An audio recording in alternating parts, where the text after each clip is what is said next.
Christian Mysticism. By William Ralph Inge. Extract from the last will and testament of the late Rev. John Bampton, Canon of Salisbury. I give and bequeath my lands and estates to the Chancellor, Masters, and Scholars of the University of Oxford for ever, to have and to hold all and singular the said lands and estates upon trust. And to the intents and purposes hereinafter mentioned.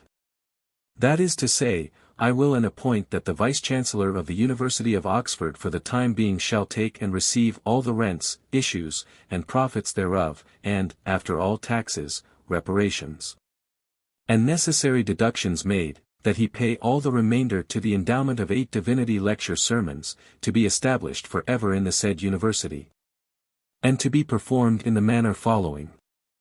I direct and appoint that upon the first Tuesday in Easter term, a lecturer be yearly chosen by the heads of colleges only, and by no others, in the room adjoining to the printing house. Between the hours of 10 in the morning and 2 in the afternoon, to preach 8 divinity lecture sermons, the year following, at St. Mary's in Oxford, between the commencement of the last month in Lent term, and the end of the 3rd week in Act term. Also I direct and appoint, that the 8 divinity lecture sermons shall be preached upon either of the following subjects, to confirm and establish the Christian faith, and to confute all heretics and schismatics, upon the divine authority of the Holy Scriptures, upon the authority of the writings of the primitive fathers. As to the faith and practice of the primitive Church, upon the divinity of our Lord and Saviour Jesus Christ, upon the divinity of the Holy Ghost, upon the articles of the Christian faith, as comprehended in the Apostles' and Nicene Creeds. Also I direct that 30 copies of the 8 divinity lecture sermons shall be always printed within 2 months after they are preached. And 1 copy shall be given to the Chancellor of the University, and 1 copy to the head of every college, and 1 copy to the Mayor of the City of Oxford, and 1 copy to be put into the Bodleian Library. And the expense of printing them shall be paid out of the revenue of the land or estates given for establishing the divinity lecture sermons, and the preacher shall not be paid, nor entitled to the revenue, before they are printed. Also I direct and appoint, that no person shall be qualified to preach the divinity lecture sermons, unless he hath taken the degree of Master of Arts at least, in one of the 2 universities of Oxford or Cambridge. And that the same person shall never preach the divinity lecture sermons twice. How do you find this book? Any thoughts about the book or the author? Any suggestion for improvement? Please take a moment to share your thoughts in a comment. If you like it, share it with your friends who might enjoy it as well. Subscribe to keep in touch. Visit CompleteAudiobooks.com for more quality content. Preface. The first of the subjects which, according to the will of Canon Bampton, are prescribed for the lecturers upon his foundation, is the confirmation and establishment of the Christian faith. This is the aim which I have kept in view in preparing this volume, and I should wish my book to be judged as a contribution to apologetic, rather than as a historical sketch of Christian mysticism. I say this because I decided, after some hesitation, to adopt a historical framework for the lectures, and this arrangement may cause my object to be misunderstood. It seemed to me that the instructiveness of tracing the development and operation of mystical ideas, in the forms which they have assumed as active forces in history, outweighed the disadvantage of appearing to waver between apology and narrative. A series of historical essays would, of course, have been quite unsuitable in the university pulpit, and, moreover, I did not approach the subject from that side. Until I began to prepare the lectures, about 1.5 years before they were delivered, my study of the mystical writers had been directed solely by my own intellectual and spiritual needs. I was attracted to them in the hope of finding in their writings a philosophy and a rule of life which would satisfy my mind and conscience. In this I was not disappointed. And thinking that others might perhaps profit by following the same path, I wished to put together and publish the results of my thought and reading. In such a scheme historical details are either out of place or of secondary value. And I hope this will be remembered by any historians who may take the trouble to read my book. The philosophical side of the subject is from my point of view of much greater importance. I have done my best to acquire an adequate knowledge of those philosophies, both ancient and modern, which are most akin to speculative mysticism, and also to think out my own position. I hope that I have succeeded in indicating my general standpoint, and that what I have written may prove fairly consistent and intelligible. But I have felt keenly the disadvantage of having missed the systematic training in metaphysics given by the Oxford School of Literary Humaniores. And also the difficulty, perhaps I should say the presumption, of addressing metaphysical arguments to an audience which included several eminent philosophers. I wish also that I had had time for a more thorough study of Fechner's works, for his system, so far as I understand it, seems to me to have a great interest and value as a scheme of philosophical mysticism which does not clash with modern science. I have spoken with a plainness which will probably give offense of the debased supernaturalism which usurps the name of mysticism in Roman Catholic countries. I desire to insult no man's convictions. And it is for this reason that I have decided not to print my analysis of Ribot's work, La Mystique Divine, distinguée de Contrefaçons Diaboliques. Nouvelle edition, Paris, 1895, 3 volumes, which I intended to form an appendix. It would have opened the eyes of some of my readers to the irreconcilable antagonism between the Roman Church and science, but though I translated and summarized my author faithfully, the result had all the appearance of a malicious travesty. I have therefore suppressed this appendix, but with regard to Roman Catholic mysticism, there is no use in mincing matters. Those who find edification in signs and wonders of this kind, and think that such supernatural phenomena, even if they were well authenticated instead of being ridiculous fables, could possibly establish spiritual truths, will find little or nothing to please or interest them in these pages. But those who reverence nature and reason, and have no wish to hear of either of them being overruled or suspended, will, I hope, agree with me in valuing highly the later developments of mystical thought in Northern Europe. There is another class of mystics with whom I have but little sympathy, the dabblers in occultism. Psychical research is, no doubt, a perfectly legitimate science. But when its professors invite us to watch the breaking down of the middle wall of partition between matter and spirit, they have, in my opinion, ceased to be scientific, and are in reality hankering after the beggarly elements of the later Neoplatonism. The charge of pantheistic tendency will not, I hope, be brought against me without due consideration. I have tried to show how the Johannine Logos doctrine, which is the basis of Christian mysticism, differs from Asiatic pantheism, from acosmism, and from one kind of evolutionary idealism. Of course, speculative mysticism is nearer to pantheism than to deism, but I think it is possible heartily to eschew deism without falling into the opposite error. I have received much help from many kind friends. And though some of them would not wish to be associated with all of my opinions, I cannot deny myself the pleasure of thanking them by name. From my mother and other members of my family, and relations, especially Mr. W.W. Howe, Fellow of Merton, I have received many useful suggestions. 3 past or present colleagues have read and criticized parts of my work, the Reverend H. Rashdall, now Fellow of New College, Mr. H. A. Pritchard, now Fellow of Trinity, and Mr. H. H. Williams, Fellow of Hertford. Mr. G. L. Dickinson, Fellow of King's College, Cambridge, lent me an unpublished dissertation on Plotinus. The Reverend C. Big, D.D., whose Bampton lectures on the Christian Platonists are known all over Europe, did me the kindness to read the whole of the 8 lectures, and so added to the great debt which I owe to him for his books. The Reverend J. M. Heald, formerly Scholar of Trinity, Cambridge, lent me many books from his fine library, and by inquiring for me at Louvain enabled me to procure the books on mysticism which are now studied in Roman Catholic universities. The Reverend Dr. Lindsay, who has made a special study of the German mystics, read my lectures on that period, and wrote me a very useful letter upon them. Miss G. H. Warrack of Edinburgh kindly allowed me to use her modernized version of Julian of Norwich. I have ventured to say in my last lecture, and it is my earnest conviction, that a more general acquaintance with mystical theology and philosophy is very desirable in the interests of the English Church at the present time. I am not one of those who think that the points at issue between Anglo-Catholics and Anglo-Protestants are trivial. History has always confirmed Aristotle's famous dictum about parties, Greek, Gynyantai ai stasius ou perimikron all, ek micron.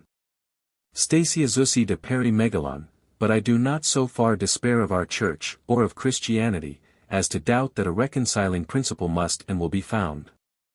Those who do me the honor to read these lectures will see to what quarter I look for a mediator. A very short study would be sufficient to dispel some of the prejudices which still hang round the name of mysticism, e.g. that its professors are unpractical dreamers, and that this type of religion is antagonistic to the English mind. As a matter of fact, all the great mystics have been energetic and influential, and their business capacity is specially noted in a curiously large number of cases. For instance, Plotinus was often in request as a guardian and trustee, St. Bernard showed great gifts as an organizer, St. Teresa, as a founder of convents and administrator, gave evidence of extraordinary practical ability, even Saint One of the Cross displayed the same qualities. John Smith was an excellent bursar of his college, Fenelon ruled his diocese extremely well, and Madame Guyon surprised those who had dealings with her by her great aptitude for affairs. Henry More was offered posts of high responsibility and dignity, but declined them. The mystic is not as a rule ambitious, but I do not think he often shows incapacity for practical life, if he consents to mingle in it. And so far is it from being true that Great Britain has produced but few mystics, that I am inclined to think the subject might be adequately studied from English writers alone. On the more intellectual side we have, without going back to Scotus Erigena, the Cambridge Platonists, Law and Coleridge. Of devotional mystics we have attractive examples in Hilton and Julian of Norwich. While in verse the lofty idealism one and strong religious bent of our race have produced a series of poet mystics such as no other country can rival. It has not been possible in these lectures to do justice to George Herbert, Vaughan, the Silurist, Quarles, Crashaw, and others, who have all drunk of the same well. Let it suffice to say that the student who desires to master the history of mysticism in Britain will find plenty to occupy his time. But for the religious public in general the most useful thing would be a judicious selection from the mystical writers of different times and countries. Those who are more interested in the practical and devotional than the speculative side may study with great profit some parts of St. Augustine, the Sermons of Tauler, the Theologia Germanica, Hilton's Scale of Perfection, the Life of Henry Suso, St. Francis de Sales and Fenelon, the Sermons of John Smith and Whichcote's Aphorisms, and the later works of William Law, not forgetting the poets who have been mentioned. I can think of no course of study more fitting for those who wish to revive in themselves and others the practical idealism of the primitive Church, which gained for it its greatest triumphs. I conclude this preface with a quotation from William Law on the value of the mystical writers. Writers like those I have mentioned, he says in a letter to Dr. Trapp, there have been in all ages of the Church, but as they served not the ends of popular learning, as they helped no people to figure or preferment in the world, and were useless to scholastic controversial writers. So they dropped out of public uses, and were only known, or rather unknown, under the name of mystical writers, till at last some people have hardly heard of that very name, though, if a man were to be told what is meant by a mystical divine, he must be told of something as heavenly, as great, as desirable, as if he was told what is meant by a real, regenerate, living member of the mystical body of Christ. For they were thus called for no other reason than as Moses and the prophets, and the saints of the Old Testament, may be called the spiritual Israel, or the true mystical Jews. These writers began their office of teaching as John the Baptist did, after they had passed through every kind of mortification and self-denial, every kind of trial and purification, both inward and outward. They were deeply learned in the mysteries of the kingdom of God, not through the use of lexicons, or meditating upon critics, but because they had passed from death unto life. They highly reverence and excellently direct the true use of everything that is outward in religion, but, like the psalmist's king's daughter, they are all glorious within. They are truly sons of thunder, and sons of consolation. They break open the whited sepulchres, they awaken the heart, and show it its filth and rottenness of death, but they leave it not till the kingdom of heaven is raised up within it. If a man has no desire but to be of the spirit of the gospel, to obtain all that renovation of life and spirit which alone can make him to be in Christ a new creature, it is a great unhappiness to him to be unacquainted with these writers. Or to pass a day without reading something of what they wrote. Lecture 1. General Characteristics of Mysticism. Greek, Hemen de apodiktion hos epi eutukia te magist para theon he toiut mania didotai he de apodixis esti denois menapistos, sophois de piste. Plato, Phaedrus, page 245. Thoas. Es spricht kein Gott, es spricht dein eins hers. Iphigenia. Sie reden nur durch unser Hers zu uns. Goethe, Iphigenie. Si notre vie est moins qu'une journée. En l'éternel, si ellen que fait l'auteur. Chas nos jours sans espoir de retour. Si perissable est tout chose né. Que songes tu, mon âme emprisonnée? Pourquoi te plate l'obscur de notre jour? Si, pour voler en un plus clair séjour. Tu es au dos ll bien empani.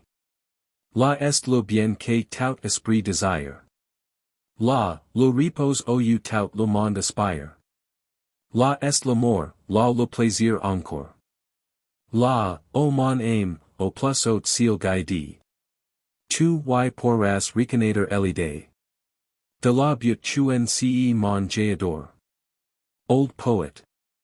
General Characteristics of Mysticism. Beloved, now are we children of God, and it is not yet made manifest what we shall be. We know that, if he shall be manifested, we shall be like him, for we shall see him even as he is. I John 3. 2, 3. No word in our language, not even socialism, has been employed more loosely than mysticism. Sometimes it is used as an equivalent for symbolism or allegorism, sometimes for theosophy or occult science. And sometimes it merely suggests the mental state of a dreamer, or vague and fantastic opinions about God and the world. In Roman Catholic writers, mystical phenomena mean supernatural suspensions of physical law. Even those writers who have made a special study of the subject, show by their definitions of the word how uncertain is its connotation. 2. It is therefore necessary that I should make clear at the outset what I understand by the term, and what aspects of religious life and thought I intend to deal with in these lectures.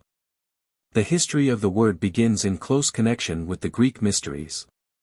3. A mystic, Greek, mysts, is one who has been, or is being, initiated into some esoteric knowledge of divine things, about which he must keep his mouth shut, Greek, maion. Or, possibly, he is one whose eyes are still shut, one who is not yet an, Greek, epops. For the word was taken over, with other technical terms of the mysteries, by the Neoplatonists, who found in the existing mysteriosophy a discipline, worship, and rule of life congenial to their speculative views. But as the tendency towards quietism and introspection increased among them, another derivation for mysticism was found. It was explained to mean deliberately shutting the eyes to all external things.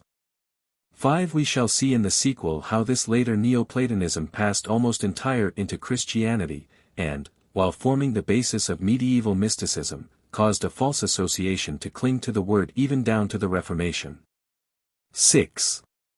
The phase of thought or feeling which we call mysticism has its origin in that which is the raw material of all religion, and perhaps of all philosophy and art as well, namely, that dim consciousness of the beyond, which is part of our nature as human beings.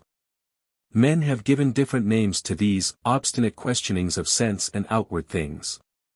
We may call them, if we will, a sort of higher instinct, perhaps an anticipation of the evolutionary process, or an extension of the frontier of consciousness, or, in religious language, the voice of God speaking to us.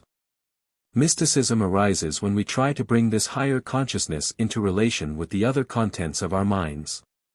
Religious mysticism may be defined as the attempt to realize the presence of the living God in the soul and in nature, or, more generally, as the attempt to realize, in thought and feeling, the immanence of the temporal in the eternal, and of the eternal in the temporal.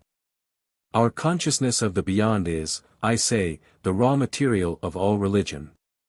But, being itself formless, it cannot be brought directly into relation with the forms of our thought.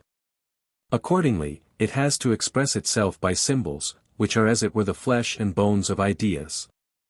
It is the tendency of all symbols to petrify or evaporate, and either process is fatal to them. They soon repudiate their mystical origin, and forthwith lose their religious content. Then comes a return to the fresh springs of the inner life, a revival of spirituality in the midst of formalism or unbelief.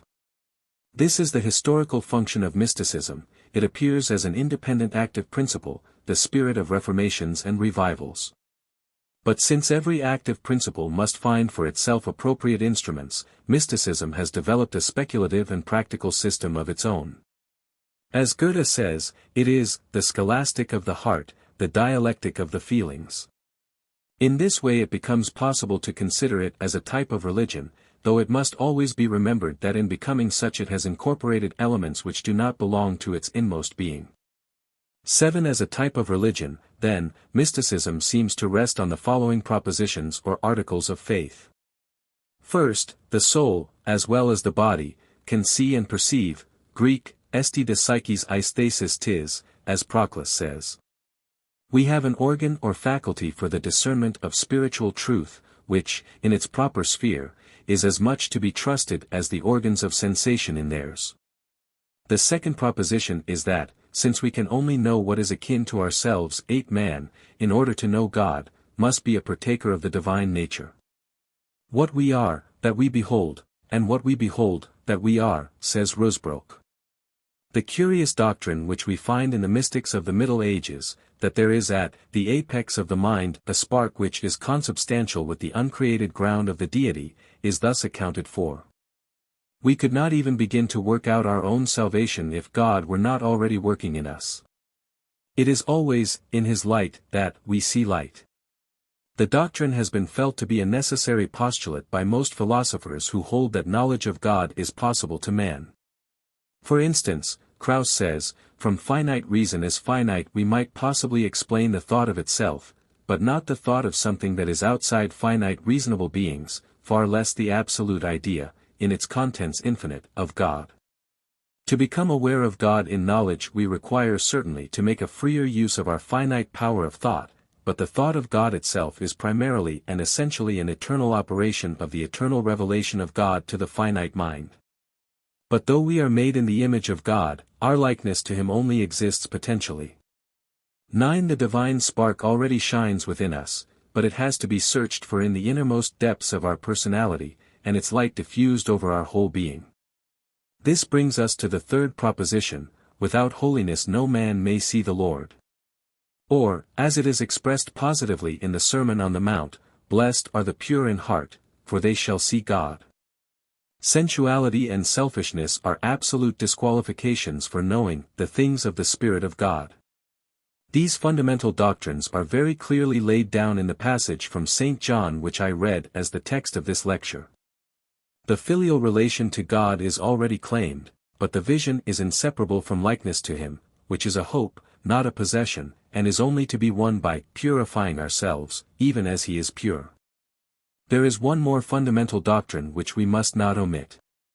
Purification removes the obstacles to our union with God, but our guide on the upward path, the true hierophant of the mysteries of God, is love. 10. Love has been defined as interest in its highest power, 11, while others have said that it is of the essence of love to be disinterested. The contradiction is merely a verbal one. The two definitions mark different starting points, but the two ways of love should bring us to the same goal. The possibility of disinterested love, in the ordinary sense, ought never to have been called in question. Love is not love when it asks for a reward. Nor is the love of man to God any exception. He who tries to be holy in order to be happy will assuredly be neither. In the words of the Theologia Germanica, so long as a man seeketh his own highest good because it is his, he will never find it. The mystics here are unanimous, though some, like St. Bernard, doubt whether perfect love of God can ever be attained, pure and without alloy, while we are in this life. Point 12. The controversy between Fenelon and Bossuet on this subject is well known, and few will deny that Fenelon was mainly in the right. Certainly he had an easy task in justifying his statements from the writings of the saints.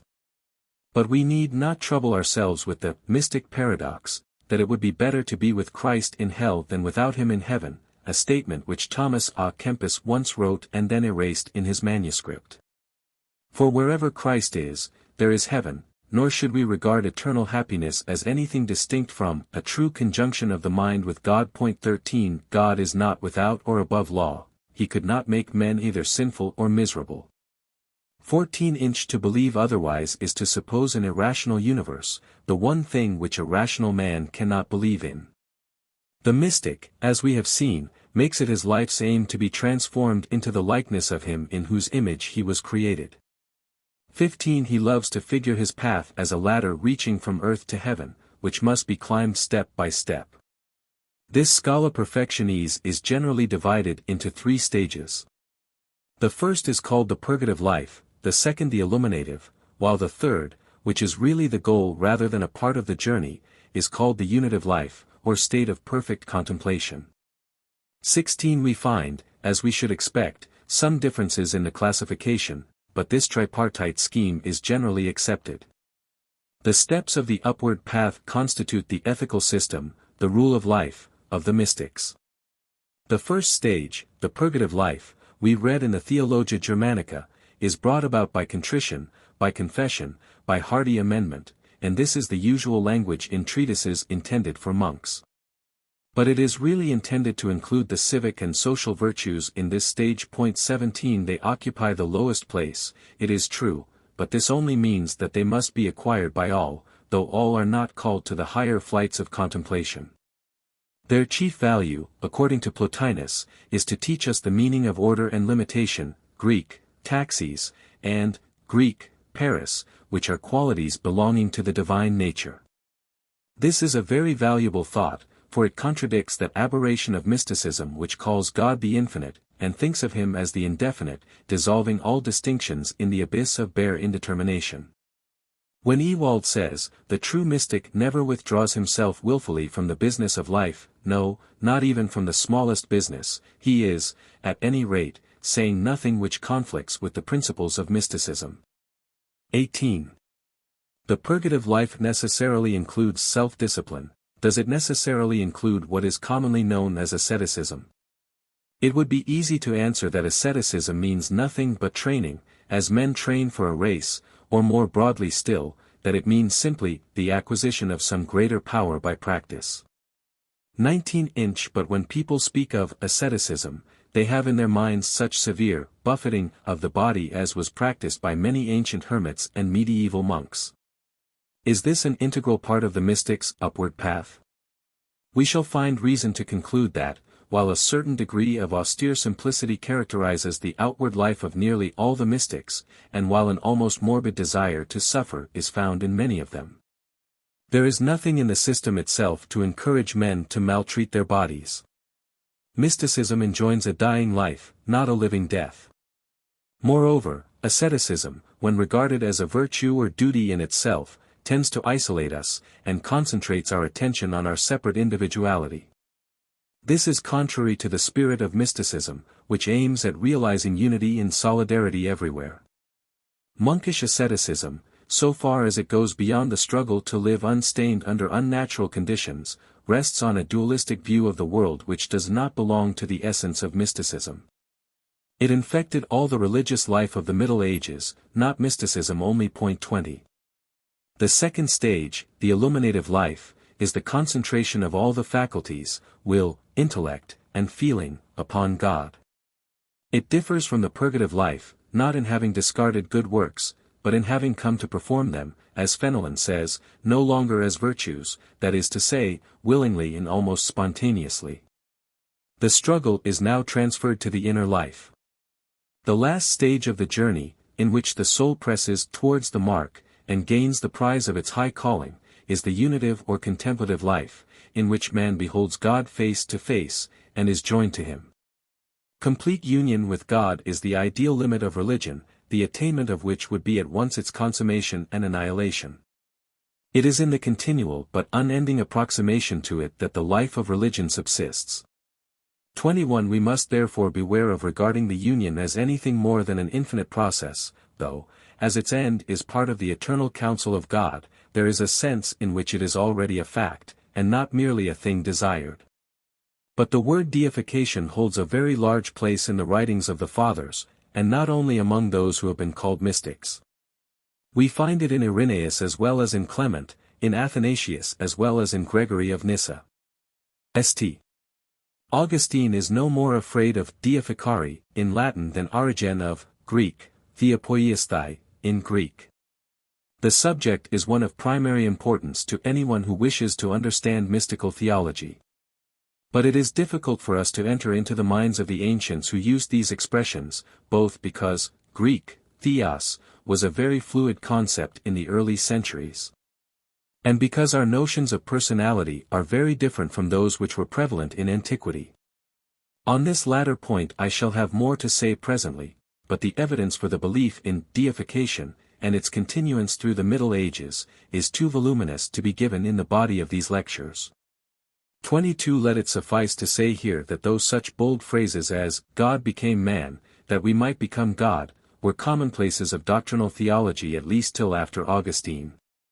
Even Clement and Origen protest strongly against the very impious heresy that man is a part of God, or consubstantial with God. 23. The attribute of divinity which was chiefly in the minds of the Greek fathers when they made these statements, was that of imperishableness.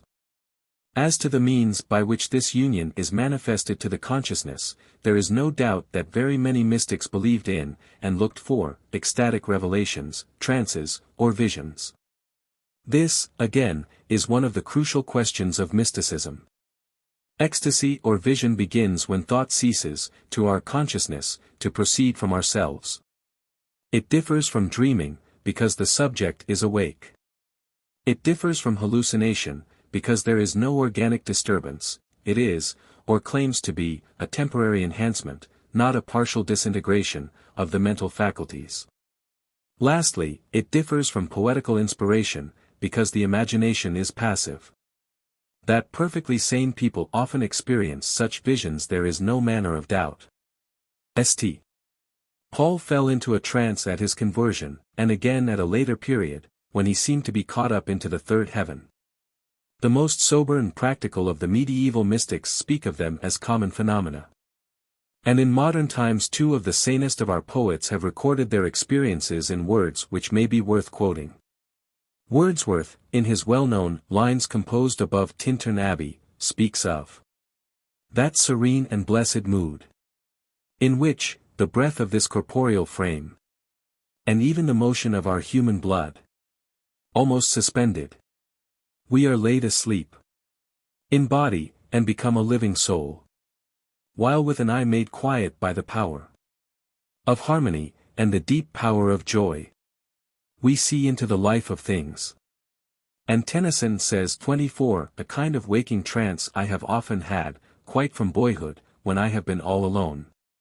This has generally come upon me through repeating my own name 2 or 3 times to myself silently, till all at once, out of the intensity of the consciousness of individuality, the individual itself seemed to dissolve and fade away into boundless being, and this not a confused state, but the clearest of the clearest, and the surest of the surest, the weirdest of the weirdest, utterly beyond words. Where death was an almost laughable impossibility, the loss of personality, if so it were, seeming no extinction, but the only true life. Admitting, then, that these psychical phenomena actually occur, we have to consider whether ecstasy and kindred states are an integral part of mysticism. In attempting to answer this question, we shall find it convenient to distinguish between the Neoplatonic vision of the superessential one, the Absolute, which Plotinus enjoyed several times, and Porphyry only once, and the visions and locutions, which are reported in all times and places, especially where people have not been trained in scientific habits of thought and observation. The former was held to be an exceedingly rare privilege, the culminating point of the contemplative life. I shall speak of it in my third lecture. And shall there show that it belongs, not to the essence of mysticism, and still less to Christianity, but to the Asiatic leaven which was mixed with Alexandrian thought, and thence passed into Catholicism. As regards visions in general, they were no invention of the mystics. They played a much more important part in the life of the early Church than many ecclesiastical historians are willing to admit. Tertullian, for instance, says calmly, the majority, almost, of men learn God from visions. 25-inch such implicit reliance was placed on the divine authority of visions, that on one occasion an ignorant peasant and a married man was made Patriarch of Alexandria against his will. Because his dying predecessor had a vision that the man who should bring him a present of grapes on the next day should be his successor. In course of time visions became rarer among the laity, but continued frequent among the monks and clergy. And so the class which furnished most of the shining lights of mysticism was that in which these experiences were most common. But we do not find that the masters of the spiritual life attached very much importance to them, or often appealed to them as aids to faith. 26 As a rule, visions were regarded as special rewards bestowed by the goodness of God on the struggling saint, and especially on the beginner, to refresh him and strengthen him in the hour of need. Very earnest cautions were issued that no efforts must be made to induce them artificially, and aspirants were exhorted neither to desire them, nor to feel pride in having seen them. The spiritual guides of the Middle Ages were well aware that such experiences often come of disordered nerves and weakened digestion. They believed also that they are sometimes delusions of Satan. Richard of St. Victor says, as Christ attested his transfiguration by the presence of Moses and Elias, so visions should not be believed unless they have the authority of Scripture. Albertus Magnus tries to classify them, and says that those which contain a sensuous element are always dangerous.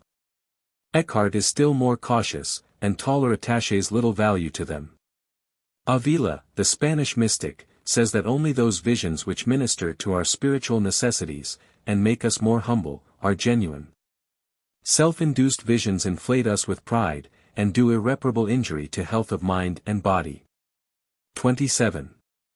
It hardly falls within my task to attempt to determine what these visions really are. The subject is one upon which psychological and medical science may some day throw more light. But this much I must say, to make my own position clear: I regard these experiences as neither more nor less supernatural than other mental phenomena. Many of them are certainly pathological. 28 About others we may feel doubts. But some have every right to be considered as real irradiations of the soul from the light that forever shines, real notes of the harmony that is in immortal souls. In illustration of this, we may appeal to 3 places in the Bible where revelations of the profoundest truths concerning the nature and counsels of God are recorded to have been made during ecstatic visions. Moses at Mount Horeb heard, during the vision of the burning bush, a proclamation of God as the I Am, the Eternal who is exalted above time. Isaiah, in the words, Holy, Holy, Holy, perceived dimly the mystery of the Trinity. St. Peter, in the vision of the sheet, learned that God is no respecter of persons or of nationalities. In such cases the highest intuitions or revelations, which the soul can in its best moments just receive, but cannot yet grasp or account for, make a language for themselves, as it were, and claim the sanction of external authority. Until the mind is elevated so far as to feel the authority not less divine, but no longer external. We may find fairly close analogies in other forms of that divine madness, which Plato says is the source of the chiefest blessings granted to men, such as the rapture of the poet, or, as Plato adds, of the lover. 29 And even the philosopher or man of science may be surprised into some such state by a sudden realization of the sublimity of his subject.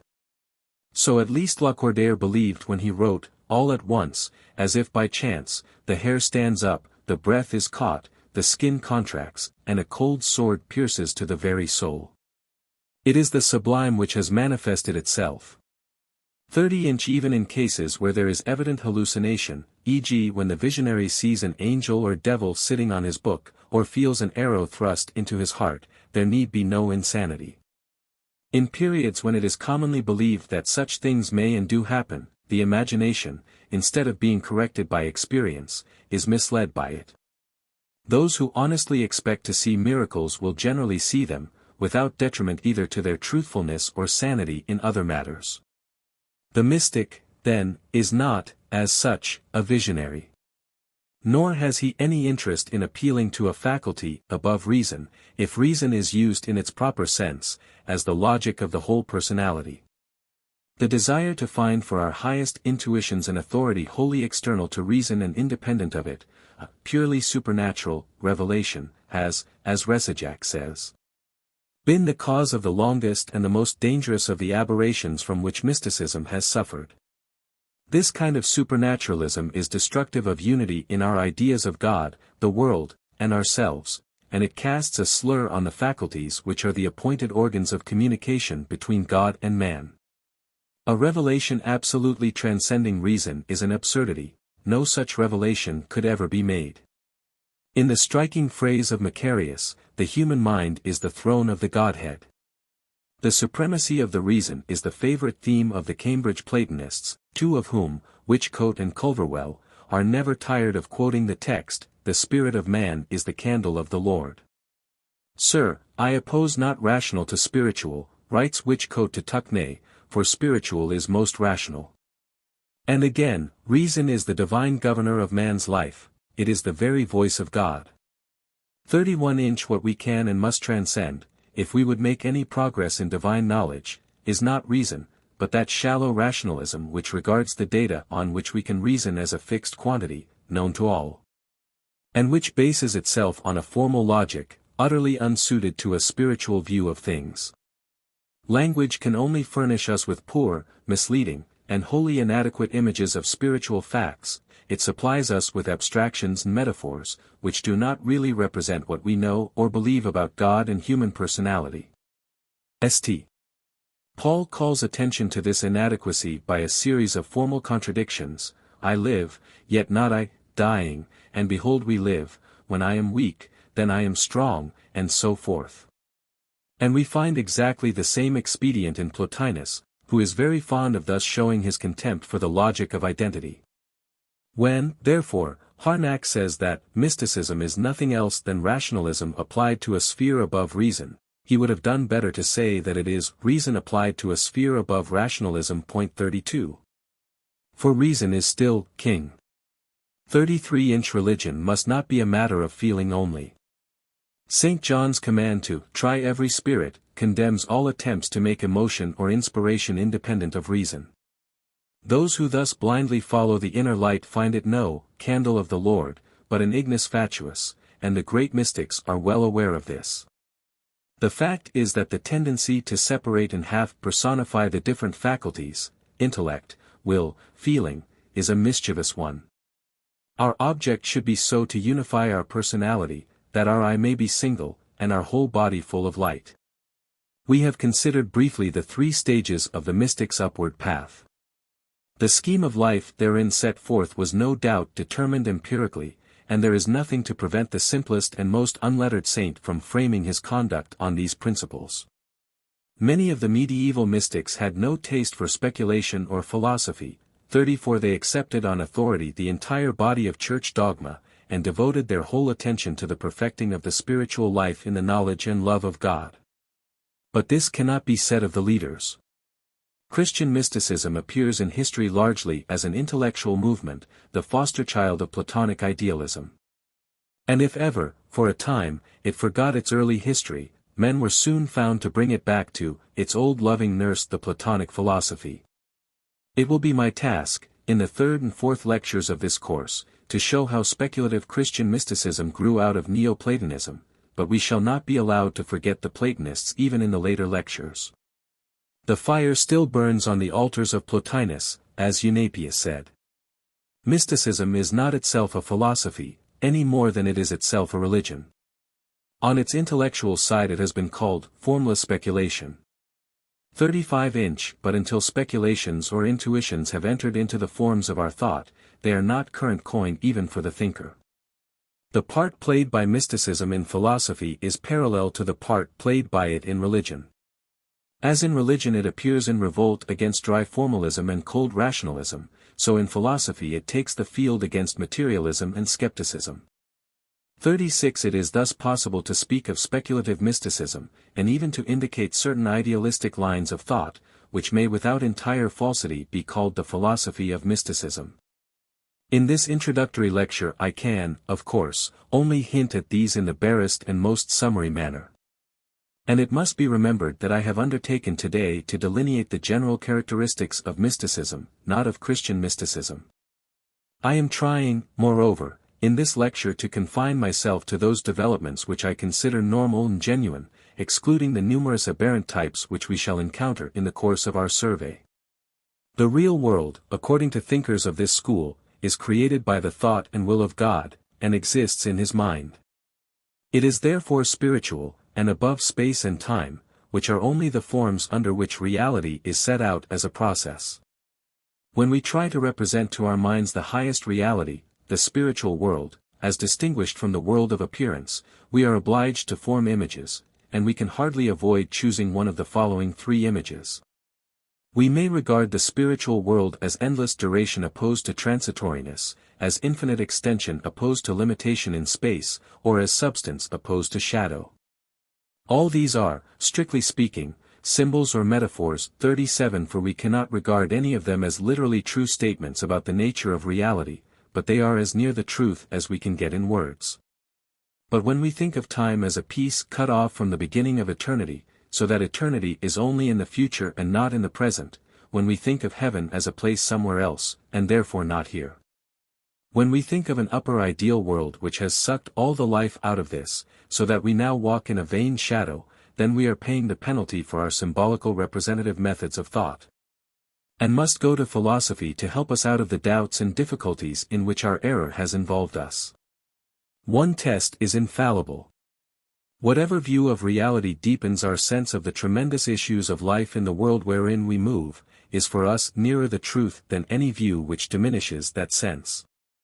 The truth is revealed to us that we may have life, and have it more abundantly. The world as it is the world as God sees it, not as we see it. Our vision is distorted, not so much by the limitations of finitude, as by sin and ignorance. The more we can raise ourselves in the scale of being, the more will our ideas about God and the world correspond to the reality. Such as men themselves are, such will God himself seem to them to be, says John Smith, the English Platonist. Origen, too, says that those whom Judas led to seize Jesus did not know who he was, for the darkness of their own souls was projected on his features.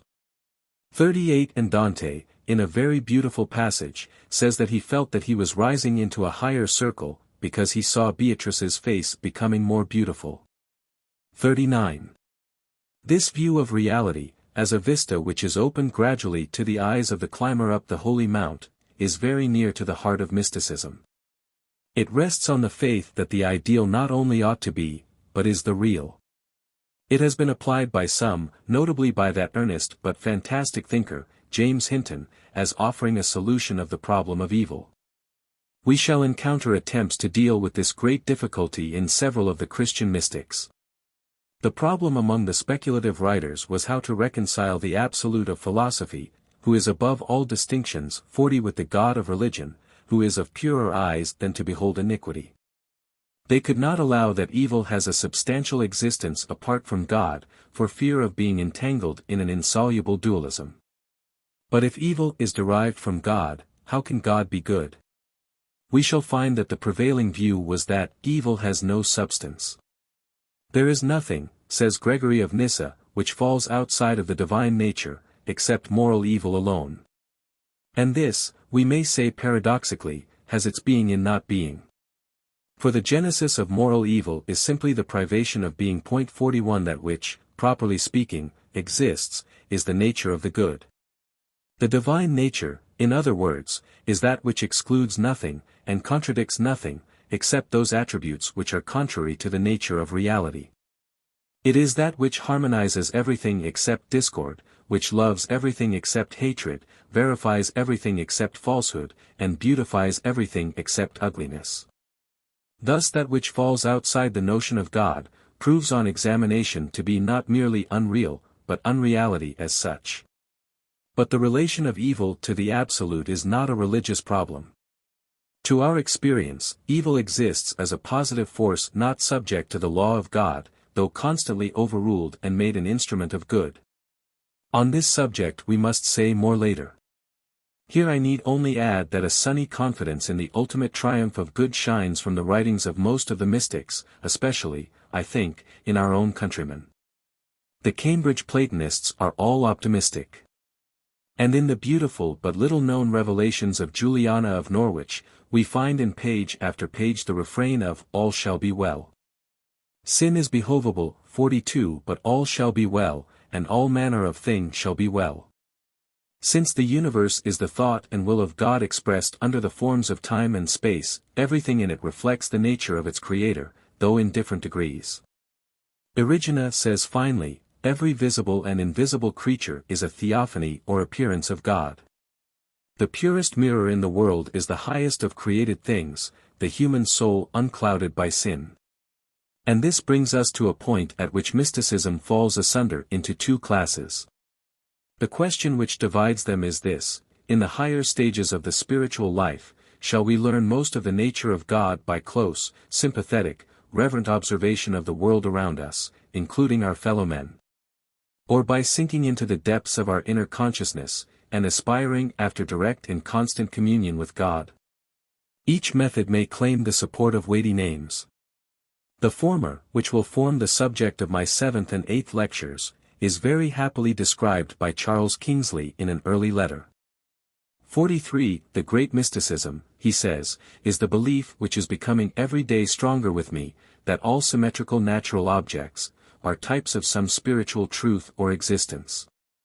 Everything seems to be full of God's reflex if we could but see it. Oh, to see, if but for a moment, the whole harmony of the great system. To hear once the music which the whole universe makes as it performs his bidding. When I feel that sense of the mystery that is around me, I feel a gush of enthusiasm towards God, which seems its inseparable effect. On the other side stand the majority of the earlier mystics. Believing that God is closer to us than breathing, and nearer than hands and feet, they are impatient of any intermediaries. We need not search for his footprints in nature, when we can behold his face in ourselves. 44, is their answer to St. Augustine's fine expression that all things bright and beautiful in the world are footprints of the uncreated wisdom. 45. Inge Coleridge has expressed their feeling in his Ode to Dejection. It were a vain endeavor, though I should gaze forever on that green light that lingers in the west. I may not hope from outward forms to win the passion and the life whose fountains are within. Grace works from within outwards, says Rusbrook, for God is nearer to us than our own faculties. Hence it cannot come from images and sensible forms. If thou wishest to search out the deep things of God, says Richard of St. Victor, search out the depths of thine own spirit. The truth is that there are two movements, a systole and diastole of the spiritual life, an expansion and a concentration. The tendency has generally been to emphasize one at the expense of the other. But they must work together, for each is helpless without the other. As Shakespeare says 46. Nor doth the eye itself, that most pure spirit of sense, behold itself. Not going from itself, but eye to eye opposed. Salutes each other with each other's form. For speculation turns not to itself, till it hath travelled, and is mirrored there, where it may see itself. Nature is dumb, and our own hearts are dumb, until they are allowed to speak to each other. Then both will speak to us of God. Speculative mysticism has occupied itself largely with these two great subjects, the immanence of God in nature, and the relation of human personality to divine. A few words must be said, before I conclude, on both these matters. The unity of all existence is a fundamental doctrine of mysticism. God is in all, and all is in God. His center is everywhere, and his circumference nowhere, as Saint Bonaventura puts it. It is often argued that this doctrine leads direct to pantheism, and that speculative mysticism is always and necessarily pantheistic. This is, of course, a question of primary importance. It is in the hope of dealing with it adequately that I have selected 3 writers who have been frequently called pantheists, for discussion in these lectures. I mean Dionysius the Areopagite, Scotus Erigena, and Eckhart. But it would be impossible even to indicate my line of argument in the few minutes left me this morning. The mystics are much inclined to adopt, in a modified form, the old notion of an anima mundi. When Erigena says, "Be well assured that the Word, the second person of the Trinity, is the nature of all things," he means that the Logos is a cosmic principle, the personality of which the universe is the external expression or appearance. 47. We are not now concerned with cosmological speculations, but the bearing of this theory on human personality is obvious.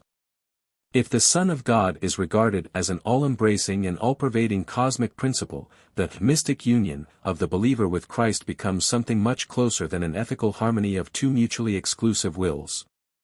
The question which exercises the mystics is not whether such a thing as fusion of personalities is possible, but whether, when the soul has attained union with its Lord, it is any longer conscious of a life distinct from that of the Word. We shall find that some of the best mystics went astray on this point.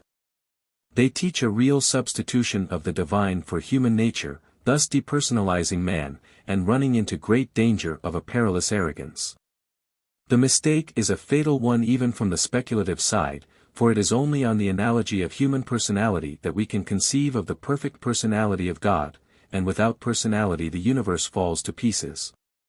Personality is not only the strictest unity of which we have any experience, it is the fact which creates the postulate of unity on which all philosophy is based.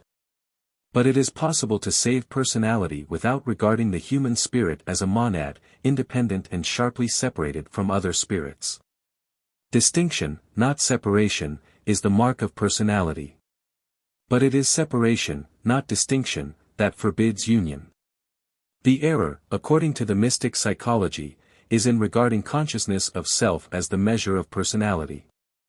The depths of personality are unfathomable, as Heraclitus already knew. 48 The light of consciousness only plays on the surface of the waters. Jean-Paul Richter is a true exponent of this characteristic doctrine when he says, "We attribute far too small dimensions to the rich empire of ourself, if we omit from it the unconscious region which resembles a great dark continent.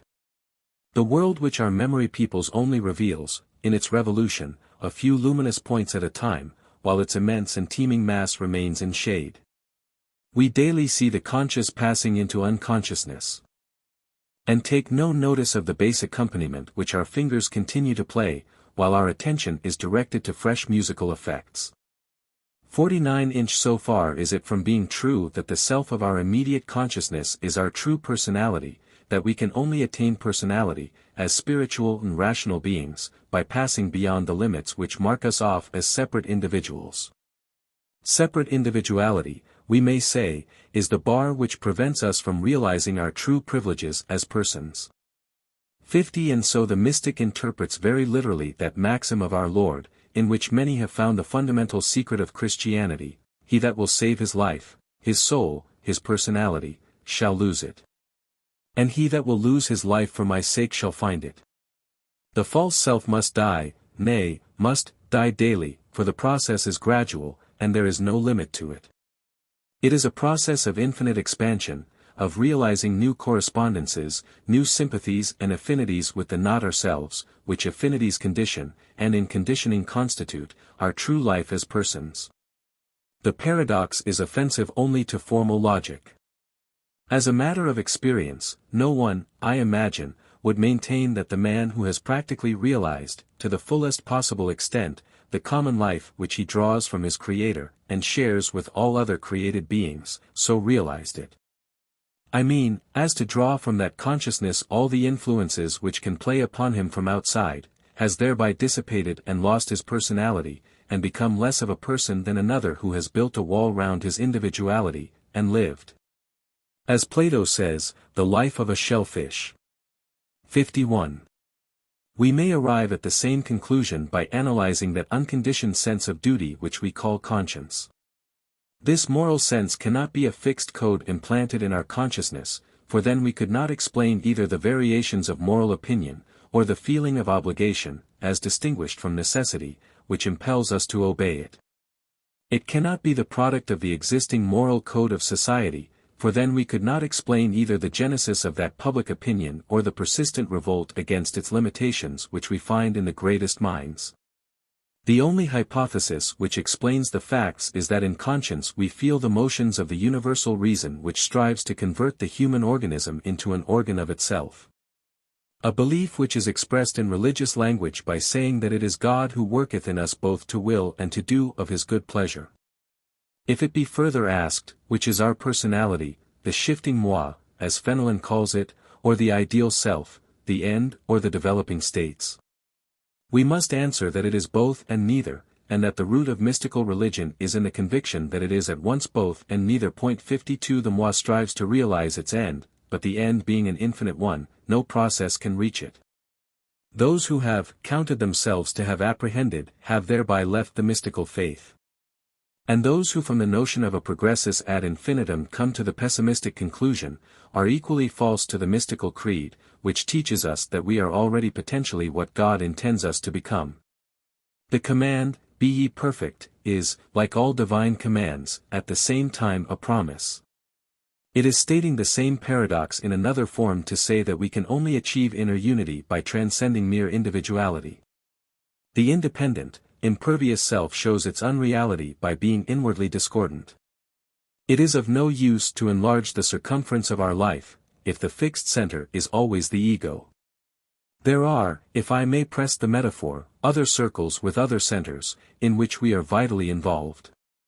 And thus sympathy, or love, which is sympathy in its highest power, is the great atoner, within as well as without.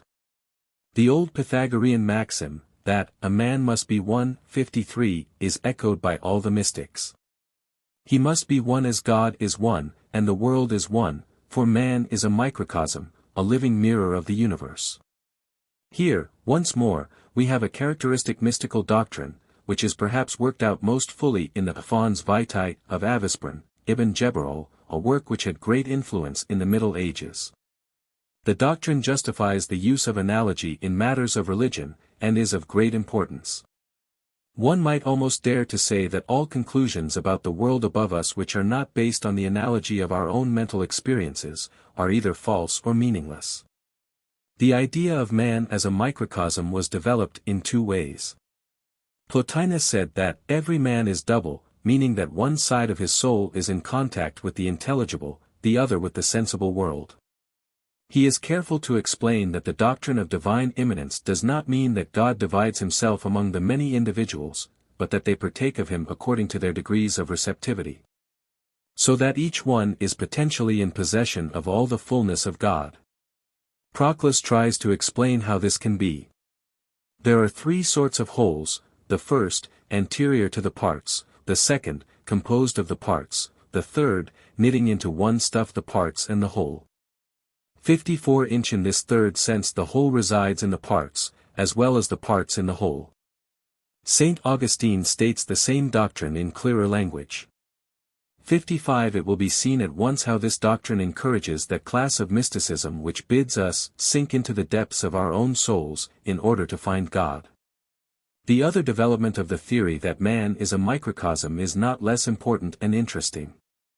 It is a favorite doctrine of the mystics that man, in his individual life, recapitulates the spiritual history of the race. In much the same way in which embryologists tell us that the unborn infant recapitulates the whole process of physical evolution. It follows that the incarnation, the central fact of human history, must have its analogue in the experience of the individual. We shall find that this doctrine of the birth of an infant Christ in the soul is one of immense importance in the systems of Eckhart, Toller, and our Cambridge Platonists. It is a somewhat perilous doctrine, as we shall see. But it is one which, I venture to think, has a future as well as a past, for the progress of modern science has greatly strengthened the analogies on which it rests. I shall show in my next lecture how strongly St. Paul felt its value. This brief introduction will, I hope, have indicated the main characteristics of mystical theology and religion. It is a type which is as repulsive to some minds as it is attractive to others. Coleridge has said that everyone is born a Platonist or an Aristotelian, and one might perhaps adapt the epigram by saying that everyone is naturally either a mystic or a legalist. The classification does, indeed, seem to correspond to a deep difference in human characters. It is doubtful whether a man could be found anywhere whom one could trust to hold the scales evenly between, let us say, Fenelon and Bossuet. The cleavage is much the same as that which causes the eternal strife between tradition and illumination, between priest and prophet, which has produced the deepest tragedies in human history. And will probably continue to do so while the world lasts. The legalist, with his conception of God as the righteous judge dispensing rewards and punishments, the great taskmaster, in whose vineyard we are ordered to labor. Of the gospel as the new law, and of the sanction of duty as a categorical imperative, will never find it easy to sympathize with those whose favorite words are St. John's triad, light, life, and love, and who find these the most suitable names to express what they know of the nature of God. But those to whom the fourth gospel is the brightest jewel in the Bible, and who can enter into the real spirit of St. Paul's teaching, will, I hope, be able to take some interest in the historical development of ideas which in their Christian form are certainly built upon those parts of the New Testament. Lecture 2. The mystical element in the Bible. Greek, to eu zen edidaxin epiphanes os didaskalos, hina to aei zen husteron os theos corriges. Clement of Alexandria. But souls that of his own good life partake. He loves as his own self, dear as his eye. They are to him, he'll never them forsake. When they shall die, then God himself shall die. They live in blessed eternity. Henry Moore. Amor patris filiique. Par emborum, et utrique. Compar et consimilis. Cuncta reples, cuncta foves. Astra regis, colum moves. Permanens immobilis. Te docent nil obscurum. Te present nil impurum. Sub tua presentia. Gloriator mens iucunda. Per te leda, per te munda. Gaudet conscientia. Consolator eti fundator. Habitator eti amatior. Cordium humilium. Pell malla, turge swords. Eti discords fac concords. Eti afer presidium. Adam of St. Victor. The mystical element in the Bible. That Christ may dwell in your hearts by faith. To the end that ye, being rooted and grounded in love, may be strong to apprehend with all the saints what is the breadth and length and height and depth, and to know the love of Christ which passeth knowledge. That ye may be filled with all the fullness of God. F. 3, 17-19. The task which now lies before me is to consider how far that type of religion and religious philosophy, which I tried in my last lecture to depict in outline, is represented in and sanctioned by Holy Scripture. I shall devote most of my time to the New Testament, for we shall not find very much to help us in the Old. The Jewish mind and character, in spite of its deeply religious bent, was alien to mysticism. In the first place, the religion of Israel, passing from what has been called henotheism, the worship of a national god, to true monotheism, always maintained a rigid notion of individuality, both human and divine. Even prophecy, which is mystical in its essence, was in the early period conceived as unmystically as possible. Balaam is merely a mouthpiece of God, his message is external to his personality, which remains antagonistic to it. And, secondly, the Jewish doctrine of ideas was different from the Platonic. The Jew believed that the world, and the whole course of history, existed from all eternity in the mind of God, but as an unrealized purpose, which was actualized by degrees as the scroll of events was unfurled. There was no notion that the visible was in any way inferior to the invisible, or lacking in reality. Even in its later phases, after it had been partially Hellenized, Jewish idealism tended to crystallize as chiliasm, or in apocalypses, and not, like Platonism, in the dream of a perfect world existing yonder.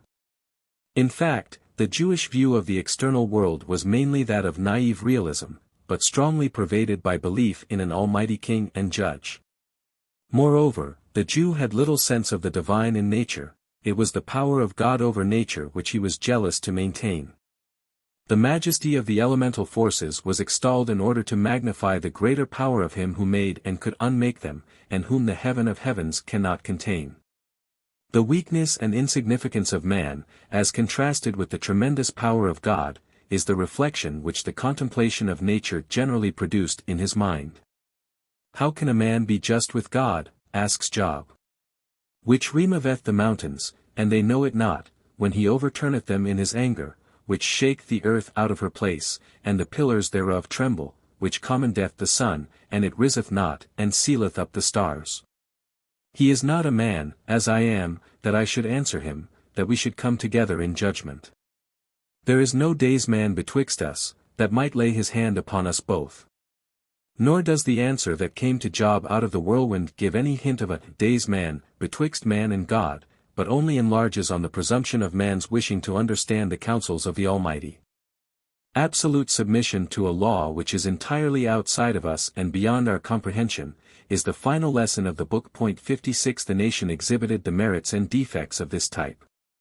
On the one hand, it showed a deep sense of the supremacy of the moral law, and of personal responsibility, a stubborn independence and faith in its mission, and a strong national spirit, combined with vigorous individuality. But with these virtues went a tendency to externalize both religion and the ideal of well-being, the former became a matter of forms and ceremonies, the latter, of worldly possessions. It was only after the collapse of the national polity that these ideals became transmuted and spiritualized. Those disasters, which at first seemed to indicate a hopeless estrangement between God and his people, were the means of a deeper reconciliation. We can trace the process, from the old proverb that to see God is death, down to that remarkable passage in Jeremiah where the approaching advent, or rather restoration, of spiritual religion is announced with all the solemnity due to so glorious a message. Behold, the days come, saith the Lord, that I will make a new covenant with the house of Israel, and with the house of Judah. After those days, saith the Lord, I will put my law in their inward parts, and write it in their hearts. And I will be their God, and they shall be my people. And they shall teach no more every man his neighbor, and every man his brother, saying, Know the Lord, for they shall all know me, from the least of them unto the greatest of them, saith the Lord. 57 Inch that this knowledge of God, and the assurance of blessedness which it brings, is the reward of righteousness and purity, is the chief message of the great prophets and psalmists. Who among us shall dwell with the devouring fire? Who among us shall dwell with everlasting burnings? He that walketh righteously, and speaketh uprightly. He that despiseth the gain of oppressions, that shaketh his hands from holding of bribes, that stoppeth his ears from hearing of blood, and shutteth his eyes from seeing evil, he shall dwell on high. His place of defense shall be the munitions of rocks, bread shall be given unto him, his waters shall be sure. Thine eyes shall see the king in his beauty, they shall behold the land that is very far off. 58 Inch. This passage of Isaiah bears a very close resemblance to the 15th and 24th Psalms, and there are many other psalms which have been dear to Christian mystics. In some of them we find the amoris desiderium, the thirst of the soul for God, which is the characteristic note of mystical devotion. In others, that longing for a safe refuge from the provoking of all men and the strife of tongues, which drove so many saints into the cloister. Many a solitary ascetic has prayed in the words of the 73rd Psalm, Whom have I in heaven but thee? And there is none upon earth that I desire beside thee. My flesh and my heart faileth, but God is the strength of my heart, and my portion forever. And verses like, I will hearken what the Lord God will say concerning me, have been only too attractive to quietists. Other familiar verses will occur to most of us. I will only add that the warm faith and love which inspired these psalms is made more precious by the reverence for law which is part of the older inheritance of the Israelites. There are many, I fear, to whom the mystical element in the Old Testament will suggest only the Kabbalistic lore of types and allegories which has been applied to all the canonical books. and with a special persistency and boldness to the Song of Solomon. I shall give my opinion upon this class of allegorism in the 7th lecture of this course, which will deal with symbolism as a branch of mysticism. It would be impossible to treat of it here without anticipating my discussion of a principle which has a much wider bearing than as a method of biblical exegesis. As to the Song of Solomon, its influence upon Christian mysticism has been simply deplorable. A graceful romance in honor of true love was distorted into a precedent and sanction for giving way to hysterical emotions, in which sexual imagery was freely used to symbolize the relation between the soul and its Lord. Such aberrations are as alien to sane mysticism as they are to sane exegesis. 59. In Jewish writings of a later period, composed under Greek influence, we find plenty of Platonism ready to pass into mysticism. But the wisdom of Solomon does not fall within our subject, and what is necessary to be said about Philo and Alexandria will be said in the next lecture. In the New Testament, it will be convenient to say a very few words on the Synoptic Gospels first, and afterwards to consider St. John and St. Paul, where we shall find most of our material. The first 3 Gospels are not written in the religious dialect of mysticism. It is all the more important to notice that the fundamental doctrines on which the system, if we may call it a system, rests, are all found in them. The vision of God is promised in the Sermon on the Mount, and promised only to those who are pure in heart.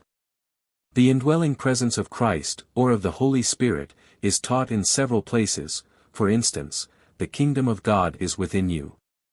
Where 2 or 3 are gathered together in my name, there am I in the midst of them. Lo, I am with you always, even to the end of the world.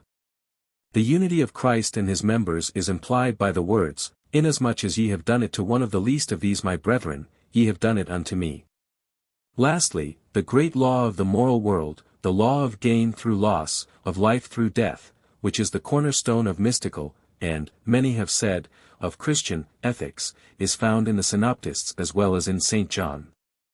Whosoever shall seek to gain his life, or soul, shall lose it, but whosoever shall lose his life, or soul, shall preserve it. The Gospel of St. John, the spiritual gospel, as Clement already calls it, is the charter of Christian mysticism. Indeed, Christian mysticism, as I understand it, might almost be called Johannine Christianity, if it were not better to say that a Johannine Christianity is the ideal which the Christian mystic sets before himself. For we cannot but feel that there are deeper truths in this wonderful gospel than have yet become part of the religious consciousness of mankind. Perhaps, as Origen says, no one can fully understand it who has not, like its author, lain upon the breast of Jesus. We are on holy ground when we are dealing with St. John's Gospel, and must step in fear and reverence. But though the breadth and depth and height of those sublime discourses are for those only who can mount up with wings as eagles to the summits of the spiritual life, so simple is the language and so large its scope, that even the wayfaring men, though fools, can hardly altogether err therein. Let us consider briefly, first, what we learn from this gospel about the nature of God, and then its teaching upon human salvation. There are 3 notable expressions about God the Father in the Gospel and First Epistle of St. John: God is love, God is light, and God is spirit. The form of the sentences teaches us that these 3 qualities belong so intimately to the nature of God that they usher us into his immediate presence. We need not try to get behind them, or to rise above them into some more nebulous region in our search for the absolute. Love, light, and spirit are for us names of God himself. And observe that St. John does not, in applying these semi-abstract words to God, attenuate in the slightest degree his personality. God is love, but he also exercises love. God so loved the world. And he is not only the white radiance that forever shines. He can draw us to himself, and send his Son to bring us back to him. The word logos does not occur in any of the discourses. The identification of Christ with the word or reason of the philosophers is St. John's own. But the statements in the prologue are all confirmed by our Lord's own words as reported by the evangelist. These fall under 2 heads, those which deal with the relation of Christ to the Father, and those which deal with his relation to the world. The pre-existence of Christ in glory at the right hand of God is proved by several declarations. What if ye shall see the Son of Man ascending where he was before? And now, O Father, glorify me with thine own self, with the glory which I had with thee before the world was. His exaltation above time is shown by the solemn statement, before Abraham was, I am. And with regard to the world, we find in St. John the very important doctrine, which has never made its way into popular theology, that the Word is not merely the instrument in the original creation, by, or through, him all things were made, but the central life. The being in whom life existed and exists as an indestructible attribute, an underived prerogative. 60 The mind or wisdom who upholds and animates the universe without being lost in it. This doctrine, which is implied in other parts of St. John, seems to be stated explicitly in the prologue, though the words have been otherwise interpreted. That which has come into existence, says St. John, was in him life, Greek, ho gegenin, en auto zoien. That is to say, the Word is the timeless life, of which the temporal world is a manifestation. This doctrine was taught by many of the Greek fathers, as well as by Scotus Erigena and other speculative mystics. Even if, with the school of Antioch and most of the later commentators, we transfer the words, Greek, ho gegenin, to the preceding sentence, the doctrine that Christ is the life as well as the light of the world can be proved from St. John. 61 The world is the poem of the Word to the glory of the Father. In it, and by means of it, he displays in time all the riches which God has eternally put within him. In St. John, as in mystical theology generally, the Incarnation, rather than the cross, is the central fact of Christianity. The Word was made flesh, and tabernacled among us, is for him the supreme dogma.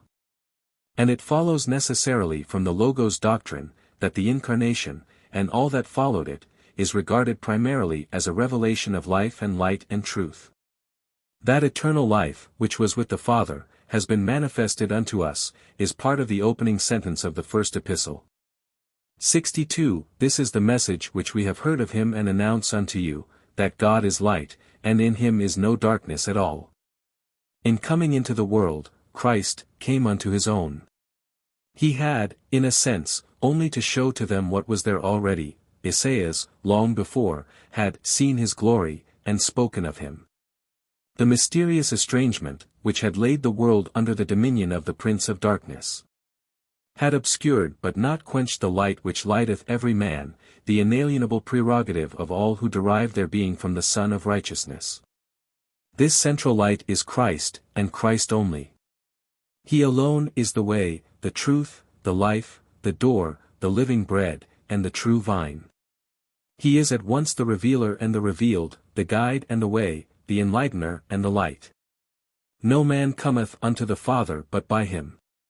The teaching of this gospel on the office of the Holy Spirit claims special attention in our present inquiry. The revelation of God in Christ was complete. There can be no question that St. John claims for Christianity the position of the one eternally true revelation. But without the gradual illumination of the Spirit it is partly unintelligible and partly unobserved. 63 The purpose of the Incarnation was to reveal God the Father. He that hath seen me hath seen the Father. In these momentous words, it has been said, the idea of God receives an abiding embodiment, and the Father is brought forever within the reach of intelligent devotion. 64 The purpose of the mission of the Comforter is to reveal the Son. He takes the place of the ascended Christ on earth as a living and active principle in the hearts of Christians.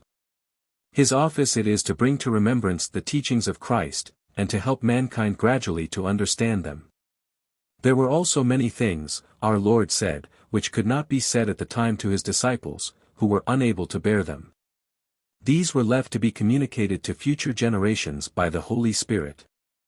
The doctrine of development had never before received so clear an expression, and few could venture to record it so clearly as St. John, who could not be suspected of contemplating a time when the teachings of the human Christ might be superseded.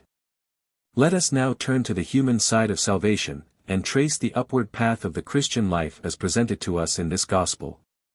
First, then, we have the doctrine of the new birth. Except a man be born anew, or, from above, he cannot see the kingdom of God. This is further explained as a being born of water and of the Spirit, words which are probably meant to remind us of the birth of the world order out of chaos as described in Genesis, and also to suggest the two ideas of purification and life. Baptism, as a symbol of purification, was, of course, already familiar to those who first heard the words. Then we have a doctrine of faith which is deeper than that of the synoptists. The very expression, Greek, pistoin eis, to believe on, common in St. John and rare elsewhere, shows that the word is taking a new meaning. Faith, in St. John, is no longer regarded chiefly as a condition of supernatural favors. Or, rather, the mountains which it can remove are no material obstructions. It is an act of the whole personality, a self-dedication to Christ. It must precede knowledge. If any man willeth to do his will, he shall know of the teaching, is the promise. It is the credo ut intelligam of later theology. The objection has been raised that St. John's teaching about faith moves in a vicious circle. His appeal is to the inward witness, and those who cannot hear this inward witness are informed that they must first believe, which is just what they can find no reason for doing. But this criticism misses altogether the drift of St. John's teaching. Faith, for him, is not the acceptance of a proposition upon evidence, still less is it the acceptance of a proposition in the teeth of evidence. It is, in the first instance, the resolution to stand or fall by the noblest hypothesis, that is, may we not say, to follow Christ wherever he may lead us. Faith begins with an experiment, and ends with an experience. 65 He that believeth in him hath the witness in himself, that is the verification which follows the venture. That even the power to make the experiment is given from above. And that the experience is not merely subjective, but an universal law which has had its supreme vindication in history, these are two facts which we learn afterwards. The converse process, which begins with a critical examination of documents, cannot establish what we really want to know, however strong the evidence may be. In this sense, and in this only, are Tennyson's words true, that nothing worthy proving can be proven, nor yet disproven. Faith, thus defined, is hardly distinguishable from that mixture of admiration, hope, and love by which Wordsworth says that we live. Love especially is intimately connected with faith. And as the Christian life is to be considered as, above all things, a state of union with Christ, and of his members with one another, love of the brethren is inseparable from love of God. So intimate is this union, that hatred towards any human being cannot exist in the same heart as love to God. The mystical union is indeed rather a bond between Christ and the Church, and between man and man as members of Christ, than between Christ and individual souls. Our Lord's prayer is, that they all may be one, even as thou, Father, art in me, and I in thee, that they also may be one in us. The personal relation between the soul and Christ is not to be denied. But it can only be enjoyed when the person has come to himself as a member of a body. This involves an inward transit from the false isolated self to the larger life of sympathy and love which alone makes us persons. Those who are thus living according to their true nature are rewarded with an intense unshakable conviction which makes them independent of external evidences. Like the blind man who was healed, they can say, "One thing I know, that whereas I was blind, now I see." The words, "we know," are repeated again and again in the first epistle, with an emphasis which leaves no room for doubt that the evangelist was willing to throw the main weight of his belief on this inner assurance, and to attribute it without hesitation to the promised presence of the Comforter. We must observe, however, that this knowledge or illumination is progressive. This is proved by the passages already quoted about the work of the Holy Spirit. It is also implied by the words, "This is life eternal, that they should know thee, the only true God, and Jesus Christ whom thou hast sent." Eternal life is not, Greek, gnosis, knowledge as a possession, but the state of acquiring knowledge, Greek, hina gignoskosin. It is significant, I think, that St. John, who is so fond of the verb, to know, never uses the substantive, Greek, gnosis. The state of progressive unification, in which we receive grace upon grace, as we learn more and more of the fullness of Christ, is called by the evangelist, in the verse just quoted and elsewhere, eternal life. This life is generally spoken of as a present possession rather than a future hope. He that believeth on the Son hath everlasting life, he is passed from death unto life, we are in him that is true, even Jesus Christ. This is the true God, and eternal life. The evangelist is constantly trying to transport us into that timeless region in which one day is as 1,000 years, and 1,000 years as one day. St. John's mysticism is thus patent to all. It is stamped upon his very style, and pervades all his teaching. Commentators who are in sympathy with this mode of thought have, as we might expect, made the most of this element in the fourth Gospel. Indeed, some of them, I cannot but think, have interpreted it so completely in the terms of their own idealism, that they have disregarded or explained away the very important qualifications which distinguish the Johannine theology from some later mystical systems. Fichte, for example, claims St. John as a supporter of his system of subjective idealism, if that is a correct description of it, and is driven to some curious bits of exegesis in his attempt to justify this claim.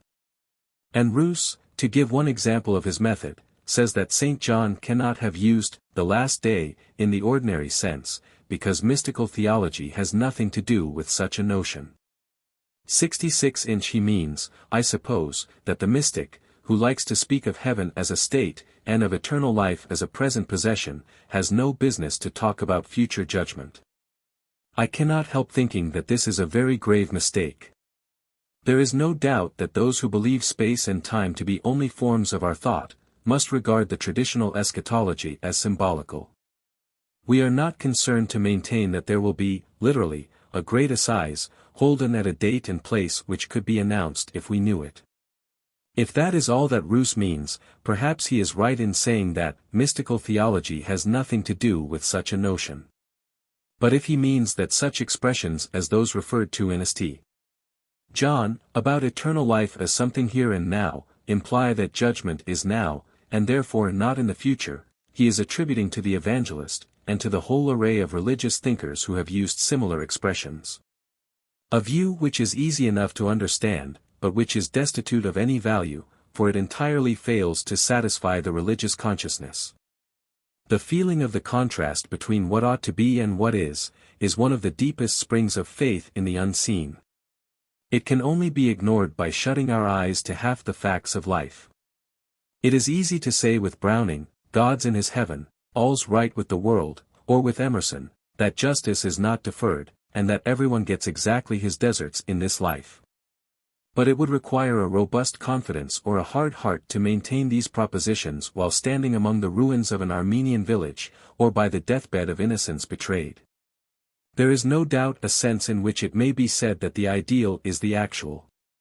But only when we have risen in thought to a region above the antitheses of past, present, and future, where is denotes, not the moment which passes as we speak, but the everlasting now in the mind of God.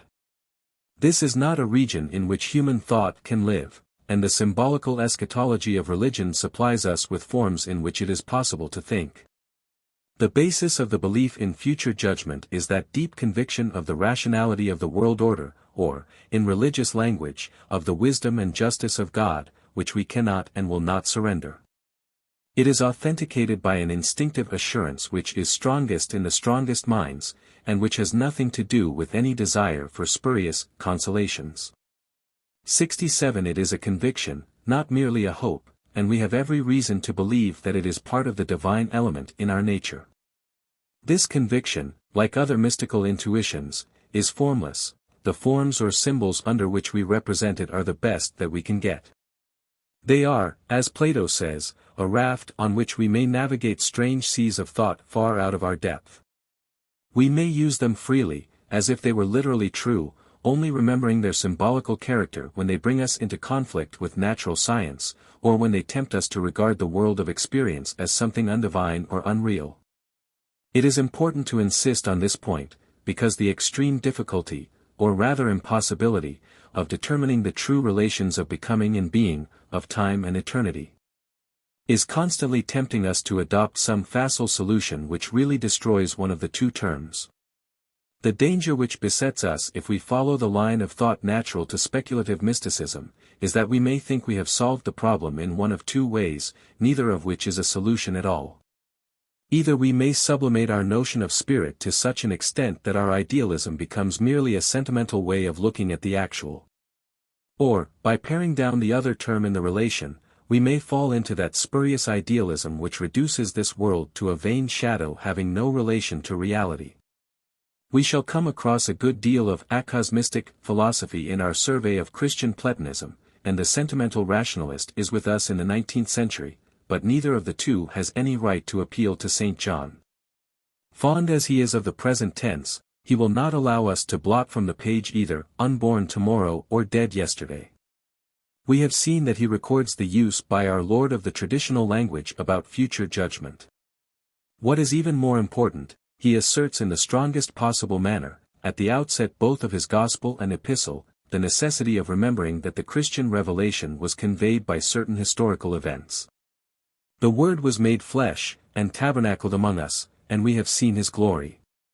That which was from the beginning, that which we have heard, that which we have seen with our eyes, that which we beheld, and our hands handled, concerning the word of life, that which we have seen and heard declare we unto you. And again in striking words he lays it down as the test whereby we may distinguish the spirit of truth from Antichrist or the spirit of error, that the latter confesseth not that Jesus Christ is come in the flesh. The later history of mysticism shows that this warning was very much needed. The tendency of the mystic is to regard the gospel history as only one striking manifestation of an universal law. He believes that every Christian who is in the way of salvation recapitulates the whole process of Christ, as William Law calls it, that he has his miraculous birth, inward death, and resurrection. And so the gospel history becomes for the Gnostic, as Clement calls the Christian philosopher, little more than a dramatization of the normal psychological experience. 68 Christ crucified is teaching for babes, says Origen, with startling audacity. And heretical mystics have often fancied that they can rise above the Son to the Father. The Gospel and Epistle of St. John stand like a rock against this fatal error, and in this feature some German critics have rightly discerned their supreme value to mystical theology. 69 In all life, says Grau, there is not an abstract unity, but an unity in plurality, an outward and inward, a bodily and spiritual, and life, like love, unites what science and philosophy separate. This cooperation of the sensible and spiritual, of the material and ideal, of the historical and eternal, is maintained throughout by St. John. His view is mystical, says Grau, because all life is mystical. It is true that the historical facts hold, for St. John, a subordinate place as evidences. His main proof is, as I have said, experimental. But a spiritual revelation of God without its physical counterpart, an incarnation, is for him an impossibility, and a Christianity which has cut itself adrift from the Galilean ministry is in his eyes an imposture. In no other writer, I think, do we find so firm a grasp of the psychophysical view of life which we all feel to be the true one, if only we could put it in an intelligible form. 70. There is another feature in St.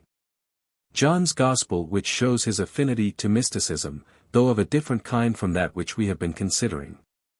I mean his fondness for using visible things and events as symbols. This objective kind of mysticism will form the subject of my last two lectures, and I will here only anticipate so far as to say that the belief which underlies it is that everything, in being what it is symbolic of something more. The fourth Gospel is steeped in symbolism of this kind. The 8 miracles which St. John selects are obviously chosen for their symbolic value, indeed, he seems to regard them mainly as acted parables. His favorite word for miracles is, Greek, semia, signs, or symbols. It is true that he also calls them works, but this is not to distinguish them as supernatural. All Christ's actions are works, as parts of his one work. As evidences of his divinity, such works are inferior to his words, being symbolic and external. Only those who cannot believe on the evidence of the words and their echo in the heart, may strengthen their weak faith by the miracles. But, blessed are they who have not seen, and yet have believed. And besides these signs, we have, in place of the synoptic parables, a wealth of allegories, in which Christ is symbolized as the bread of life, the light of the world, the door of the sheep, the good shepherd, the way, and the true vine. Wind and water are also made to play their part. Moreover, there is much unobtrusive symbolism in descriptive phrases, as when he says that Nicodemus came by night, that Judas went out into the night, and that blood and water flowed from our Lord's side. And the washing of the disciples' feet was a symbolic act which the disciples were to understand hereafter. Thus all things in the world may remind us of him who made them, and who is their sustaining life. In treating of St. John, it was necessary to protest against the tendency of some commentators to interpret him simply as a speculative mystic of the Alexandrian type. But when we turn to St. Paul, we find reason to think that this side of his theology has been very much underestimated, and that the distinctive features of mysticism are even more marked in him than in St. John. This is not surprising, for our blessed Lord's discourses, in which nearly all the doctrinal teaching of St. John is contained, are for all Christians. They rise above the oppositions which must always divide human thought and human thinkers. In St. Paul, large-minded as he was, and inspired as we believe him to be, we may be allowed to see an example of that particular type which we are considering. St. Paul states in the clearest manner that Christ appeared to him, and that this revelation was the foundation of his Christianity and apostolic commission. Neither did I receive the gospel from man, 71, he says, nor was I taught it, but it came to me through revelation of Jesus Christ. It appears that he did not at first 72 think it necessary to confer with flesh and blood, to collect evidence about our Lord's ministry, his death and resurrection. He had seen and felt him, and that was enough. It was the good pleasure of God to reveal his Son in me, 73, he says simply, using the favorite mystical phraseology. The study of evidences, in the usual sense of the term in apologetic, he rejects with distrust and contempt. 74 External revelation cannot make a man religious. It can put nothing new into him. If there is nothing answering to it in his mind, it will profit him nothing. Nor can philosophy make a man religious. Man's wisdom, the wisdom of the world, is of no avail to find spiritual truth. God chose the foolish things of the world, to put to shame them that are wise. The word of the cross is, to them that are perishing, foolishness. By this language he, of course, does not mean that Christianity is irrational, and therefore to be believed on authority. That would be to lay its foundation upon external evidences, and nothing could be further from the whole bent of his teaching. What he does mean, and say very clearly, is that the carnal mind is disqualified from understanding divine truths, it cannot know them, because they are spiritually discerned. He who has not raised himself above the world, that is, the interests and ideals of human society as it organizes itself apart from God, and above the flesh, that is, the things which seem desirable to the average sensual man, does not possess in himself that element which can be assimilated by divine grace. The mystery of the wisdom of God is necessarily hidden from him. St. Paul uses the word mystery in very much the same sense which St. Chrysostom 75 gives to it in the following careful definition: a mystery is that which is everywhere proclaimed, but which is not understood by those who have not right judgment. It is revealed, not by cleverness, but by the Holy Ghost, as we are able to receive it.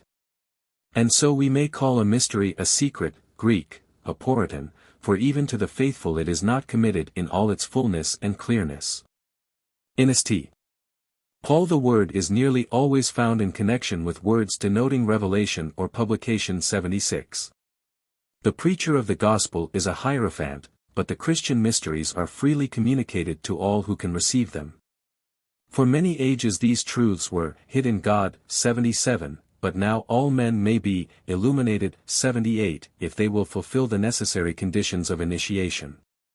These are to cleanse ourselves from all defilement of flesh and spirit, 79, and to have love, without which all else will be unavailing. But there are degrees of initiation. We speak wisdom among the perfect, he says, the Greek, telei, are the fully initiated, but the carnal must still be fed with milk. Growth in knowledge, growth in grace, and growth in love, are so frequently mentioned together, that we must understand the apostle to mean that they are almost inseparable. But this knowledge, grace, and love is itself the work of the indwelling God, who is thus in a sense the organ as well as the object of the spiritual life. The Spirit searcheth all things, he says, yea, the deep things of God. The man who has the Spirit dwelling in him has the mind of Christ. He that is spiritual judgeth all things, and is himself judged of no man. It is, we must admit frankly, a dangerous claim, and one which may easily be subversive of all discipline. Where the Spirit of the Lord is, there is liberty, but such liberty may become a cloak of maliciousness. The fact is that St. Paul had himself trusted in the law, and it had led him into grievous error. As usually happens in such cases, his recoil from it was almost violent. He exalts the inner light into an absolute criterion of right and wrong, that no corner of the moral life may remain in bondage to Pharisaism. The crucifixion of the Lord Jesus and the stoning of Stephen were a crushing condemnation of legal and ceremonial righteousness. The law written in the heart of man, or rather spoken there by the living voice of the Holy Spirit, could never so mislead men as to make them think that they were doing God service by condemning and killing the just. Such memories might well lead St. Paul to use language capable of giving encouragement even to fanatical Anabaptists. But it is significant that the boldest claims on behalf of liberty all occur in the earlier epistles. The subject of St. Paul's visions and revelations is one of great difficulty. In the Acts we have full accounts of the appearance in the sky which caused, or immediately preceded, his conversion. It is quite clear that St. Paul himself regarded this as an appearance of the same kind as the other Christophanies granted to apostles and brethren, and of a different kind from such visions as might be seen by any Christian. It was an unique favor, conferring upon him the apostolic prerogatives of an eyewitness. Other passages in the Acts show that during his missionary journeys St. Paul saw visions and heard voices, and that he believed himself to be guided by the Spirit of Jesus. Lastly, in the second epistle to the Corinthians he records that, more than 14 years ago, he was in an ecstasy, in which he was caught up into the third heaven, and saw things unutterable. The form in which this experience is narrated suggests a recollection of rabbinical pseudoscience. The substance of the vision St. Paul will not reveal, nor will he claim its authority for any of his teaching. These recorded experiences are of great psychological interest, but, as I said in my last lecture, they do not seem to me to belong to the essence of mysticism. Another mystical idea, which is never absent from the mind of St. Paul, is that the individual Christian must live through, and experience personally, the redemptive process of Christ. The life, death, and resurrection of Christ were for him the revelation of a law, the law of redemption through suffering. The victory over sin and death was won for us, but it must also be won in us. The process is an universal law, not a mere event in the past. 81 It has been exemplified in history, which is a progressive unfurling or revelation of a great mystery, the meaning of which is now at last made plain in Christ. 82 And it must also appear in each human life. We were buried with him, says St. Paul to the Romans 83, through baptism into death, that like as Christ was raised from the dead through the glory of the Father, so we also might walk in newness of life.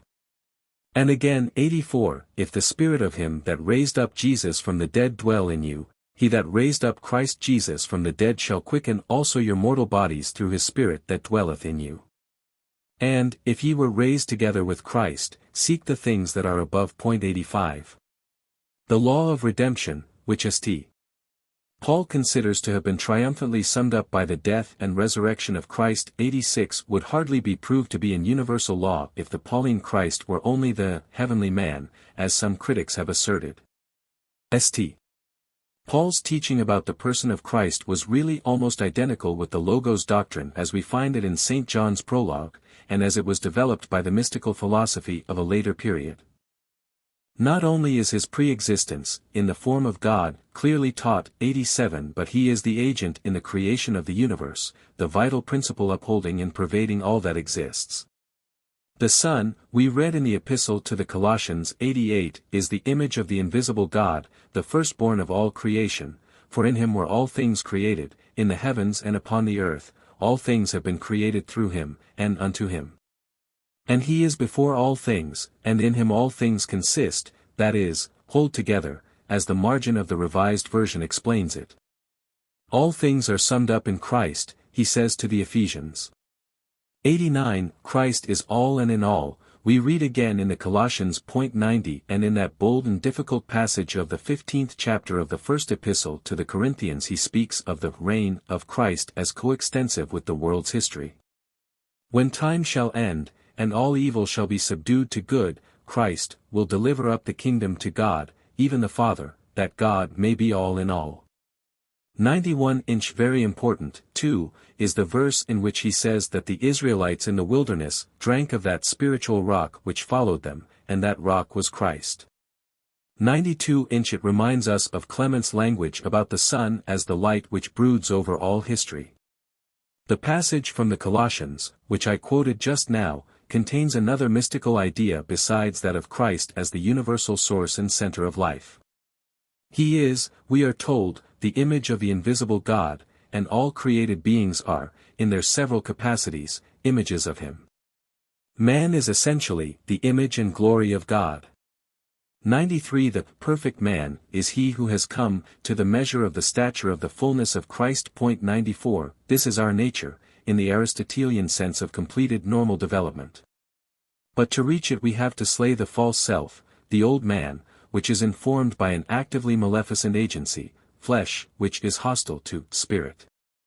This latter conception does not at present concern us. What we have to notice is the description of the upward path as an inner transit from the false isolation of the natural man into a state in which it is possible to say, I live, yet not I, but Christ liveth in me. 95 inch in the Epistle to the Galatians he uses the favorite mystical phrase, until Christ be formed in you. 96 and in the second epistle to the Corinthians 97 he employs a most beautiful expression in describing the process, reverting to the figure of the mirror, dear to mysticism. Which he had already used in the first epistle, we all with unveiled face reflecting as a mirror the glory of the Lord, are transformed into the same image from glory to glory. Other passages, which refer primarily to the future state, are valuable as showing that St. Paul lends no countenance to that abstract idea of eternal life as freedom from all earthly conditions, which has misled so many mystics. Our hope, when the earthly house of our tabernacle is dissolved, is not that we may be unclothed, but that we may be clothed upon with our heavenly habitation. The body of our humiliation is to be changed and glorified, according to the mighty working whereby God is able to subdue all things unto himself. And therefore our whole spirit and soul and body must be preserved blameless. For the body is the temple of the Holy Ghost, not the prison house of a soul which will one day escape out of its cage and fly away. St. Paul's conception of Christ as the life as well as the light of the world has two consequences besides those which have been already mentioned. In the first place, it is fatal to religious individualism. The close unity which joins us to Christ is not so much a unity of the individual soul with the heavenly Christ, as an organic unity of all men, or, since many refuse their privileges, of all Christians, with their Lord. We, being many, are one body in Christ, and severally members one of another. 98 There must be no schism in the body. 99 But each member must perform its allotted function. St. Augustine is thoroughly in agreement with St. Paul when he speaks of Christ and the Church as unus Christus.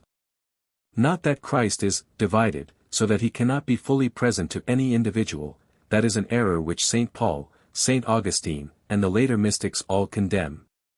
But as the individual cannot reach his real personality as an isolated unit, he cannot, as an isolated unit, attain to full communion with Christ. The second point is one which may seem to be of subordinate importance, but it will, I think, awaken more interest in the future than it has done in the past. In the 8th chapter of the Epistle to the Romans, St.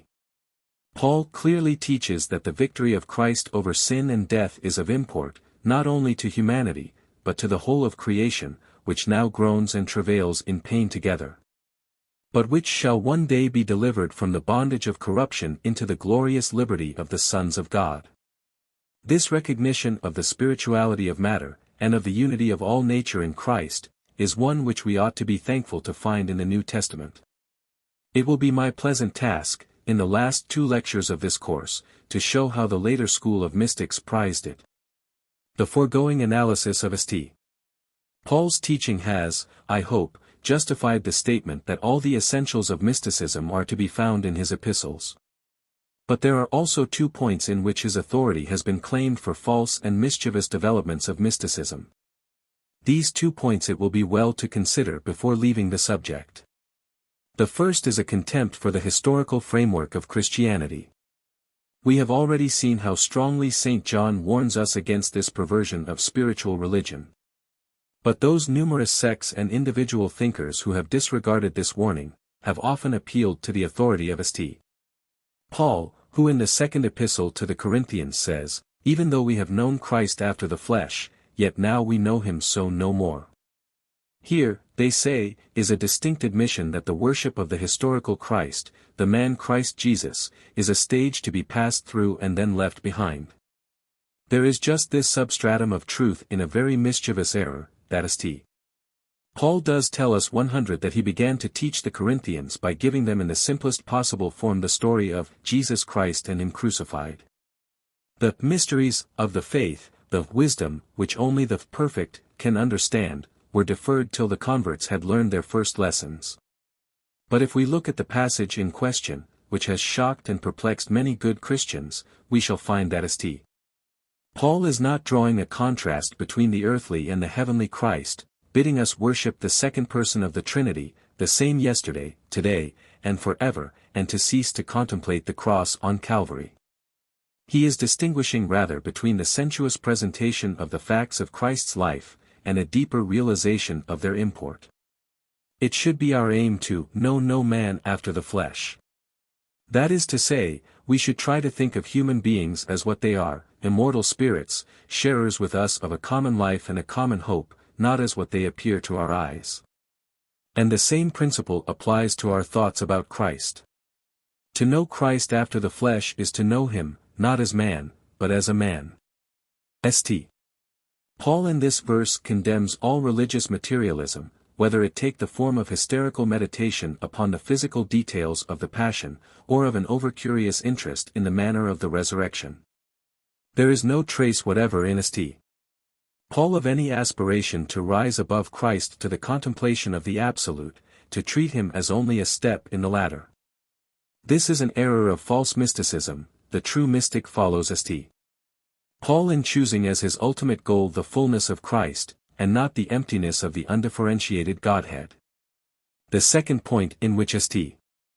Paul has been supposed to sanction an exaggerated form of mysticism, is his extreme disparagement of external religion, of forms and ceremonies and holy days and the like.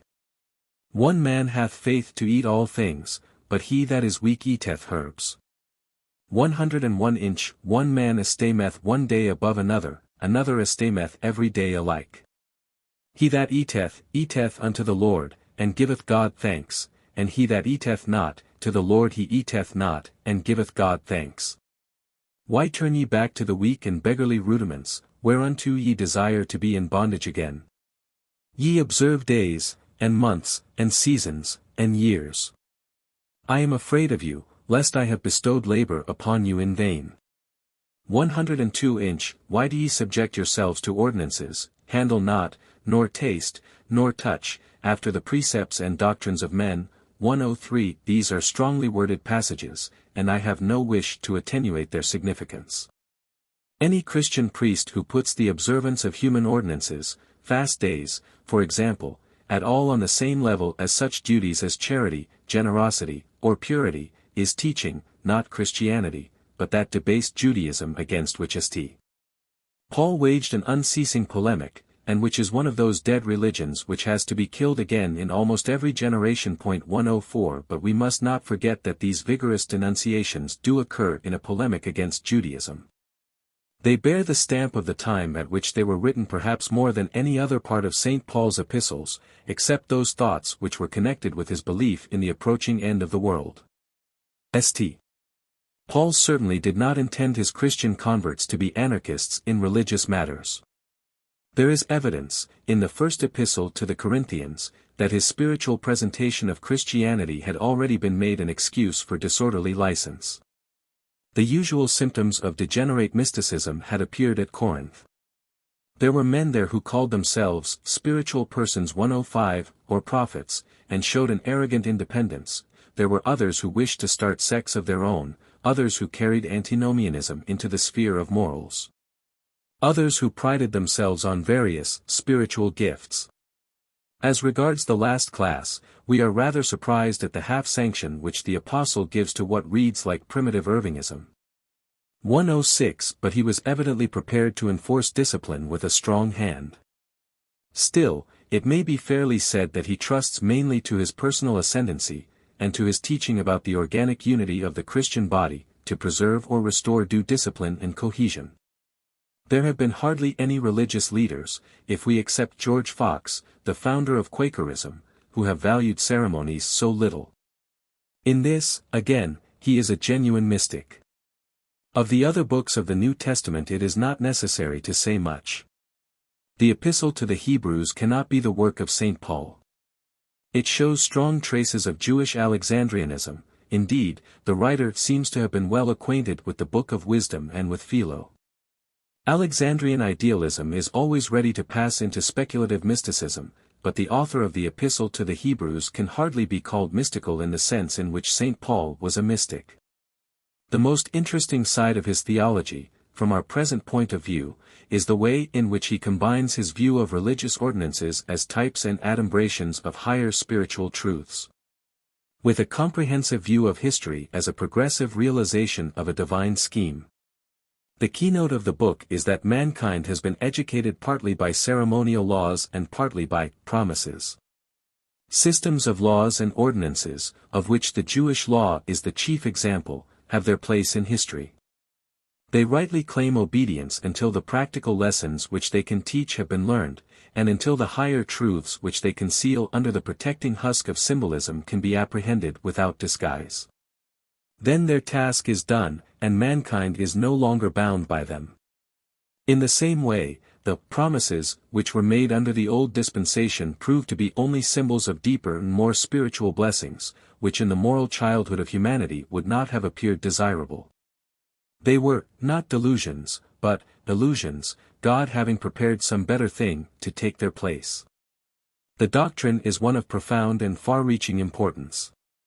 In this epistle it is certainly connected with the idealistic thought that all visible things are symbols, and that every truth apprehended by finite intelligences must be only the husk of a deeper truth. We may therefore claim the epistle to the Hebrews as containing in outline a Christian philosophy of history, based upon a doctrine of symbols which has much in common with some later developments of mysticism. In the Apocalypse, whoever the author may be, we find little or nothing of the characteristic Johannine mysticism. And the influence of its vivid allegorical pictures has been less potent in this branch of theology than might perhaps have been expected. Lecture 3. Christian Platonism and Speculative Mysticism, 1, in the East. Greek, Dio de Dikeos mon terutai he tu philosopha dianoia pros gari kainois aeist nimi kata dunamin, pros oisper theos on theos esti. Tois de toiutwa aner hupomnemesin orthos chromenos, telius aei teletas teleminos, telios ontus monos gignatai. Plato, Phaedrus, page 249. Licht und Farb. Wohn, du Ueglachines, dort bei dem Ueglachinen. Farb, du wechselnd, komm, freundlich zum Menschen herab. Schiller. Nel sua profondo vidi che es interna. Legato con amore in un volume. Cio che per el universo si squaderna. Sestantia ed accident, e lor costume. Tutti conflati insieme par tal modo. Che cio chio dico a un semplice lume. Dante, Paradiso, c. 33. Christian Platonism and Speculative Mysticism. I. In the East. That was the true light, which lighteth every man coming into the world. John I, 9. He made darkness his hiding place, his pavilion round about him, darkness of waters, thick clouds of the skies. P.S. 18.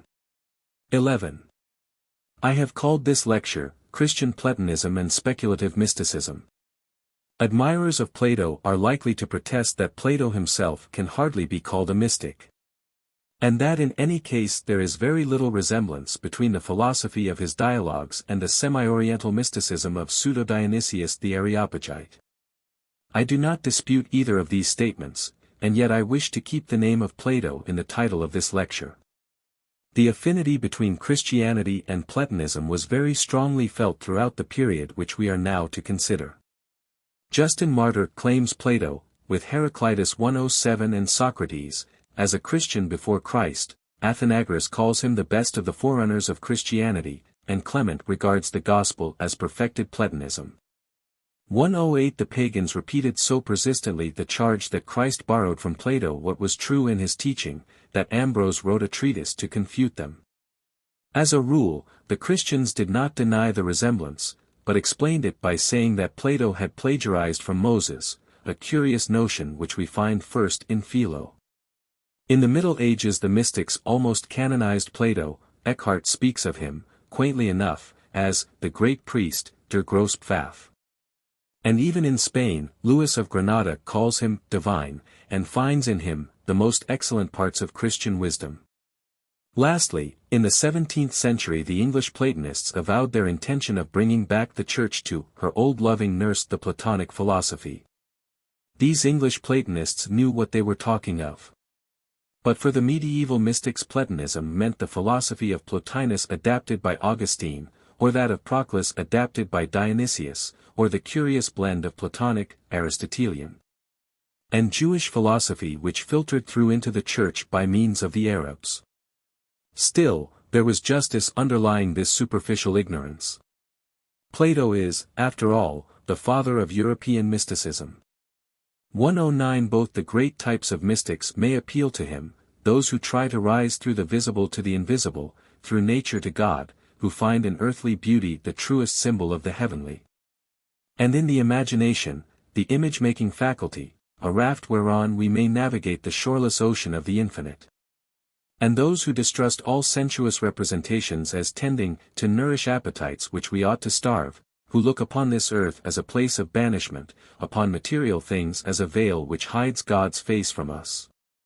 And who bid us flee away from hence as quickly as may be, to seek yonder, in the realm of the ideas, the heart's true home. Both may find in the real Plato much congenial teaching, that the highest good is the greatest likeness to God, that the greatest happiness is the vision of God, that we should seek holiness not for the sake of external reward, but because it is the health of the soul, while vice is its disease, that goodness is unity and harmony, while evil is discord and disintegration, that it is our duty and happiness to rise above the visible and transitory to the invisible and permanent. It may also be a pleasure to some to trace the fortunes of the positive and negative elements in Plato's teaching, of the humanist and the ascetic who dwelt together in that large mind. To observe how the world-renouncing element had to grow at the expense of the other, until full justice had been done to its claims. And then how the brighter, more truly Hellenic side was able to assert itself under due safeguards, as a precious thing dearly purchased, a treasure reserved for the pure and humble, and still only to be tasted carefully, with reverence and godly fear. There is, of course, no necessity for connecting this development with the name of Plato.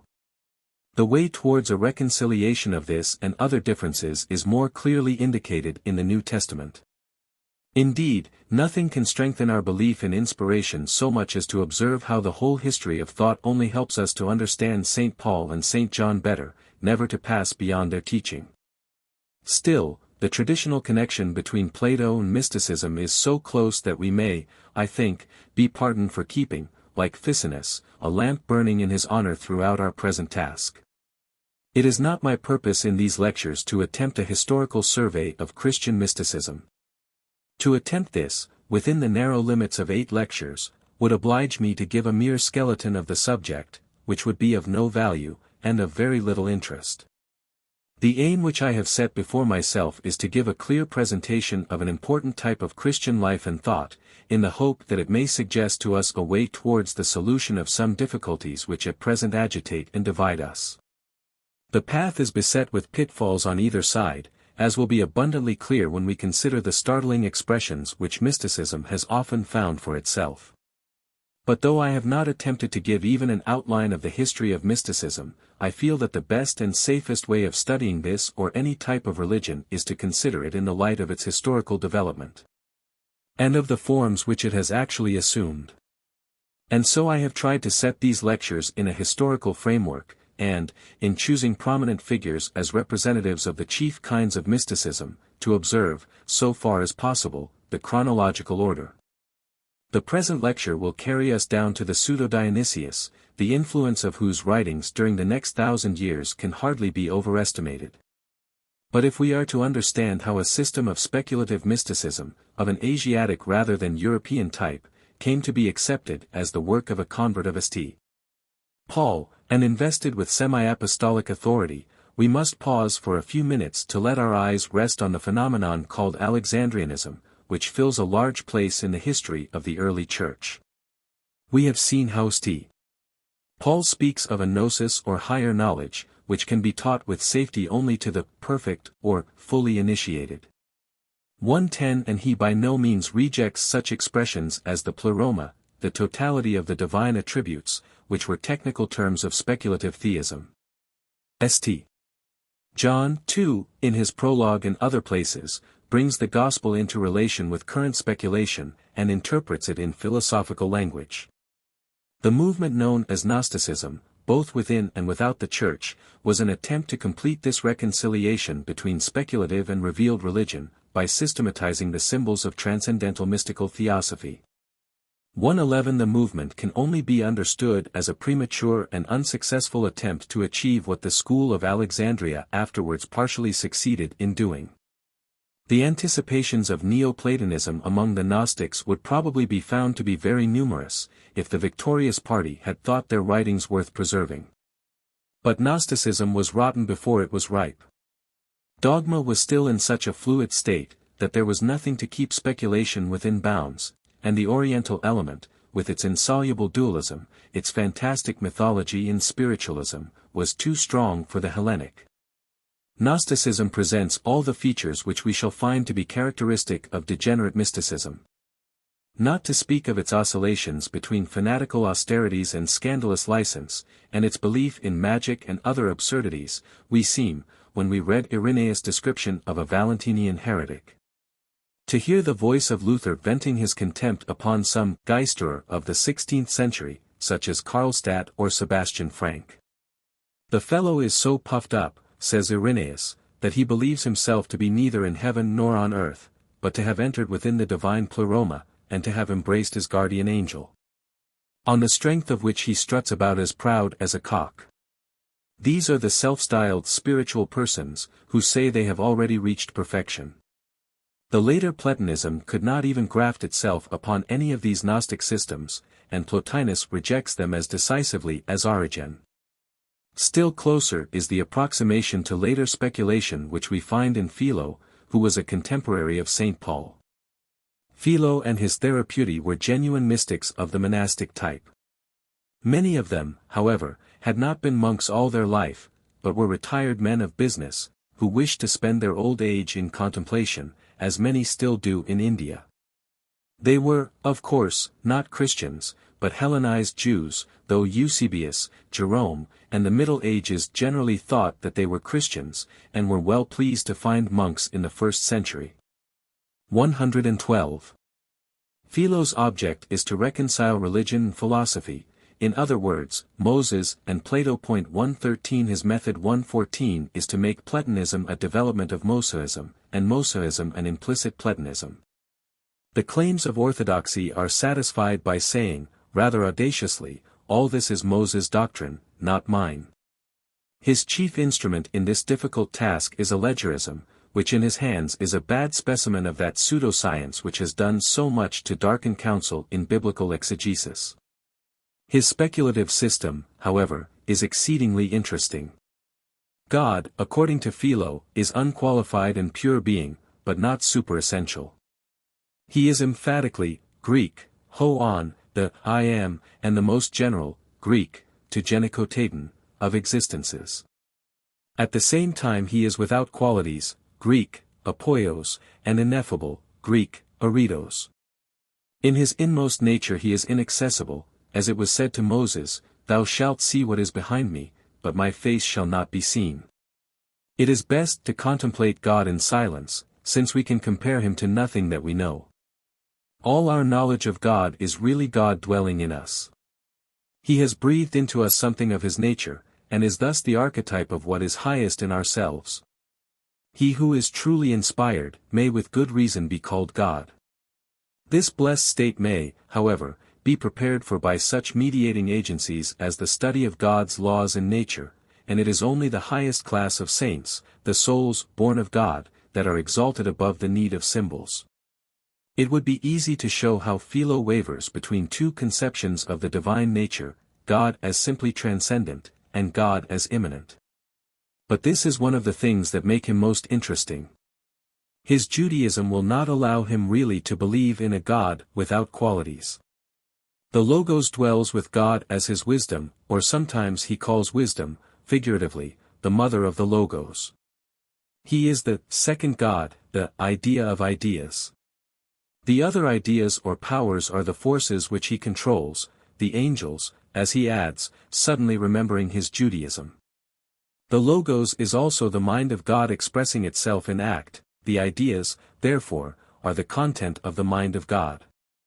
Here he anticipates Plotinus, but he does not reduce God to a logical point. His God is self-conscious, and reasons. By the agency of the Logos the worlds were made, the intelligible world, the Greek, cosmos noedos, is the Logos acting as creator. Indeed, Philo calls the intelligible universe, the only and beloved Son of God, just as Origena says, "Be assured that the Word is the nature of all things." The Son represents the world before God as High Priest, Intercessor, and Paraclete. He is the divine angel that guides us. He is the bread of God, the dew of the soul, the convincer of sin. No evil can touch the soul in which he dwells. He is the eternal image of the Father, and we, who are not yet fit to be called sons of God, may call ourselves his sons. Philo's ethical system is that of the later contemplative mysticism. Knowledge and virtue can be obtained only by renunciation of self. Contemplation is a higher state than activity. The soul should cut off its right hand. It should shun the whirlpool of life, and not even touch it with the tip of a finger. The highest stage is when a man leaves behind his finite self-consciousness, and sees God face to face, standing in him from henceforward, and knowing him not by reason, but by clear certainty. Philo makes no attempt to identify the Logos with the Jewish Messiah, and leaves no room for an incarnation. This remarkable system anticipates the greater part of Christian and pagan Neoplatonism. The astonishing thing is that Philo's work exercised so little influence on the philosophy of the 2nd century. It was probably regarded as an attempt to evolve Platonism out of the Pentateuch, and, as such, interesting only to the Jews, who were at this period becoming more and more unpopular. 115 The same prejudice may possibly have impaired the influence of Numenius, another semi-mystical thinker, who in the age of the Antonines evolved a kind of trinity, consisting of God, whom he also calls mind. The Son, the maker of the world, whom he does not call the Logos, and the world, the grandson, as he calls it. His Jewish affinities are shown by his calling Plato and Atticizing Moses.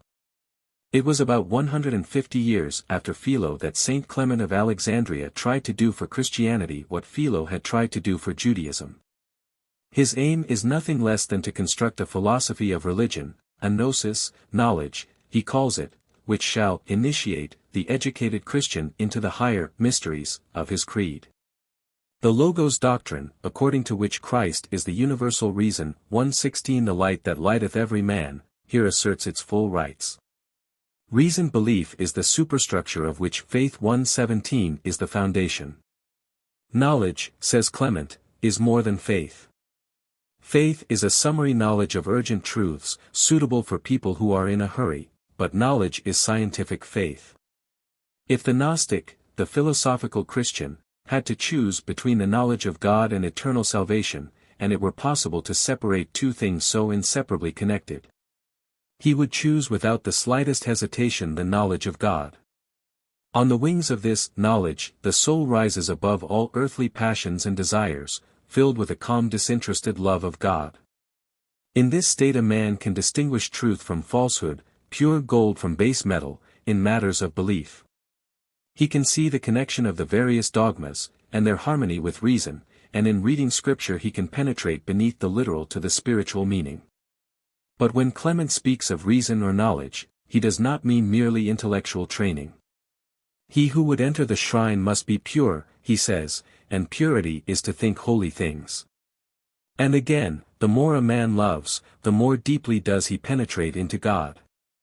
Purity and love, to which he adds diligent study of the Scriptures, are all that is necessary to the highest life, though mental cultivation may be and ought to be a great help. 118.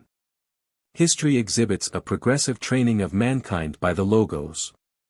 There is one river of truth, he says, which receives tributaries from every side. All moral evil is caused either by ignorance or by weakness of will. The cure for the one is knowledge, the cure for the other is discipline. 119. In his doctrine of God we find that he has fallen a victim to the unfortunate negative method, which he calls analysis. It is the method which starts with the assertion that since God is exalted above being, we cannot say what he is, but only what he is not. Clement apparently objects to saying that God is above being, but he strips him of all attributes and qualities till nothing is left but a nameless point. And this, too, he would eliminate, for a point is a numerical unit, and God is above the idea of the monad. We shall encounter this argument far too often in our survey of mysticism, and in writers more logical than Clement, who allowed it to dominate their whole theology and ethics. The Son is the consciousness of God. The Father only sees the world as reflected in the Son. This bold and perhaps dangerous doctrine seems to be Clement's own. Clement was not a deep or consistent thinker, and the task which he has set himself is clearly beyond his strength. But he gathers up most of the religious and philosophical ideas of his time, and weaves them together into a system which is permeated by his cultivated, humane, and genial personality. Especially interesting from the point of view of our present task is the use of mystery language which we find everywhere in Clement. The Christian revelation is the divine, or holy, mysteries, the divine secrets, the secret word, the mysteries of the Word. Jesus Christ is the teacher of the divine mysteries, the ordinary teaching of the Church is the lesser mysteries. The higher knowledge of the Gnostic, leading to full initiation, Greek, epoptia, the great mysteries. He borrows verbatim from a Neo-Pythagorean document a whole sentence, to the effect that, it is not lawful to reveal to profane persons the mysteries of the Word, the Logos, taking the place of the Eleusinian goddesses. This evident wish to claim the Greek mystery worship, with its technical language, for Christianity, is very interesting, and the attempt was by no means unfruitful. Among other ideas which seem to come direct from the mysteries is the notion of deification by the gift of immortality. Clement 1:20 says categorically, Greek, to me theiresti theatitos metakain esti. This is, historically, the way in which the doctrine of deification found its way into the scheme of Christian mysticism. The idea of immortality as the attribute constituting Godhead was, of course, as familiar to the Greeks as it was strange to the Jews. 121. Origen supplies some valuable links in the history of speculative mysticism, but his mind was less inclined to mystical modes of thought than was Clement's. I can here only touch upon a few points which bear directly upon our subject. Origen follows Clement in his division of the religious life into two classes or stages, those of faith and knowledge. He draws too hard a line between them, and speaks with a professorial arrogance of the popular, irrational faith, which leads to somatic Christianity, as opposed to the spiritual Christianity, conferred by gnosis or wisdom. 122 He makes it only too clear that by somatic Christianity, he means that faith which is based on the gospel history of teaching founded upon the historical narrative. He says, what better method could be devised to assist the masses? The Gnostic or sage no longer needs the crucified Christ. The eternal, or spiritual, gospel, which is his possession, shows clearly all things concerning the Son of God himself, both the mysteries shown by his words, and the things of which his acts were the symbols.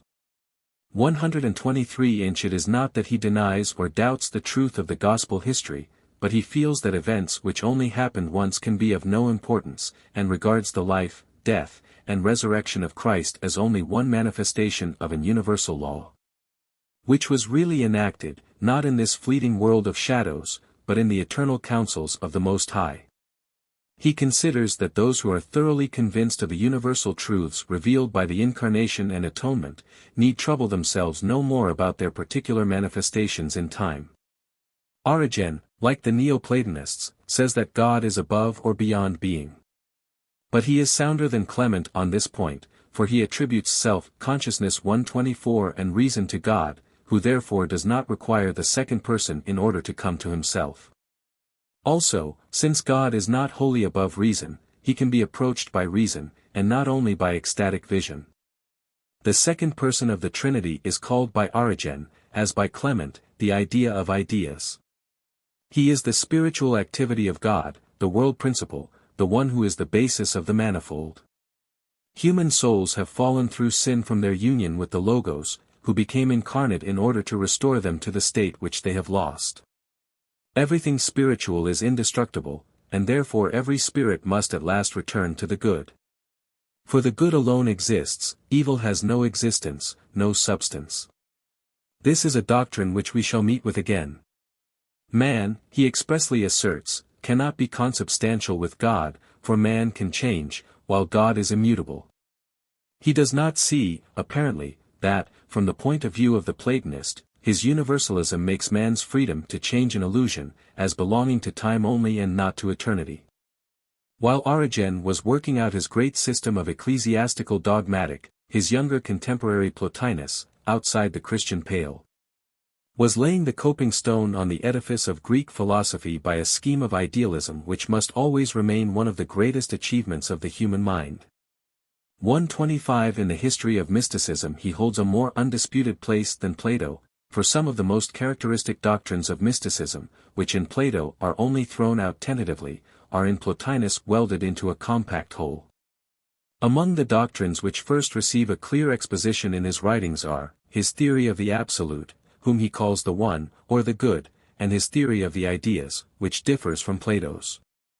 For Plato represents the mind of the world artist as immanent in the idea of the good, while Plotinus makes the ideas immanent in the universal mind. In other words, the real world, which he calls the intelligible world, the sphere of the ideas, is in the mind of God. He also, in his doctrine of vision, attaches an importance to revelation which was new in Greek philosophy. But his psychology is really the center of his system, and it is here that the Christian Church and Christian mysticism, in particular, is most indebted to him. The soul is with him the meeting point of the intelligible and the phenomenal. It is diffused everywhere. 126 Animals and vegetables participate in it. 127 And the earth has a soul which sees and hears. 128 The soul is immaterial and immortal, for it belongs to the world of real existence, and nothing that is can cease to be. 129 The body is in the soul, rather than the soul in the body. The soul creates the body by imposing form on matter, which in itself is no thing, pure indetermination, and next door to absolute non-existence. 130 Space and time are only forms of our thought. The concepts formed by the soul, by classifying the things of sense, are said to be ideas unrolled and separate, that is, they are conceived as separate in space and time, instead of existing all together in eternity. The nature of the soul is triple. It is presented under three forms, which are at the same time the three stages of perfection which it can reach. 131 There is first and lowest the animal and sensual soul, which is closely bound up with the body. Then there is the logical, reasoning soul, the distinctively human part. And, lastly, there is the superhuman stage or part, in which a man thinks himself according to the higher intelligence, with which he has become identified, knowing himself no longer as a man, but as one who has become altogether changed, and has transferred himself into the higher region. The soul is thus made one with intelligence without losing herself, so that they two are both one and two. This is exactly Eckhart's doctrine of the Funkeline, if we identify Plotinus, Greek, nous, with Eckhart's God, as we may fairly do. The soul is not altogether incarnate in the body, part of it remains above, in the intelligible world, whither it desires to return in its entirety. The world is an image of the divine mind, which is itself a reflection of the One. It is therefore not bad or evil. What more beautiful image of the divine could there be, he asks, than this world, except the world yonder? And so it is a great mistake to shut our eyes to the world around us, and all beautiful things. 132 The love of beauty will lead us up a long way, up to the point when the love of the good is ready to receive us. Only we must not let ourselves be entangled by sensuous beauty. Those who do not quickly rise beyond this first stage, to contemplate ideal form, the universal mold, share the fate of Hylas. They are engulfed in a swamp, from which they never emerge. The universe resembles a vast chain, of which every being is a link. It may also be compared to rays of light shed abroad from one center. Everything flowed from this center, and everything desires to flow back towards it. God draws all men and all things towards himself as a magnet draws iron, with a constant unvarying attraction. This theory of emanation is often sharply contrasted with that of evolution, and is supposed to be discredited by modern science. But that is only true if the emanation is regarded as a process in time, which for the Neoplatonist it is not. 133 In fact, Plotinus uses the word evolution to explain the process of nature. 134. The whole universe is one vast organism. 135 And if one member suffer, all the members suffer with it. 136 This is why a faint movement of sympathy 137 stirs within us at the sight of any living creature. So Origen says, as our body, while consisting of many members, is yet held together by one soul, so the universe is to be thought of as an immense living being, which is held together by one soul, the power and the logos of God. All existence is drawn upwards towards God by a kind of centripetal attraction, which is unconscious in the lower, half-conscious in the higher organisms. Christian Neoplatonism tended to identify the logos, as the second person of the Trinity, with the Greek, nous, mind or intelligence, of Plotinus, and rightly. But in Plotinus the word logos has a less exalted position, being practically what we call law, regarded as a vital force. 138. Plotinus Trinity are the one or the good, who is above existence, God as the absolute. The intelligence, who occupies the sphere of real existence, organic unity comprehending multiplicity, the one many, as he calls it, or, as we might call it, God as thought, God existing in and for himself. And the soul, the one and many, occupying the sphere of appearance or imperfect reality, God as action. Soulless matter, which only exists as a logical abstraction, is arrived at by looking at things, in disconnection, dull and spiritless. It is the sphere of the merely many, and is zero, as the one who is not is infinity. The intelligible world is timeless and spaceless, and contains the archetypes of the sensible world. The sensible world is our view of the intelligible world. When we say it does not exist, we mean that we shall not always see it in this form. The ideas are the ultimate form in which things are regarded by intelligence, or by God. Greek, nous, is described as at once, Greek, stasis, and, Greek, kinesis, that is, it is unchanging itself, but the whole cosmic process, which is ever in flux, is eternally present to it as a process. Evil is disintegration. 139 In its essence it is not merely unreal, but unreality as such. It can only appear in conjunction with some low degree of goodness which suggests to Plotinus the fine saying that vice at its worst is still human, being mixed with something opposite to itself. 140 Inch. The lower virtues, as he calls the duties of the average citizen 141 are not only purgative, but teach us the principles of measure and rule, which are divine characteristics. This is immensely important, for it is the point where Platonism and Asiatic mysticism finally part company. 142. But in Plotinus, as in his Christian imitators, they do not part company. The marching orders of the true mystic are those given by God to Moses on Sinai, see that thou make all things according to the pattern showed thee in the mount.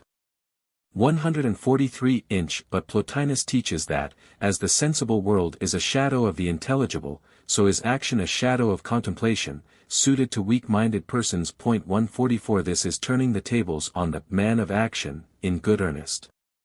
But it is false Platonism and false mysticism. It leads to the heartless doctrine, quite unworthy of the man, that public calamities are to the wise man only stage tragedies, or even stage comedies. 145 The moral results of this self-centered individualism are exemplified by the medieval saint and visionary, Angela of Foligno, who congratulates herself on the deaths of her mother, husband, and children, who were great obstacles in the way of God. A few words must be said about the doctrine of ecstasy in Plotinus. He describes the conditions under which the vision is granted in exactly the same manner as some of the Christian mystics, e.g. Saint One of the Cross. The soul when possessed by intense love of him divests herself of all form which she has, even of that which is derived from intelligence. For it is impossible, when in conscious possession of any other attribute, either to behold or to be harmonized with him. Thus the soul must be neither good nor bad nor aught else, that she may receive him only, him alone, she alone. 146 Inch. While she is in this state, the one suddenly appears, with nothing between, and they are no more two but one. And the soul is no more conscious of the body or of the mind, but knows that she has what she desired, that she is where no deception can come, and that she would not exchange her bliss for all the heaven of heavens. What is the source of this strange aspiration to rise above reason and intelligence, which is for Plotinus the highest category of being, and to come out, on the other side of being, Greek, epikina tes ousios? Plotinus says himself elsewhere that, he who would rise above reason, falls outside it, and yet he regards it as the highest reward of the philosopher saint to converse with the hypostatized abstraction who transcends all distinctions. The vision of the one is no part of his philosophy, but is a mischievous accretion. For though the superessential absolute may be a logical necessity, we cannot make it, even in the most transcendental manner, an object of sense, without depriving it of its absoluteness. What is really apprehended is not the absolute, but a kind of form of formlessness, an idea not of the infinite, but of the indefinite. 147 It is then impossible to distinguish the one, who is said to be above all distinctions, from undifferentiated matter, the formless no thing, which Plotinus puts at the lowest end of the scale. I believe that the Neoplatonic vision owes its place in the system to two very different causes. First, there was the direct influence of Oriental philosophy of the Indian type, which tries to reach the universal by wiping out all the boundary lines of the particular, and to gain infinity by reducing self and the world to zero. Of this we shall say more when we come to Dionysius. And, secondly, the blank trance was a real psychical experience, quite different from the visions, which we have already mentioned. Evidence is abundant. But I will content myself with one quotation. 148 In Amiel's journal, 149, we have the following record of such a trance: like a dream which trembles and dies at the first glimmer of dawn, all my past, all my present, dissolve in me, and fall away from my consciousness at the moment when it returns upon myself. I feel myself then stripped and empty, like a convalescent who remembers nothing. My travels, my reading, my studies, my projects, my hopes, have faded from my mind. All my faculties drop away from me like a cloak that one takes off, like the chrysalis case of a larva. I feel myself returning into a more elementary form. But Amiel, instead of expecting the advent of the One while in this state, feels that the pleasure of it is deadly, inferior in all respects to the joys of action, to the sweetness of love, to the beauty of enthusiasm, or to the sacred savor of accomplished duty. 149 inch. We may now return to the Christian Platonists. We find in Methodius the interesting doctrine that the indwelling Christ constantly repeats his passion in remembrance, for not otherwise could the Church continually conceive believers, and bear them anew through the bath of regeneration. Unless Christ were repeatedly to die, emptying himself for the sake of each individual. Christ must be born mentally, Greek, metos, in every individual, and each individual saint, by participating in Christ, is born as a Christ. This is exactly the language of Eckhart and Tauler, and it is first clearly heard in the mouth of Methodius. 150 The new features are the great prominence given to immanence, the mystical union as an opus operatum, and the individualistic conception of the relation of Christ to the soul. Of the Greek fathers who followed Athanasius, I have only room to mention Gregory of Nyssa, who defends the historical incarnation in true mystical fashion by an appeal to spiritual experience. We all believe that the divine is in everything, pervading and embracing it, and dwelling in it. Why then do men take offense at the dispensation of the mystery taught by the incarnation of God, who is not, even now, outside of mankind? If the form of the divine presence is not now the same, we are as much agreed that God is among us today, as that he was in the world then. He argues in another place that all other species of spiritual beings must have had their incarnations of Christ, a doctrine which was afterwards condemned, but which seems to follow necessarily from the Logos doctrine. These arguments show very clearly that for the Greek theologians Christ is a cosmic principle, immanent in the world, though not confined by it. And that the scheme of salvation is regarded as part of the constitution of the universe, which is animated and sustained by the same power who was fully manifested in the Incarnation. The question has been much debated, whether the influence of Persian and Indian thought can be traced in Neoplatonism, or whether that system was purely Greek. 151 It is a quite hopeless task to try to disentangle the various strands of thought which make up the web of Alexandrianism. But there is no doubt that the philosophers of Asia were held in reverence at this period. Origen, in justifying an esoteric mystery religion for the educated, and a mythical religion for the vulgar, appeals to the example of the Persians and Indians. And Philostratus, in his Life of Apollonius of Tyana, says, or makes his hero say, that while all wish to live in the presence of God, the Indians alone succeed in doing so. And certainly there are parts of Plotinus, and still more of his successors, which strongly suggest Asiatic influences. 152 When we turn from Alexandria to Syria, we find Orientalism more rampant. Speculation among the Syrian monks of the 3rd, 4th, and 5th centuries was perhaps more unfettered and more audacious than in any other branch of Christendom at any period. Our knowledge of their theories is very limited, but one strange specimen has survived in the Book of Hierotheus 153 which the canonized Dionysius praises in glowing terms as an inspired oracle. Indeed, he professes that his own object in writing was merely to popularize the teaching of his master. The book purports to be the work of Hierotheus, a holy man converted by St. Paul, and an instructor of the real Dionysius the Areopagite. A strong case has been made out for believing the real author to be a Syrian mystic, named Stephen Bar Sedeli, who lived late in the 5th century. If this theory is correct, the date of Dionysius will have to be moved somewhat later than it has been the custom to fix it. The book of the Holy Hierotheus on the hidden mysteries of the divinity has been but recently discovered, and only a summary of it has as yet been made public. But it is of great interest and importance for our subject, because the author has no fear of being accused of pantheism or any other heresy, but develops his particular form of mysticism to its logical conclusions with unexampled boldness. He will show us better even than his pupil Dionysius whither the method of analysis really leads us. The system of Hierotheus is not exactly pantheism, but pan-nihilism. Everything is an emanation from the chaos of bare indetermination which he calls God, and everything will return thither. There are three periods of existence: 1, the present world, which is evil, and is characterized by motion. 2, the progressive union with Christ, who is all and in all, this is the period of rest. 3, the period of fusion of all things in the Absolute. The three persons of the Trinity, he dares to say, will then be swallowed up, and even the devils are thrown into the same melting pot. Consistently with mystical principles, these three world periods are also phases in the development of individual souls. In the first stage the mind aspires towards its first principles, in the second it becomes Christ, the universal mind. In the third its personality is wholly merged. The greater part of the book is taken up with the adventures of the mind in climbing the ladder of perfection. It is a kind of theosophical romance, much more elaborate and fantastic than the revelations of medieval mystics.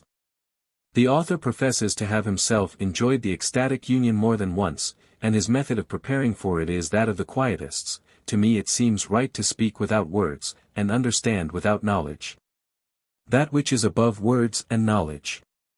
This I apprehend to be nothing but the mysterious silence and mystical quiet which destroys consciousness and dissolves forms. Seek, therefore, silently and mystically, that perfect and primitive union with the arch-good. We cannot follow the ascent of the mind through its various transmutations. At one stage it is crucified, with the soul on the right and the body on the left, it is buried for 3 days, it descends into Hades. 154 Then it ascends again, till it reaches paradise, and is united to the tree of life, then it descends below all essences, and sees a formless luminous essence, and marvels that it is the same essence that it has seen on high. Now it comprehends the truth, that God is consubstantial with the universe, and that there are no real distinctions anywhere. So it ceases to wander. All these doctrines, concludes the seer, which are unknown even to angels, have I disclosed to thee, my son, Dionysius, probably. Know, then, that all nature will be confused with the Father, that nothing will perish or be destroyed, but all will return, be sanctified, united, and confused. Thus God will be all in all. 155 inch. There can be no difficulty in classifying this Syrian philosophy of religion. It is the ancient religion of the Brahmins, masquerading in clothes borrowed from Jewish allegorists, half-Christian Gnostics, Manichaeans, Platonising Christians, and pagan Neoplatonists. We will now see what St. Dionysius makes of this system, which he accepts as from the hand of one who has not only learned, but felt the things of God. 156. The date and nationality of Dionysius are still matters of dispute. 157 Mysticism changes so little that it is impossible to determine the question by internal evidence, and for our purposes it is not of great importance. The author was a monk, perhaps a Syrian monk. He probably perpetrated a deliberate fraud, a pious fraud, in his own opinion, by suppressing his own individuality, and fathering his books on St. Paul's Athenian convert. The success of the imposture is amazing, even in that uncritical age, and gives much food for reflection. The 6th century saw nothing impossible in a book full of the later Neoplatonic theories, those of Proclus rather than Plotinus. 158, having been written in the 1st century. And the medieval church was ready to believe that this strange semi-pantheistic mysticism dropped from the lips of St. Paul. 159. Dionysius is a theologian, not a visionary like his master Hierotheus. His main object is to present Christianity in the guise of a Platonic mysteriosophy, and he uses the technical terms of the mysteries whenever he can. 160 His philosophy is that of his day, the later Neoplatonism, with its strong Oriental affinities. Beginning with the Trinity, he identifies God the Father with the Neoplatonic monad, and describes him as superessential indetermination, superrational unity, the unity which unifies every unity, superessential essence, irrational mind. Unspoken word, the absolute no thing which is above all existence. 161 inch. Even now he is not satisfied with the tortures to which he has subjected the Greek language. No monad or triad, he says, can express the all-transcending hiddenness of the all-transcending super-essentially super-existing super-deity. 162 Inch. But even in the midst of this barbarous jargon he does not quite forget his Plato. The good and beautiful, he says, are the cause of all things that are. And all things love and aspire to the good and beautiful, which are, indeed, the sole objects of their desire. Since, then, the absolute good and beautiful is honored by eliminating all qualities from it, the non-existent also, Greek, to me on, must participate in the good and beautiful. This pathetic absurdity shows what we are driven to if we try to graft Indian nihilism upon the Platonic doctrine of ideas. Plotinus tried hard to show that his first person was very different from his lowest category, non-existent, matter. But if we once allow ourselves to define the infinite as the indefinite, the conclusion which he deprecated cannot long be averted. God is the being of all that is. Since, then, being is identical with God or goodness, evil, as such, does not exist, it only exists by its participation in good. Evil, he says, is not in things which exist, a good tree cannot bear evil fruit. It must, therefore, have another origin. But this is dualism, and must be rejected. 163 Nor is evil in God, nor of God, nor in the angels, nor in the human soul, nor in the brutes, nor in inanimate nature, nor in matter. Having thus hunted evil out of every corner of the universe, he asks, is evil, then, simply privation of good? But privation is not evil in itself. No, evil must arise from disorderly and inharmonious motion. As dirt has been defined as matter in the wrong place, so evil is good in the wrong place. It arises by a kind of accident, all evil is done with the object of gaining some good, no one does evil as evil. Evil in itself is that which is, no-how, nowhere, and no thing. God sees evil as good. Students of modern philosophy will recognize a theory which has found influential advocates in our own day, that evil needs only to be supplemented, rearranged, and transmuted, in order to take its place in the universal harmony. 164. All things flow out from God, and all will ultimately return to Him. The first emanation is the thing in itself, Greek, auto tuinai, which corresponds to the Plotinian, Greek, nous, and to the Johannine logos. He also calls it life in itself and wisdom in itself, Greek, autozo, autosophia. Of this he says, so then the divine wisdom in knowing itself will know all things. It will know the material immaterially, and the divided inseparably, and the many as one, Greek, heniaos, knowing all things by the standard of absolute unity. These important speculations are left undeveloped by Dionysius, who merely states them dogmatically. The universe is evolved from the Son, whom he identifies with the thing in itself, wisdom, or life in itself. In creation, the One is said to become multiform. The world is a necessary process of God's being. He created it as the sun shines, without premeditation or purpose. The Father is simply one. The Son has also plurality, namely, the words, or reasons, which make existence, Greek, tu ousiopoios logos, which theology calls foreordinations, Greek, prorismos. But he does not teach that all separate existences will ultimately be merged in the one. The highest unity gives to all the power of striving, on the one hand, to share in the one, on the other, to persist in their own individuality. And in more than one passage he speaks of God as a unity comprehending, not abolishing differences. 165 God is before all things, being is in him, and he is not in being. Thus Dionysius tries to safeguard the transcendence of God, and to escape pantheism.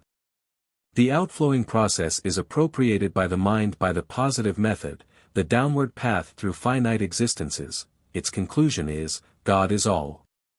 The return journey is by the negative road, that of ascent to God by abstraction and analysis. Its conclusion is, all is not God. 166 The negative path is the high road of a large school of mystics. I will say more about it presently. The mystic, says Dionysius, must leave behind all things both in the sensible and in the intelligible worlds, till he enters into the darkness of nescience that is truly mystical.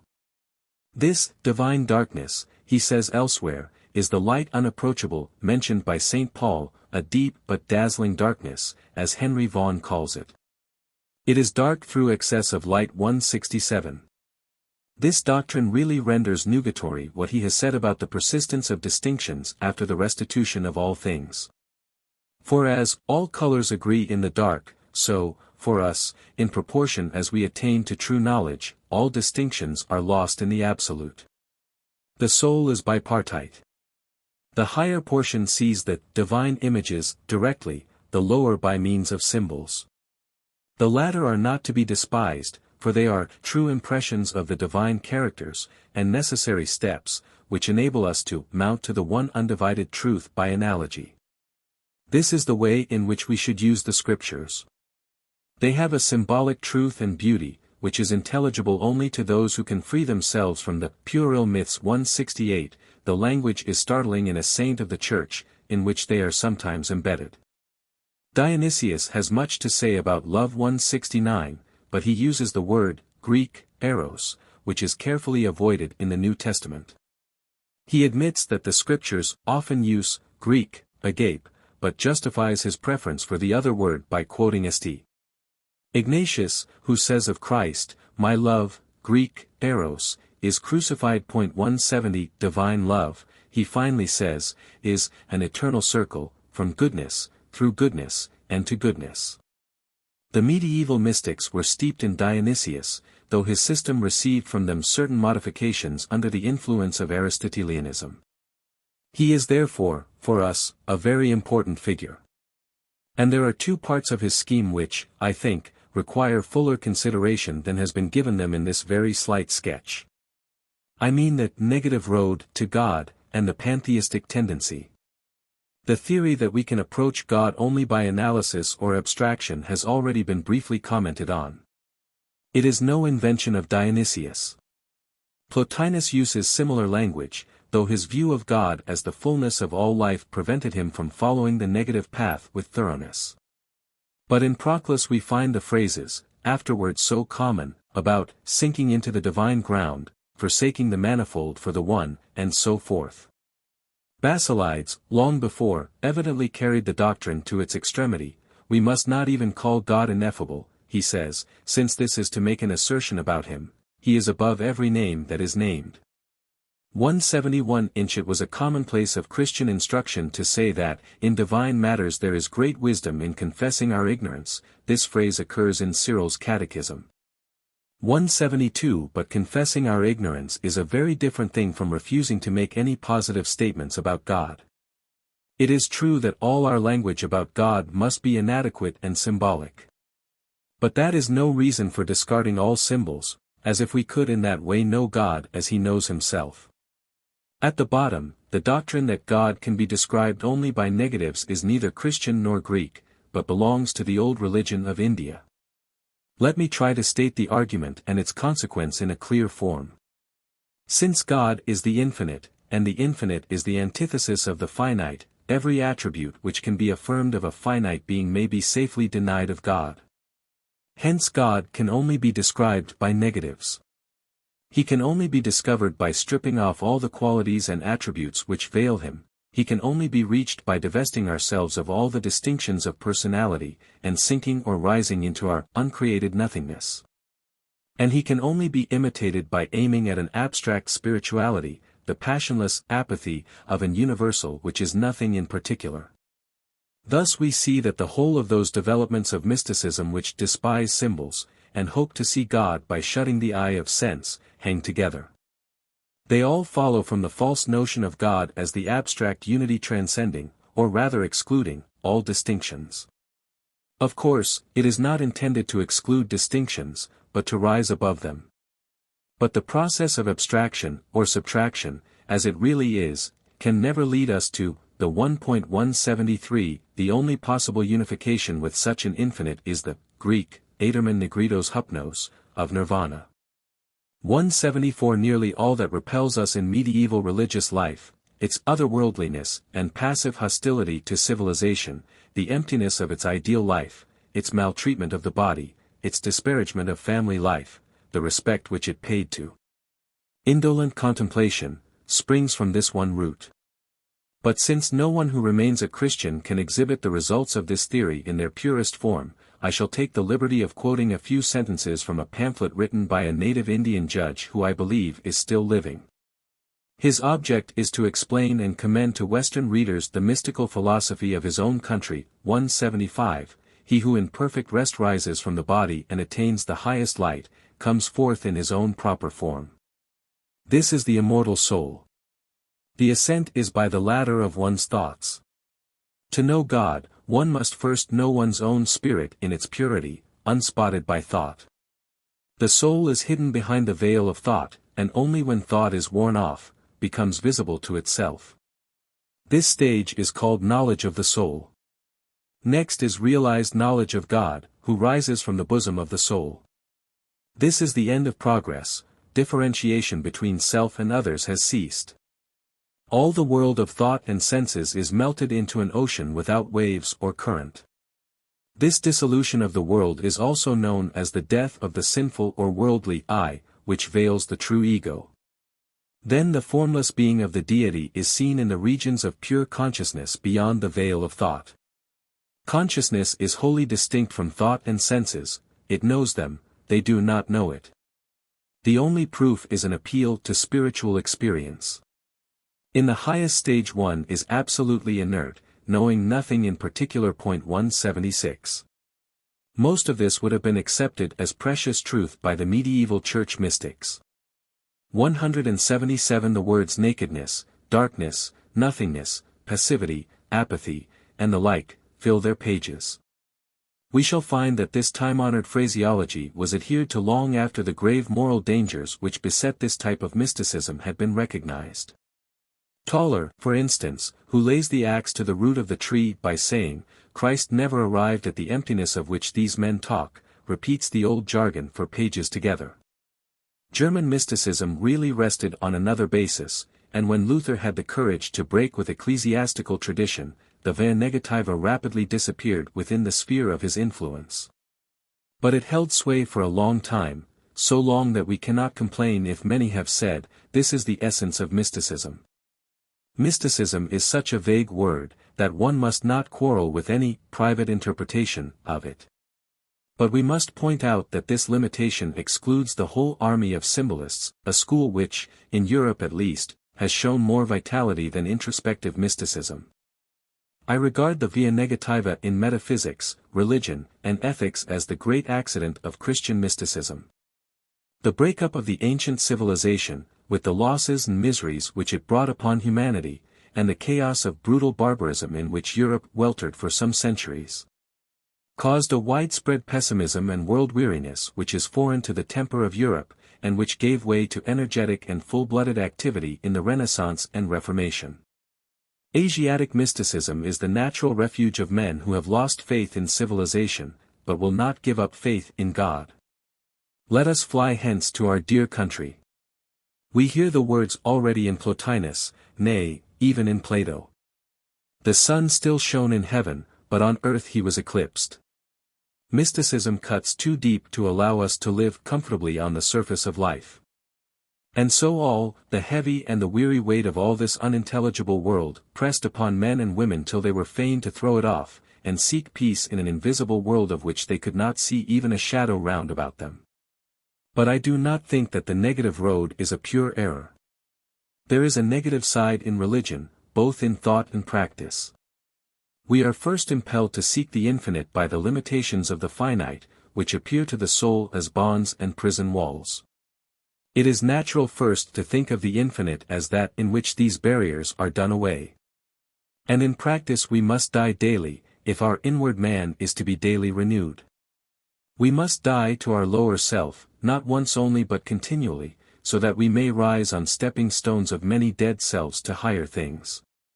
178 We must die to our first superficial views of the world around us, nay, even to our first views of God and religion, unless the childlike in our faith is by arrest of growth to become the childish. All the good things of life have first to be renounced, and then given back to us, before they can be really ours. It was necessary that these truths should be not only taught, but lived through. The individual has generally to pass through the quagmire of the everlasting no, before he can set his feet on firm ground, and the Christian races, it seems, were obliged to go through the same experience. Moreover, there is a sense in which all moral effort aims at destroying the conditions of its own existence, and so ends logically in self-negation. Our highest aim as regards ourselves is to eradicate, not only sin, but temptation.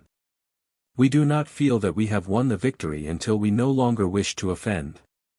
But a being who was entirely free from temptation would be either more or less than a man, either a beast or a god, as Aristotle says. 179 There is, therefore, a half-truth in the theory that the goal of earthly striving is negation and absorption. But it at once becomes false if we forget that it is a goal which cannot be reached in time, and which is achieved, not by good and evil neutralizing each other, but by death being swallowed up in victory. If morality ceases to be moral when it has achieved its goal, it must pass into something which includes as well as transcends it, a condition which is certainly not fulfilled by contemplative passivity. 180. These thoughts should save us from regarding the saints of the cloister with impatience or contempt. The limitations incidental to their place in history do not prevent them from being glorious pioneers among the high passes of the spiritual life. Who have scaled heights which those who talk glibly about the mistake of asceticism have seldom even seen afar off. We must next consider briefly the charge of pantheism, which has been flung rather indiscriminately at nearly all speculative mystics, from Plotinus to Emerson. Dionysius, naturally enough, has been freely charged with it. The word is so loosely and thoughtlessly used, even by writers of repute, that I hope I may be pardoned if I try to distinguish, so far as can be done in a few words, between the various systems which have been called pantheistic. True pantheism must mean the identification of God with the totality of existence, the doctrine that the universe is the complete and only expression of the nature and life of God, who on this theory is only immanent and not transcendent. On this view, everything in the world belongs to the being of God, who is manifested equally in everything. Whatever is real is perfect, reality and perfection are the same thing. Here again we must go to India for a perfect example. The learned behold God alike in the reverend Brahmin, in the ox and in the elephant, in the dog and in him who eateth the flesh of dogs. 181 So Pope says that God is, as full, as perfect, in a hair as heart. The Persian Sufis were deeply involved in this error, which leads to all manner of absurdities and even immoralities. It is inconsistent with any belief in purpose, either in the whole or in the parts. Evil, therefore, cannot exist for the sake of a higher good, it must be itself good. It is easy to see how this view of the world may pass into pessimism or nihilism. For if everything is equally real and equally divine, it makes no difference, except to our tempers, whether we call it everything or nothing, good or bad. None of the writers with whom we have to deal can fairly be charged with this error, which is subversive of the very foundations of true religion. Eckhart, carried away by his love of paradox, allows himself occasionally to make statements which, if logically developed, would come perilously near to it, and Emerson's philosophy is more seriously compromised in this direction. Dionysius is in no such danger, for the simple reason that he stands too near to Plato. The pantheistic tendency of medieval realism requires a few words of explanation, especially as I have placed the name of Plato at the head of this lecture. Plato's doctrine of ideas aimed at establishing the transcendence of the highest idea, that of God. But the medieval doctrine of ideas, as held by the extreme realists, sought to find room in the summum genus for a harmonious coexistence of all things. It thus tended towards pantheism. 182 While the Aristotelian realists maintained the substantial character of individuals outside the being of God. This view, says Eichen, which quite inverted the historical and logical relation of the Platonic and Aristotelian philosophies, was maintained till the close of the Middle Ages. We may also call pantheistic any system which regards the cosmic process as a real becoming of God. According to this theory, God comes to himself, attains full self-consciousness, in the highest of his creatures, which are, as it were, the organs of his self-unfolding personality. This is not a philosophy which commends itself specially to speculative mystics, because it involves the belief that time is an ultimate reality.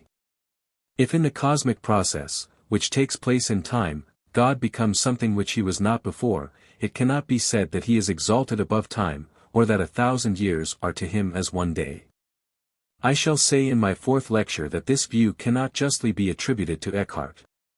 Students of Hegel are not agreed whether it is or is not part of their master's teaching. 183. The idea of will as a world principle, not in Schopenhauer's sense of a blind force impelling from within, but as the determination of a conscious mind, lifts us at once out of pantheism. 184. It sets up the distinction between what is and what ought to be, which pantheism cannot find room for, and at the same time implies that the cosmic process is already complete in the consciousness of God, which cannot be held if he is subordinated to the category of time. God is more than the all, as being the perfect personality, whose will is manifested in creation under necessarily imperfect conditions. He is also in a sense less than the all, since pain, weakness, and sin, though known to him as infinite mind, can hardly be felt by him as infinite perfection. The function of evil in the economy of the universe is an inscrutable mystery, about which speculative mysticism merely asserts that the solution cannot be that of the Manichaeans. It is only the agnostic 185 who will here offer the dilemma of dualism or pantheism, and try to force the mystic to accept the second alternative. There are two other views of the universe which have been called pantheistic, but incorrectly. The first is that properly called a cosmism, which we have encountered as orientalized Platonism. Plato's theory of ideas was popularized into a doctrine of two separate worlds, related to each other as shadow and substance. The intelligible world, which is in the mind of God, alone exists, and thus, by denying reality to the visible world, we get a kind of idealistic pantheism. But the notion of God as abstract unity, which, as we have seen, was held by the later Neoplatonists and their Christian followers, seems to make a real world impossible. For bare unity cannot create, and the metaphor of the sun shedding his rays explains nothing. Accordingly the intelligible world, the sphere of reality, drops out, and we are left with only the infrareal world and the suprareal one. So we are landed in nihilism or Asiatic mysticism 186. The second is the belief in the immanence of a God who is also transcendent. This should be called panentheism, a useful word coined by Krauss, and not pantheism. In its true form it is an integral part of Christian philosophy, and, indeed, of all rational theology. But in proportion as the indwelling of God, or of Christ, or the Holy Spirit in the heart of man, is regarded as an opus operatum, or as complete substitution of the divine for the human, we are in danger of a self-deification which resembles the maddest phase of pantheism 187. Pantheism, as I understand the word, is a pitfall for mysticism to avoid, not an error involved in its first principles. But we need not quarrel with those who have said that speculative mysticism is the Christian form of pantheism. For there is much truth in Amiel's dictum, that Christianity, if it is to triumph over pantheism, must absorb it. Those are no true friends to the cause of religion who would base it entirely upon dogmatic supernaturalism. The passion for facts which are objective, isolated, and past, often prevents us from seeing facts which are eternal and spiritual. We cry, "Lo here," and "Lo there," and forget that the kingdom of God is within us and amongst us. The great service rendered by the speculative mystics to the Christian Church lies in their recognition of those truths which pantheism grasps only to destroy. Lecture 4. Christian Platonism and Speculative Mysticism, 2, in the West. Greek, Etazesimon Emiauten. Heraclitus. La philosophie n'est pas philosophie silne touche à l'abîme, mais elle cesse d'être philosophie sil tum. Cousin. Den alles muss in nix zerfallen. When es im Sein beharren will. Goethe. Seek no more abroad, say I. House and home, but turn thine eye. Inward, and observe thy breast. There alone dwells solid rest. Say not that this house is small. Girt up in a narrow wall. In a cleanly sober mind. Heaven itself full room doth find. Here content make thine abode. With thyself and with thy God. Here in this sweet privacy. Mayst thou with thyself agree. And keep house in peace, though all universe's fabric fall. Joseph Beaumont. The one remains, the many change and pass. Heaven's light forever shines. Earth's shadows fly. Life, like a dome of many-colored glass, stains the white radiance of eternity. Shelley. Christian Platonism and Speculative Mysticism. 2. In the West. Know ye not that ye are a temple of God, and that the Spirit of God dwelleth in you? 1 Cor 3. 16. We have seen that mysticism, like most other types of religion, had its cradle in the East. The Christian Platonists, whom we considered in the last lecture, wrote in Greek, and we had no occasion to mention the Western churches. But after the Pseudo-Dionysius, the East had little more to contribute to Christian thought. John of Damascus, in the 8th century, half mystic and half scholastic, need not detain us. The Eastern churches rapidly sank into a deplorably barbarous condition, from which they have never emerged. We may therefore turn away from the Greek-speaking countries, and trace the course of mysticism in the Latin and Teutonic races. Scientific mysticism in the West did not all pass through Dionysius. Victorinus, a Neoplatonic philosopher, was converted to Christianity in his old age, about 360 AD. The story of his conversion, and the joy which it caused in the Christian community, is told by St. Augustine 188. He was a deep thinker of the speculative mystical type, but a clumsy and obscure writer, in spite of his rhetorical training. His importance lies in his position as the first Christian Neoplatonist who wrote in Latin.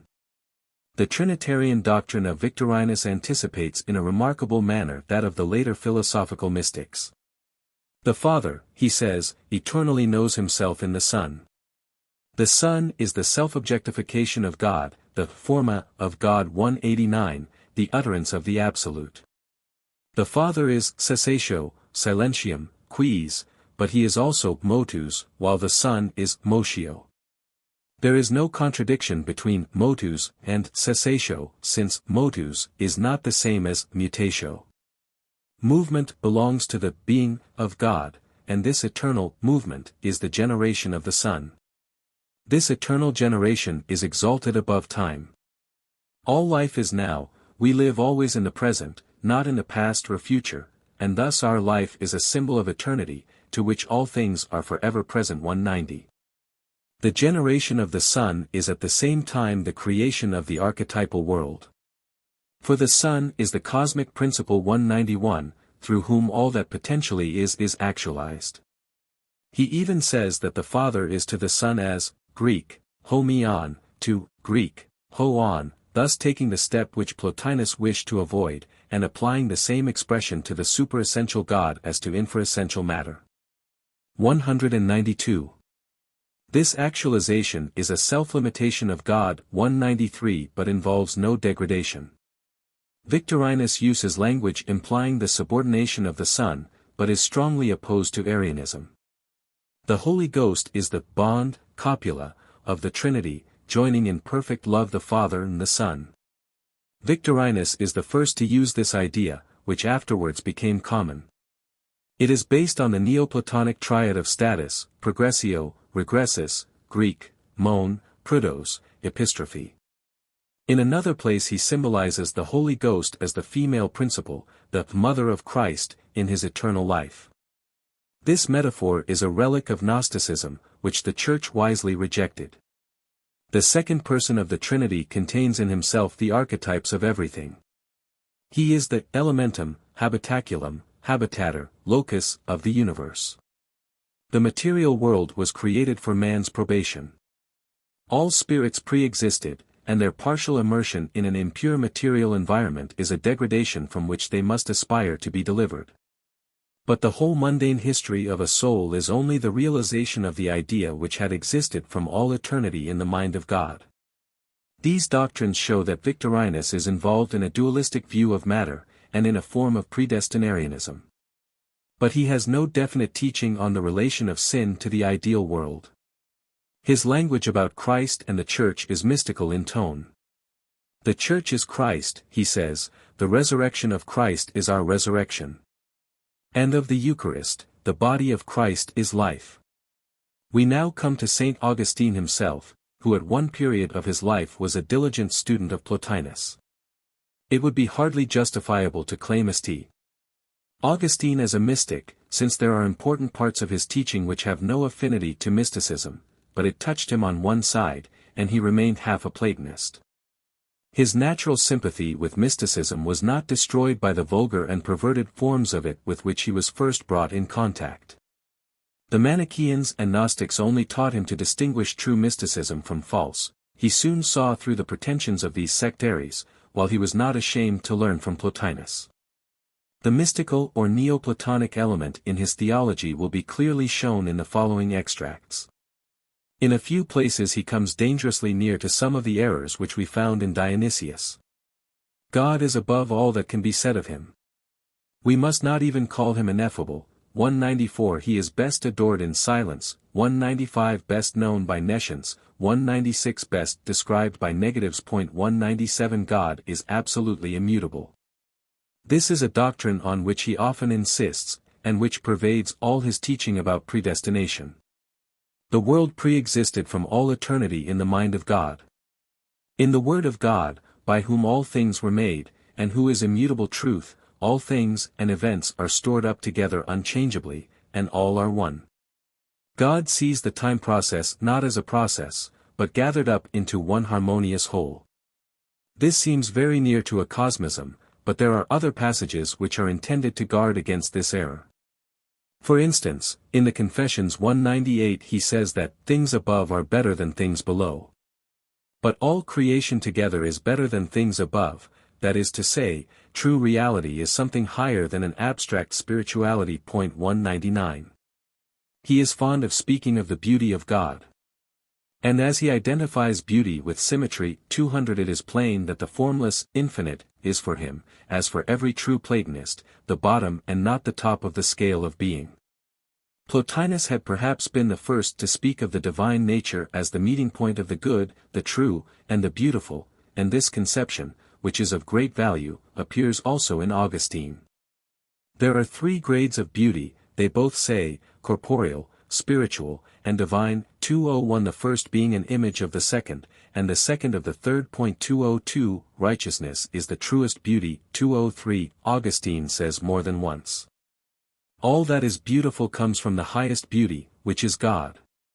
This is true Platonism, and points to mysticism of the symbolic kind, which we must consider later. St. Augustine is on less secure ground when he says that evil is simply the splash of dark color which gives relief to the picture, and when in other places he speaks of it as simple privation of good. But here again he closely follows Plotinus. 204. Saint Augustine was not hostile to the idea of a world soul, he regards the universe as a living organism. 205 But he often warns his readers against identifying God and the world, or supposing that God is merely immanent in creation. The Neoplatonic teaching about the relation of individual souls to the world soul may have helped him to formulate his own teaching about the mystical union of Christians with Christ. His phrase is that Christ and the Church are una persona. St. Augustine arranges the ascent of the soul in 7 stages. 206 But the higher steps are, as usual, purgation, illumination, and union. This last, which he calls the vision and contemplation of truth, is not a step, but the goal of the journey. When we have reached it, we shall understand the wholesomeness of the doctrines with which we were fed, as children with milk. The meaning of such hard sayings as the resurrection of the body will become plain to us. Of the blessedness which attends this state he says elsewhere. 207 I entered, and beheld with the mysterious eye of my soul the light that never changes, above the eye of my soul, above my intelligence. It was something altogether different from any earthly illumination. It was higher than my intelligence because it made me, and I was lower because made by it. He who knows the truth knows that light, and he who knows that light knows eternity. Love knows that light. And again he says, 208, what is this which flashes in upon me, and thrills my heart without wounding it? I tremble and I burn, I tremble, feeling that I am unlike him, I burn, feeling that I am like him. One more point must be mentioned before we leave St. Augustine. In spite of, or rather because of, his Platonism, he had nothing but contempt for the later Neoplatonism, the theurgic and theosophic apparatus of Iamblichus and his friends. I have said nothing yet about the extraordinary development of magic in all its branches, astrology, necromancy, table rapping, and other kinds of divination, charms and amulets and witchcraft, which brought ridicule upon the last struggles of paganism. These aberrations of nature-mysticism will be dealt with in their later developments in my 7th lecture. St. Augustine, after mentioning some nonsensical incantations of the abracadabra kind, says, a Christian old woman is wiser than these philosophers. In truth, the spirit of Plato lived in, and not outside Christianity, even in the time of Porphyry. And on the cultus of angels and spirits, which was closely connected with theurgic superstition, St. Augustine's judgment is very instructive. Whom should I find, he asks, to reconcile me to thee? Should I approach the angels? With what prayers, with what rites? Many, as I hear, have tried this method, and have come to crave for curious visions, and have been deceived, as they deserved. 209 inch. In spite of St. Augustine's Platonism and the immense influence which he exercised, the Western Church was slow in developing a mystical theology. The Greek mysticism, based on emanation, was not congenial to the Western mind, and the time of the German, with its philosophy of immanence, was not yet. The tendency of Eastern thinkers is to try to gain a view of reality as a whole, complete and entire. The form under which it most readily pictures it is that of space. The West seeks rather to discover the universal laws which in every part of the universe are working out their fulfillment. The form under which it most readily pictures reality is that of time. 210 Thus Neoplatonism had to undergo certain modifications before it could enter deeply into the religious consciousness of the West. The next great name is that of John Scotus Erigena, 211, an English or Irish monk, who in the 9th century translated Dionysius into Latin. Erigena is unquestionably one of the most remarkable figures of the Middle Ages. A bold and independent thinker, he made it his aim to elucidate the vague theories of Dionysius, and to present them as a consistent philosophical system worked out by the help of Aristotle and perhaps Boethius. 212 He intends, of course, to keep within the limits permitted to Christian speculation, but in reality he does not allow dogma to fetter him. The Christian Alexandrians were, on the whole, more orthodox than their language. Erigena's language partially veils the real audacity of his speculation. He is a mystic only by his intellectual affinities. 213 The warmth of pious aspiration and love which makes Dionysius, amid all his extravagance, still a religious writer, has cooled entirely in Erigena. He can pray with fervor and eloquence for intellectual enlightenment. But there was nothing of the prophet or saint about him, to judge from his writings. Still, though one might dispute his title to be called either a Christian or a mystic, we must spare a few minutes to this last flower of Neoplatonism, which bloomed so late on our northern islands. God, says Erigena, is called essence or being. But, strictly speaking, he is not being. 214 For being arises in opposition to not being, and there is no opposition to the Absolute, or God. Eternity, the abode or nature of God, is homogeneous and without parts, one, simple, and indivisible. God is the totality of all things which are and are not, which can and cannot be. He is the similarity of the similar, the dissimilarity of the dissimilar, the opposition of opposites, and the contrariety of contraries. All discords are resolved when they are considered as parts of the universal harmony. All things begin from unity and end in unity, the Absolute can contain nothing self-contradictory.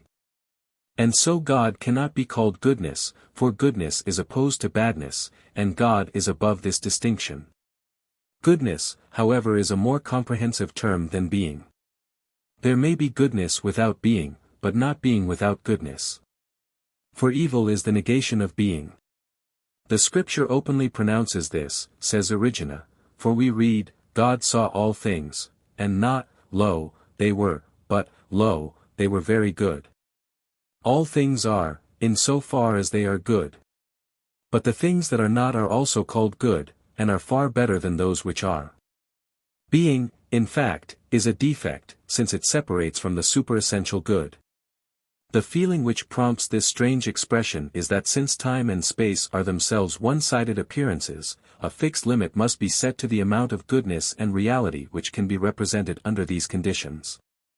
Origena therefore thinks that to enter the time process must be to contract a certain admixture of unreality or evil.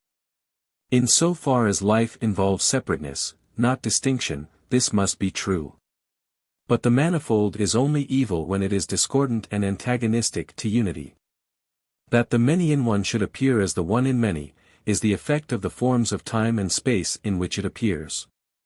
The statement that the things which are not are far better than those which are, is only true in the sense that the world of appearance is permeated by evil as yet unsubdued, which in the Godhead exists only as something overcome or transmuted. Origena says that God is above all the categories, including that of relation. It follows that the persons of the Trinity, which are only relative names, are fused in the Absolute. 2:15 We may make statements about God, if we remember that they are only metaphors, but whatever we deny about him, we deny truly. 2:16 This is the negative road of Dionysius, from whom Origena borrows a number of uncouth compounds. But we can see that he valued this method mainly as safeguarding the transcendence of God against pantheistic theories of immanence. The religious and practical aspects of the doctrine had little interest for him. The destiny of all things is to rest and be quiet in God. But he tries to escape the conclusion that all distinctions must disappear. Rather, he says, the return to God raises creatures into a higher state, in which they first attain their true being. All individual types will be preserved in the universal. He borrows an illustration, not a very happy one, from Plotinus. As iron, when it becomes red-hot, seems to be turned into pure fire, but remains no less iron than before. So when body passes into soul, and rational substances into God, they do not lose their identity, but preserve it in a higher state of being. Creation he regards as a necessary self-realization of God. God was not, he says, before he made the universe. The Son is the idea of the world. Be assured, he says, that the Word is the nature of all things. The primordial causes or ideas, goodness, being, life, etc. in themselves, which the Father made in the Son, are in a sense the creators of the world, for the order of all things is established according to them. God created the world, not out of nothing, nor out of something, but out of himself. 217 The creatures have always pre-existed, yonder, in the Word, God has only caused them to be realized in time and space. Thought and action are identical in God. He sees by working and works by seeing. Man is a microcosm. The fivefold division of nature, corporeal, vital, sensitive, rational, intellectual, is all represented in his organization. The corruptible body is an accident, the consequence of sin. The original body was immortal and incorruptible. This body will one day be restored. Evil has no substance, and is destined to disappear. Nothing contrary to the divine goodness and life and blessedness can be co-eternal with them. The world must reach perfection, when all will ultimately be God. The loss and absence of Christ is the torment of the whole creation, nor do I think that there is any other. There is no place of punishment anywhere. Origena is an admirable interpreter of the Alexandrians and of Dionysius, but he emphasizes their most dangerous tendencies. We cannot be surprised that his books were condemned. It is more strange that the audacious theories which they repeat from Dionysius should have been allowed to pass without censure for so long. Indeed, the freedom of speculation accorded to the mystics forms a remarkable exception to the zeal for exact orthodoxy which characterized the general policy of the early Church. The explanation is that in the East mysticism has seldom been revolutionary, and has compensated for its speculative audacity by the readiness of its outward conformity. Moreover, the theories of Dionysius about the earthly and heavenly hierarchies were by no means unwelcome to sacerdotalism. In the West things were different. Mysticism there has always been a spirit of reform, generally of revolt. There is much even in Origena, whose main affinities were with the East, which forecasts the Reformation. He is the father, not only of Western mysticism and scholasticism, but of rationalism as well. 218 But the danger which lurked in his speculations was not at first recognized. His book on predestination was condemned in 855 and 859 for its Universalist doctrine, 219 and 200 years later his Eucharistic doctrine, revived by Berenger, was censured. 220 But it was not till the 13th century that a general condemnation was passed upon him. This judgment followed the appearance of a strongly pantheistic or acosmistic school of mystics, chief among whom was Amalric of Bena, a master of theology at Paris about 1200. Amalric is a very interesting figure, for his teaching exhibits all the features which are most characteristic of extravagant mysticism in the West, its strong belief in divine immanence, not only in the Church, but in the individual. Its uncompromising rationalism, contempt for ecclesiastical forms, and tendency to evolutionary optimism. Among the doctrines attributed to Amalric and his followers are a pantheistic identification of man with God, and a negation of matter. They were said to teach that unconsecrated bread was the body of Christ, and that God spoke through Ovid, a curious choice, as well as through St. Augustine. They denied the resurrection of the body, and the traditional eschatology, saying that he who has the knowledge of God in himself has paradise within him. They insisted on a progressive historical revelation. The reign of the Father began with Abraham, that of the Son with Christ, that of the Spirit with themselves. They despised sacraments, believing that the Spirit works without means. They taught that he who lives in love can do no wrong, and were suspected, probably truly, of the licentious conduct which naturally follows from such a doctrine. This antinomianism is no part of true mysticism. But it is often found in conjunction with mystical speculation among the half-educated. It is the vulgar perversion of Plotinus doctrine that matter is nothing, and that the highest part of our nature can take no stain.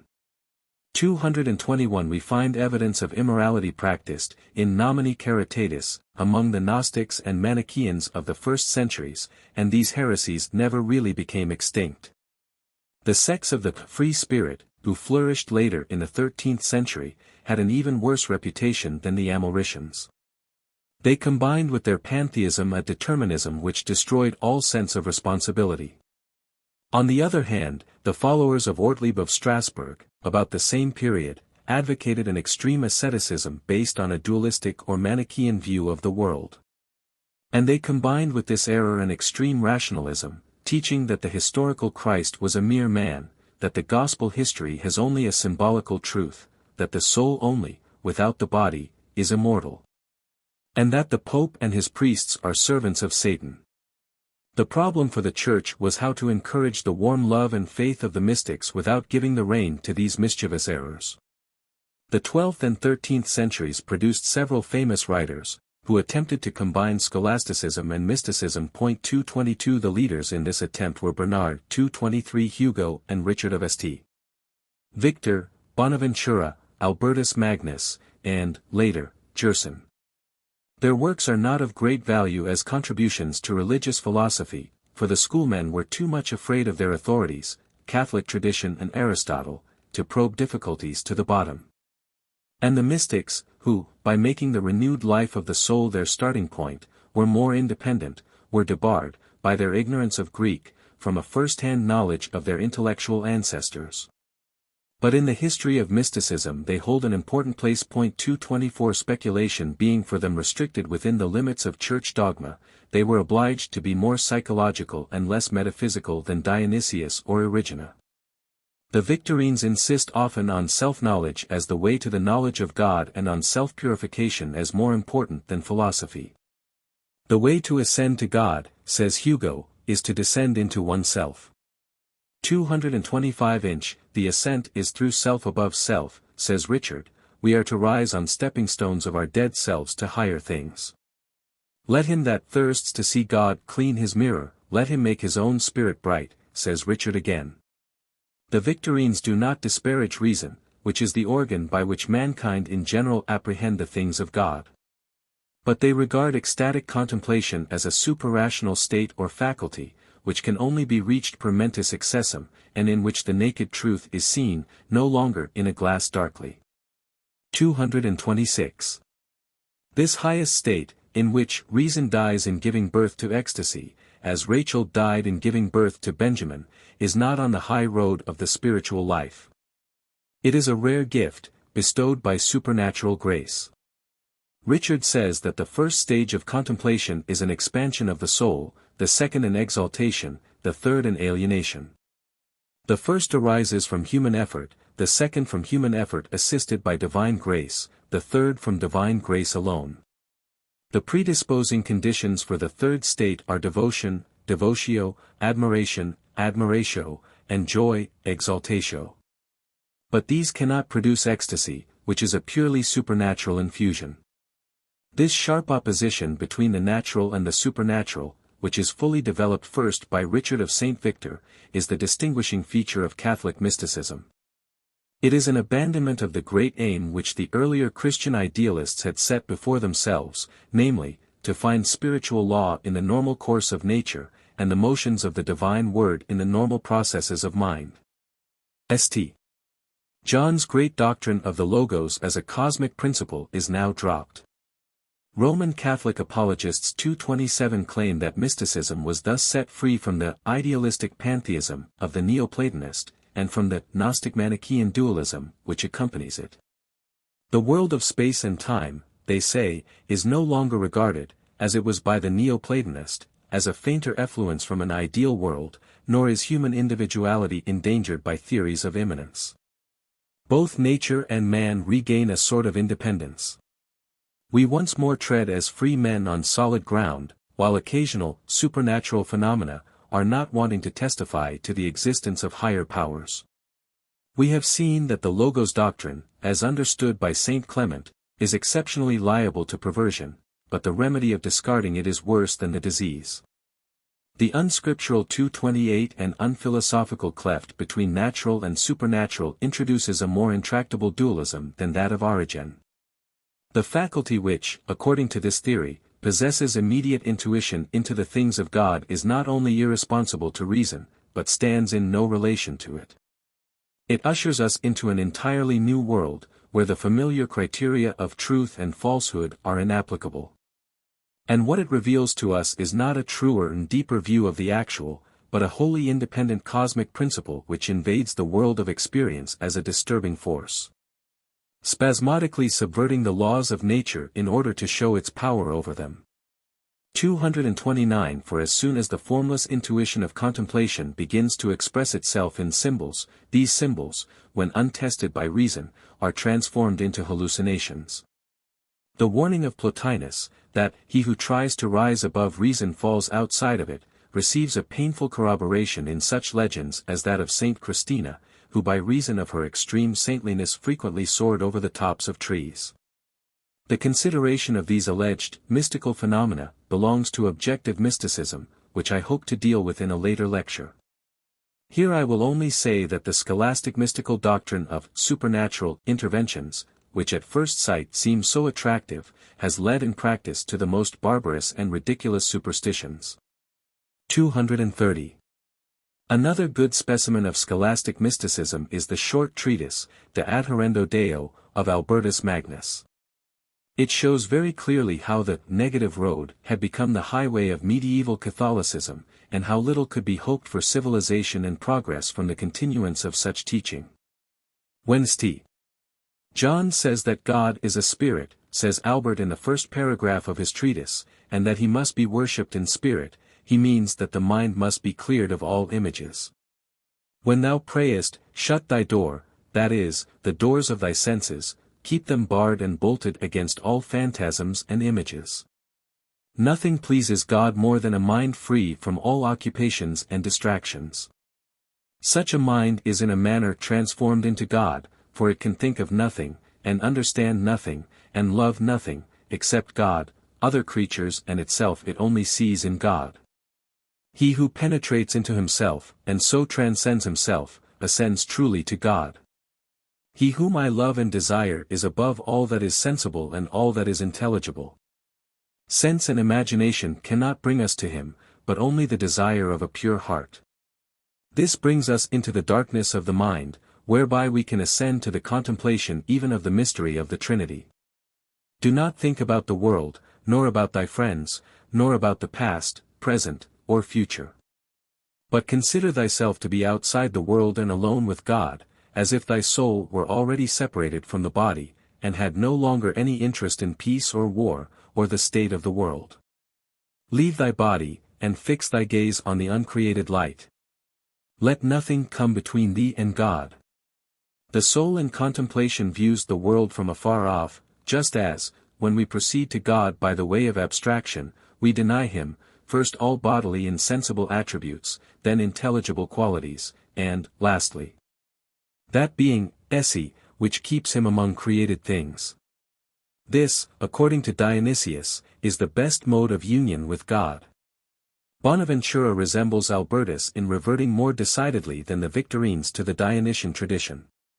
He expatiates on the passivity and nakedness of the soul which is necessary in order to enter into the divine darkness, and elaborates with tiresome pedantry his arbitrary schemes of faculties and stages. However, he gains something by his knowledge of Aristotle, which he uses to correct the Neoplatonic doctrine of God as abstract unity. God is ideo omnimitum, he says finally, quia summa unum. He is totum intra omnia et totum extra, a succinct statement that God is both immanent and transcendent. His proof of the Trinity is original and profound. It is the nature of the good to impart itself, and so the highest good must be summa diffusivum sui, which can only be in hypostatic union. The last great scholastic mystic is Gerson, who lived from 1363 to 1429. He attempts to reduce mysticism to an exact science, tabulating and classifying all the teaching of his predecessors. A very brief summary of his system is here given. Gerson distinguishes symbolical, natural, and mystical theology, confining the last to the method which rests on inner experiences, and proceeds by the negative road. The experiences of the mystic have a greater certainty than any external revelations can possess. Gerson's psychology may be given in outline as follows: the cognitive power has three faculties: 1. Simple intelligence or natural light, an outflow from the highest intelligence, God himself. 2. The understanding, which is on the frontier between the two worlds. 3. Sense consciousness.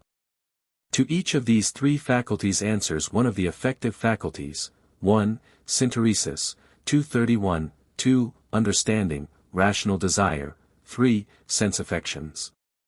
To these again correspond three activities: 1. Contemplation, 2. Meditation, 232, 3. Thought. Mystical theology differs from speculative, i.e. scholastic, in that mystical theology belongs to the affective faculties, not the cognitive. That it does not depend on logic, and is therefore open even to the ignorant, that it is not open to the unbelieving, since it rests upon faith and love, and that it brings peace, whereas speculation breeds unrest. The means of mystical theology are 7, I. The call of God, 2. Certainty that one is called to the contemplative life, all are not so, 3. Freedom from encumbrances, 4. Concentration of interests upon God, v. Perseverance, 6.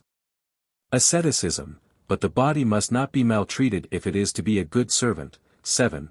Shutting the eye to all sense perceptions. 233.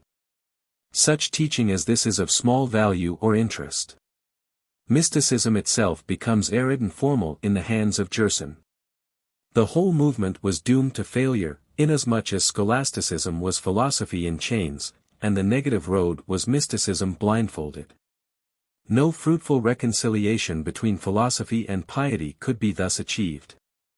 The decay of scholasticism put an end to these attempts at compromise.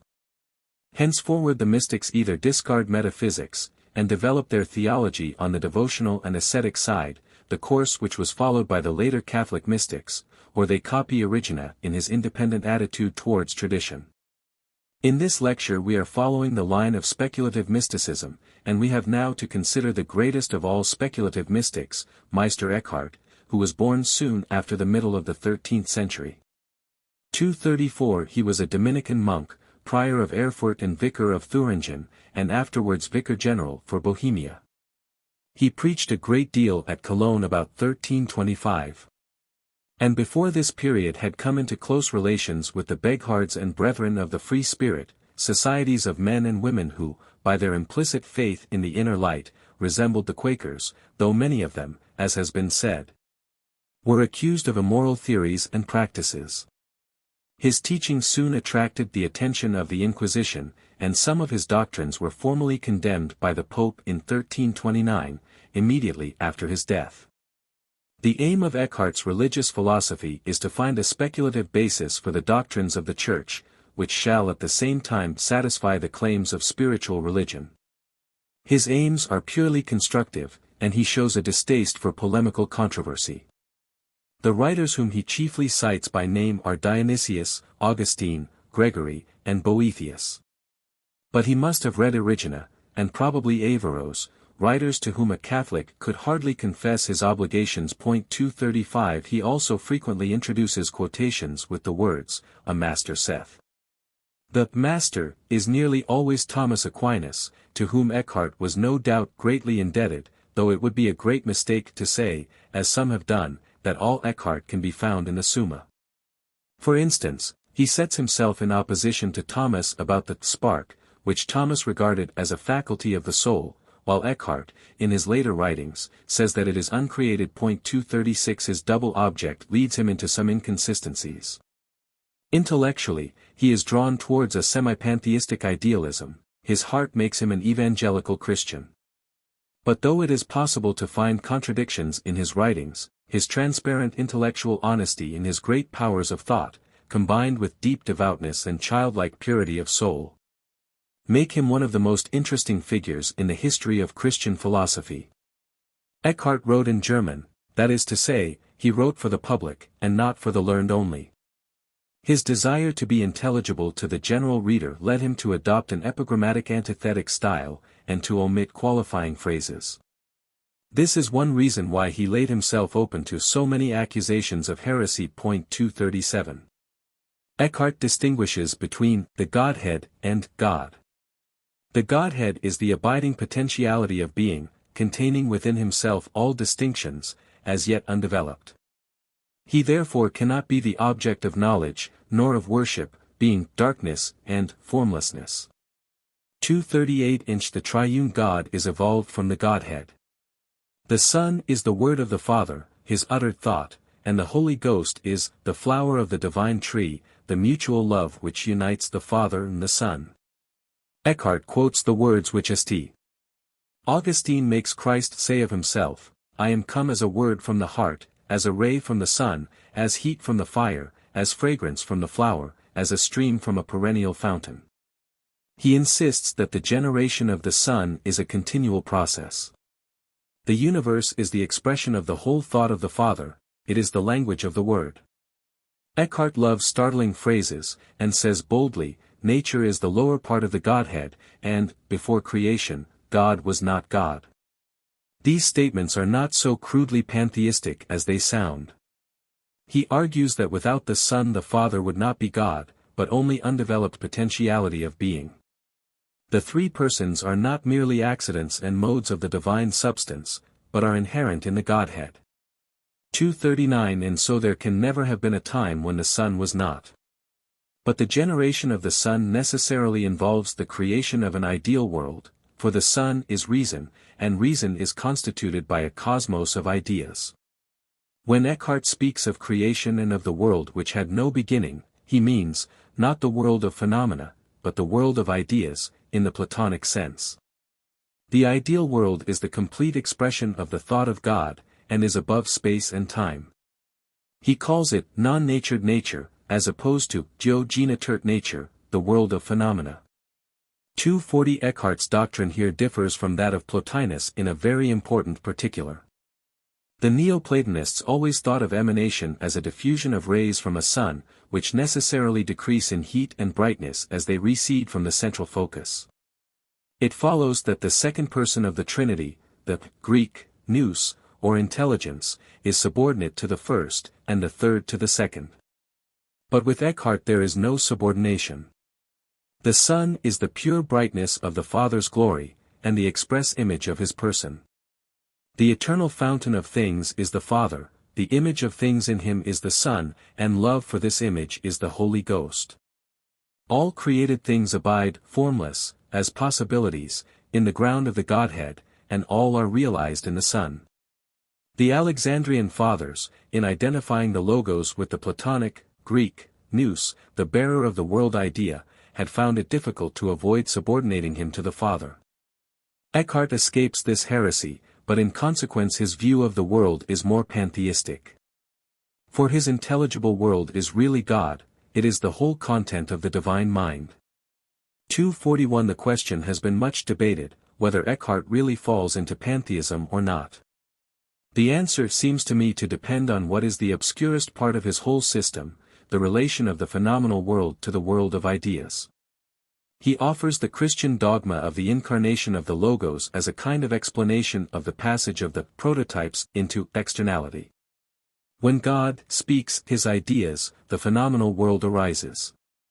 This is an incarnation. But the process by which the soul emancipates itself from the phenomenal and returns to the intelligible world, is also called a begetting of the Son. Thus the whole process is a circular one, from God and back to God again. Time and space, he says, were created with the world. Material things are outside each other, spiritual things in each other. But these statements do not make it clear how Eckhart accounts for the imperfections of the phenomenal world, which he is precluded from explaining, as the Neoplatonists did, by a theory of emanation. Nor can we solve the difficulty by importing modern theories of evolution into his system. The idea of the world history as a gradual realization of the divine personality was foreign to Eckhart's thought. Stockel, indeed, tries to father upon him the doctrine that the human mind is a necessary organ of the self-development of God. But this theory cannot be found in Eckhart. That necessity, which impels God to beget his Son, is not a physical but a moral necessity. The good must needs impart itself, he says. 242 The fact is that his view of the world is much nearer to a cosmism than to pantheism. Nothing hinders us so much from the knowledge of God as time and place, he says. He sees in phenomena only the negation of being, and it is not clear how he can also regard them as the abode of the immanent God. 243 It would probably be true to say that, like most medieval thinkers, he did not feel himself obliged to give a permanent value to the transitory, and that the world, except as the temporary abode of immortal spirits, interested him but little. His neglect of history, including the earthly life of Christ, is not at all the result of skepticism about the miraculous. It is simply due to the feeling that the divine process in the everlasting now is a fact of immeasurably greater importance than any occurrence in the external world can be. When a religious writer is suspected of pantheism, we naturally turn to his treatment of the problem of evil. To the true pantheist all is equally divine, and everything for the best or for the worst, it does not much matter which. 244 Eckhart certainly does not mean to countenance this absurd theory, but there are passages in his writings which logically imply it, and we look in vain for any elucidation, in his doctrine of sin, of the dark places in his doctrine of God. 245 In fact, he adds very little to the Neoplatonic doctrine of the nature of evil. Like Dionysius, he identifies being with good, and evil, as such, with not being. Moral evil is self-will, it is the attempt, on the part of the creature, to be a particular this or that outside of God. But what is most distinctive in Eckhart's ethics is the new importance which is given to the doctrine of immanence. The human soul is a microcosm, which in a manner contains all things in itself. At the apex of the mind, there is a divine spark, which is so closely akin to God that it is one with Him, and not merely united to Him. 246 In his teaching about this ground of the soul, Eckhart wavers. His earlier view is that it is created, and only the medium by which God transforms us to Himself. But his later doctrine is that it is uncreated, the immanence of the being and nature of God Himself. Dies Funkeline, das ist Gott, he says once. This view was adopted by Rusbrook, Suso, and, with modifications by Tauler, and became one of their chief tenets. 247 This spark is the organ by which our personality holds communion with God and knows Him. It is with reference to it that Eckhart uses the phrase which has so often been quoted to convict him of blasphemous self-deification, "The eye with which I see God is the same as that with which He sees me." 248 The uncreated spark is really the same as the grace of God, which raises us into a godlike state. But this grace, according to Eckhart, at least in his later period, is God Himself acting like a human faculty in the soul, and transforming it so that man himself becomes grace. The following is perhaps the most instructive passage: "There is in the soul something which is above the soul, divine, simple, a pure nothing, rather nameless than named, rather unknown than known. Of this I am accustomed to speak in my discourses. Sometimes I have called it a power, sometimes an uncreated light, and sometimes a divine spark. It is absolute and free from all names and all forms, just as God is free and absolute in Himself. It is higher than knowledge, higher than love, higher than grace. For in all these there is still distinction. In this power God doth blossom and flourish with all His Godhead, and the Spirit flourisheth in God. In this power the Father bringeth forth His only begotten Son, as essentially as in Himself, and in this light ariseth the Holy Ghost. This spark rejecteth all creatures, and will have only God, simply as He is in Himself. It rests satisfied neither with the Father, nor with the Son, nor with the Holy Ghost, nor with the three persons, so far as each existeth in its particular attribute. It is satisfied only with the superessential essence. It is determined to enter into the simple ground, the still waste, the unity where no man dwelleth. Then it is satisfied in the light, then it is one in itself, as this ground is a simple stillness, and in itself immovable. And yet by this immobility are all things moved. It is God that worketh in us both to will and to do of His good pleasure, but our own nature and personality remain intact. It is plain that we could not see God unless our personality remained distinct from the personality of God. Complete fusion is as destructive of the possibility of love and knowledge as complete separation. 249. Eckhart gives to the highest reason 250 the primacy among our faculties, and in his earlier period identifies it with the spark. He asserts the absolute supremacy of reason more strongly than anyone since Origena. His language on this subject resembles that of the Cambridge Platonists. Reasonable knowledge is eternal life, he says. How can any external revelation help me, he asks, unless it be verified by inner experience? The last appeal must always be to the deepest part of my own being, and that is my reason. The reason, he says, presses ever upwards. It cannot rest content with goodness or wisdom, nor even with God Himself. It must penetrate to the ground from whence all goodness and wisdom spring. Thus Eckhart is not content with the knowledge of God which is mediated by Christ, but aspires to penetrate into the divine darkness which underlies the manifestation of the Trinity. In fact, when he speaks of the imitation of Christ, he distinguishes between the way of the manhood, which has to be followed by all, and the way of the Godhead, which is for the mystic only. In this overbold aspiration to rise from the three to the one, he falls into the error which we have already noticed, and several passages in his writings advocate the quietistic self-simplification which belongs to this scheme of perfection. There are sentences in which he exhorts us to strip off all that comes to us from the senses, and to throw ourselves upon the heart of God, there to rest forever, hidden from all creatures. 251. But there are many other passages of an opposite tendency. He tells us that, the way of the manhood, which, of course, includes imitation of the active life of Christ, must be trodden first by all. He insists that in the state of union the faculties of the soul will act in a new and higher way, so that the personality is restored, not destroyed. And, lastly, he teaches that contemplation is only the means to a higher activity, and that this is, in fact, its object, what a man has taken in by contemplation, that he pours out in love. There is no contradiction in the desire for rest combined with the desire for active service, for rest can only be defined as unimpeded activity, but in Eckhart there is, I think, a real inconsistency. The traditions of his philosophy pointed towards withdrawal from the world and from outward occupations, towards the monkish ideal, in a word, but the modern spirit was already astir within him. He preached in German to the general public, and his favorite themes are the present living operation of the spirit, and the consecration of life in the world. There is, he shows, no contradiction between the active and the contemplative life. The former belongs to the faculties of the soul, the latter to its essence. In commenting on the story of Martha and Mary, those favorite types of activity and contemplation 252, he surprises us by putting Martha first. Mary hath chosen the good part, that is, he says, she is striving to be as holy as her sister. Mary is still at school, Martha has learnt her lesson.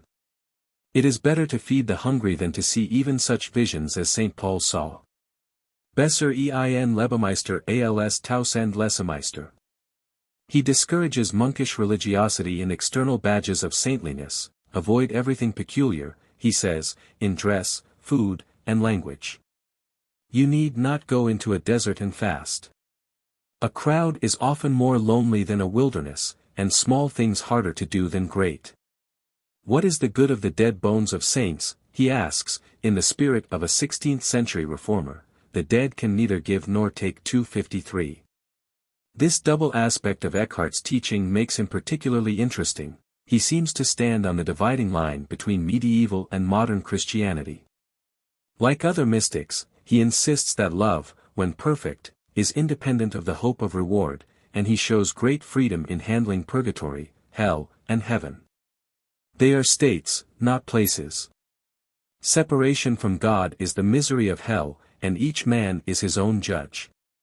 We would spiritualize everything, he says, with a special reference to Holy Scripture.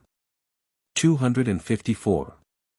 In comparing the mysticism of Eckhart with that of his predecessors, from Dionysius downwards, and of the scholastics down to Gerson, we find an obvious change in the disappearance of the long ladders of ascent, the graduated scales of virtues.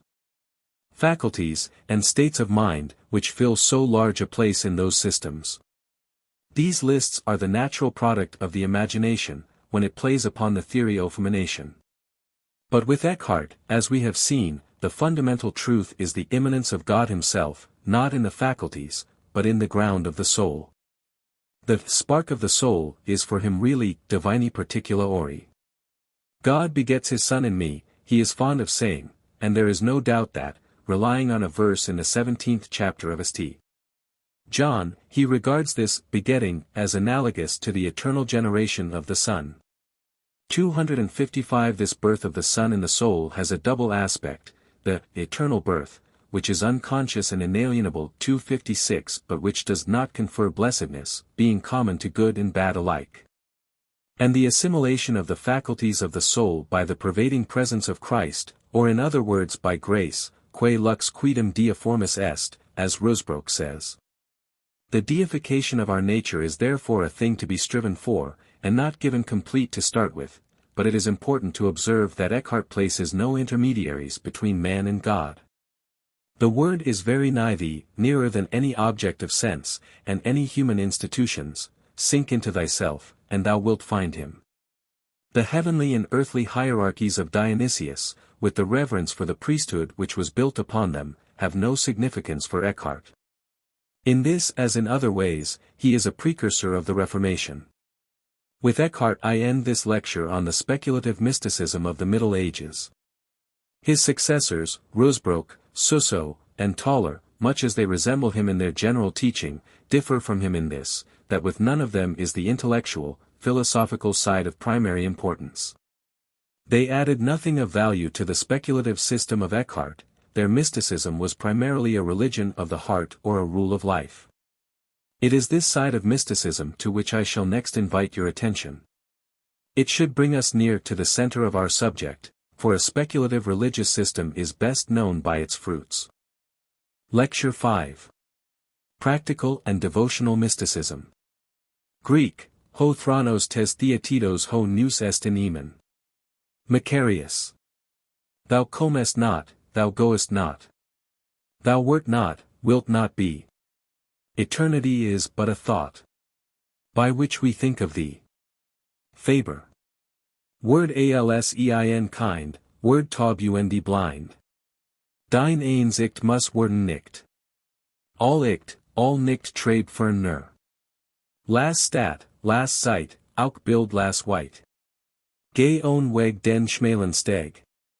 So kommst du auf der Wustspur.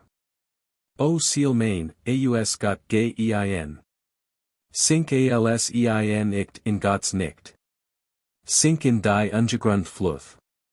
Flitch ich von der, du kommst zu mir. Verlass ich Michigan, so find ich dich. O aber wesentliches Gott. Medieval German hymn. Quid calo dabimus? Quantum est quo veniat omni? Impendendus homo est, Deus seut possit in ipso. Manilius. Practical and Devotional Mysticism. We all, with unveiled face reflecting as a mirror the glory of the Lord, are transformed into the same image, from glory to glory. 2. Silart 3. 18. The school of Eckhart 257 in the 14th century produced the brightest cluster of names in the history of mysticism. In Rusbrook, Suso, Tauler, and the author of the Theologia Germanica we see introspective mysticism at its best. This must not be understood to mean that they improved upon the philosophical system of Eckhart, or that they are entirely free from the dangerous tendencies which have been found in his works. On the speculative side they added nothing of value, and none of them rivals Eckhart in clearness of intellect. But we find in them an unfaltering conviction that our communion with God must be a fact of experience, and not only a philosophical theory. With the most intense earnestness they set themselves to live through the mysteries of the spiritual life, as the only way to understand and prove them. Suso and Tauler both passed through deep waters. The history of their inner lives is a record of heroic struggle and suffering. The personality of the men is part of their message, a statement which could hardly be made of Dionysius or Erigena, perhaps not of Eckhart himself. John of Rusbrook, Dr. Ecstaticus, as the Church allowed him to be called, was born in 1293, and died in 1381. He was prior of the convent of Grunthal, in the forest of Soignies, where he wrote most of his mystical treatises, under the direct guidance, as he believed, of the Holy Spirit. He was the object of great veneration in the later part of his life. Rusbrook was not a learned man, or a clear thinker. 258 He knew Dionysius, St. Augustine, and Eckhart, and was no doubt acquainted with some of the other mystical writers, but he does not write like a scholar or a man of letters. He resembles Suso in being more emotional and less speculative than most of the German school. Rusbrook reverts to the mystical tradition, partially broken by Eckhart, of arranging almost all his topics in 3 or 7 divisions, often forming a progressive scale. For instance, in the treatise, On the 7 Grades of Love, we have the following series, which he calls the Ladder of Love: 1. Goodwill, 2. Voluntary poverty, 3. Chastity, 4. Humility, 5. Desire for the glory of God. 6. Divine contemplation, which has 3 properties: intuition, purity of spirit, and nudity of mind. 7. The ineffable, unnameable transcendence of all knowledge and thought. This arbitrary schematism is the weakest part of Rusbrook's writings, which contain many deep thoughts. His chief work, Ordo Spiritualium Nuptiarum, is one of the most complete charts of the mystic's progress which exist. The three stages are here: the active life, vita actuosa, the internal, elevated, or effective life, to which all are not called, and the contemplative life, to which only a few can attain. The three parts of the soul, sensitive, rational, and spiritual, correspond to these three stages. The motto of the active life is the text, Ecce sponsus venit, excite obvium ei. The bridegroom comes 3 times, he came in the flesh. He comes into us by grace, and he will come to judgment. We must go out to meet him, by the 3 virtues of humility, love, and justice. These are the 3 virtues which support the fabric of the active life. The ground of all the virtues is humility, thence proceed, in order, obedience, renunciation of our own will, patience, gentleness, piety, sympathy, bountifulness, strength and impulse for all virtues, soberness and temperance, chastity. This is the active life, which is necessary for us all, if we wish to follow Christ, and to reign with him in his everlasting kingdom. Above the active rises the inner life. This has 3 parts. Our intellect must be enlightened with supernatural clearness, we must behold the inner coming of the bridegroom, that is, the eternal truth. We must go out from the exterior to the inner life. We must go to meet the bridegroom, to enjoy union with his divinity. Finally, the spirit rises from the inner to the contemplative life. When we rise above ourselves, and in our ascent to God are made so simple that the love which embraces us is occupied only with itself, above the practice of all the virtues. Then we are transformed and die in God to ourselves and to all separate individuality. God unites us with himself in eternal love, which is himself. In this embrace and essential unity with God, all devout and inward spirits are one with God by living immersion and melting away into him. They are by grace one and the same thing with him, because the same essence is in both. For what we are, that we intently contemplate, and what we contemplate, that we are. For our mind, our life, and our essence are simply lifted up and united to the very truth, which is God. Wherefore in this simple and intent contemplation we are one life and one spirit with God. And this I call the contemplative life. In this highest stage the soul is united to God without means, it sinks into the vast darkness of the Godhead. In this abyss, he says, following his authorities, the persons of the Trinity transcend themselves. There is only the eternal essence, which is the substance of the divine persons, where we are all one and uncreated, according to our prototypes. Here, so far as distinction of persons goes, there is no more God nor creature. We have lost ourselves and been melted away into the unknown darkness. And yet we remain eternally distinct from God. The creature remains a creature, and loses not its creatureliness. We must be conscious of ourselves in God, and conscious of ourselves in ourselves. For eternal life consists in the knowledge of God, and there can be no knowledge without self-consciousness. If we could be blessed without knowing it, a stone, which has no consciousness, might be blessed. Rosebrook, it is plain, had no qualms in using the old mystical language without qualification. This is the more remarkable, because he was fully aware of the disastrous consequences which follow from the method of negation and self-deification. For Rosebrook was an earnest reformer of abuses. He spares no one. Popes, bishops, monks, and the laity are lashed in vigorous language for their secularity, covetousness, and other faults, but perhaps his sharpest castigation is reserved for the false mystics.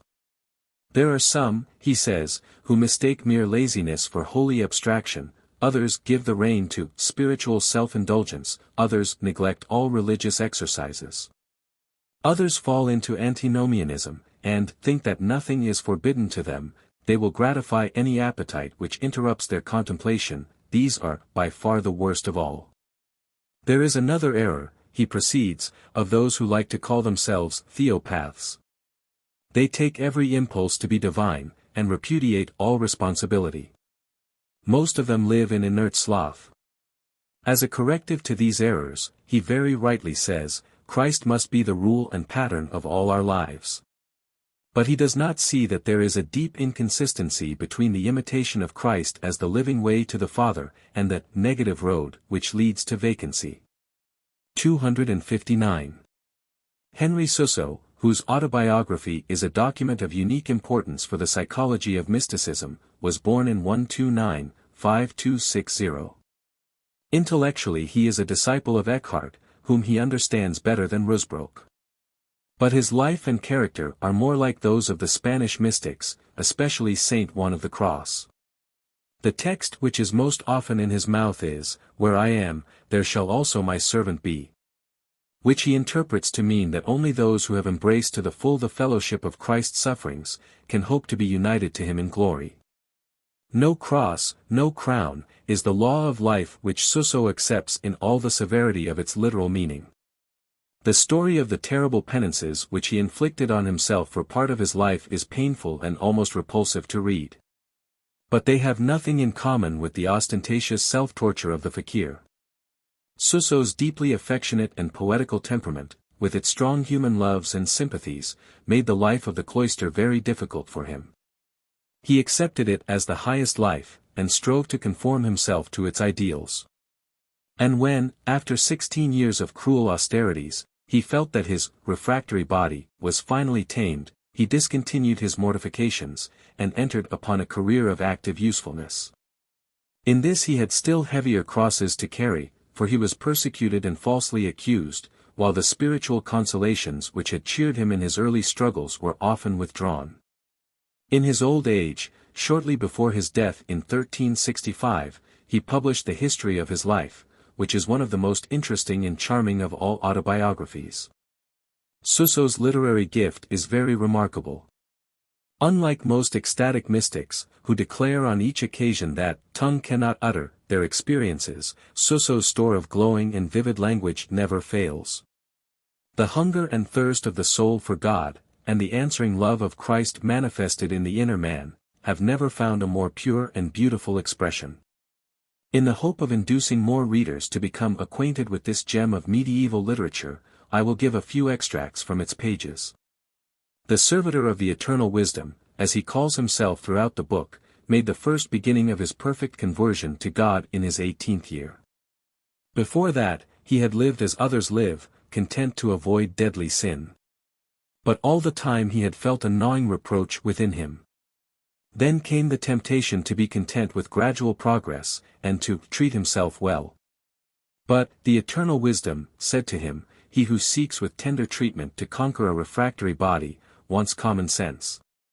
If thou art minded to forsake all, do so to good purpose. The stern command was obeyed. 261. Very soon, it is the usual experience of ascetic mystics, he was encouraged by rapturous visions. One such, which came to him on St. Agnes Day, he thus describes, it was without form or mode, but contained within itself the most entrancing delight. His heart was athirst and yet satisfied. It was a breaking forth of the sweetness of eternal life, felt as present in the stillness of contemplation. Whether he was in the body or out of the body, he knew not. It lasted about an hour and a half. But gleams of its light continued to visit him at intervals for some time after. Suso's loving nature, like Augustine's, needed an object of affection. His imagination concentrated itself upon the eternal wisdom, personified in the book of Proverbs in female form as a loving mistress, and the thought came often to him, truly thou shouldest make trial of thy fortune, whether this high mistress, of whom thou hast heard so much, will become thy love. For in truth thy wild young heart will not remain without a love. Then in a vision he saw her, radiant in form, rich in wisdom, and overflowing with love. It is she who touches the summit of the heavens, and the depths of the abyss, who spreads herself from end to end, mightily and sweetly disposing all things. And she drew nigh to him lovingly, and said to him sweetly, My son, give me thy heart. At this season there came into his soul a flame of intense fire, which made his heart burn with divine love. And as a love token, he cut deep in his breast the name of Jesus, so that the marks of the letters remained all his life, about the length of a finger joint. Another time he saw a vision of angels, and besought one of them to show him the manner of God's secret dwelling in the soul. An angel answered, Cast then a joyous glance into thyself, and see how God plays his play of love with thy loving soul. He looked immediately, and saw that his body over his heart was as clear as crystal, and that in the center was sitting tranquilly, in lovely form, the eternal wisdom, beside whom sat, full of heavenly longing, the servitor's own soul, which leaning lovingly towards God's side, and encircled by his arms, lay pressed close to his heart. In another vision he saw the blessed Master Eckhart, who had lately died in disfavor with the rulers of the Church. He signified to the servitor that he was in exceeding glory, and that his soul was quite transformed, and made godlike in God. In answer to questions, the blessed Master told him that words cannot tell the manner in which those persons dwell in God who have really detached themselves from the world, and that the way to attain this detachment is to die to self, and to maintain unruffled patience with all men. Very touching is the vision of the Holy Child which came to him in church on Candlemas Day.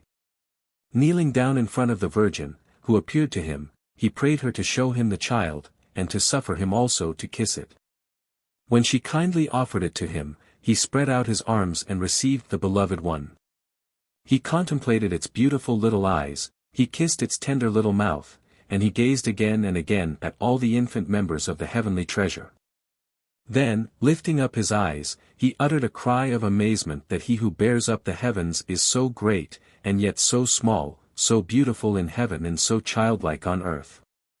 And as the divine infant moved him, so did he act toward it, now singing now weeping, till at last he gave it back to its mother. When at last he was warned by an angel, he says, to discontinue his austerities, he spent several weeks very pleasantly, often weeping for joy at the thought of the grievous sufferings which he had undergone. But his repose was soon disturbed. One day, as he sat meditating on life as a warfare, he saw a vision of a comely youth, who vested him in the attire of a knight, 262, saying to him, Hearken, Sir Knight. Hitherto thou hast been a squire, now God wills thee to be a knight. And thou shalt have fighting enough. Suso cried, Alas, my God! What art thou about to do unto me? I thought that I had had enough by this time. Show me how much suffering I have before me. The Lord said, It is better for thee not to know. Nevertheless I will tell thee of 3 things. Hitherto thou hast stricken thyself. Now I will strike thee, and thou shalt suffer publicly the loss of thy good name. Secondly, where thou shalt look for love and faithfulness, there shalt thou find treachery and suffering. Thirdly, hitherto thou hast floated in divine sweetness, like a fish in the sea. This will I now withdraw from thee, and thou shalt starve and wither. Thou shalt be forsaken both by God and the world, and whatever thou shalt take in hand to comfort thee shall come to naught. The servitor threw himself on the ground, with arms outstretched to form a cross, and prayed in agony that this great misery might not fall upon him. Then a voice said to him, Be of good cheer, I will be with thee and aid thee to overcome. The next chapters show how this vision or presentiment was verified. The journeys which he now took exposed him to frequent dangers, both from robbers and from lawless men who hated the monks. One adventure with a murderer is told with delightful simplicity and vividness. Suso remains throughout his life thoroughly human, and, hard as his lot had been, he is in an agony of fear at the prospect of a violent death. The story of the outlaw confessing to the trembling monk how, besides other crimes, he had once pushed into the Rhine a priest who had just heard his confession. And how the wife of the assassin comforted Suso when he was about to drop down from sheer fright, forms a quaint interlude in the saint's memoirs. But a more grievous trial awaited him. Among other pastoral work, he labored much to reclaim fallen women, and a pretended penitent, whose insincerity he had detected, revenged herself by a slander which almost ruined him. 263 Happily, the chiefs of his order, whose verdict he had greatly dreaded, completely exonerated him, after a full investigation, and his last years seem to have been peaceful and happy. The closing chapters of the life are taken up by some very interesting conversations with his spiritual daughter, Elizabeth Staglin, who wished to understand the obscurer doctrines of mysticism. She asks him about the doctrine of the Trinity, which he expounds on the general lines of Eckhart's theology.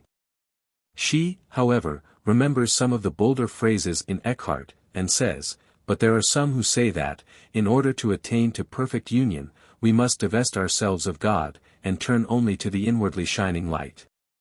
"That is false," replies Suso, "if the words are taken in their ordinary sense.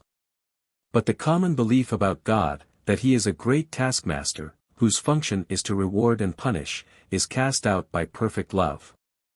And in this sense the spiritual man does divest himself of God, as conceived of by the vulgar. Again, in the highest state of union, the soul takes no note of the persons separately. For it is not the divine persons taken singly that confer bliss, but the three in one." Suso here gives a really valuable turn to one of Eckhart's rashest theses. "Where is heaven?" asks his pupil next. "The intellectual where," is the reply, "is the essentially existing unnameable nothingness. So we must call it, because we can discover no mode of being, under which to conceive of it. But though it seems to us to be no thing, it deserves to be called something rather than nothing." Suso, we see, follows Dionysius, but with this proviso. The maiden now asks him to give her a figure or image of the self-evolution of the Trinity, and he gives her the figure of concentric circles, such as appear when we throw a stone into a pond. "But," he adds, "this is as unlike the formless truth as a black moor is unlike the beautiful sun." Soon after, the holy maiden died, and Suso saw her in a vision, radiant and full of heavenly joy, showing him how, guided by his counsels, she had found everlasting bliss. When he came to himself, he said, "Ah, God! Blessed is the man who strives after thee alone. He may well be content to suffer, whose pains thou rewardest thus.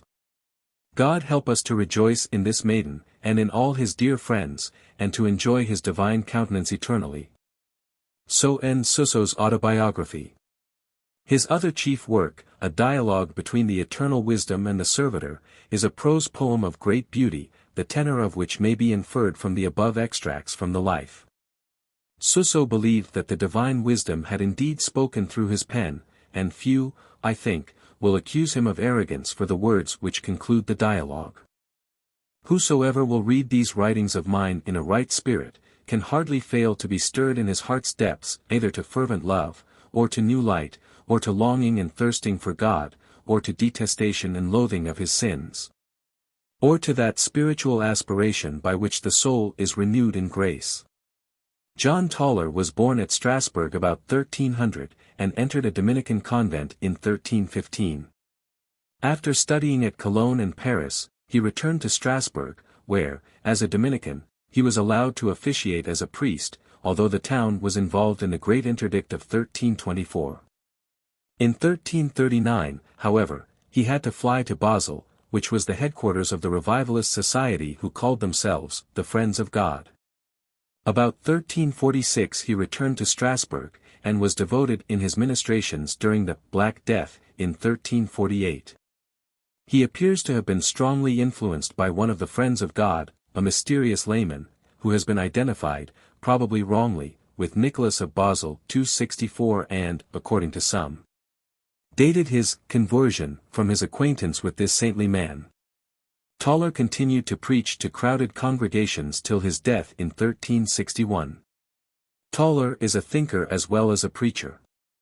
Though in most points his teaching is identical with that of Eckhart 265, he treats all questions in an independent manner, and sometimes, as for instance in his doctrine about the uncreated ground of the soul 266, he differs from his master.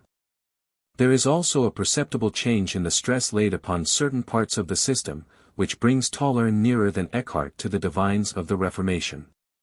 In particular, his sense of sin is too deep for him to be satisfied with the Neoplatonic doctrine of its negativity, which led Eckhart into difficulties.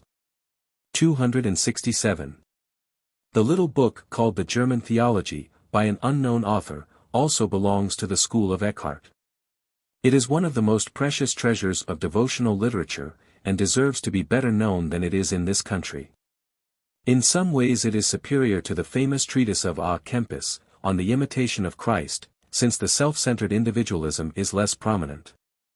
The author thoroughly understands Eckhart, but his object is not to view everything sub specie eternitatis, but to give a practical religious turn to his master's speculations.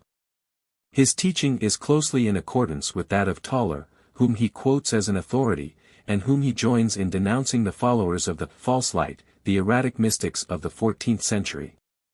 The practical theology of these four German mystics of the 14th century, Rusbrook, Suso, Tauler, and the writer of the German Theology, is so similar that it is possible to consider it in detail without taking each author separately.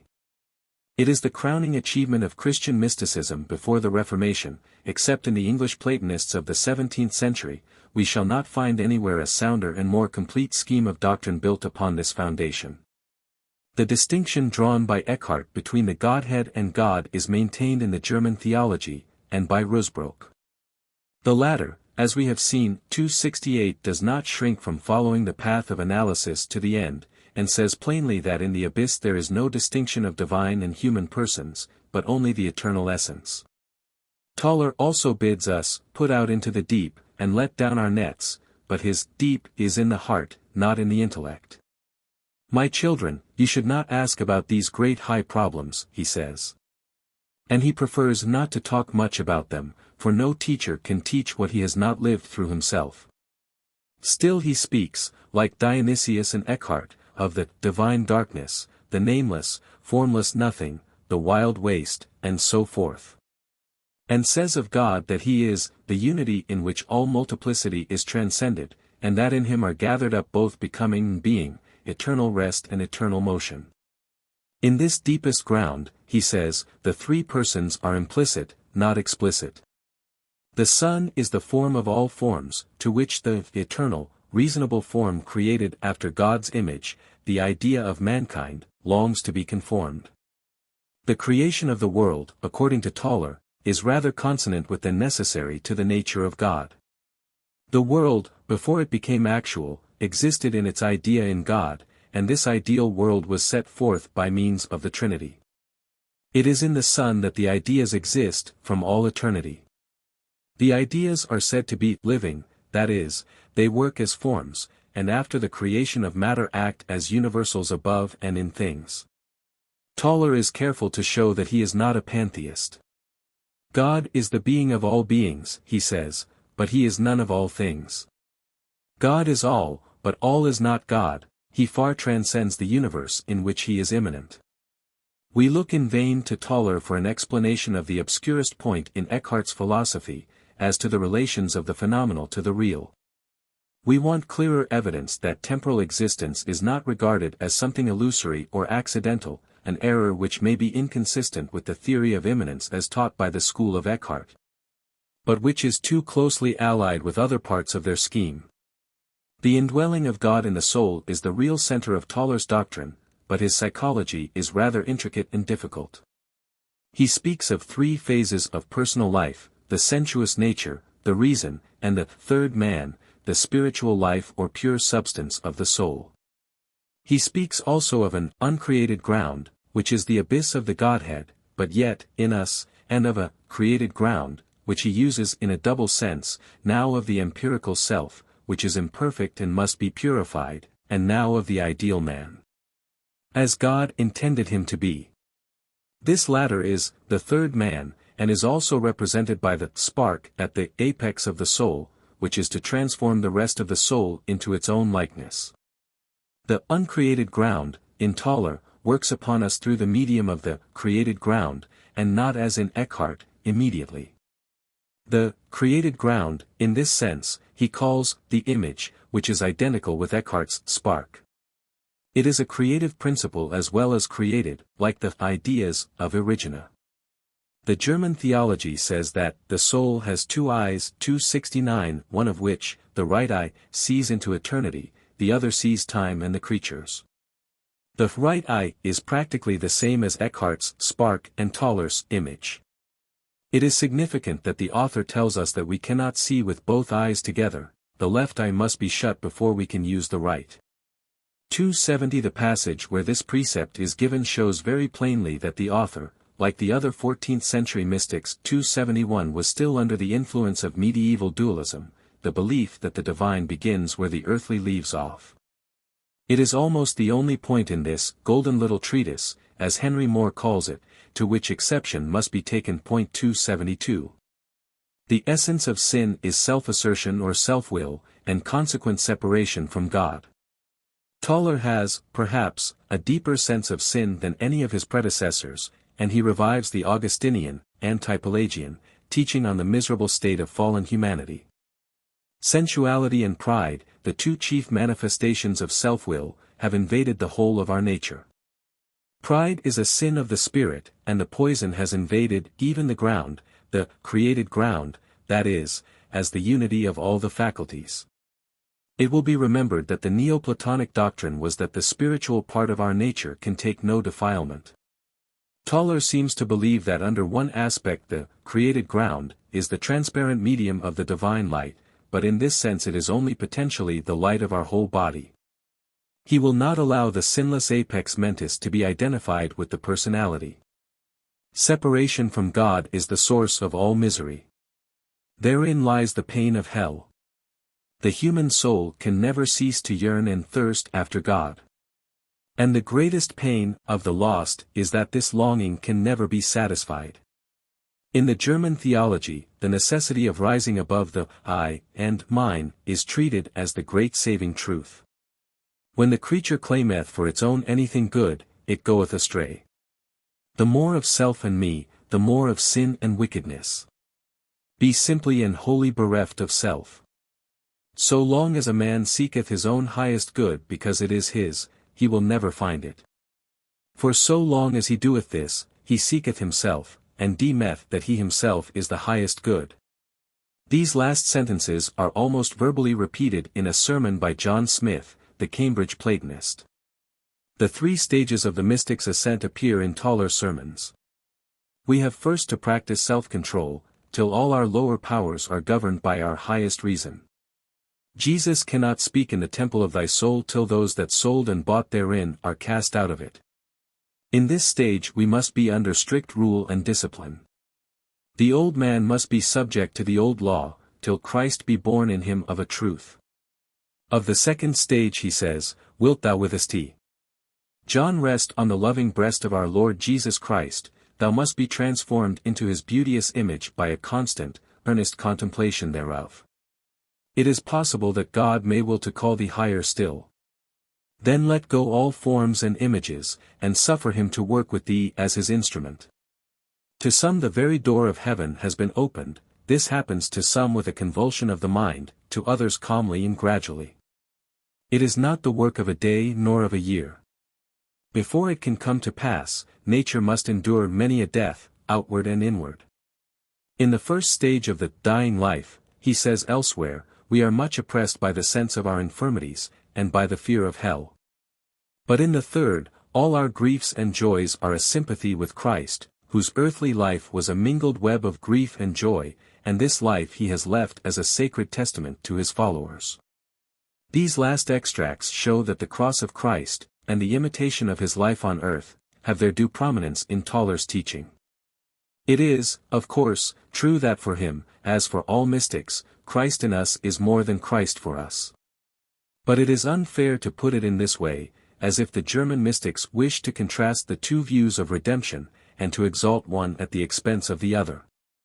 Tauler's wish is to give the historical redemption its true significance, by showing that it is an universal as well as a particular fact. When he says, we should worship Christ's humanity only in union with this divinity, he is giving exactly the same caution which St. Paul expresses in the verse about knowing Christ after the flesh. In speaking of the highest of the three stages, passages were quoted which advocate a purely passive state of the will and intellect. 273 This quietistic tendency cannot be denied in the 14th century mystics, though it is largely counteracted by maxims of an opposite kind. God draws us, says Tauler, in three ways: first, by his creatures. Secondly, by his voice in the soul, when an eternal truth mysteriously suggests itself, as happens not infrequently in morning sleep. This is interesting, being evidently the record of personal experience. Thirdly, without resistance or means, when the will is quite subdued. What is given through means is tasteless, it is seen through a veil, and split up into fragments, and bears with it a certain sting of bitterness. There are other passages in which he is obviously under the influence of Dionysius, as when he speaks of dying to all distinctions. In fact, he at times preaches simplification in an unqualified form. But, on the other hand, no Christian teachers have made more of the active will than these pupils of Eckhart. 274 Ye are as holy as ye truly will to be holy, says Rosebrook. With the will one may do everything, we read in Toller. And against the perversion of the negative road, he says, we must lop and prune vices, not nature, which is in itself good and noble. And, Christ himself never arrived at the emptiness of which these men, the false mystics, talk. Of contemplation he says, spiritual enjoyments are the food of the soul, and are only to be taken for nourishment and support to help us in our active work. Sloth often makes men feign to be excused from their work and set to contemplation. Never trust in a virtue that has not been put into practice. These pupils of Eckhart all led strenuous lives themselves, and were no advocates of pious indolence. Toller says, works of love are more acceptable to God than lofty contemplation, and all kinds of skill are gifts of the Holy Ghost. 275. The process of deification is thus described by Rosebrook and by Toller. Rosebrook writes, all men who are exalted above their creatureliness into a contemplative life are one with this divine glory, are that glory. And they see and feel and find in themselves, by means of this divine light, that they are the same simple ground as to their uncreated nature, since the glory shineth forth without measure, after the divine manner. And abideth within them simply and without mode, according to the simplicity of the essence. Wherefore contemplative men should rise above reason and distinction, beyond their created substance, and gaze perpetually by the aid of their inborn light, and so they become transformed, and one with the same light, by means of which they see. And which they see. Thus they arrive at that eternal image after which they were created, and contemplate God and all things without distinction, in a simple beholding, in divine glory. This is the loftiest and most profitable contemplation to which men attain in this life. Toller, in his sermon for the 15th Sunday after Trinity, says, the kingdom is seated in the inmost recesses of the Spirit. When, through all manner of exercises, the outward man has been converted into the inward reasonable man, and thus the two, that is to say, the powers of the senses and the powers of the reason, are gathered up into the very center of the man's being, the unseen depths of his spirit, wherein lies the image of God, and thus he flings himself into the divine abyss, in which he dwelt eternally before he was created. Then when God finds the man thus firmly down and turned towards him, the Godhead bends and nakedly descends into the depths of the pure waiting soul, and transforms the created soul, drawing it up into the uncreated essence. So that the Spirit becomes one with him. Could such a man behold himself, he would see himself so noble that he would fancy himself God, and see himself 1,000 times nobler than he is in himself, and would perceive all the thoughts and purposes, words and works, and have all the knowledge of all men that ever were. Suso and the German Theology use similar language. The idea of deification startles and shocks the modern reader. It astonishes us to find that these earnest and humble saints at times express themselves in language which surpasses the arrogance even of the Stoics. We feel that there must be something wrong with a system which ends in obliterating the distinction between the Creator and his creatures. We desire in vain to hear some echo of Job's experience, so different in tone. I have heard thee by the hearing of the ear, but now mine eye seeth thee, therefore I abhor myself, and repent in dust and ashes. The proper effect of the vision of God is surely that which Augustine describes in words already quoted, I tremble, and I burn. I tremble, in that I am unlike him, I burn, in that I am like him. Nor is this only the beginner's experience, St. Paul had almost finished his course, when he called himself the chief of sinners. The joy which uplifts the soul, when it feels the motions of the Holy Spirit, arises from the fact that in such moments the Spirit's true endowments stand out plainly from its false ones. We then see the countenance of our Genesis, as St. James calls it, the man or woman that God meant us to be, and know that we could not so see it if we were wholly cut off from its realization. But the clearer the vision of the ideal, the deeper must be our self-abasement when we turn our eyes to the actual. We must not escape from this sharp and humiliating contrast by mentally annihilating the self, so as to make it impossible to say, look on this picture, and on this. Such false humility leads straight to its opposite, extreme arrogance. Moreover, to regard deification as an accomplished fact, involves, as I have said, page 33, a contradiction. The process of unification with the infinite must be a progressus ad infinitum. The pessimistic conclusion is escaped by remembering that the highest reality is supertemporal, and that the destiny which God has designed for us has not merely a contingent realization, but is in a sense already accomplished. There are, in fact, two ways in which we may abdicate our birthright, and surrender the prize of our high calling. We may count ourselves already to have apprehended, which must be a grievous delusion, or we may resign it as unattainable, which is also a delusion. These truths were well known to Toller and his brother mystics, who were saints as well as philosophers. If they retained language which appears to us so objectionable, it must have been because they felt that the doctrine of union with God enshrined a truth of great value. And if we remember the great mystical paradox, he that will lose his life shall save it, we shall partly understand how they arrived at it. It is quite true that the nearer we approach to God, the wider seems to yawn the gulf that separates us from him, till at last we feel it to be infinite. But does not this conviction itself bring with it unspeakable comfort? How could we be aware of that infinite distance, if there were not something within us which can span the infinite? How could we feel that God and man are incommensurable, if we had not the witness of a higher self immeasurably above our lower selves? And how blessed is the assurance that this higher self gives us access to a region where we may leave behind not only external troubles and the provoking of all men, but the strife of tongues, in our own hearts.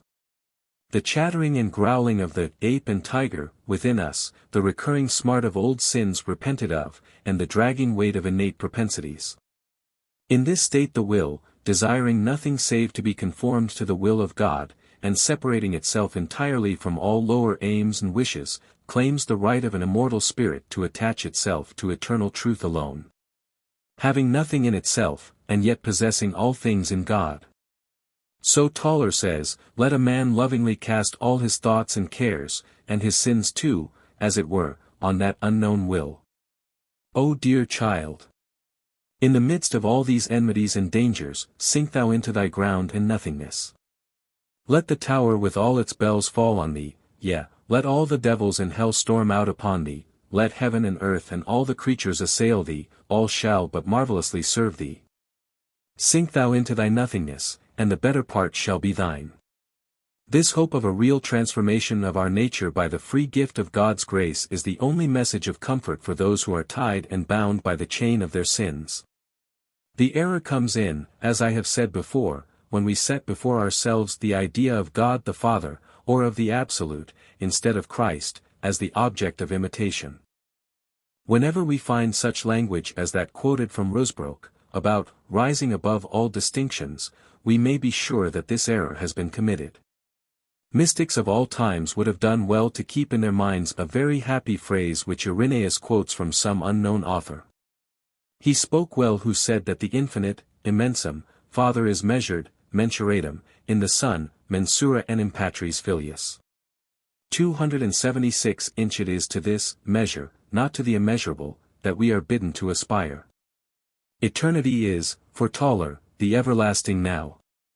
But in his popular discourses he uses the ordinary expressions about future reward and punishment, even about hell fire, though his deeper thought is that the hopeless estrangement of the soul from God is the source of all the torments of the lost. Love, says Toller, is the beginning, middle, and end of virtue. Its essence is complete self-surrender. We must lose ourselves in the love of God as a drop of water is lost in the ocean. It only remains to show how Toller combats the fantastic errors into which some of the German mystics had fallen in his day. The author of the German Theology is equally emphatic in his warnings against the false light. And Rusbrook's denunciation of the Brethren of the Free Spirit has already been quoted. Tauler, in an interesting Sermon 277, describes the heady arrogance, disorderly conduct, and futile idleness of these fanatics, and then gives the following maxims, by which we may distinguish the false mysticism from the true. Now let us know how we may escape these snares of the enemy. No one can be free from the observance of the laws of God and the practice of virtue. No one can unite himself to God in emptiness without true love and desire for God. No one can be holy without becoming holy, without good works. No one may leave off doing good works. No one may rest in God without love for God. No one can be exalted to a stage which he has not longed for or felt. Finally, he shows how the example of Christ forbids all the errors which he is combating. The imitation of Christ has been so often spoken of as the finest flower of Christian mysticism, that it is impossible to omit all reference to it in these lectures. And yet it is not, properly speaking, a mystical treatise. It is the ripe fruit of medieval Christianity as concentrated in the life of the cloister, the last and best legacy, in this kind, of a system which was already decaying. But we find in it hardly a trace of that independence which made Eckhart a pioneer of modern philosophy, and the 14th-century mystics forerunners of the Reformation. Thomas à Kempis preaches a Christianity of the heart. But he does not exhibit the distinguishing characteristics of mysticism. The title by which the book is known is really the title of the first section only, and it does not quite accurately describe the contents of the book. Throughout the treatise we feel that we are reading a defense of the recluse and his scheme of life. Self-denial, renunciation of the world, prayer and meditation, utter humility and purity, are the road to a higher joy, a deeper peace, than anything which the world can give us. There are many sentences which remind us of the Roman Stoics, whose main object was by detachment from the world to render themselves invulnerable. Not that Thomas à Kempis shrinks from bearing the cross. The cross of Christ is always before him, and herein he is superior to those mystics who speak only of the Incarnation. But the monk of the 15th century was perhaps more thrown back upon himself than his predecessors in the 14th. The monasteries were no longer such homes of learning and centers of activity as they had been. It was no longer evident that the religious orders were a benefit to civilization. That indifference to human interests, which we feel to be a weak spot in medieval thought generally, and in the Neoplatonists to whom medieval thought was so much indebted, reaches its climax in Thomas à Kempis. Not only does he distrust and disparage all philosophy, from Plato to Thomas Aquinas, but he shuns society and conversation as occasions of sin, and quotes with approval the pitiful epigram of Seneca, "Whenever I have gone among men, I have returned home less of a man." It is, after all, the life of the shellfish, as Plato calls it, which he considers the best. The book cannot safely be taken as a guide to the Christian life as a whole. What we do find in it, set forth with incomparable beauty and unstudied dignity, are the Christian graces of humility, simplicity, and purity of heart. It is very significant that the mystics, who had undermined sacerdotalism, and in many other ways prepared the Reformation, were shouldered aside when the secession from Rome had to be organized. The Lutheran Church was built by other hands. And yet the mystics of Luther's generation, Karlstadt and Sebastian Frank, are far from deserving the contemptuous epithets which Luther showered upon them. Karlstadt endeavored to deepen the Lutheran notion of faith by bringing it into closer connection with the love of God to man and of man to God. Sebastian Frank developed the speculative system of Eckhart and Tauler in an original and interesting manner. But speculative mysticism is a powerful solvent, and Protestant churches are too ready to fall to pieces even without it. "I will not even answer such men as Frank," said Luther in 1545, "I despise them too much.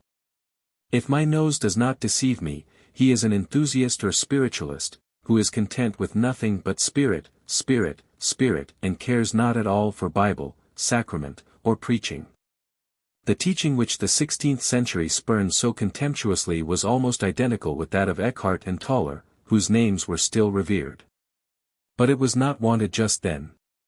It was not till the next generation, when superstitious veneration for the letter of Scripture was bringing back some of the evils of the unreformed faith. That mysticism in the person of Valentine Weigel was able to resume its true task in the deepening and spiritualizing of religion in Germany. But instead of following any further the course of mystical theology in Germany, I wish to turn for a few minutes to our own country. I am the more ready to do so, because I have come across the statement, repeated in many books, that England has been a barren field for mystics. It is assumed that the English character is alien to mysticism, that we have no sympathy, as a nation, for this kind of religion. Some writers hint that it is because we are too practical, and have too much common sense. The facts do not bear out this view. There is no race, I think, in which there is a richer vein of idealism, and a deeper sense of the mystery of life, than our own. In a later lecture I hope to illustrate this statement from our national poetry. Here I wish to insist that even the mysticism of the cloister, which is the least satisfying to the energetic and independent spirit of our countrymen, might be thoroughly and adequately studied from the works of English mystics alone. I will give two examples of this medieval type. Both of them lived before the Reformation, near the end of the 14th century, but in them, as in Tauler, we find very few traces of Romish error.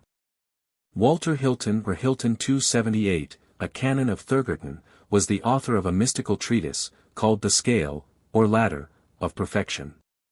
The following extracts, which are given as far as possible in his own words, will show in what manner he used the traditional mystical theology. There are two lives, the active and the contemplative, but in the latter there are many stages. The highest state of contemplation a man cannot enjoy always, but only by times, when he is visited, and, as I gather from the writings of holy men, the time of it is very short. This part of contemplation God giveth where he will. Visions and revelations, of whatever kind, are not true contemplation, but merely secondary. The devil may counterfeit them. And the only safeguard against these impostures is to consider whether the visions have helped or hindered us in devotion to God, humility, and other virtues. In the third stage of contemplation, he says finally, reason is turned into light, and will into love. Spiritual prayer, by which he means vocal prayer not in set words, belongs to the second part of contemplation. It is very wasting to the body of him who uses it much, wounding the soul with the blessed sword of love. The most vicious or carnal man on earth, were he once strongly touched with this sharp sword, would be right sober and grave for a great while after. The highest kind of prayer of all is the prayer of quiet, of which St. Paul speaks, I will pray with the understanding also 279. But this is not for all, a pure heart, indeed, it behoveth him to have who would pray in this manner. We must fix our affections first on the humanity of Christ. Since our eyes cannot bear the unclouded light of the Godhead, we must live under the shadow of his manhood as long as we are here below. St. Paul tells his converts that he first preached to them of the humanity and passion of Christ, but afterwards of the Godhead, how that Christ is the power and wisdom of God 280. Christ is lost, like the piece of money in the parable, but where? In thy house, that is, in thy soul. Thou needest not run to Rome or Jerusalem to seek him. He sleepeth in thy heart, as he did in the ship, awaken him with the loud cry of thy desire. Howbeit, I believe that thou sleepest oftener to him than he to thee. Put away distracting noises, and thou wilt hear him. First, however, find the image of sin, which thou bearest about with thee. It is no bodily thing, no real thing, only a lack of light and love. It is a false, inordinate love of thyself, from whence flow all the deadly sins. Fair and foul is a man's soul, foul without like a beast, fair within like an angel. But the sensual man doth not bear about the image of sin, but is born by it. The true light is love of God, the false light is love of the world. But we must pass through darkness to go from one to the other. The darker the night is, the nearer is the true day. This is the darkness and nothing spoken of by the mystics, a rich nothing, when the soul is at rest as to thoughts of any earthly thing, but very busy about thinking of God. But the night passeth away, the day dawneth. Flashes of light shine through the chinks of the walls of Jerusalem, but thou art not there yet. But now beware of the midday fiend, that feigneth light as if it came from Jerusalem. This light appears between two black rainy clouds, whereof the upper one is presumption and self-exaltation, and the lower a disdaining of one's neighbor. This is not the light of the true sun. This darkness, through which we must pass, is simply the death of self-will and all carnal affections. It is that dying to the world which is the only gate of life. The way in which Hilton conceives the truly mystical darkness of Dionysius is very interesting. As a psychical experience, it has its place in the history of the inner life. The soul does enter into darkness, and the darkness is not fully dispelled in this world. Thou art not there yet, as he says. But the psychical experience is in Hilton entirely dissociated from the metaphysical idea of absorption into the infinite. The chains of Asiatic nihilism are now at last shaken off, easily and, it would seem, unconsciously. That darkness is felt to be only the herald of a brighter dawn. The darker the night, the nearer is the true day. It is, I think, gratifying to observe how our countryman strikes off the fetters of the time-honored Dionysian tradition, the paralyzing creed which blurs all distinctions, and the negative road which leads to darkness and not light. And how in consequence his mysticism is sounder and saner than even that of Eckhart or Tauler. Before leaving Hilton, it may be worth while to quote 2 or 3 isolated maxims of his, as examples of his wise and pure doctrine. There are 2 ways of knowing God, one chiefly by the imagination, the other by the understanding. The understanding is the mistress, and the imagination is the maid. What is heaven to a reasonable soul? Naught else but Jesus God. Ask of God nothing but this gift of love, which is the Holy Ghost. For there is no gift of God that is both the giver and the gift, but this gift of love. My other example of English mysticism in the Middle Ages is Julian or Juliana of Norwich, 281, to whom were granted a series of revelations, in the year 1373, she being then about 30 years old. She describes with evident truthfulness the manner in which the visions came to her. She ardently desired to have a bodily sight of her Lord upon the cross, like other that were Christ's lovers. And she prayed that she might have a grievous sickness almost unto death, to wean her from the world and quicken her spiritual sense. The sickness came, and the vision. For they thought her dying, and held the crucifix before her, till the figure on the cross changed into the semblance of the living Christ. All this was showed by 3 parts, that is to say, by bodily sight, and by words formed in my understanding, and by ghostly sight. 282, but the ghostly sight I cannot nor may not show it as openly nor as fully as I would. Her later visions came to her sometimes during sleep, but most often when she was awake. The most pure and certain were wrought by a divine elapse into the spiritual part of the soul, the mind and understanding, for these the devil cannot counterfeit. Juliana was certainly perfectly honest and perfectly sane. The great charm of her little book is the sunny hopefulness and happiness which shines from every page, and the tender affection for her suffering Lord which mingles with her devotion without ever becoming morbid or irreverent. It is also interesting to see how this untaught maiden, for she shows no traces of book learning, is led by the logic of the heart straight to some of the speculative doctrines which we have found in the philosophical mystics. The brief extracts which follow will illustrate all these statements. The crucified Christ is the one object of her devotion. She refused to listen to a proffer in my reason, which said, "Look up to heaven to his Father." "Nay, I may not," she replied, "for thou art my heaven. For I would liever have been in that pain till doomsday than to come to heaven otherwise than by him. Me liked none other heaven than Jesus, which shall be my bliss when I come there." And after describing a vision of the crucifixion, she says, "How might any pain be more than to see him that is all my life and all my bliss suffer?" Her estimate of the value of means of grace is very clear and sound. In that time the custom of our praying was brought to mind, how we use, for lack of understanding and knowing of love, to make use of many means.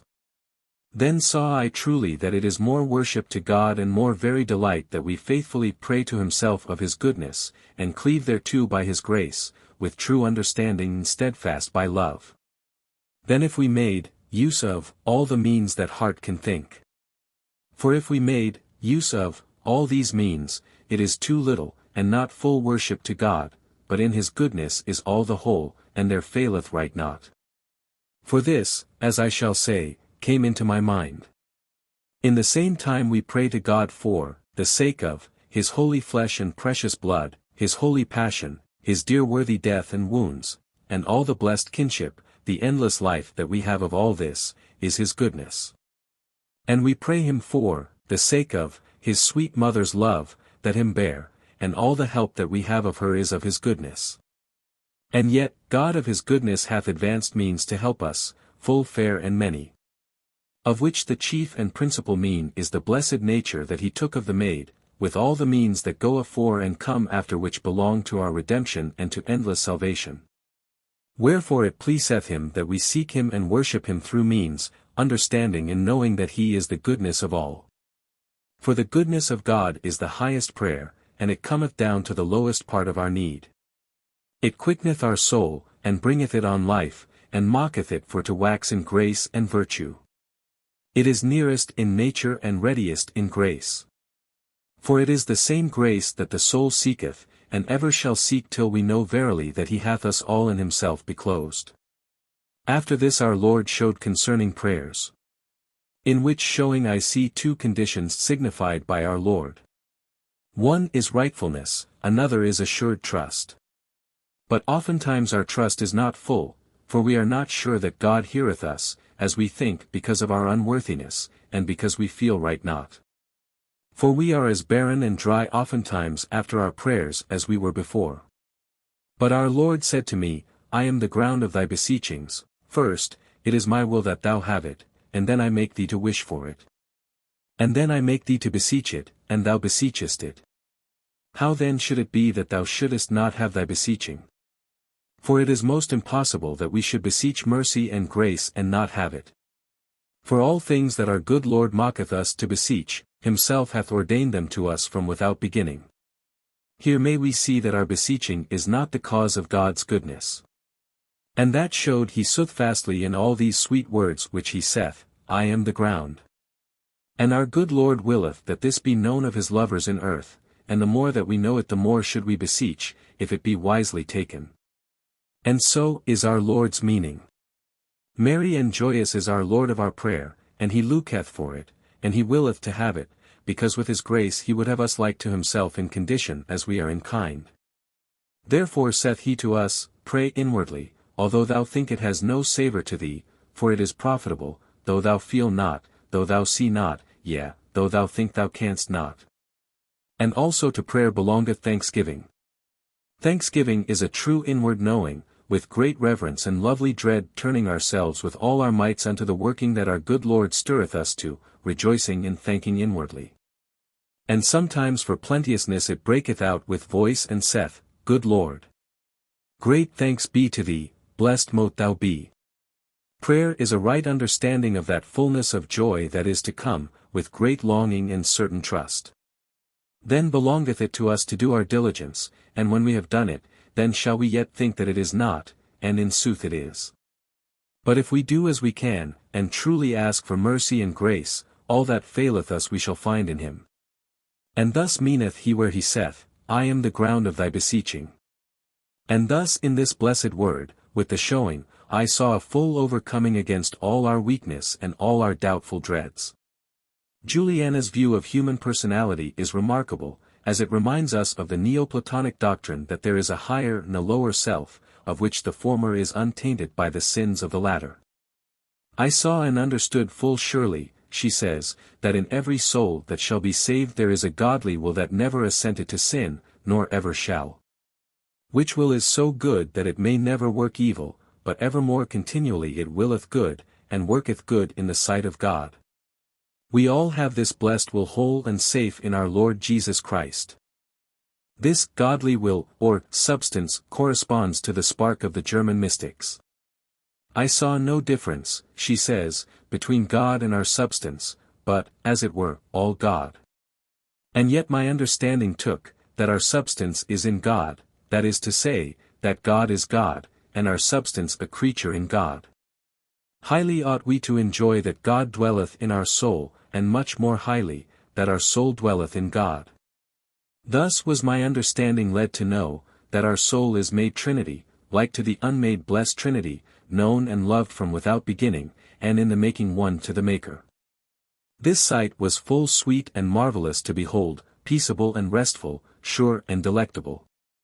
As anent our substance and our sense part, both together may rightly be called our soul, and that is because of the oneing that they have in God. The worshipful city that our Lord Jesus sitteth in, it is our sense soul, in which he is enclosed, and our natural substance is beclosed in Jesus, sitting with the blessed soul of Christ at rest in the Godhead. Our soul cannot reach its full powers until our sense nature by the virtue of Christ's passion be brought up to the substance. This fulfillment of the soul is grounded in nature. That is to say, our reason is grounded in God, which is substantial naturehood. Out of this substantial nature mercy and grace spring and spread into us, working all things in fulfilling of our joy, these are our ground, in which we have our increase and our fulfilling. For in nature we have our life and our being, and in mercy and grace we have our increase and our fulfilling. In one of her visions she was shown our Lord scorning the fiend's malice, and nodding his unmight. For this sight I laughed mightily, and that made them to laugh that were about me. But I saw not Christ laugh. After this I fell into graveness, and said, I see three things, I see game, scorn, and earnest. I see game, that the fiend is overcome. I see scorn, in that God scorneth him, and he shall be scorned, and I see earnest, in that he is overcome by the blissful passion and death of our Lord Jesus Christ, that was done in full earnest and with sober travail. Alternations of mirth and sadness followed each other many times, to learn me that it is speedful to some souls to feel on this wise. Once especially she was left to herself, in heaviness and weariness of my life, and irksomeness of myself, that scarcely I could have pleasure to live. For profit of a man's soul he is sometimes left to himself. Although sin is not always the cause, for in that time I sinned not, wherefore I should be so left to myself, for it was so sudden. Also, I deserved not to have this blessed feeling. But freely our Lord giveth when he will, and suffereth us to be in woe sometime. And both is one love. Her treatment of the problem of evil is very characteristic. In my folly, often I wondered why the beginning of sin was not let. But Jesus, in this vision, answered and said, Sin is behovable, 283 but all shall be well, and all shall be well, and all manner of thing shall be well. In this naked word sin our Lord brought to my mind generally all that is not good. But I saw not sin, for I believe it had no manner of substance, nor any part of being, nor might it be known but by the pain that is caused thereof, and this pain purgeth and mocketh us to know ourself, and ask mercy. In these same words, all shall be well, I saw an high and marvellous privity hid in God.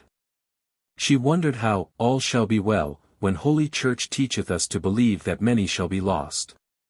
But, I had no other answer but this, I shall save my word in all things, and I shall make all thing well. This is the great deed that our Lord God shall do. But what the deed shall be, and how it shall be done, there is no creature beneath Christ that knoweth it, and he shall wit it till it is done. I saw no wrath but on man's party, she says, and that forgiveth he in us. It is the most impossible that may be, that God should be wroth. Our life is all grounded and rooted in love. Suddenly is the soul one to God, when it is truly peaced in itself, for in him is found no wrath. And thus I saw, when we be all in peace and love, we find no contrariousness, nor no manner of letting, through that contrariousness which is now in us, nay, our Lord God of his goodness mocketh it to us full profitable. No visions of hell were ever showed to her. In place of the hideous details of torture which some of the Romish visionaries describe almost with relish, Juliana merely reports, to me was showed none harder hell than sin. Again and again she rings the changes on the words which the Lord said to her, I love thee and thou lovest me, and our love shall never be dispart in two. The love wherein he made us was in him from without beginning. In which love, she concludes, we have our beginning, and all this shall be seen in God without end. Lecture 6. Practical and Devotional Mysticism, continued. O heart, the equal poise of love's both parts. Big alike with wounds and darts. Live in these conquering leaves, live still the same. And walk through all tongues one triumphant flame. Live here, great heart, and love and die and kill. And bleed, and wound, and yield, and conquer still. Let this immortal life, where'er it comes, walk in a crowd of loves and martyrdoms. Let mystic deaths wait on it, and wise souls be the love-slain witnesses of this life of thee. O sweet incendiary, show here thy art. Upon this carcass of a hard, cold heart. Let all thy scattered shafts of light, that play among the leaves of thy large books of day, combined against this breast at once break in, and take away from me myself and sin. This glorious robbery shall thy bounty be, and my best fortunes such fair spoils of me. O thou undaunted daughter of desires, by all thy dower of lights and fires, by all the eagle in thee, all the dove, by all thy lives and deaths of love, by thy large draughts of intellectual day, and by thy thirsts of love more large than they, by all thy brim-filled bowls of fierce desire, by thy last morning's draught of liquid fire, by the full kingdom of that final kiss, that seized thy parting soul and sealed thee his, by all the heavens thou hast in him, fair sister of the seraphim, by all of him we have in thee. Leave nothing of myself in me. Let me so read thy life, that I unto all life of mine may die. Crashaw, on Saint Teresa. In a dark night, burning with ecstasies wherein I fell. O happy plight! Unheard I left the house wherein I dwell. The inmates sleeping peacefully and well, secure from sight.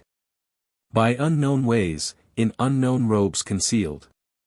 O happy plight! And to know I revealed my home in sleep as in the tomb was sealed. Sweet night, in whose blessed fold no human eye beheld me, and mine eye none could behold. Only for guide had I his face whom I desired so ardently. Saint One of the Cross, translated by Hutchings. Practical and Devotional Mysticism, continued. Whom have I in heaven but thee? And there is none upon earth that I desire beside thee. My flesh and my heart faileth, but God is the strength of my heart, and my portion forever. P.S. 73. 25, 26. We have seen that the leaders of the Reformation in Germany thrust aside speculative mysticism with impatience.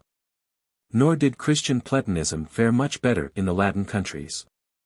There were students of Plotinus in Italy in the 16th century, who fancied that a revival of humane letters, and a better acquaintance with philosophy, were the best means of combating the barbaric enthusiasms of the North.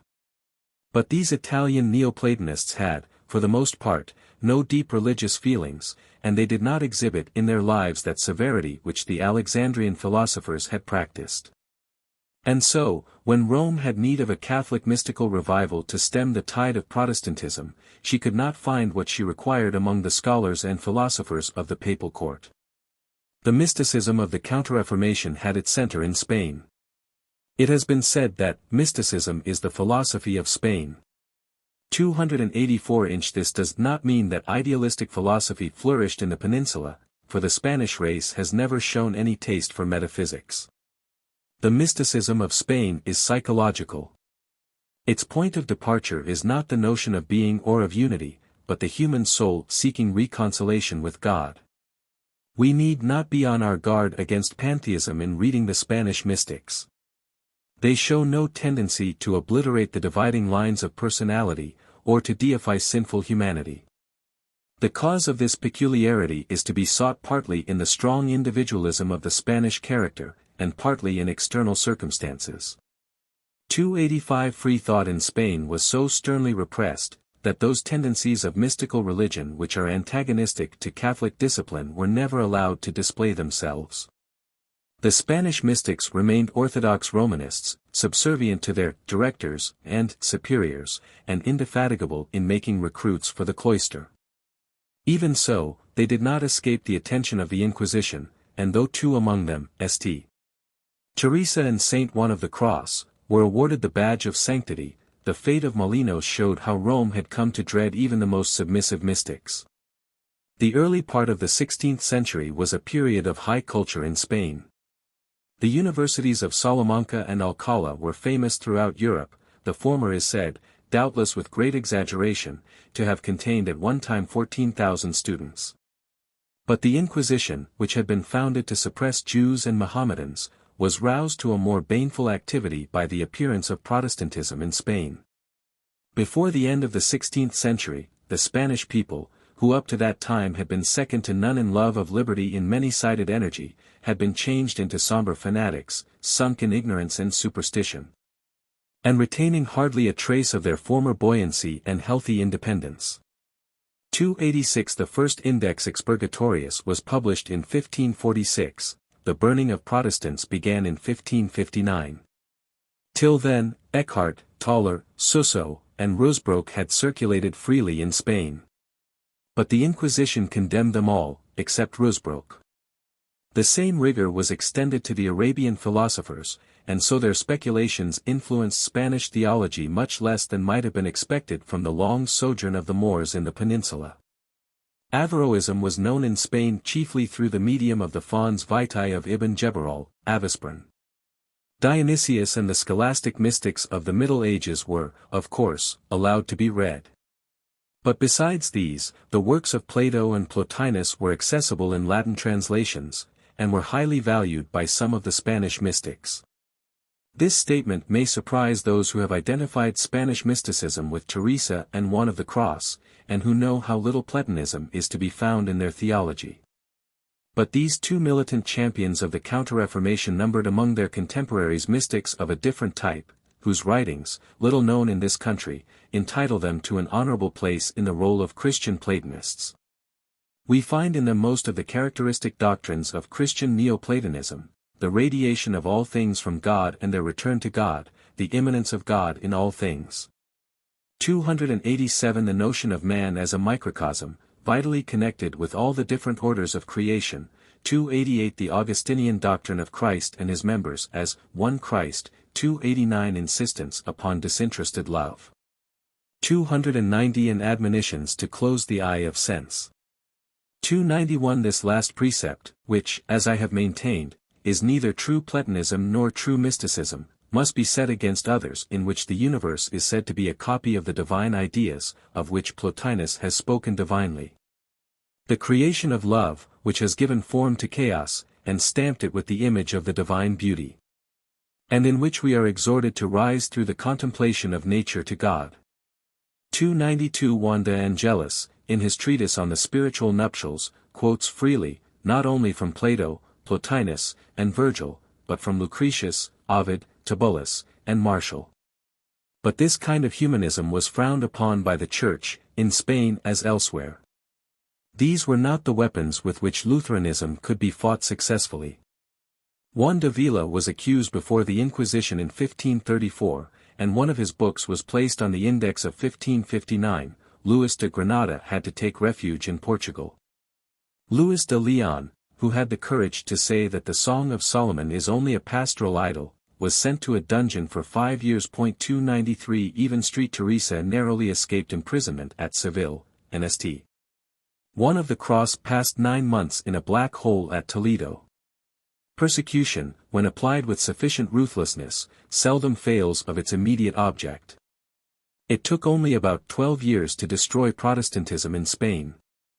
And the Holy Office was equally successful in binding mysticism hand and foot. 294 And so we must not expect to find in Saint Teresa or Saint One any of the characteristic independence of mysticism. The inner light which they sought was not an illumination of the intellect in its search for truth, but a consuming fire to burn up all earthly passions and desires. Faith presented them with no problems. All such questions had been settled once for all by Holy Church. They were ascetics first and church reformers next, neither of them was a typical mystic. 295. The life of Saint Teresa 296 is more interesting than her teaching. She had all the best qualities of her noble Castilian ancestors, simplicity, straightforwardness, and dauntless courage, and the record of her self-denying life is enlivened by numerous flashes of humor, which make her character more lovable.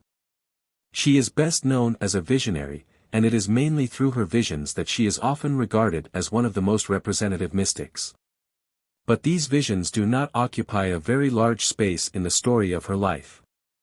They were frequent during the first 2 or 3 years of her convent life, and again between the ages of 40 and 50, there was a long gap between the two periods, and during the last 20 years of her life. When she was actively engaged in founding and visiting religious houses, she saw them no more. This experience was that of many other saints of the cloister. Spiritual consolations seem to be frequently granted to encourage young beginners. 297. Then they are withdrawn, and only recovered after a long period of dryness and darkness. But in later life, when the character is fixed, and the imagination less active, the vision fades into the light of common day. In considering Saint Teresa's visions, we must remember that she was transparently honest and sincere. That her superiors strongly disliked and suspected, and her enemies ridiculed, her spiritual privileges, that at the same time they brought her great fame and influence, that she was at times haunted by doubts whether she ever really saw them. And, lastly, that her biographers have given them a more grotesque and materialistic character than is justified by her own descriptions. She tells us herself that her reading of St. Augustine's Confessions, at the age of 41, was a turning point in her life. When I came to his conversion, she says, and read how he heard the voice in the garden, it was just as if the Lord called me. It was after this that she began again to see visions, or rather to have a sudden sense of the presence of God, with a suspension of all the faculties. In these trances she generally heard divine locutions. She says that, the words were very clearly formed, and unmistakable, though not heard by the bodily ear. They are quite unlike the words framed by the imagination, which are muffled, cosa sorda. She describes her visions of Christ very carefully.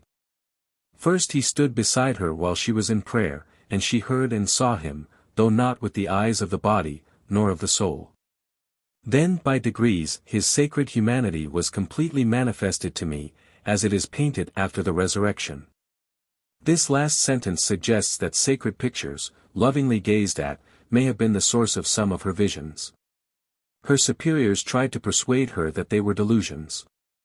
But she replied, if they who said this told me that a person who had just finished speaking to me, whom I knew well, was not that person, but they knew that I fancied it, doubtless I should believe them, rather than what I had seen. But if this person left behind him some jewels as pledges of his great love, and I found myself rich having been poor, I could not believe it if I wished. And these jewels I could show them. For all who knew me saw clearly that my soul was changed. The difference was great and palpable. The answer shows that for Teresa the question was not whether the manifestations were subjective or objective, but whether they were sent by God or Satan. One of the best chapters in her autobiography, and perhaps the most interesting from our present point of view, is the allegory under which she describes the different kinds of prayer. The simile is not original, it appears in St. Augustine and others, but it is more fully worked out by St. Teresa, who tells us, it has always been a great delight to me to think of my soul as a garden, and of the Lord as walking in it. So here she says, our soul is like a garden, rough and unfruitful, out of which God plucks the weeds, and plants flowers, which we have to water by prayer. There are 4 ways of doing this. First, by drawing the water from a well. This is the earliest and most laborious process. Secondly, by a water wheel which has its rim hung round with little buckets. Third, by causing a stream to flow through it. Fourth, by rain from heaven. The first is ordinary prayer, which is often attended by great sweetness and comfort. But sometimes the well is dry. What then? The love of God does not consist in being able to weep, nor yet in delights and tenderness, but in serving with justice, courage, and humility. The other seems to me rather to receive than to give. The second is the prayer of quiet, when the soul understands that God is so near to her that she need not talk aloud to him.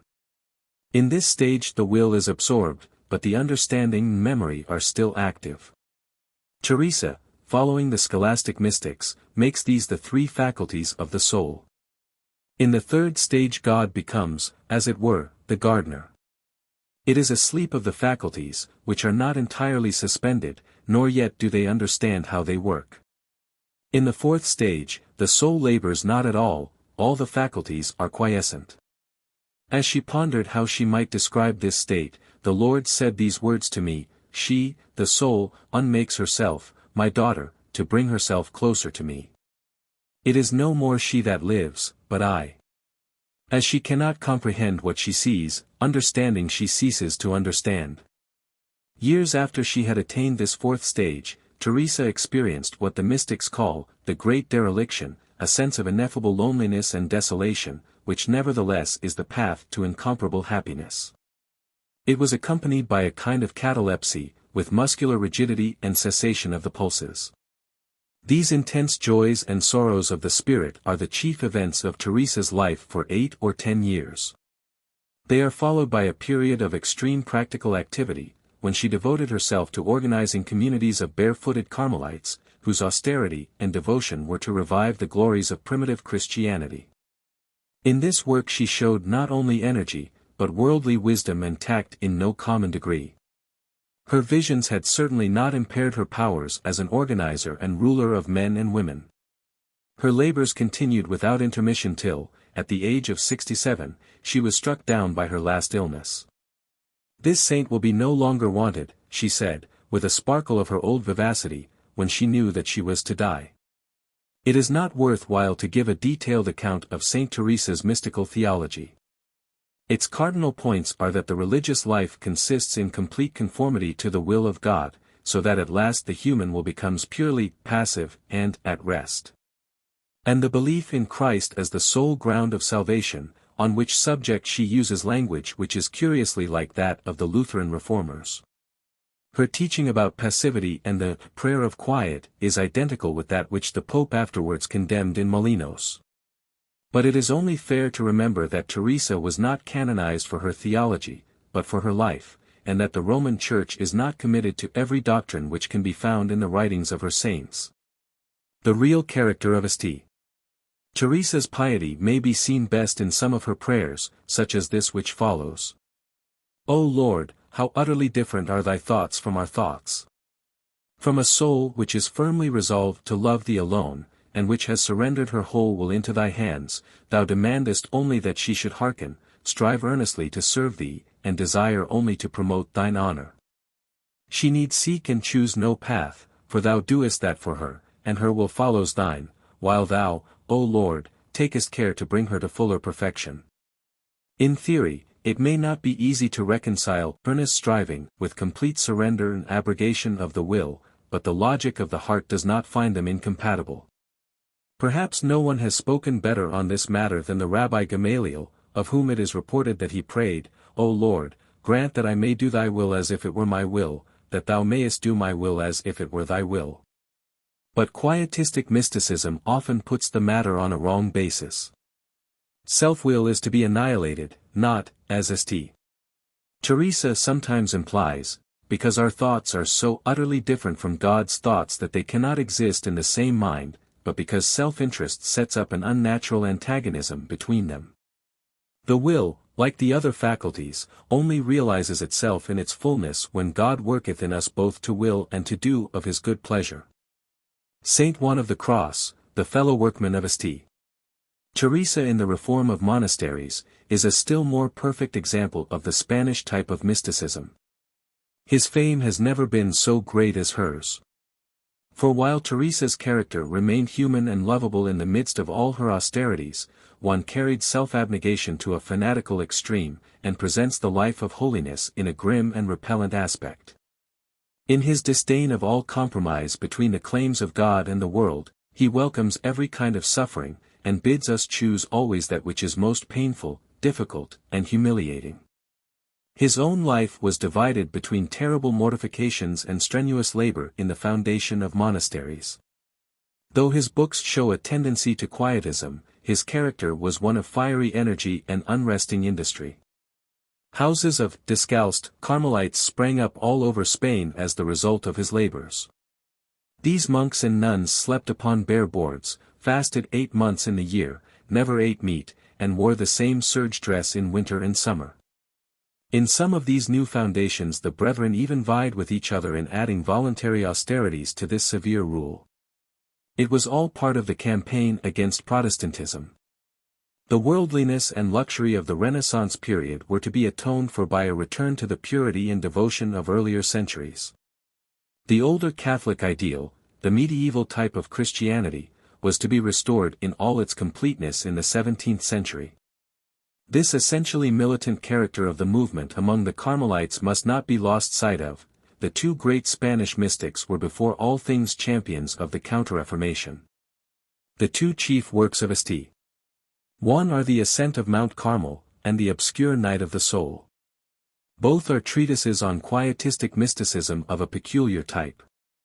At the beginning of La Subida de Monte Carmelo he says, the journey of the soul to the divine union is called night for 3 reasons. The point of departure is privation of all desire, and complete detachment from the world. The road is by faith, which is like night to the intellect. The goal, which is God, is incomprehensible while we are in this life. The soul in its ascent passes from one realm of darkness to another. First there is the night of sense, in which the things of earth become dark to her. This must needs be traversed, for the creatures are only the crumbs that fall from God's table, and none but dogs will turn to pick them up. One desire only doth God allow, that of obeying him, and carrying the cross. All other desires weaken, torment, blind, and pollute the soul. Until we are completely detached from all such, we cannot love God. When thou dwellest upon anything, thou hast ceased to cast thyself upon the all. If thou wilt keep anything with the all, thou hast not thy treasure simply in God. Empty thy spirit of all created things, and thou wilt walk in the divine light, for God resembles no created thing. Such is the method of traversing the night of sense. Even at this early stage the forms and symbols of eternity, which others have found in the visible works of God, are discarded as useless. God has no resemblance to any creature. The dualism or acosmism of medieval thought has seldom found a harsher expression. In the night of sense, the understanding and reason are not blind, but in the second night, the night of faith, all is darkness. Faith is midnight. It is the deepest darkness that we have to pass, for in the third night, the night of memory and will, the dawn is at hand. Faith he defines as the assent of the soul to what we have heard, as a blind man would receive a statement about the color of an object. We must be totally blind, for a partially blind man will not commit himself wholly to his guide. Thus for Saint One the whole content of revelation is removed from the scope of the reason, and is treated as something communicated from outside. We have, indeed, travelled far from St. Clement's happy confidence in the guidance of reason, and Eckhart's independence of tradition. The soul has 3 faculties, intellect, memory, and will. The imagination, phantasia, is a link between the sensitive and reasoning powers, and comes between the intellect and memory. 298 of these faculties, faith, he says, blinds the intellect, hope the memory, and love the will. He adds, to all that is not God, but God in this life is like night. He blames those who think it enough to deny themselves, without annihilating themselves, and those who seek for satisfaction in God. This last is spiritual gluttony. We ought to seek for bitterness rather than sweetness in God, and to choose what is most disagreeable, whether proceeding from God or the world. The way of God consisteth not in ways of devotion or sweetness, though these may be necessary to beginners, but in giving ourselves up to suffer. And so we must fly from all mystical phenomena, supernatural manifestations to the sight, hearing, and the other senses, without examining whether they be good or evil. For bodily sensations bear no proportion to spiritual things. Since the distance between God and the creature is infinite, there is no essential likeness or communion between them. Visions are at best childish toys, the fly that touches honey cannot fly, he says. And the probability is that they come from the devil. For if neither the creatures, nor intellectual perceptions, natural or supernatural, can bring us to God, there being no proportion between them, created things cannot serve as a ladder. They are only a hindrance and a snare. There is something heroic in this somber interpretation of the maxim of our Lord, "Whosoever he be of you that forsaketh not all that he hath, he cannot be my disciple." All that he hath, yea, and his own life also, intellect, reason, and memory, all that is most divine in our nature, are cast down in absolute surrender at the feet of him who made darkness his secret place, his pavilion round about him with dark water, and thick clouds to cover him. 299 inch.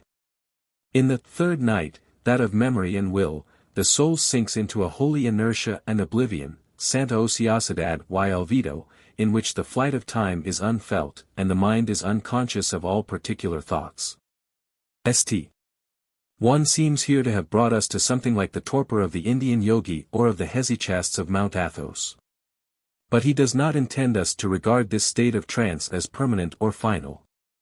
It is the last watch of the night before the dawn of the supernatural state, in which the human faculties are turned into divine attributes, and by a complete transformation the soul, which was, at the opposite extreme, to God, becomes, by participation, God. In this beatific state, one might say, in a sense, that the soul gives God to God, for she gives to God all that she receives of God, and he gives himself to her. This is the mystical love gift, wherewith the soul repayeth all her debt. This is the infinite reward of the soul who has refused to be content with anything short of infinity, no se lenin menos que con lo infinito. With what yearning this blessed hope inspired St.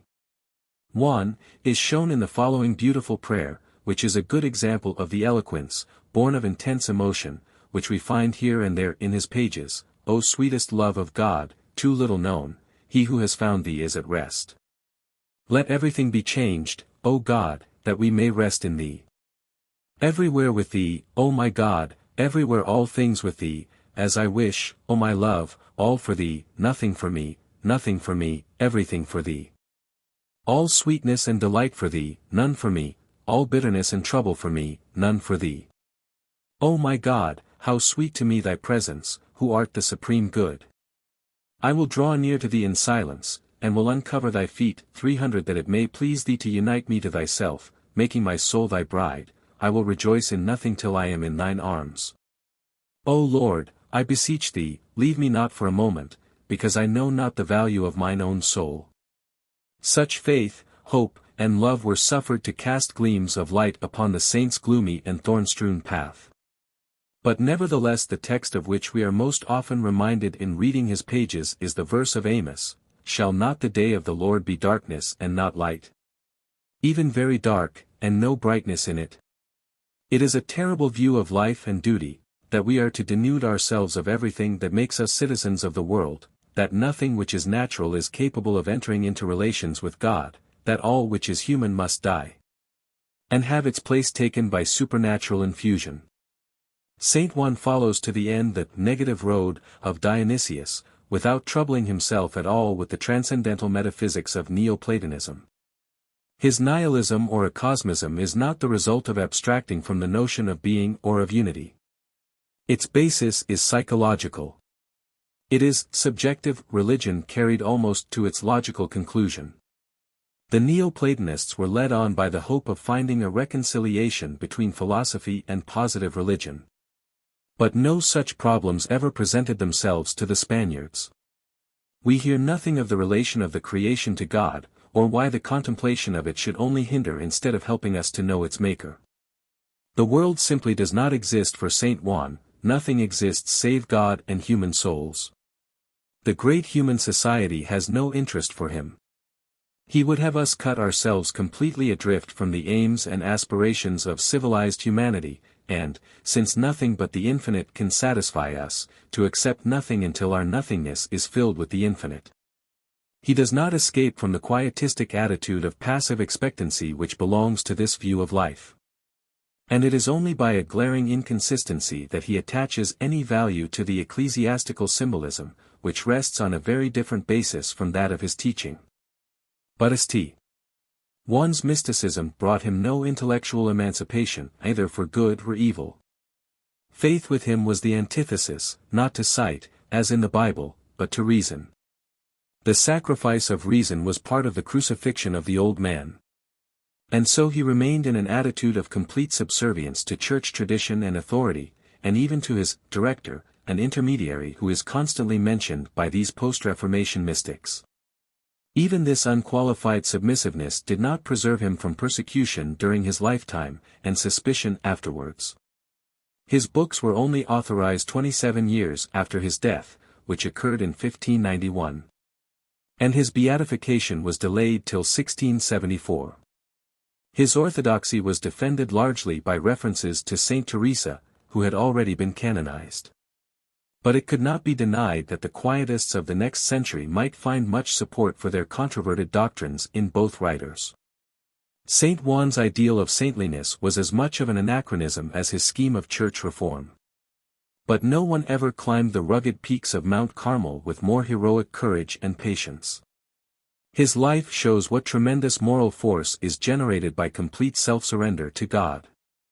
And happily neither his failure to read the signs of the times, nor his one-sided and defective grasp of Christian truth, could deprive him of the reward of his life of sacrifice, the reward, of feeling his fellowship with Christ in suffering. He sold all that he had to gain the pearl of great price, and the surrender was not made in vain. The later Roman Catholic mystics, though they include some beautiful and lovable characters, do not develop any further the type which we have found in Saint Teresa and Saint Juan. St. Francis de Sales has been a favorite devotional writer with thousands in this country. He presents the Spanish mysticism softened and polished into a graceful and winning pietism, such as might refine and elevate the lives of the honorable women who consulted him. The errors of the Quietists certainly receive some countenance from parts of his writings, but they are neutralized by maxims of a different tendency, borrowed eclectically from other sources. 301. A more consistent and less fortunate follower of St. Teresa was Miguel de Molinos, a Spanish priest, who came to Rome about 1670. His piety and learning won him the favor of Pope Innocent XI. Who, according to Bishop Burnet, lodged him in an apartment of the palace, and put many singular marks of his esteem upon him. In 1675 he published in Italian his Spiritual Guide, a mystical treatise of great interest. Molinos begins by saying that there are two ways to the knowledge of God, meditation or discursive thought, and pure faith or contemplation. Contemplation has two stages, active and passive, the latter being the higher. 302 Meditation he also calls the exterior road. It is good for beginners, he says, but can never lead to perfection. The interior road, the goal of which is union with God, consists in complete resignation to the will of God, annihilation of all self-will, and an unruffled tranquility or passivity of soul, until the mystical grace is supernaturally infused. Then, we shall sink and lose ourselves in the immeasurable sea of God's infinite goodness, and rest there steadfast and immovable. 303, he gives a list of tokens by which we may know that we are called from meditation to contemplation. And enumerates 4 means, which lead to perfection and inward peace: prayer, obedience, frequent communions, and inner mortification. The best kind of prayer is the prayer of silence. 304 And there are 3 silences, that of words, that of desires, and that of thought. In the last and highest the mind is a blank, and God alone speaks to the soul. 305 With the curious passion for subdivision which we find in nearly all Romish mystics, he distinguishes 3 kinds of infusa contemplation: 1. Satiety, when the soul is filled with God and conceives a hatred for all worldly things. 2. un mentale accesso, or elevation of the soul, born of divine love and its satiety. 3. Security. In this state the soul would willingly even go to hell, if it were God's will. Happy is the state of that soul which has slain and annihilated itself. It lives no longer in itself, for God lives in it. With all truth we may say that it is deified. Molinos follows St. One of the cross in disparaging visions, which he says are often snares of the devil. And, like him, he says much of the horrible temptations and torments, worse than any which the martyrs of the early church underwent, which form part of purgative contemplation. He resembles the Spanish mystics also in his insistence on outward observances, especially daily communion, when possible, but thinks frequent confession unnecessary, except for beginners. The book was no sooner printed, says Bishop Burnet, than it was much read and highly esteemed, both in Italy and Spain. The acquaintance of the author came to be much desired. Those who seemed in the greatest credit at Rome seemed to value themselves upon his friendship. Letters were writ to him from all places, so that a correspondence was settled between him and those who approved of his method, in many different places of Europe. It grew so much to be the vogue in Rome, that all the nuns, except those who had Jesuits to their confessors, began to lay aside their rosaries and other devotions, and to give themselves much to the practice of mental prayer. Molinos had written with the object of breaking the fetters which hindered souls in their upward course. Unfortunately for himself, he also loosened some of the fetters in which the Roman priesthood desires to keep the laity. 306. And so, instead of the honors which had been grudgingly and suspiciously bestowed on his predecessors, Molinos ended his days in a dungeon. 307. His condemnation was followed by a sharp persecution of his followers in Italy, who had become very numerous. And, in France, Bossuet procured the condemnation and imprisonment of Madame Guyon, a lady of high character and abilities, who was the center of a group of quietists. Madame de Guyon need not detain us here. Her mysticism is identical with that of Saint Teresa, except that she was no visionary, and that her character was softer and less masculine. Her attractive personality, and the cruel and unjust treatment which she experienced during the greater part of her life, aroused the sympathy of all who read her story. But since my present object is not to exhibit a portrait gallery of eminent mystics, but to investigate the chief types of mystical thought, it will not be necessary for me to describe her life or make extracts from her writings. The character of her quietism may be illustrated by one example, the hymn on The Acquiescence of Pure Love, translated by Cooper. Love. If thy destined sacrifice am I. Come, slay thy victim, and prepare thy fires. Plunged in thy depths of mercy, let me die. The death which every soul that loves desires. I watch my hours, and see them fleet away. The time is long that I have languished here. Yet all my thoughts thy purposes obey. With no reluctance, cheerful and sincere. To me 'tis equal, whether love ordain. My life or death, appoint me pain or ease. My soul perceives no real ill in pain.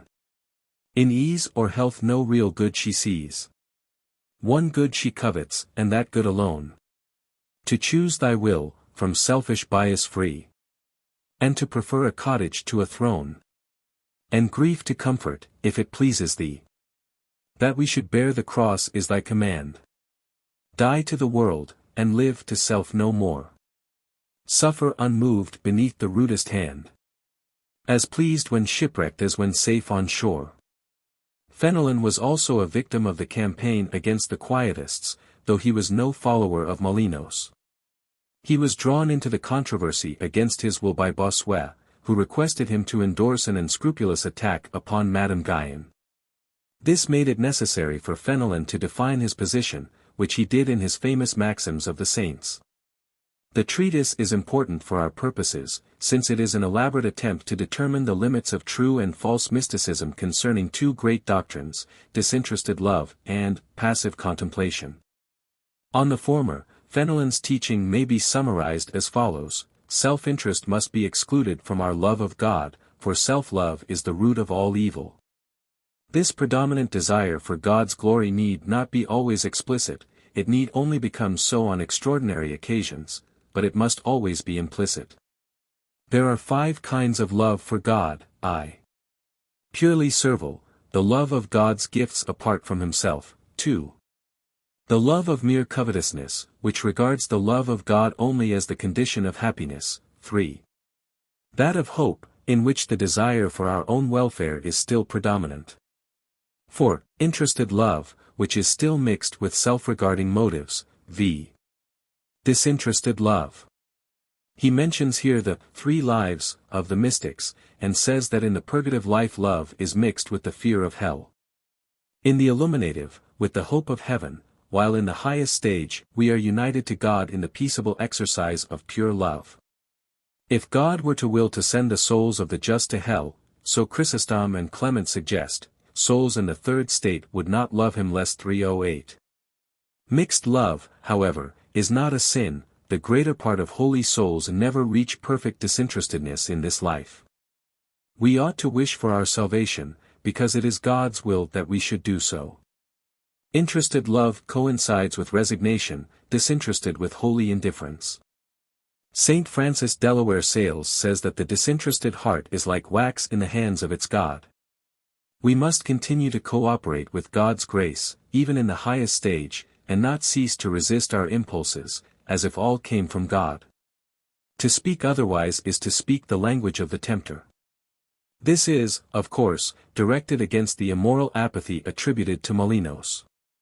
The only difference between the vigilance of pure and that of interested love, is that the former is simple and peaceable, while the latter has not yet cast out fear. It is false teaching to say that we should hate ourselves, we should be in charity with ourselves as with others. 309. Spontaneous, unreflecting good acts proceed from what the mystics call the apex of the soul. In such acts as T. Antony places the most perfect prayer, unconscious prayer. Of prayer he says, we pray as much as we desire, and we desire as much as we love. Vocal prayer cannot be, as the extreme quietists pretend, useless to contemplative souls. For Christ has taught us a vocal prayer. He then proceeds to deal with passive contemplation, and refers again to the unconscious prayer of Saint Antony. But pure contemplation is never unintermittent in this life. Bernard, Teresa, and John say that their periods of pure contemplation lasted not more than half an hour.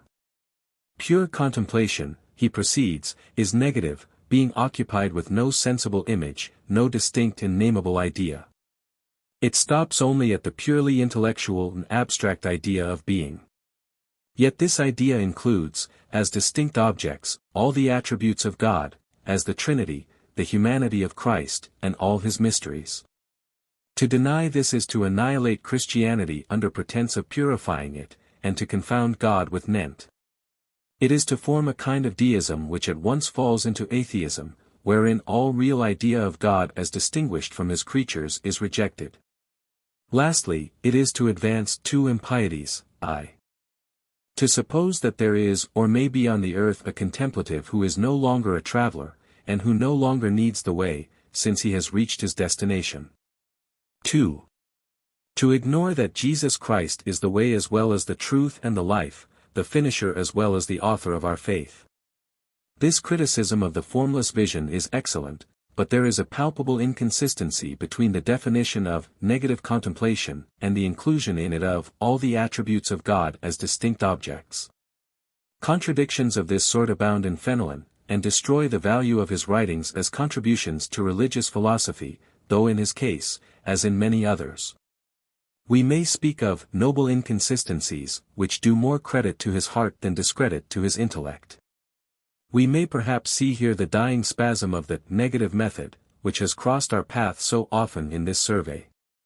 The image of Jesus Christ, Fenelon continues, is not clearly seen by contemplatives at first, and may be withdrawn while the soul passes through the last furnace of trial. But we can never cease to need him, though it is true that the most eminent saints are accustomed to regard him less as an exterior object than as the interior principle of their lives. They are in error who speak of possessing God in his supreme simplicity, and of no more knowing Christ after the flesh. Contemplation is called passive because it excludes the interested activity of the soul, not because it excludes real action. Here again Fenelon is rather explaining away than explaining his authorities. The culmination of the passive state is transformation, in which love is the life of the soul, as it is its being in substance. Catherine of Genoa said, "I find no more me, there is no longer any other I but God." But it is false to say that transformation is a deification of the real and natural soul, or a hypostatic union, or an unalterable conformity with God. 310 In the passive state we are still liable to mortal sin. It is characteristic of Fenelon that he contradicts, without rejecting, the substitution doctrine plainly stated in the sentence from Catherine of Genoa. In his letter to the Pope, which accompanies the explanation of the Maxims, Fenelon thus sums up his distinctions between true and false. Mysticism. 1. The permanent act, i.e., an indefectible state of union with God, is to be condemned as a poisoned source of idleness and internal lethargy. 2. There is an indispensable necessity of the distinct exercise of each virtue. 3. Perpetual contemplation, making venial sins impossible, and abolishing the distinction of virtues, is impossible. 4. Passive prayer, if it excludes the cooperation of free will, is impossible. 5. There can be no quietude except the peace of the Holy Ghost, which acts in a manner so uniform that these acts seem, to unscientific persons, not distinct acts, but a single and permanent unity with God. 6. That the doctrine of pure love may not serve as an asylum for the errors of the Quietists, we assert that hope must always abide, as saith St. Paul. 7. The state of pure love is very rare, and it is intermittent. In reply to this manifesto, the Three Prelates 311 rejoin that Fenelon keeps the name of hope but takes away the thing, that he really preaches indifference to salvation. That he is in danger of regarding contemplation of Christ as a descent from the heights of pure contemplation, that he unaccountably says nothing of the love of gratitude to God and our Redeemer. That he erects the rare and transient experiences of a few saints into a rule of faith. In this controversy about disinterested love, our sympathies are chiefly, but not entirely, with Fenelon. The standpoint of Bossuet is not religious at all.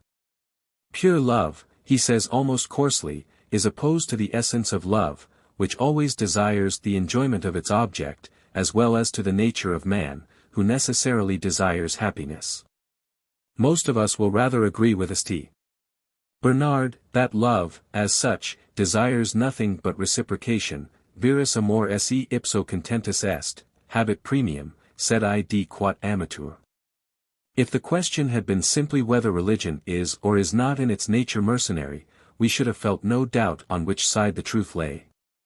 Self-regarding hopes and schemes may be schoolmasters to bring us to Christ.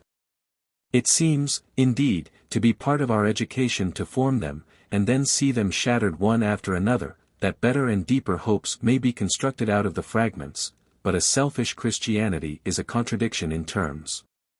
But Fenelon, in his teaching about disinterested love, goes further than this. A man's self, he says, is his own greatest cross. We must therefore become strangers to this self, this moi. Resignation is not a remedy. For resignation suffers in suffering, one is as two persons in resignation, it is only pure love that loves to suffer. This is the thought with which many of us are familiar in James Hinton's Mystery of Pain. It is at bottom stoical or Buddhistic, in spite of the emotional turn given to it by Fenelon. Logically, it should lead to the destruction of love. For love requires two living factors, 312, and the person who has attained a holy indifference, who has passed wholly out of self, is as incapable of love as of any other emotion. The attempt to wind ourselves too high for mortal man has resulted, as usual, in two opposite errors. We find, on the one hand, some who try to escape the daily sacrifices which life demands, by declaring themselves bankrupt to start with. And, on the other hand, we find men like Fenelon, who are too good Christians to wish to shift their crosses in this way. but who allow their doctrines of holy indifference and pure love to impart an excessive sternness to their teaching, and demand from us an impossible degree of detachment and renunciation. The importance attached to the prayer of quiet can only be understood when we remember how much mechanical recitation of forms of prayer was enjoined by Romish directors. It is, of course, possible for the soul to commune with God without words, perhaps even without thoughts. 3:13 But the recorded prayers of our blessed Lord will not allow us to regard these ecstatic states as better than vocal prayer, when the latter is offered with the spirit, and with the understanding also. The quietistic controversy in France was carried on in an atmosphere of political intrigues and private jealousies, which in no way concern us. But the great fact which stands out above the turmoil of calumny misrepresentation is that the Roman Church, which in sore straits had called in the help of quietistic mysticism to stem the flood of Protestantism, at length found the alliance too dangerous, and disbanded her irregular troops in spite of their promises to submit to discipline. In Fenelon, mysticism had a champion eloquent and learned, and not too logical to repudiate with honest conviction consequences which some of his authorities had found it necessary to accept. He remained a loyal and submissive son of the Church, as did Molinos, and was, in fact, more guarded in his statements than Bossuet, who in his ignorance of mystical theology often blundered into dangerous admissions. 3:14. But the Jesuits saw with their usual acumen that mysticism, even in the most submissive guise, is an independent and turbulent spirit, and by condemning Fenelon as well as Molinos, they crushed it out as a religious movement in the Latin countries. To us it seems that the mysticism of the Counter-Reformation was bound to fail, because it was the revival of a perverted, or at best a one-sided type. The most consistent quietists were perhaps those who brought the doctrine of quietism into most discredit, such as the hesychasts of Mount Athos. For at bottom it rests upon that dualistic or rather acosmistic view of life which prevailed from the decay of the Roman Empire till the Renaissance and Reformation. Its cosmology is one which leaves this world out of account except as a training ground for souls. Its theory of knowledge draws a hard and fast line between natural and supernatural truths, and then tries to bring them together by intercalating supernatural phenomena in the order of nature. And in ethics it paralyses morality by teaching with St. Thomas Aquinas that to love God secundum se is more meritorious than to love our neighbor. 3:15 All this is not of the essence of mysticism, but belongs to medieval Catholicism. It was probably a necessary stage through which Christianity, and mysticism with it, had to pass. The vain quest of an abstract spirituality at any rate liberated the religious life from many base associations. The negative road is after all the holy path of self-sacrifice. And the maltreatment of the body, which began among the hermits of the Thebaid, was largely based on an instinctive recoil against the poison of sensuality, which had helped to destroy the old civilization. But the resuscitation of medieval mysticism after the Renaissance was an anachronism, and except in the fighting days of the 16th century, it was not likely to appeal to the manliest or most intelligent spirits. The world-ruling papal polity, with its incomparable army of officials, bound to poverty and celibacy, and therefore invulnerable, was a reductio ad absurdum of its world-renouncing doctrines, which Europe was not likely to forget. Introspective mysticism had done its work, a work of great service to the human race. It had explored all the recesses of the lonely heart, and had wrestled with the angel of God through the terrors of the spiritual night even till the morning. Tell me now thy name. I will not let thee go until thou bless me. These had been the two demands of the contemplative mystic, the only rewards which his soul craved in return for the sacrifice of every earthly delight. The reward was worth the sacrifice, but God reveals himself in many ways, and the spiritual Christianity of the modern epoch is called rather to the consecration of art, science, and social life than to lonely contemplation. In my last two lectures I hope to show how an important school of mystics, chiefly between the Renaissance and our own day, have turned to the religious study of nature, and have found there the same illumination which the medieval ascetics drew from the deep wells of their inner consciousness. Lecture 7. Nature-Mysticism and Symbolism. Greek, en positois physikois enesti ti themaston, kathaper. Heraclitos legitai Ipian, Enai Kai and Tatha Theus. Aristotle, De Partibus Animalium, I. 5. What if earth be but the shadow of heaven, and things therein, each to other like, more than on earth is thought? Milton. God is not dumb, that he should speak no more. If thou hast wanderings in the wilderness, and find'st not Sinai, 'tis thy soul is poor. There towers the mountain of the voice no less, which whoso seeks shall find. But he who bends, intent on manna still and mortal ends, sees it not, neither hears its thundered lore. Lowell. Of the absolute in the theoretical sense I do not venture to speak. But this I maintain, that if a man recognizes it in its manifestations, and always keeps his eye fixed upon it, he will reap a very great reward. Goethe. Nature-Mysticism and Symbolism. The creation itself also shall be delivered from the bondage of corruption into the liberty of the glory of the children of God. Rom. 8:21. It would be possible to maintain that all our happiness consists in finding sympathies and affinities underlying apparent antagonisms, in bringing harmony out of discord, and order out of chaos. Even the lowest pleasures owe their attractiveness to a certain temporary correspondence between our desires and the nature of things. Selfishness itself, the prime source of sin, misery, and ignorance, cannot sever the ties which bind us to each other and to nature. Or if it succeeds in doing so, it passes into madness, of which an experienced alienist has said, that its essence is concentrated egoism. Incidentally, I may say that the peculiar happiness which accompanies every glimpse of insight into truth and reality, whether in the scientific, aesthetic, or emotional sphere, seems to me to have a greater apologetic value than has been generally recognized. It is the clearest possible indication that the true is for us the good, and forms the ground of a reasonable faith that all things, if we could see them as they are, would be found to work together for good to those who love God. The true mysticism, it has been lately said with much truth, is the belief that everything, in being what it is symbolic of something more. 316 all nature, and there are few more pernicious errors than that which separates man from nature, is the language in which God expresses his thoughts, but the thoughts are far more than the language.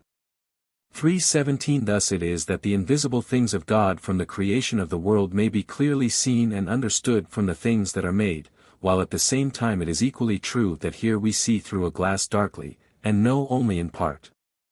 Nature half conceals and half reveals the deity, and it is in this sense that it may be called a symbol of him. The word symbol, like several other words which the student of mysticism has to use, has an ill-defined connotation, which produces confusion in contradictory statements.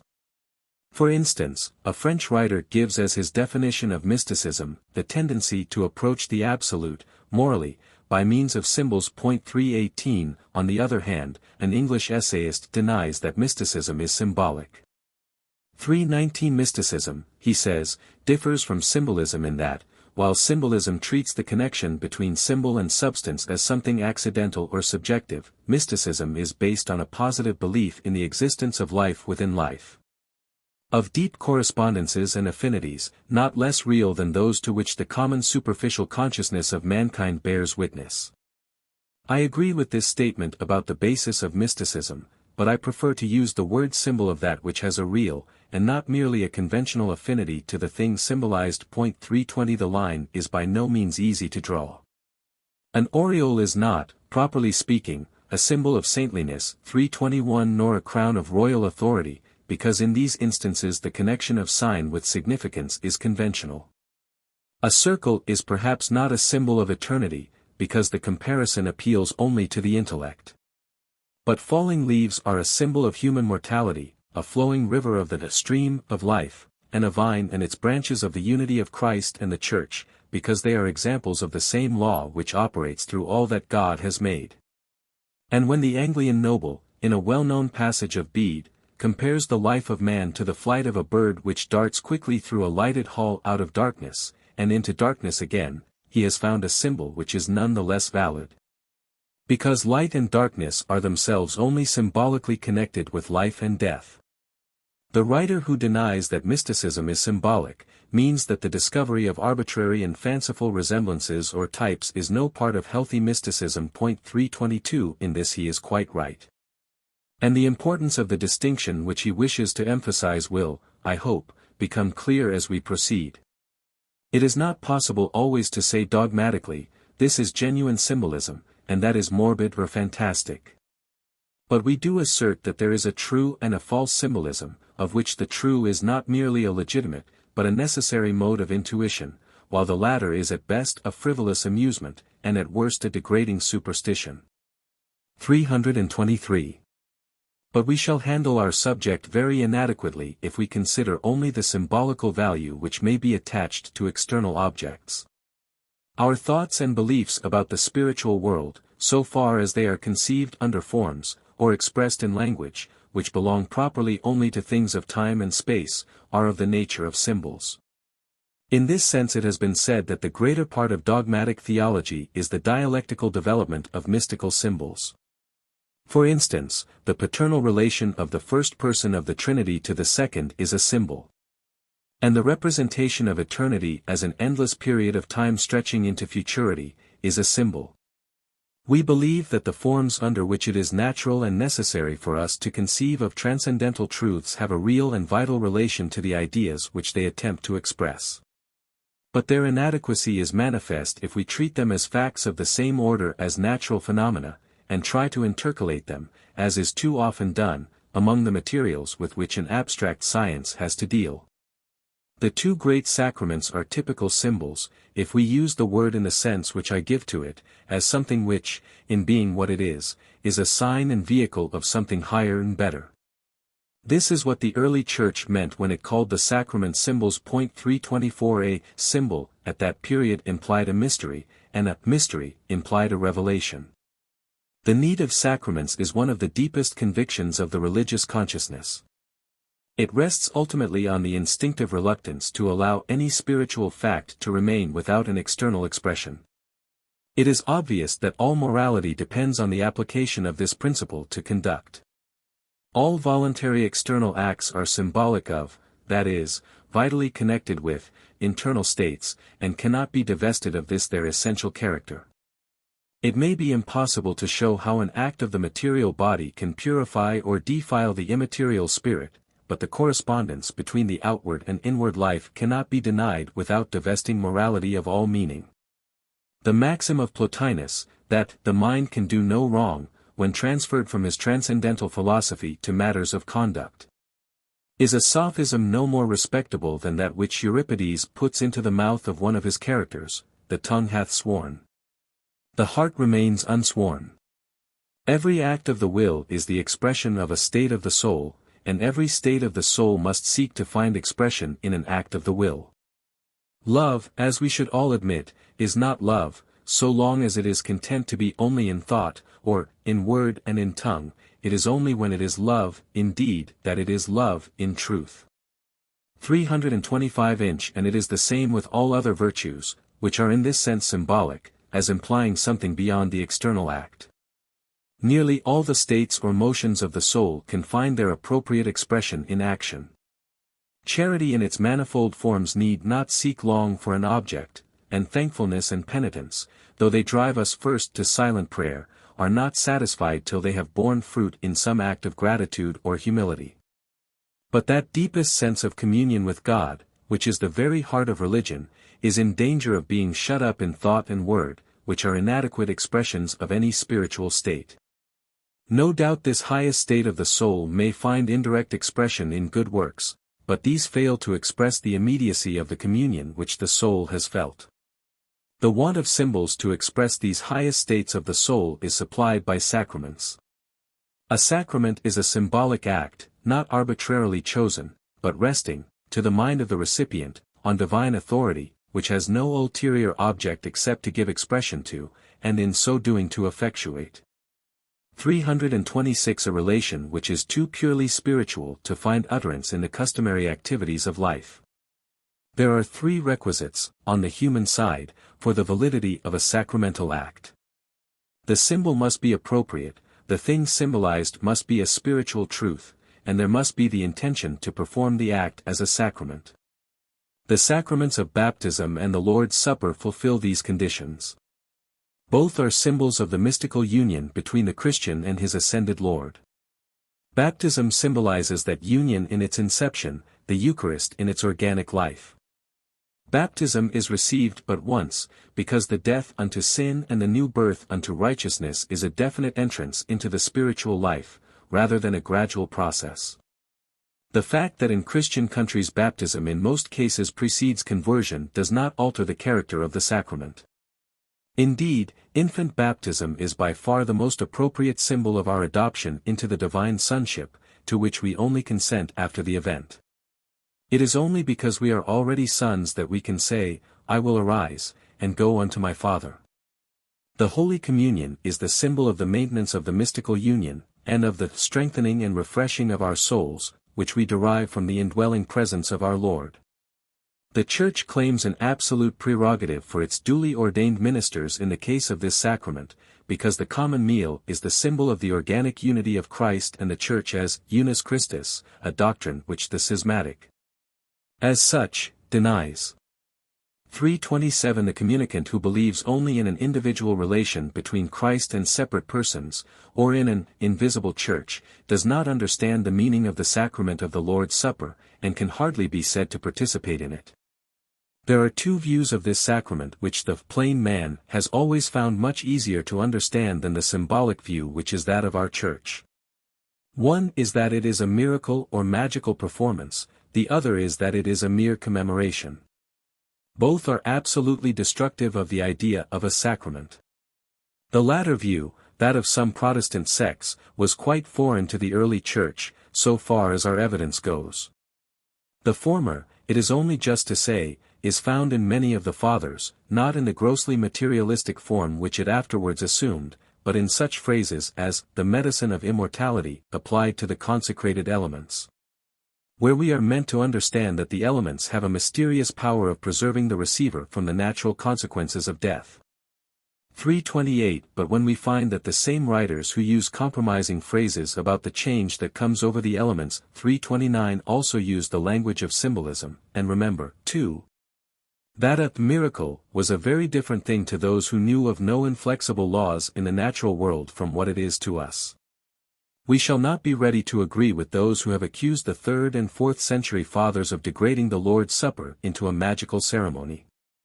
Most of the errors which have so grievously obscured the true nature of this sacrament have proceeded from attempts to answer the question, how does the reception of the consecrated elements affect the inner state of the receiver? To those who hold the symbolic view, as I understand it, it seems clear that the question of cause and effect must be resolutely cast aside.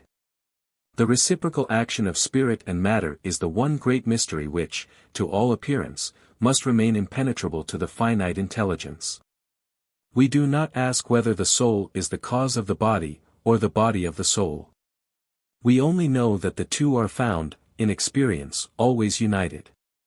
In the same way we should abstain, I think, from speculating on the effect of the sacraments, and train ourselves instead to consider them as divinely ordered symbols, by which the Church, as an organic whole, and we as members of it, realize the highest and deepest of our spiritual privileges.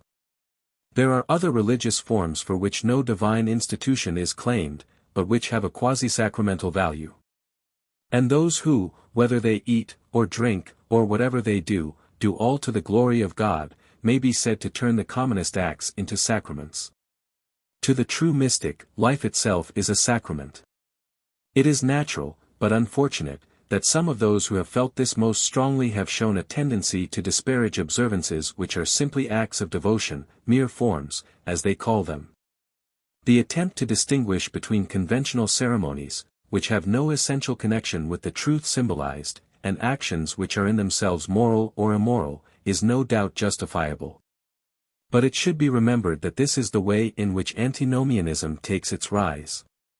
Many have begun by saying, the heart, the motive, is all, the external act nothing, the spirit is all, the letter nothing.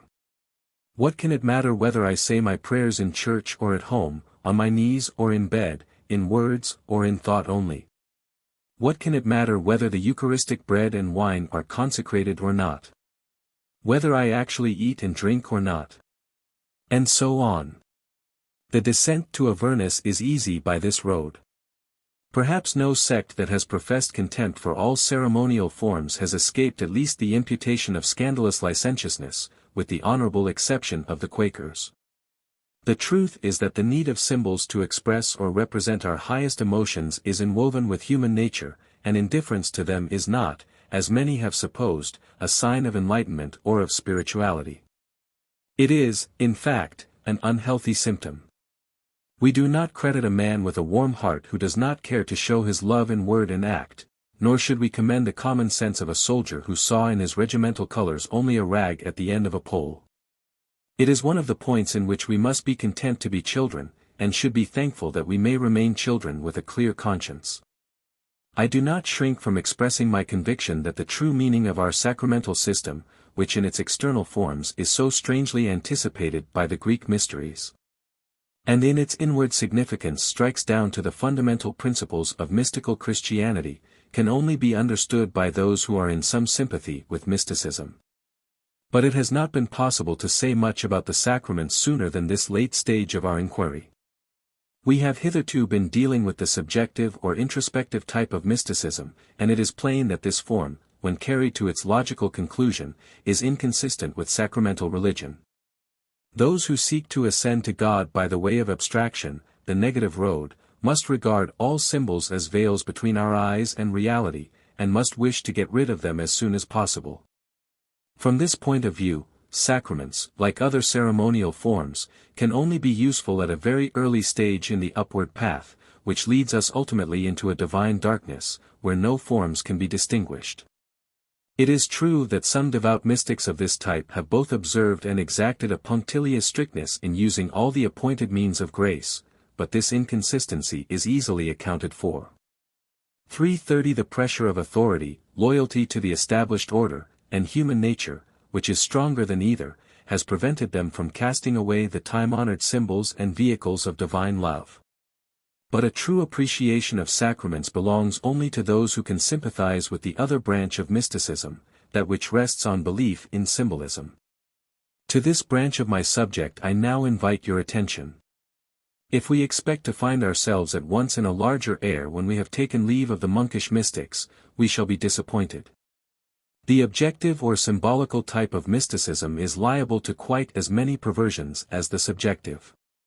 If in the latter we found a tendency to revert to the apathy of the Indian yogi, we shall observe in the former too many survivals of still more barbarous creeds. Indeed, I feel that it is almost necessary, as an introduction to this part of my subject, to consider very briefly the stages through which the religious consciousness of mankind has passed in its attempts to realize divine immanence in nature. For this is, of course, the foundation of all religious symbolism. The earliest belief seems to be that which has been called animism, the belief that all natural forces are conscious living beings like ourselves. This is the primitive form of natural religion. And though it leads to some deplorable customs, it is not a morbid type, but a very early effort on the lines of true development. 331. The perverted form of primitive animism is called fetishism, which is the belief that supernatural powers reside in some visible object, which is the home or most treasured possession of a god or demon. The object may be a building, a tree, an animal, a particular kind of food, or indeed anything. Unfortunately, this belief is not peculiar to savages. A degraded form of it is exhibited by the so-called neo-mystical school of modern France, and in the baser types of Roman Catholicism everywhere. 332. Primitive animism believes in no natural laws. The next stage is to believe in laws which are frequently suspended by the intervention of an independent and superior power. Medieval dualism regarded every breach of natural law as a vindication of the power of spirit over matter, not always, however, of divine power, for evil spirits could produce very similar disturbances of the physical order. Thus arose that persistent tendency to seek after a sign, in which the religion of the vulgar, even in our own day, is deeply involved. Miracle, in some form or other, is regarded as the real basis of belief in God. At this stage people never ask themselves whether any spiritual truth, or indeed anything worth knowing, could possibly be communicated or authenticated by thaumaturgic exhibitions. What attracts them at first is the evidence which these beliefs furnish, that the world in which they live is not entirely under the dominion of an unconscious or inflexible power, but that behind the iron mechanism of cause and effect is a will more like their own in its irregularity and arbitrariness. Afterwards, as the majesty of law dawns upon them, miracles are no longer regarded as capricious exercises of power, but as the operation of higher physical laws, which are only active on rare occasions. A truer view sees in them a materialization of mystical symbols, the proper function of which is to act as interpreters between the real and the apparent, between the spiritual and material worlds. When they crystallize as portents, they lose all their usefulness. Moreover, the belief in celestial visitations has its dark counterpart in superstitious dread of the powers of evil, which is capable of turning life into a long nightmare, and has led to dreadful cruelties. 333.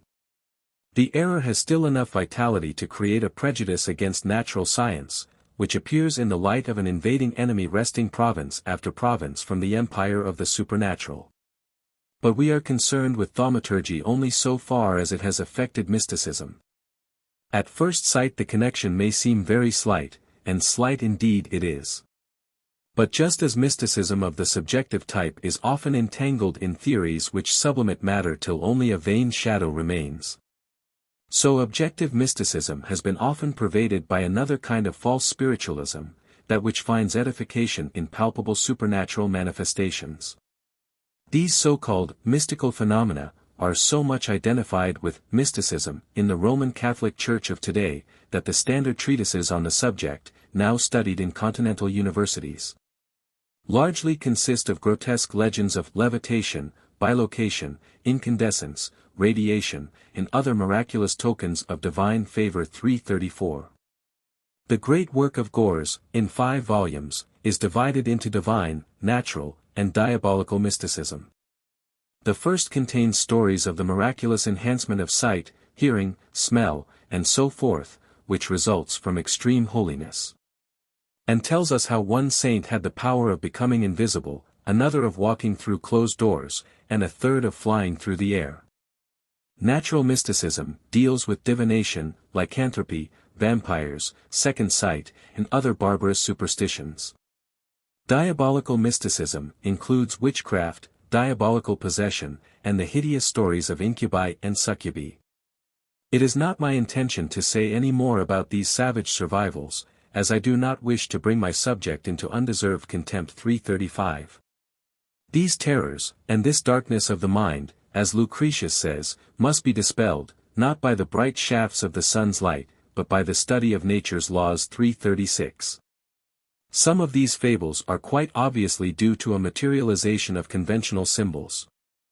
These symbols are the picture language into which the imagination translates what the soul has felt. A typical case is that of the miniature image of Christ, which is said to have been found embedded in the heart of a deceased saint. The supposed miracle was, of course, the work of imagination. But this does not mean that those who reported it were deliberate liars. We know now that we must distinguish between observation and imagination, between the language of science and that of poetical metaphor. But in an age which abhorred rationalism this was not so clear. 337. Rationalism has its function in proving that such mystical symbols are not physical facts. But when it goes on to say that they are related to physical facts as morbid hallucinations to realities, it has stepped outside its province. Proceeding a little further as we trace the development of natural or objective religion, we come to the belief in magic, which in primitive peoples is closely associated with their first attempts at experimental science. What gives magic its peculiar character is that it is based on fanciful, and not on real correspondences. The uneducated mind cannot distinguish between associations of ideas which are purely arbitrary and subjective, and those which have a more universal validity.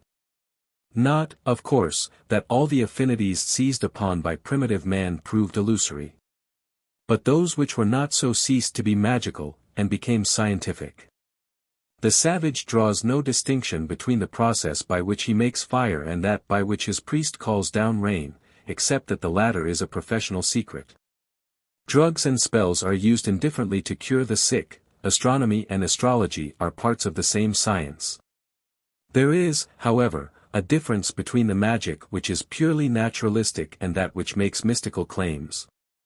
The magician sometimes claims that the spirits are subject to him, not because he has learned how to wield the forces which they must obey, but because he has so purged his higher faculties that the occult sympathies of nature have become apparent to him. His theosophy claims to be a spiritual illumination, not a scientific discovery.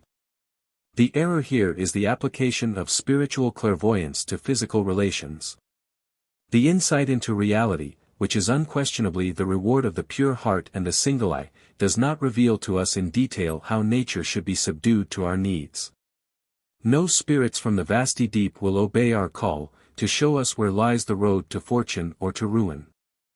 Physical science is an abstract inquiry, which, while it keeps to its proper subject, the investigation of the relations which prevail in the phenomenal world, is self-sufficient, and can receive nothing on external authority. Still less can the adept usurp divine powers, and bend the eternal laws of the universe to his puny will. The turbid streams of theurgy and magic flowed into the broad river of Christian thought by two channels, the later Neoplatonism, and Jewish Kabbalism. Of the former something has been said already. The root idea of the system was that all life may be arranged in a descending scale of potencies, forming a kind of chain from heaven to earth. Man, as a microcosm, is in contact with every link in the chain, and can establish relations with all spiritual powers, from the superessential one to the lower spirits or demons. The philosopher saint, who had explored the highest regions of the intelligence, might hope to dominate the spirits of the air, and compel them to do his bidding. Thus the door was thrown wide open for every kind of superstition. The Kabbalists followed much the same path. The word Kabbalah means oral tradition, and is defined by Reuchlin as the symbolic reception of a divine revelation handed down for the saving contemplation of God in separate forms. 338 Inch. In another place he says, the Kabbalah is nothing else than symbolic theology, in which not only are letters and words symbols of things, but things are symbols of other things. This method of symbolic interpretation was held to have been originally communicated by Revelation 3:39 in order that persons of holy life might by it attain to a mystical communion with God, or deification. The Kabbalists thus held much the same relation to the Talmudists as the mystics to the scholastics in the 12th century. But, as Jews, they remained faithful to the two doctrines of an inspired tradition and an inspired book, which distinguished them from Platonic mystics. 340. Pico de Mirandola, born 1463, was the first to bring the Kabbalah into Christian philosophy, and to unite it with his Neoplatonism. Very characteristic of his age is the declaration that there is no natural science which makes us so certain of the divinity of Christ as magic and the Kabbalah. 341 Inch. For there was at that period a curious alliance of mysticism and natural science against scholasticism, which had kept both in galling chains, and both mystics and physicists invoked the aid of Jewish theosophy. Just as Pythagoras, Plato, and Proclus were set up against Aristotle, so the occult philosophy of the Jews, which on its speculative side was mere Neoplatonism, was set up against the divinity of the schoolmen. In Germany, Reuchlin, 1455–1522, wrote a treatise, on the Kabbalistic art, in which a theological scheme resembling those of the Neoplatonists and speculative mystics was based on occult revelation. The book captivated Pope Leo X and the early reformers alike. The influence of Kabbalism at this period was felt not only in the growth of magic, but in the revival of the science of allegorism, which resembles magic in its doctrine of occult sympathies, though without the theurgic element. According to this view of nature, everything in the visible world has an emblematic meaning. Everything that a man saw, heard, or did, colors, numbers, birds, beasts, and flowers, the various actions of life, was to remind him of something else. 342 The world was supposed to be full of sacred cryptograms, and every part of the natural order testified in hieroglyphics. 343 To the truths of Christianity. Thus the shamrock bears witness to the Trinity, the spider is an emblem of the devil, and so forth. This kind of symbolism was and is extensively used merely as a picture language, in which there is no pretense that the signs are other than artificial or conventional. The language of signs may be used either to instruct those who cannot understand words, or to baffle those who can. Thus, a crucifix may be as good as a sermon to an illiterate peasant. While the sign of a fish was used by the early Christians because it was unintelligible to their enemies. This is not symbolism in the sense which I have given to the word in this lecture. 344 But it is otherwise when the type is used as a proof of the antitype. This latter method had long been in use in biblical exegesis. Pious persons found a curious satisfaction in turning the most matter-of-fact statements into enigmatic prophecies. Every verse must have its mystical as well as its natural meaning, and the search for types was a recognized branch of apologetic. Allegorism became authoritative and dogmatic, which it has no right to be. It would be rash to say that this pseudoscience, which has proved so attractive to many minds, is entirely valueless. The very absurdity of the arguments used by its votaries should make us suspect that there is a dumb logic of a more respectable sort behind them. There is, underlying this love of types and emblems, a strong conviction that if one eternal purpose runs through the ages, it must be discernible in small things as well as in great. Everything in the world, if we could see things as they are, must be symbolic of the divine power which made it and maintains it in being. We cannot believe that anything in life is meaningless, or has no significance beyond the fleeting moment. Whatever method helps us to realize this is useful, and in a sense true. So far as this we may go with the allegorists, while at the same time we may be thankful that the cobwebs which they spun over the sacred texts have now been cleared away, so that we can at last read our Bible as its authors intended it to be read. 345. Theosophical and magical mysticism culminated in the 16th and 17th centuries. Just as the idealism of Plotinus lost itself in the theurgic system of Iamblichus, so the doctrine of divine immanence preached by Eckhart and his school was followed by the nature-mysticism of Cornelius Agrippa 346 and Paracelsus. 347 The negative road had been discredited by Luther's invective, and mysticism, instead of shutting her eyes to the world of phenomena, stretched forth her hands to conquer and annex it. The old theory of a world spirit, the pulsations of whose heart are felt in all the life of the universe, came once more into favor. Through all phenomena, it was believed, runs an intricate network of sympathies and antipathies, the threads of which, could they be disentangled, would furnish us with a clue through all the labyrinths of natural and supernatural science. The age was impatient to enter on the inheritance from which humanity had long been debarred. The methods of experimental science seemed tame and slow. And so we find, especially in Germany, an extraordinary outburst of nature-mysticism, astrology, white magic, alchemy, necromancy, and what not, such as Christianity had not witnessed before. These pseudosciences, with which was mingled much real progress in medicine, natural history, and kindred sciences, were divided under three provinces or vincula, those of the spiritual world, which were mainly magical invocations, diagrams, and signs.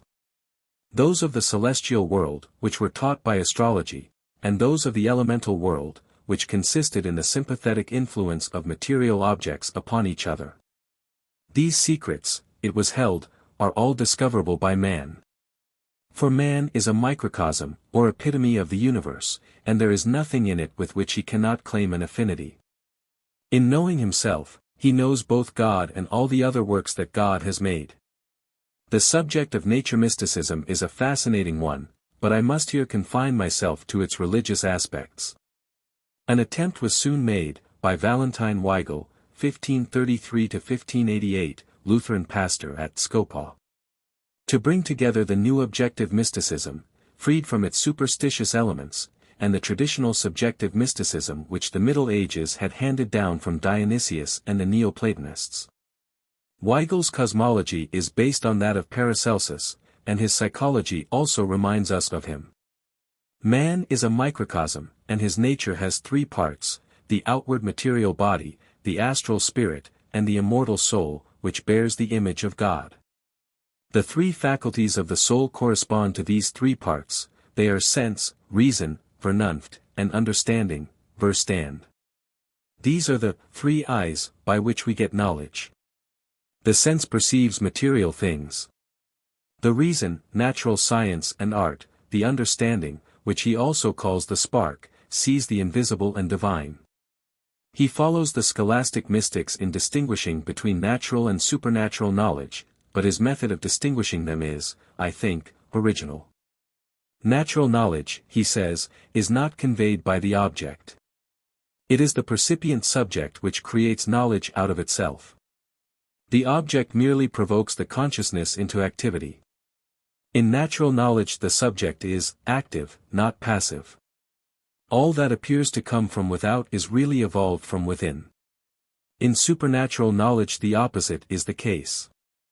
The eye of the understanding, which sees the divine, is the spark in the center of the soul where lies the divine image. In this kind of cognition the subject must be absolutely passive, its thoughts must be as still as if it were dead. Just as in natural knowledge the object does not cooperate, so in supernatural knowledge the subject does not cooperate. Yet this supernatural knowledge does not come from without. The Spirit and Word of God are within us. God is himself the eye and the light in the soul, as well as the object which the eye sees by this light. Supernatural knowledge flows from within outwards, and in this way resembles natural knowledge. But since God is both the eye that sees and the object which it sees, it is not we who know God, so much as God who knows himself in us. Our inner man is a mere instrument of God. Thus Weigel, who begins with Paracelsus, leaves off somewhere near Eckhart, and Eckhart in his boldest mood. But his chief concern is to attack the bibliolaters, Buxtebentheologian, in the Lutheran Church, and to protest against the unethical dogma of imputed righteousness. We need not follow him into either of these controversies, which give a kind of accidental coloring to his theology. Speculative mysticism, which is always the foe of formalism and dryness in religion, attacks them in whatever forms it finds them. And so, when we try to penetrate the essence of mysticism by investigating its historical manifestations, we must always consider what was the system which in each case it was trying to purify and spiritualize. Weigel's mysticism moves in the atmosphere of Lutheran dogmatics. But it also marks a stage in the general development of Christian mysticism, by giving a positive value to scientific and natural knowledge as part of the self-evolution of the human soul. Study nature, he says, physics, alchemy, magic, etc. For it is all in you, and you become what you have learnt. It is true that his religious attitude is rigidly quietistic. But this position is so inconsistent with the activity which he enjoins on the reason, that he may claim the credit of having exhibited the contradiction between the positive and negative methods in a clear light. And to prove a contradiction is always the first step towards solving it. A more notable effort in the same direction was that of Jacob Boehme, who, though he had studied Weigel, brought to his task a philosophical genius which was all his own. Boehme was born in 1575 near Gorlitz, where he afterwards settled as a shoemaker and glover. He began to write in 1612, and in spite of clerical opposition, which silenced him for 5 years, he produced a number of treatises between that date and his death in 1624.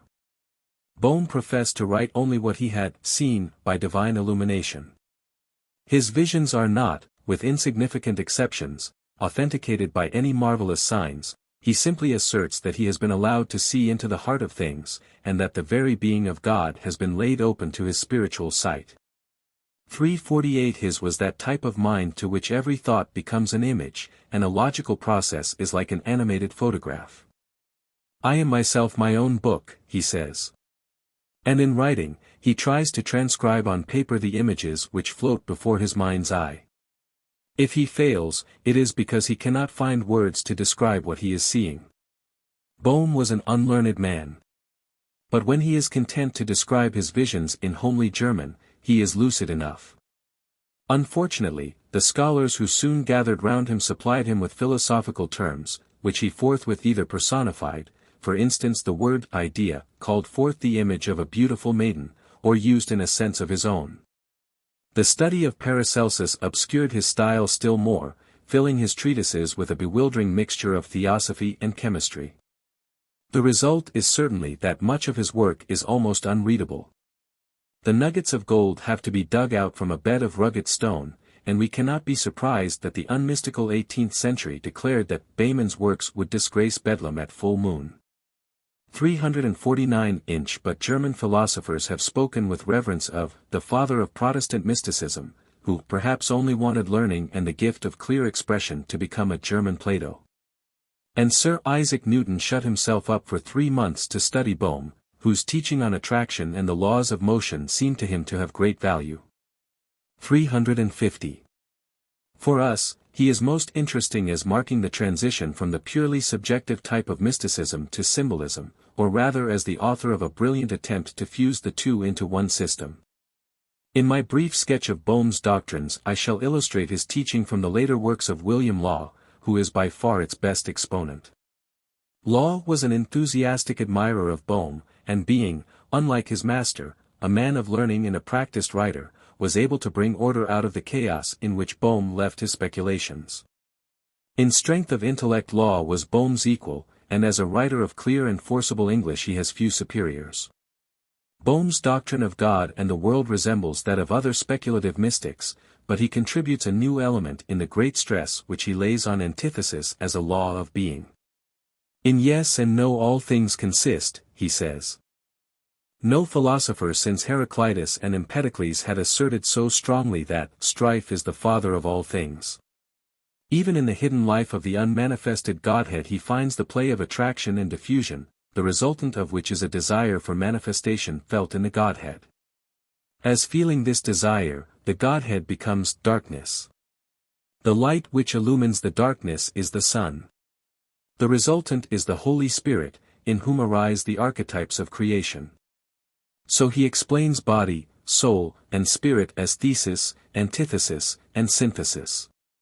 And the same formula serves to explain good, evil, and free will, angels, devils, and the world. His view of evil is not very consistent. But his final doctrine is that the object of the cosmic process is to exhibit the victory of good over evil, of love over hatred.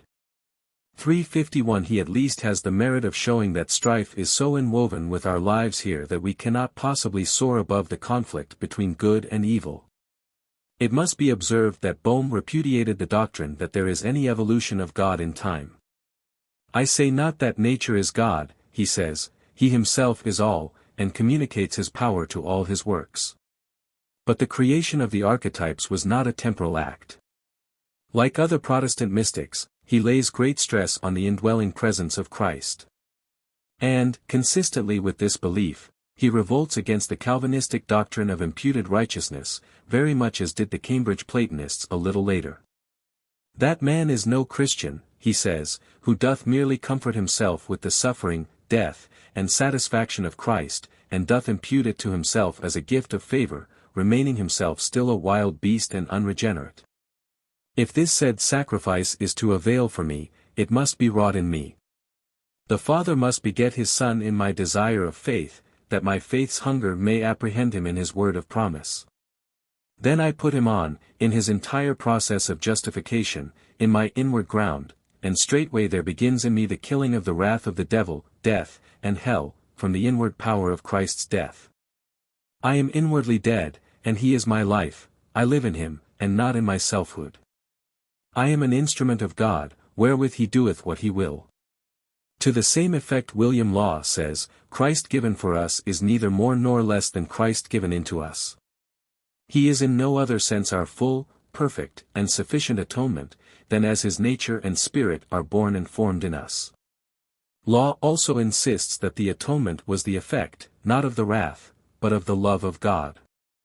Neither reason nor scripture, he says, will allow us to bring wrath into God himself, as a temper of his mind, who is only infinite, unalterable, overflowing love. Wrath is atoned when sin is extinguished. This revolt against the forensic theory of the atonement is very characteristic of Protestant mysticism. 352. The disparagement of external rites and ordinances, which we have found in so many mystics, appears in William Law, though he was himself precise in observing all the rules of the English Church. This pearl of eternity is the Church, a temple of God within thee, the consecrated place of divine worship, where alone thou canst worship God in spirit and in truth.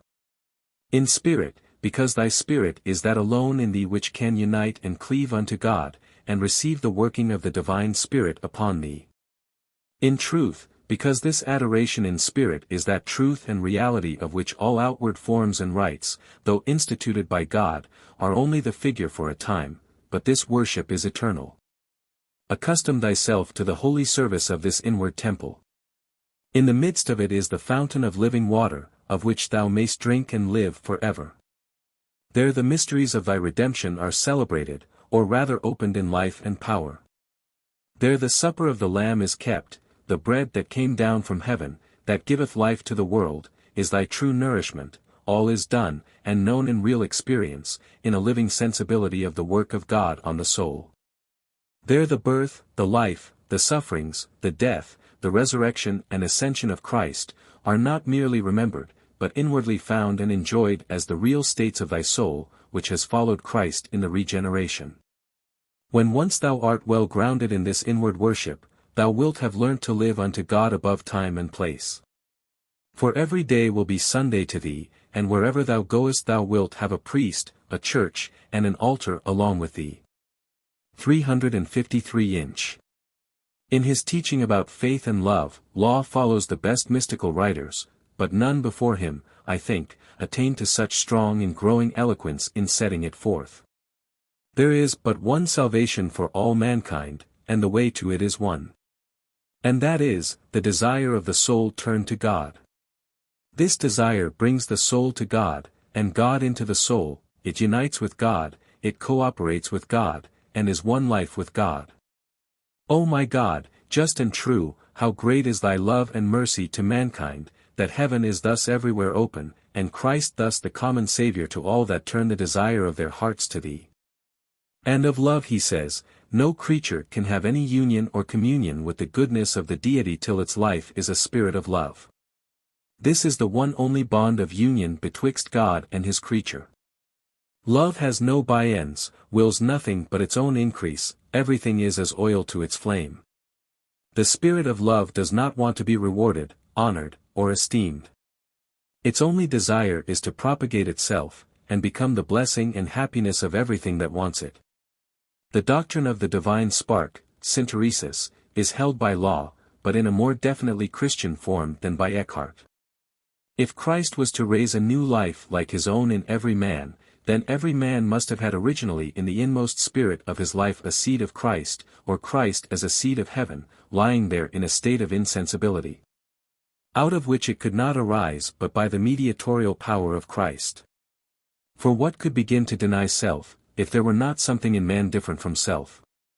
The Word of God is the hidden treasure of every human soul, immured under flesh and blood, till as a day-star it arises in our hearts, and changes the son of an earthly Adam into a son of God. Is not this the Platonic doctrine of anamnesis, Christianized in a most beautiful manner?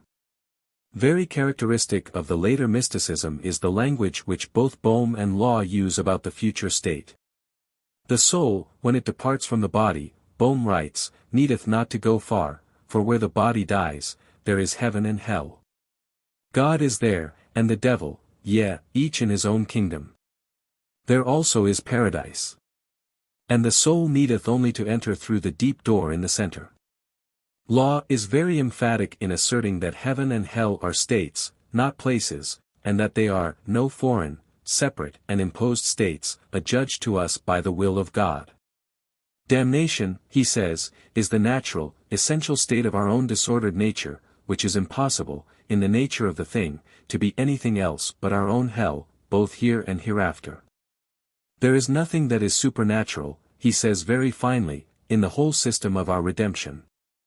Every part of it has its ground in the workings and powers of nature, and all our redemption is only nature set right, or made to be that which it ought to be. 354 There is nothing that is supernatural but God alone. Right and wrong, good and evil, true and false, happiness and misery, are as unchangeable in nature as time and space. Nothing, therefore, can be done to any creature supernaturally, or in a way that is without or contrary to the powers of nature.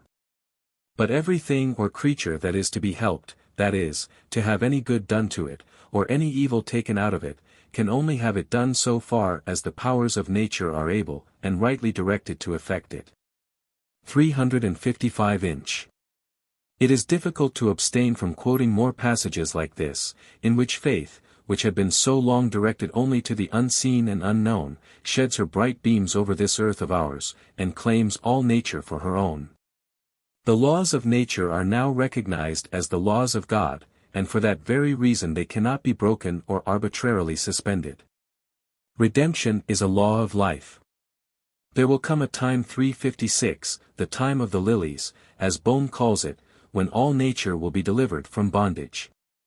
All the design of Christian redemption, says Law, is to remove everything that is unheavenly, gross, dark, wrathful, and disordered from every part of this fallen world. No text is oftener in his mouth than the words of St. Paul which I read as the text of this lecture. That dim sympathy of the human spirit with the life of nature which Plotinus felt, but which medieval dualism had almost quenched, has now become an intense and happy consciousness of community with all living things. As subjects of one all-embracing and unchanging law, the law of perfect love. Magic and portents, apparitions and visions, the raptures of infused contemplation, and their dark nemesis of satanic delusions, can no more trouble the serenity of him who has learnt to see the same God in nature whom he has found in the holy place of his own heart. It was impossible to separate law from the blessed Behmen, whose disciple he was proud to profess himself. But in putting them together I have been obliged to depart from the chronological order, for the Cambridge Platonists, as they are usually called, come between. This, however, need cause no confusion, for the Platonists had no direct influence upon law. Law, non-juror as well as mystic, remained a high churchman by sympathy, and hated rationalism. While the Platonists sprang from an evangelical school, were never tired of extolling reason, and regarded Bohm as a fanciful enthusiast. 357 Inch. And yet, we find so very much in common between the Platonists and William Law, that these party differences seem merely superficial. The same exalted type of mysticism appears in both. The group of philosophical divines, who had their center in some of the Cambridge colleges towards the middle of the 17th century, furnishes one of the most interesting and important chapters in the history of our Church. Never since the time of the early Greek fathers had any Orthodox communion produced thinkers so independent and yet so thoroughly loyal to the Church. And seldom has the Christian temper found a nobler expression than in the lives and writings of such men as Whichcote and John Smith. 358. These men made no secret of their homage to Plato.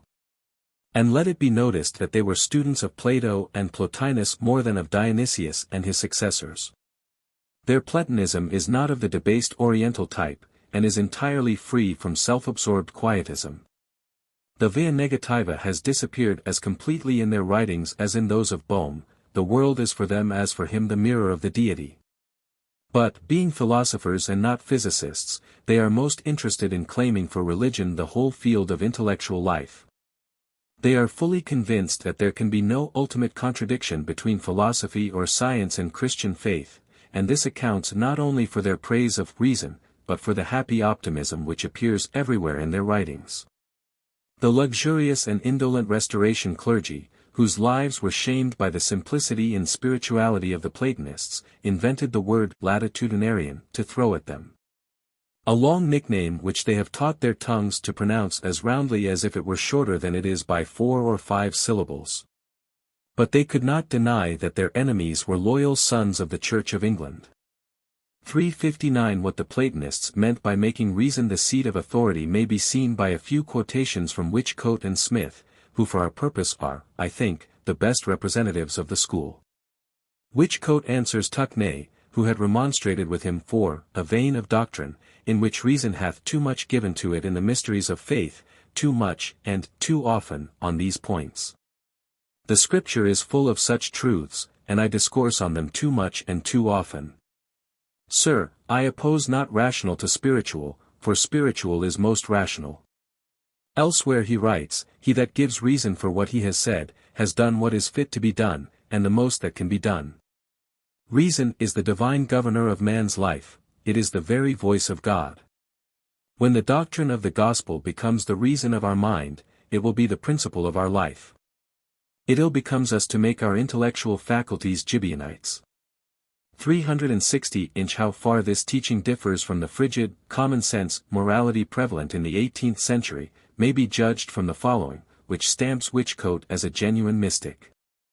Though liberty of judgment be everyone's right, yet how few there are that make use of this right. For the use of this right doth depend upon self-improvement by meditation, consideration, examination, prayer, and the like. These are things antecedent and prerequisite.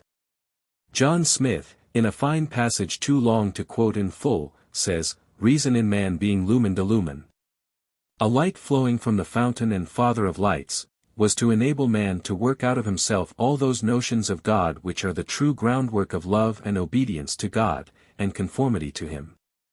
But since man's fall from God, the inward virtue and vigor of reason is much abated, the soul having suffered a Greek terrariasis, as Plato speaks, a defluvium penarum.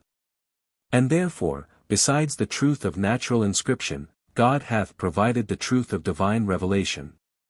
But besides this outward revelation, there is also an inward impression of it, which is in a more special manner attributed to God. God only can so shine upon our glassy understandings, as to beget in them a picture of Himself, and turn the soul like wax or clay to the seal of His own light and love. He that made our souls in His own image and likeness can easily find a way into them. The word that God speaks, having found a way into the soul, imprints itself there as with the point of a diamond. It is God alone that acquaints the soul with the truths of revelation, and also strengthens and raises the soul to better apprehensions even of natural truth, God being that in the intellectual world which the Son is in the sensible. As some of the ancient fathers love to speak, and the ancient philosophers too, who meant God by their intellectus agens 361, whose proper work they suppose to be not so much to enlighten the object as the faculty. The Platonists thus lay great stress on the inner light, and identify it with the purified reason. The best exposition of their teaching on this head is in Smith's beautiful sermon on the true way or method of attaining to divine knowledge. Divinity, he says, is a divine life rather than a divine science, to be understood rather by a spiritual sensation than by any verbal description. A good life is the prolepsis of divine science, the fear of the Lord is the beginning of wisdom. Divinity is a true efflux from the eternal light, which, like the sunbeams, does not only enlighten, but also heat and enliven, and therefore our Saviour hath in His Beatitudes connexed purity of heart to the beatific vision. Systems and models furnish but a poor wan light, compared with that which shines in purified souls. To seek our divinity merely in books and writings is to seek the living among the dead. In these, truth is often not so much enshrined as entombed. That which enables us to know and understand aright the things of God, must be a living principle of holiness within us. The Sun of Truth never shines into any unpurged souls. Such as men themselves are, such will God Himself seem to be. Some men have too bad hearts to have good heads. He that will find truth must seek it with a free judgment and a sanctified mind. Smith was well read in mystical theology, and was aware how much his ideal differed from that of Dionysian mysticism. His criticism of the Via Negativa is so admirable that I must quote part of it. Good men are content and ready to deny themselves for God. I mean not that they should deny their own reason, as some would have it, for that were to deny a beam of divine light, and so to deny God, instead of denying ourselves for Him. By self-denial, I mean the soul's quitting all its own interest in itself, and an entire resignation of itself to Him as to all points of service and duty. And thus the soul loses itself in God, and lives in the possession not so much of its own being as of the divinity, desiring only to be great in God, to glory in his light and spread itself in his fullness. To be filled always by him, and to empty itself again into him, to receive all from him, and to expend all for him, and so to live, not as its own, but as God's. Wicked men maintain a meum and tuum between God and themselves, but the good man is able to make a full surrender of himself, triumphing in nothing more than in his own nothingness, and in the allness of the divinity. But, indeed, this his being nothing is the only way to be all things, this is having nothing the truest way of possessing all things. The spirit of religion is always ascending upwards, and, spreading itself through the whole essence of the soul, loosens it from a self-confinement and narrowness, and so renders it more capacious of divine enjoyment. The spirit of a good man is always drinking in fountain goodness, and fills itself more and more, till it be filled with all the fullness of God. It is not a melancholy kind of sitting still, and slothful waiting, that speaks men enlivened by the Spirit and power of God. It is not religion to stifle and smother those active powers and principles which are within us. Good men do not walk up and down the world merely like ghosts and shadows, but they are indeed living men, by a real participation from him who is indeed a quickening spirit. Neither were it an happiness worth the having for a mind, like an hermit sequestered from all things else, to spend an eternity in self-converse and the enjoyment of such a diminutive superficial nothing as itself is. We read in the Gospel of such a question of our Saviour's, "What went ye out into the wilderness to see?" We may invert it, "What do you return within to see?" A soul confined within the private and narrow cell of its own particular being. Such a soul deprives itself of all that almighty and essential glory and goodness which shines round about it, which spreads itself throughout the whole universe.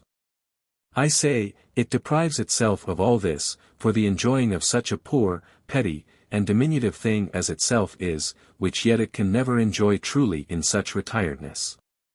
The English Platonists are equally sound on the subject of ecstasy.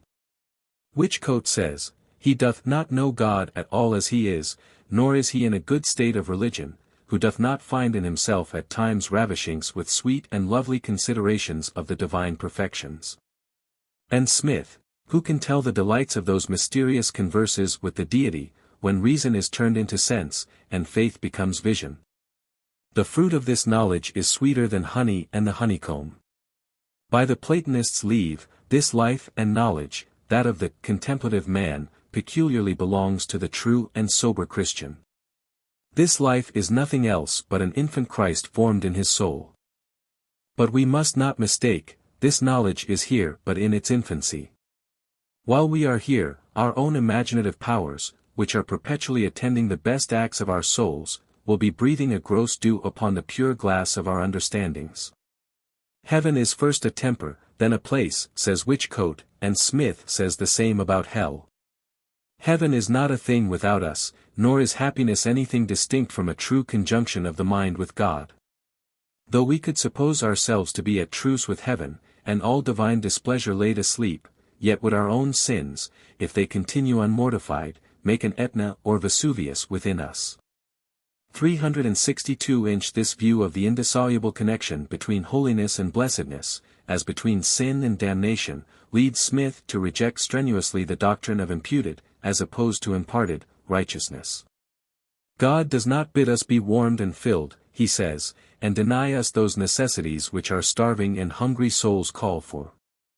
I doubt sometimes, some of our dogmata and notions about justification may puff us up in far higher and goodlier conceits of ourselves than God hath of us. And that we profanely make the unspotted righteousness of Christ to serve only as a covering wherein to wrap our foul deformities and filthy vices, and when we have done, think ourselves in as good credit and repute with God as we are with ourselves, and that we are become heaven's darlings as much as we are our own. 363 These extracts will show that the English Platonists breathe a larger air than the later Romish mystics, and teach a religion more definitely Christian than Erigena and Eckhart. I shall now show how this happy result was connected with a more truly spiritual view of the external world than we have met with in the earlier part of our survey. That the laws of nature are the laws of God, that man, as man, is averse to what is evil and wicked, that evil is unnatural, and a contradiction of the law of our being, which is only found in wicked men and devils, is one of Whichcote's gallant themes. And Smith sets forth the true principles of Nature-Mysticism in a splendid passage, with which I will conclude this lecture. God made the universe and all the creatures contained therein as so many glasses wherein he might reflect his own glory. He hath copied forth himself in the creation, and in this outward world we may read the lovely characters of the divine goodness, power, and wisdom. But how to find God here, and feelingly to converse with him, and being affected with the sense of the divine glory shining out upon the creation, how to pass out of the sensible world into the intellectual, is not so effectually taught by that philosophy which professed it most, as by true religion. That which knits and unites God and the soul together can best teach it how to ascend and descend upon those golden links that unite, as it were, the world to God. That divine wisdom, that contrived and beautified this glorious structure, can best explain her own art, and carry up the soul back again in these reflected beams to him who is the fountain of them. Good men may easily find every creature pointing out to that being whose image and superscription it bears, and climb up from those darker resemblances of the divine wisdom and goodness, shining out in different degrees upon several creatures, till they sweetly repose themselves in the bosom of the divinity. And while they are thus conversing with this lower world, they find God many times secretly flowing into their souls, and leading them silently out of the court of the temple into the holy place. Thus religion, where it is in truth and power, renews the very spirit of our minds, and doth in a manner spiritualize this outward creation to us. It is nothing but a thick mist of pride and self-love that hinders men's eyes from beholding that sun which enlightens them and all things else. A good man is no more solicitous whether this or that good thing be mine, or whether my perfections exceed the measure of this or that particular creature. For whatsoever good he beholds anywhere, he enjoys and delights in it as much as if it were his own, and whatever he beholds in himself, he looks not upon it as his property, but as a common good. For all these beams come from one and the same fountain and ocean of light in whom he loves them all with an universal love.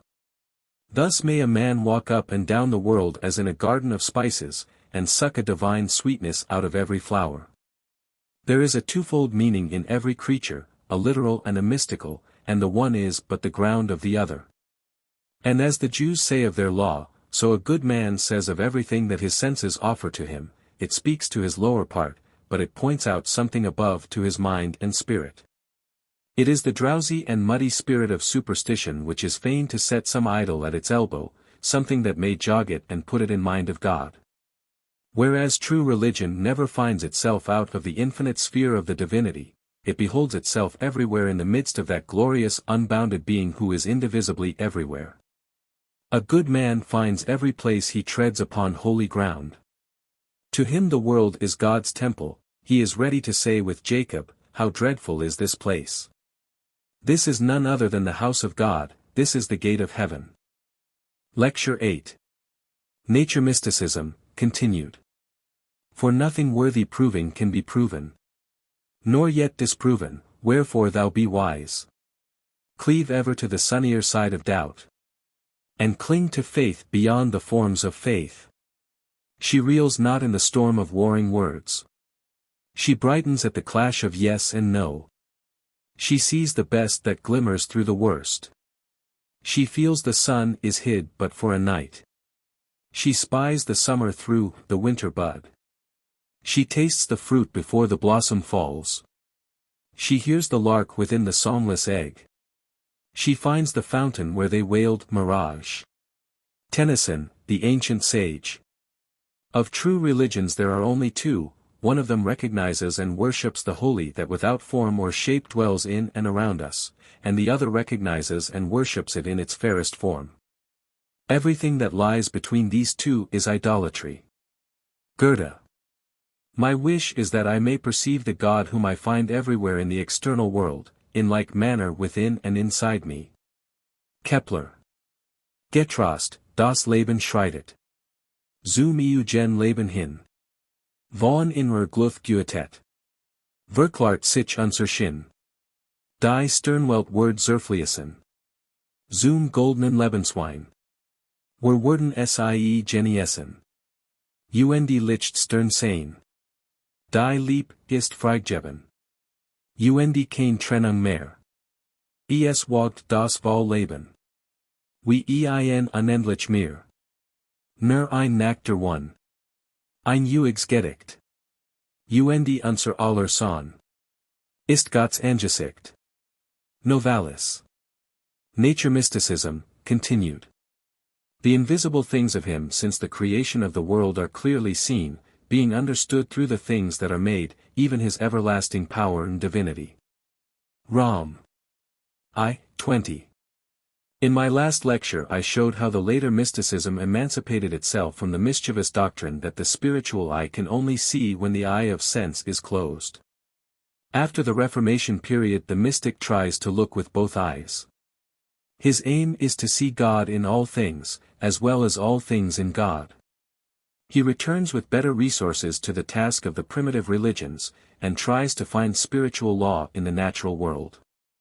It is true that a strange crop of superstitions, the seeds of which had been sown long before, sprang up to mock his hopes. In necromancy, astrology, alchemy, palmistry, table-turning, and other delusions, we have what some count the essence, and others the reproach, of mysticism. But these are, strictly speaking, scientific and not religious errors. From the standpoint of religion and philosophy, the important change is that, in the belief of these later mystics, the natural and the spiritual are, somehow or other, to be reconciled. The external world is no longer regarded as a place of exile from God, or as a delusive appearance, it is the living vesture of the deity.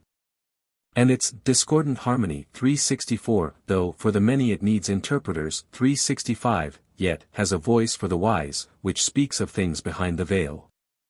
The glory of God is no longer figured as a blinding white light in which all colors are combined and lost, but is seen as a many-colored wisdom 366, which shines everywhere, its varied hues appearing not only in the sanctuary of the lonely soul, but in all the wonders that science can discover, and all the beauties that art can interpret.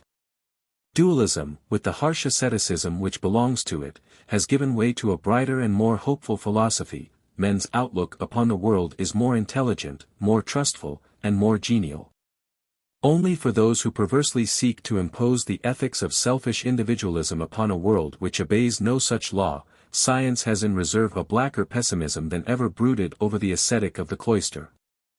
We shall not meet, in this chapter, any finer examples of the Christian mystic than John Smith and William Law. But these men, and their intellectual kinsmen, were far from exhausting the treasure of nature-mysticism. The Cambridge Platonists, indeed, somewhat undervalued the religious lessons of nature.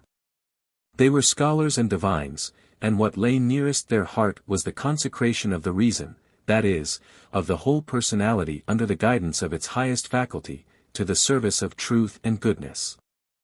And Law, in his later years, was too much under the influence of Boehme's fantastic theosophy to bring to nature that childlike spirit which can best learn her lessons. The divine in nature has hitherto been discerned more fully by the poet than by the theologian or the naturalist, and in this concluding lecture I must deal chiefly with Christian poetry. The attitude towards nature which we have now to consider is more contemplative than practical. It studies analogies in order to know the unseen powers which surround us, and has no desire to bend them or make them its instruments. Our Lord's precept, "Consider the lilies," sanctions this religious use of nature, and many of his parables, such as that of the sower, show us how much we may learn from such analogies. And be it observed that it is the normal and regular in nature which in these parables is presented for our study, the yearly harvest, not the 3 years' famine. The constant care and justice of God, not the special providence or the special judgment. We need not wait for catastrophes to trace the finger of God. As for Christian poetry and art, we do not expect to find any theory of aesthetic in the New Testament. But we may perhaps extract from the precept quoted above the canon that the highest beauty that we can discern resides in the real and natural, and only demands the seeing eye to find it. In the Greek Fathers we find great stress laid on the glories of nature as a revelation of God. Cyril says, the wider our contemplation of creation, the grander will be our conception of God. And Basil uses the same language. We find, indeed, in these writers a marked tendency to exalt the religious value of natural beauty, and to disparage the function of art, a premonition, perhaps, of iconoclasm. Pagan art, which was decaying before the advent of Christ, could not, it appears, be quietly Christianized and carried on without a break. The true nature-mysticism is prominent in Saint Francis of Assisi. He loves to see in all around him the pulsations of one life, which sleeps in the stones, dreams in the plants, and wakens in man. He would remain in contemplation before a flower, an insect, or a bird, and regarded them with no dilettante or egoistic pleasure. He was interested that the plant should have its sun, the bird its nest. That the humblest manifestations of creative force should have the happiness to which they are entitled. 367-inch. So strong was his conviction that all living things are children of God, that he would preach to "my little sisters the birds," and even undertook the conversion of "the ferocious wolf of Agobayo." This tender reverence for nature, which is a mark of all true Platonism, is found, as we have seen, in Plotinus. It is also prominent in the Platonists of the Renaissance, such as Bruno and Campanella 368, and in Petrarch, who loved to offer his evening prayers among the moonlit mountains. Suso has at least one beautiful passage on the sights and sounds of spring, and exclaims, "O tender God, if thou art so loving in thy creatures, how fair and lovely must thou be in thyself." 369-inch. The Reformers, especially Luther and Zwingli, are more alive than might have been expected to the value of nature's lessons. And the French mystics, Francis de Sales and Fenelon, write gracefully about the footprints of the divine wisdom and beauty which may be traced everywhere in the world around us. But natural religion is not to be identified with mysticism, and it would not further our present inquiry to collect passages, in prose or poetry, which illustrate the aids to faith which the book of nature may supply. Nor need we dwell on such pure Platonism as we find in Spenser's Hymn of Heavenly Beauty, or some of Shelley's poems, in which we are bidden to gaze upon the world as a mirror of the divine beauty. Since our mortal sight cannot endure the white radiance of the eternal archetypes. 370. We have seen how this view of the world as a pale reflection of the ideas leads in practice to a contempt for visible things, as, indeed, it does in Spenser's beautiful poem. He invites us, after learning nature's lessons, to look at last up to that sovereign light, from whose pure beams all perfect beauty springs, that kindleth love in every godly sprite, even the love of God, which loathing brings of this vile world and these gay-seeming things, with whose sweet pleasures being so possessed, thy straying thoughts henceforth for ever rest. This is not the keynote of the later nature-mysticism. We now expect that every new insight into the truth of things, every enlightenment of the eyes of our understanding, which may be granted us as the reward of faith, love, and purity of heart, will make the world around us appear not viler and baser, but more glorious and more divine. It is not a proof of spirituality, but of its opposite, if God's world seems to us a poor place. If we could see it as God sees it, it would be still, as on the morning of creation, very good. The hymn which is ever ascending from the earth to the throne of God is to be listened for, that we may join in it. The laws by which all creation lives are to be studied, that we too may obey them. As for the beauty which is everywhere diffused so lavishly, it seems to be a gift of God's pure bounty, to bring happiness to the unworldly souls who alone are able to see and enjoy it. The greatest prophet of this branch of contemplative mysticism is unquestionably the poet Wordsworth. It was the object of his life to be a religious teacher, and I think there is no incongruity in placing him at the end of the roll of mystical divines who have been dealt with in these lectures. His intellectual kinship with the acknowledged representatives of nature mysticism will, I hope, appear very plainly. Wordsworth was an eminently sane and manly spirit. He found his philosophy of life early, and not only preached but lived it consistently. A Platonist by nature rather than by study, he is thoroughly Greek in his distrust of strong emotions and in his love of all which the Greeks included under Greek sophrosyne. He was a loyal churchman, but his religion was really almost independent of any ecclesiastical system. His ecclesiastical sonnets reflect rather the dignity of the Anglican Church than the ardent piety with which our other poet-mystics, such as Herbert, Vaughan, and Crashaw, adorn the offices of worship. His cast of faith, intellectual and contemplative rather than fervid, and the solitariness of his thought, forbade him to find much satisfaction in public ceremonial. He would probably agree with Galen, who in a very remarkable passage says that the study of nature, if prosecuted with the same earnestness and intensity which men bring to the contemplation of the mysteries, is even more fitted than they to reveal the power and wisdom of God. For, the symbolism of the mysteries is more obscure than that of nature. He shows his affinity with the modern spirit in his firm grasp of natural law. Like George Fox and William Law, he had to face the shock of giving up his belief in arbitrary interferences. There was a period when he lost his young faculty of generalization. When he bowed before the inexorable dooms of an unknown lawgiver, the categorical imperative, till the gift of intuition was restored to him in fuller measure. This experience explains his attitude towards natural science. His reverence for facts never failed him. The sanctity and truth of nature, he says, must not be tricked out with accidental ornaments, but he looked askance at the science which tries to erect itself into a philosophy. Physics, he saw plainly, is an abstract study, its view of the world is an abstraction for certain purposes, and possesses less truth than the view of the poet. 371 And yet he looked forward to a time when science, too, shall be touched with fire from the altar. Then her heart shall kindle, her dull eye, dull and inanimate, no more shall hang, chained to its object in brute slavery.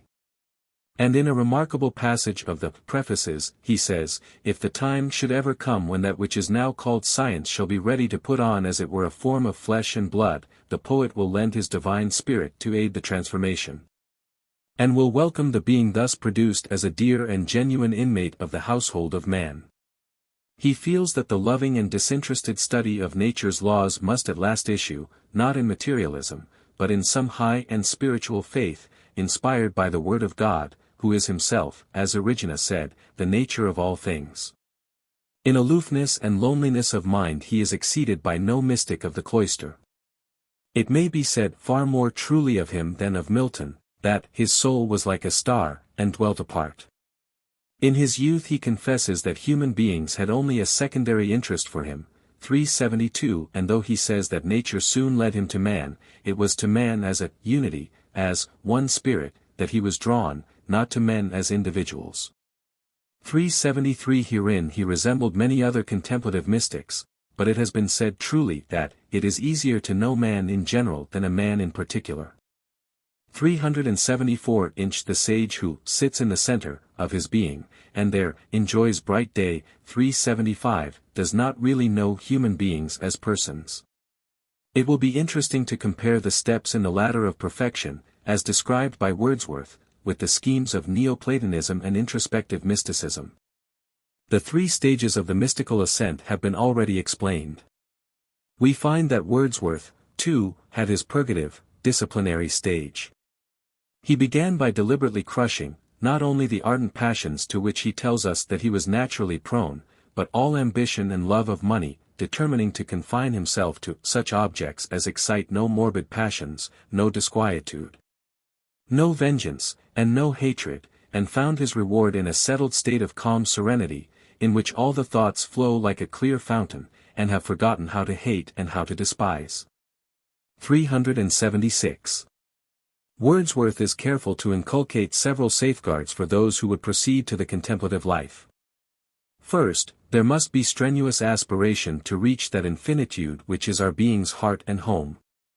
We must press forward, urged by hope that can never die, effort, and expectation, and desire, and something evermore about to be. 377 The mind which is set upon the unchanging will not praise a cloud, 378, but will crave objects that endure. In the spirit of true Platonism, as contrasted with its later aberrations, Wordsworth will have no blurred outlines. He tries always to see in nature distinction without separation. His principle is the exact antithesis of Hume's atheistic dictum, that things are conjoined, but not connected. 379. The importance of this caution has been fully demonstrated in the course of our inquiry. Then, too, he knows that to imperfect man reason is a crown, still to be courted, never to be won. Delusions may affect even the very faculty of sight, whether a man look forth, or dive into himself. 380 inch again, he bids us seek for real, and not fanciful analogies, no loose types of things through all degrees, no mythology, and no arbitrary symbolism. The symbolic value of natural objects is not that they remind us of something that they are not, but that they help us to understand something that they in part are. They are not intended to transport us away from this earth into the clouds. This earth is the world of all of us, he says boldly, in which we find our happiness or not at all. 381 inch lastly, and this is perhaps the most important of all, he recognizes that the still small voice of God breathes not out of nature alone, nor out of the soul alone, but from the contact of the soul with nature. It is the marriage of the intellect of man to this goodly universe, in love and holy passion, which produces these raptures. Intellect includes imagination, which is but another name for reason in her most exalted mood. 382 These must assist the eye of sense. Such is the discipline, and such are the counsels, by which the priest of nature must prepare himself to approach her mysteries. And what are the truths which contemplation revealed to him? The first step on the way that leads to God was the sense of the boundless, growing out of musings on the finite. And with it the conviction that the infinite and eternal alone can be our being's heart and home, we feel that we are greater than we know. 383 inch then came to him. The sense sublime. Of something far more deeply interfused. Whose dwelling is the light of setting suns. And the round ocean and the living air. And the blue sky, and in the mind of man. A motion and a spirit, that impels. All thinking things, all objects of all thoughts. And rolls through all things. 384 inch. The worldliness and artificiality which set us out of tune with all this is worse than paganism. 385 Then this higher pantheism developed into the sense of an all-pervading personality, a soul that is the eternity of thought. And with this heightened consciousness of the nature of God came also a deeper knowledge of his own personality, a knowledge which he describes in true mystical language as a sinking into self from thought to thought. This may continue till man can at last breathe in worlds to which the heaven of heavens is but a veil, and perceive the forms whose kingdom is where time and space are not. These last lines describe a state analogous to the Greek opsis of the Neoplatonists, and the excessus mentis of the Catholic mystics. At this advanced stage the priest of nature may surrender himself to ecstasy without mistrust. Of such minds he says, the highest bliss that flesh can know is theirs, the consciousness of whom they are habitually infused through every image and through every thought, and all affections by communion raised from earth to heaven, from human to divine. Thence cheerfulness for acts of daily life, emotions which best foresight need not fear, most worthy then of trust when most intense. 386 inch. There are many other places where he describes this bliss ineffable, when all his thoughts were steeped in feeling. As he listened to the song which every form of creature sings, as it looks towards the uncreated with a countenance of adoration and an eye of love. 387 That blessed mood, in which the affections gently lead us on, until the breath of this corporeal frame, and even the motion of our human blood, almost suspended, we are laid asleep in body, and become a living soul, while with an eye made quiet by the power of harmony, and the deep power of joy, we see into the life of things. 388 inch. Is it not plain that the poet of nature amid the Cumberland hills, the Spanish ascetic in his cell, and the Platonic philosopher in his library or lecture room, have been climbing the same mountain from different sides? The paths are different, but the prospect from the summit is the same. It is idle to speak of collusion or insanity in the face of so great a cloud of witnesses divided by every circumstance of date, nationality, creed, education, and environment. The Carmelite friar had no interest in confirming the testimony of the Alexandrian professor. And no one has yet had the temerity to question the sanity of Wordsworth, or of Tennyson, whose description of the vision in his Ancient Sage is now known to be a record of personal experience. These explorers of the high places of the spiritual life have only one thing in common: they have observed the conditions laid down once for all for the mystic in the 24th Psalm: who shall ascend into the hill of the Lord? Or who shall stand in his holy place? He that hath clean hands and a pure heart, who hath not lifted up his soul unto vanity, nor sworn deceitfully. He shall receive the blessing from the Lord, and righteousness from the God of his salvation. The land which is very far off is always visible to those who have climbed the holy mountain. It may be scaled by the path of prayer and mortification, or by the path of devout study of God's handiwork in nature, and under this head I would wish to include not only the way traced out by Wordsworth, but that hitherto less trodden road which should lead the physicist to God. And, lastly, by the path of consecrated life in the great world, which, as it is the most exposed to temptations, is perhaps on that account the most blessed of the three. 389. It has been said of Wordsworth, as it has been said of other mystics, that he averts his eyes from half of human fate. Religious writers have explained that the neglected half is that which lies beneath the shadow of the cross. The existence of positive evil in the world, as a great fact, and the consequent need of redemption, is, in the opinion of many, too little recognized by Wordsworth, and by mysticism in general. This objection has been urged both from the scientific and from the religious side. It is held by many students of nature that her laws affirm a pessimism and not an optimism. Red in tooth and claw with ravine, she shrieks against the creed that her Maker is a God of love. The only morality which she inculcates is that of a tiger in the jungle, or at best that of a wolf pack. It is not strange, says Lotze, that no nature religions have raised their adherents to any high pitch of morality or culture.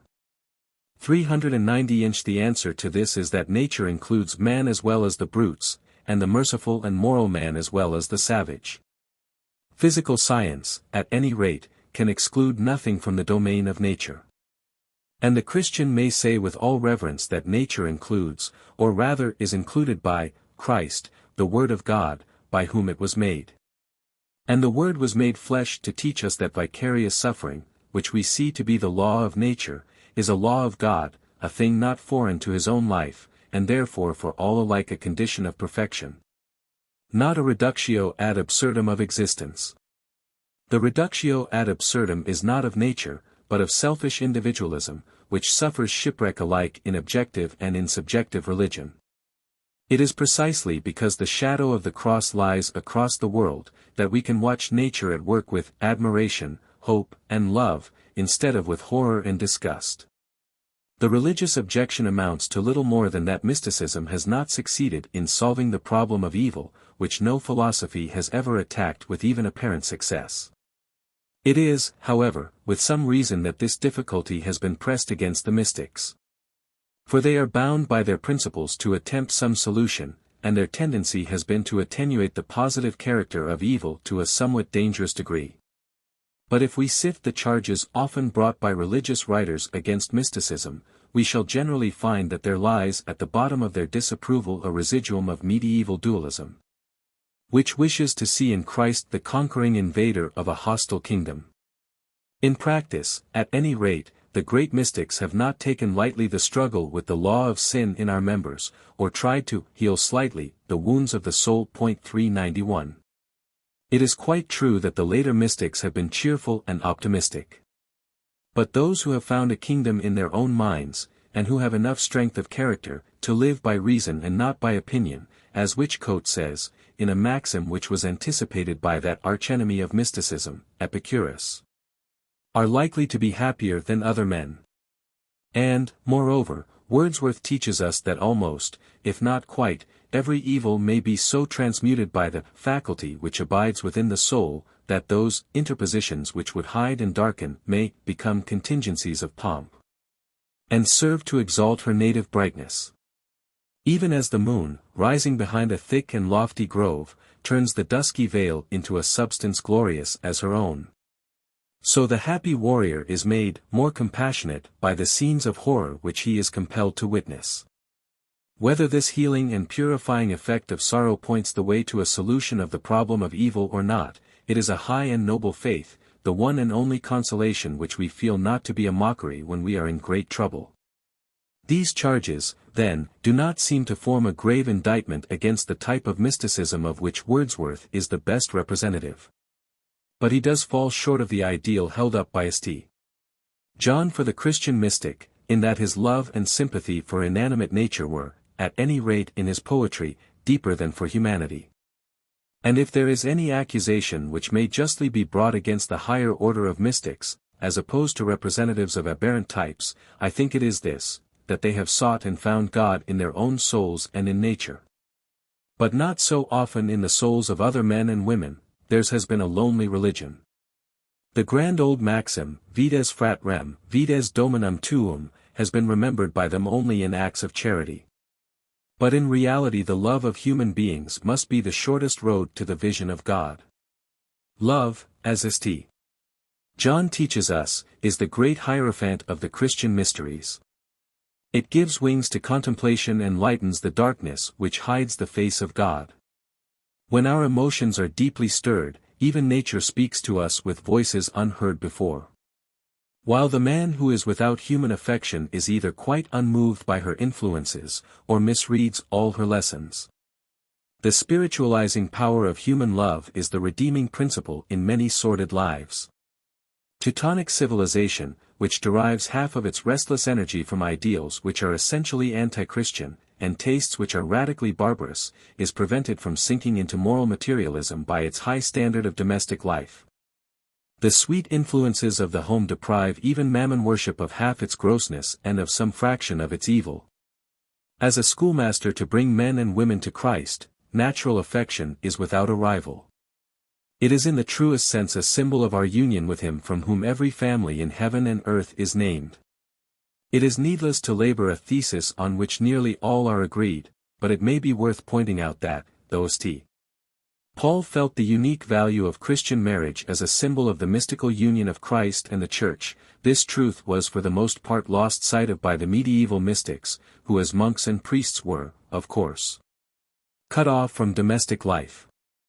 The romances of true love which the Old Testament contains were treated as prophecies wrapped up in riddling language, or as models for ecstatic contemplation.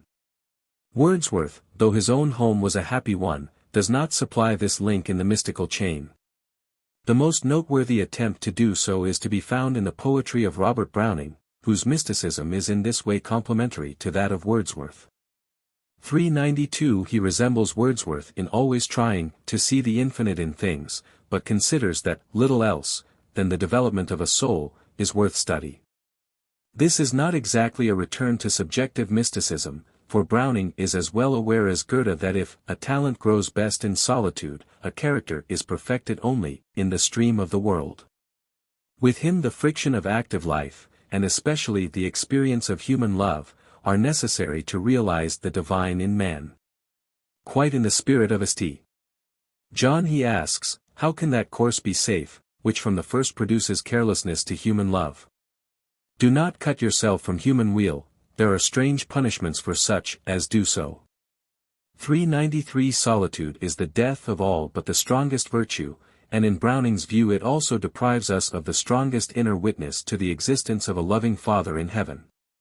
For he who finds love full in his nature, cannot doubt that in this, as in all else, the Creator must far surpass the creature. 394 Since, then, in knowing love we learn to know God, and since the object of life is to know God, this, the mystic's minor premise, is taken for granted by Browning, it follows that love is the meaning of life. And he who finds it not, loses what he lived for, and eternally must lose it. 395 The mightiness of love is curled inextricably round all power and beauty in the world. The worst fate that can befall us is to lead a ghastly smooth life, dead at heart.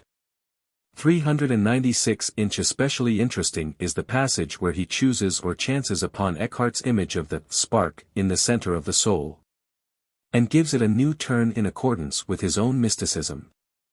It would not be because my eye grew dim. Thou couldst not find the love there, thanks to him who never is dishonored in the spark. He gave us from his fire of fires, and bade remember whence it sprang, nor be afraid, while that burns on, though all the rest grow dark. 397 inch. Our language has no separate words to distinguish Christian love, Greek, agape, caritas, from sexual love, Greek, eros, amor. Charity has not established itself in its wider meaning. Perhaps this is not to be regretted. At any rate, Browning's poems could hardly be translated into any language in which this distinction exists. But let us not forget that the ascetic element is as strong in Browning as in Wordsworth. Love, he seems to indicate, is no exception to the rule that our joys may be 3 parts pain, for where pain ends gain ends too. 398 inch. Not yet on thee shall burst the future, as successive zones of several wonder open on some spirit, flying secure and glad from heaven to heaven.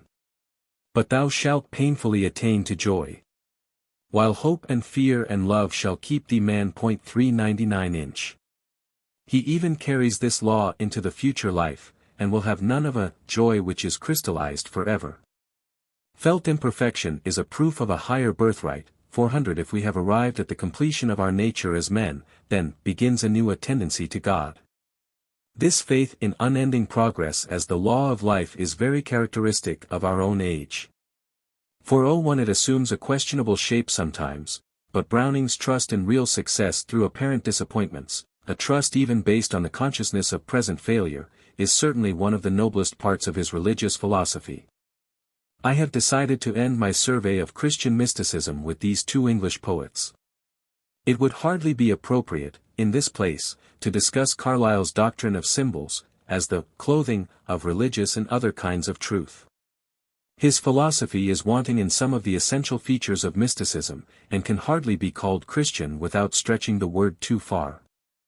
And Emerson, when he deals with religion, is a very unsafe guide. The great American mystic, whose beautiful character was as noble a gift to humanity as his writings, is more liable than any of those whom we have described to the reproach of having turned his back on the dark side of life.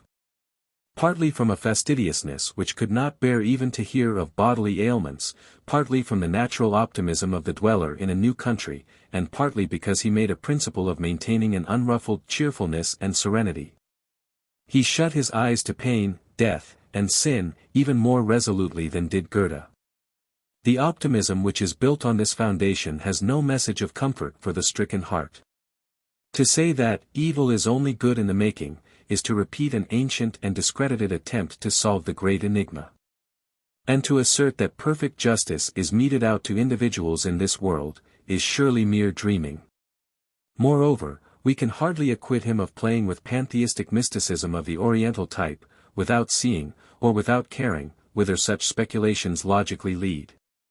Within man, he tells us, is the soul of the whole, the wise silence, the universal beauty, to which every part and particle is equally related, the eternal one. This is genuine pantheism, and should carry with it the doctrine that all actions are equally good, bad, or indifferent. Emerson says that his wife kept him from antinomianism, but this is giving up the defense of his philosophy.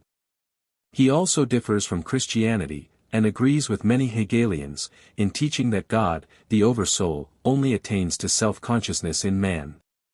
And this, combined with his denial of degrees in divine immanence, leads him to a self-deification of an arrogant and shocking kind, such as we find in the Persian Sufis, and in some heretical mystics of the Middle Ages. I, the imperfect, adore my own perfect. I am receptive of the great soul. I become a transparent eyeball. I am nothing. I see all. The currents of the universal being circulate through me. I am part of God, and much more to the same effect. This is not the language of those who have traveled up the mystical ladder, instead of only writing about it. It is far more objectionable than the bold phrases about deification which I quoted in my 5th lecture from the 14th century mystics. Because with them the passage into the divine glory is the final reward, only to be attained by all manner of exercises, while for Emerson it seems to be a state already existing, which we can realize by a mere act of intellectual apprehension. And the phrase, man is a part of God, as if the divine spirit were divided among the organs which express its various activities, has been condemned by all the great speculative mystics, from Plotinus downwards. Emerson is perhaps at his best when he applies his idealism to love and friendship. The spiritualizing and illuminating influence of pure comradeship has never been better or more religiously set forth.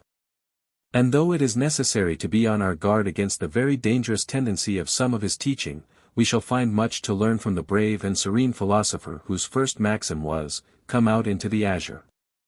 Love the day," and who during his whole life fixed his thoughts steadily on whatsoever things are pure, lovely, noble, and of good report.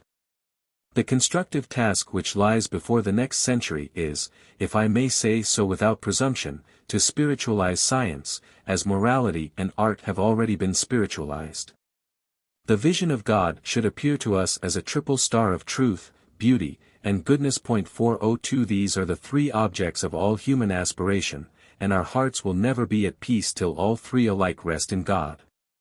Beauty is the chief mediator between the good and the true, 403, and this is why the great poets have been also prophets. But science at present lags behind, she has not found her God, and to this is largely due the unrest of the age. Much has already been done in the right direction by divines, philosophers, and physicists, and more still, perhaps, by the great poets, who have striven earnestly to see the spiritual background which lies behind the abstractions of materialistic science. But much yet remains to be done. We may agree with Hinton that positivism bears a new Platonism in its bosom, but the child has not yet come to the birth. 404. Meanwhile, the special work assigned to the Church of England would seem to be the development of a Johannine Christianity, which shall be both Catholic and evangelical without being either Roman or Protestant. It has been abundantly proved that neither Romanism or Protestantism, regarded as alternatives, possesses enough of the truth to satisfy the religious needs of the present day. But is it not probable that, as the theology of the 4th Gospel acted as a reconciling principle between the opposing sections in the early Church, so it may be found to contain the teaching which is most needed by both parties in our own communion? In St. John and St. Paul we find all the principles of a sound and sober Christian mysticism, and it is to these fresh springs of the spiritual life that we must turn, if the Church is to renew her youth. I attempted in my 2nd lecture to analyze the main elements of Christian mysticism as found in St. Paul and St. John. But since in the later lectures I have been obliged to draw from less pure sources, and since, moreover, I am most anxious not to leave the impression that I have been advocating a vague spirituality tempered by rationalism, I will try in a few words to define my position apologetically, though I am well aware that it is a hazardous and difficult task. The principle, Quic in sua arte credendum est, applies to those who have been eminent for personal holiness as much as to the leaders in any other branch of excellence. Even in dealing with arts which are akin to each other, we do not invite poets to judge of music, or sculptors of architecture. We need not then be disturbed if we occasionally find men illustrious in other fields, who are as insensible to religion as to poetry. Our reverence for the character and genius of Charles Darwin need not induce us to lay aside either our Shakespeare or our New Testament. 405 The men to whom we naturally turn as our best authorities in spiritual matters, are those who seem to have been endowed with an anima naturaliter Christiana, and who have devoted their whole lives to the service of God and the imitation of Christ. Now it will be found that these men of acknowledged and preeminent saintliness agree very closely in what they tell us about God. They tell us that they have arrived gradually at an unshakable conviction, not based on inference but on immediate experience, that God is a spirit with whom the human spirit can hold intercourse. That in him meet all that they can imagine of goodness, truth, and beauty. That they can see his footprints everywhere in nature, and feel his presence within them as the very life of their life, so that in proportion as they come to themselves they come to him. They tell us that what separates us from him and from happiness is, first, self-seeking in all its forms, and, secondly, sensuality in all its forms, that these are the ways of darkness and death, which hide from us the face of God. While the path of the just is like a shining light, which shineth more and more unto the perfect day. As they have toiled up the narrow way, the Spirit has spoken to them of Christ, and has enlightened the eyes of their understandings, till they have at least begun to know the love of Christ which passeth knowledge, and to be filled with all the fullness of God. So far, the position is unassailable. But the scope of the argument has, of course, its fixed limits. The inner light can only testify to spiritual truths. It always speaks in the present tense. It cannot guarantee any historical event, past or future. It cannot guarantee either the gospel history or a future judgment. It can tell us that Christ is risen, and that he is alive forevermore, but not that he rose again the third day.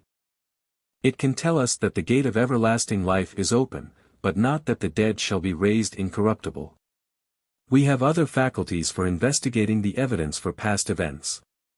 The inner light cannot certify them immediately, though it can give a powerful support to the external evidence.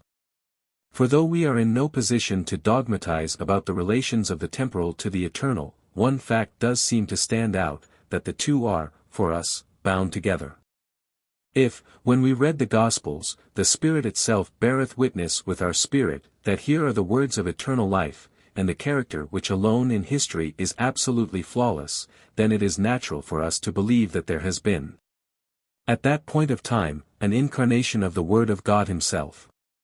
That the revelation of Christ is an absolute revelation, is a dogmatic statement which, strictly speaking, only the absolute could make.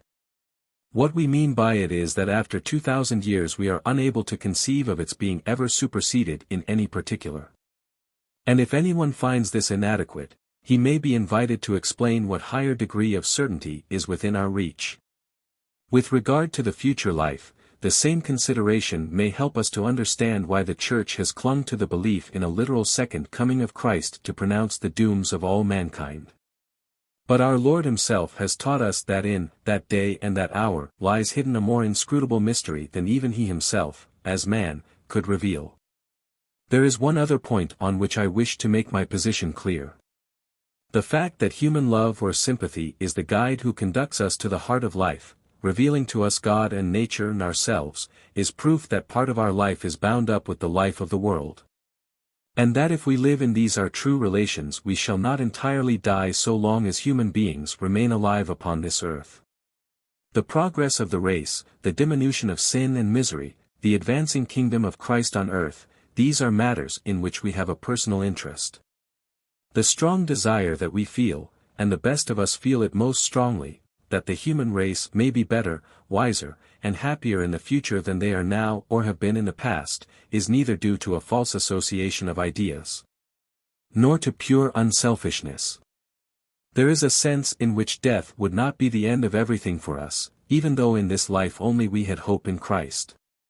But when this comforting and inspiring thought is made to form the basis of a new chiliasm, a belief in a millennium of perfected humanity on this earth, and when this belief is substituted for the Christian belief in an eternal life beyond our bourne of time and place, it is necessary to protest that this belief entirely fails to satisfy the legitimate hopes of the human race. That it is bad philosophy, and that it is flatly contrary to what science tells us of the destiny of the world and of mankind. The human spirit beats against the bars of space and time themselves, and could never be satisfied with any earthly utopia. Our true home must be in some higher sphere of existence, above the contradictions which make it impossible for us to believe that time and space are ultimate realities, and out of reach of the inevitable catastrophe which the next glacial age must bring upon the human race. 406 This world of space and time is to resemble heaven as far as it can, but a fixed limit is set to the amount of the divine plan which can be realized under these conditions. Our hearts tell us of a higher form of existence, in which the doom of death is not merely deferred but abolished. This eternal world we here see through a glass darkly, at best we can apprehend but the outskirts of God's ways, and hear a small whisper of His voice. But our conviction is that, though our earthly house be dissolved, as dissolved it must be, we have a home not made with hands, eternal in the heavens. In this hope we may include all creation. And trust that in some way neither more nor less incomprehensible than the deliverance which we expect for ourselves, all God's creatures, according to their several capacities, may be set free from the bondage of corruption and participate in the final triumph over death and sin.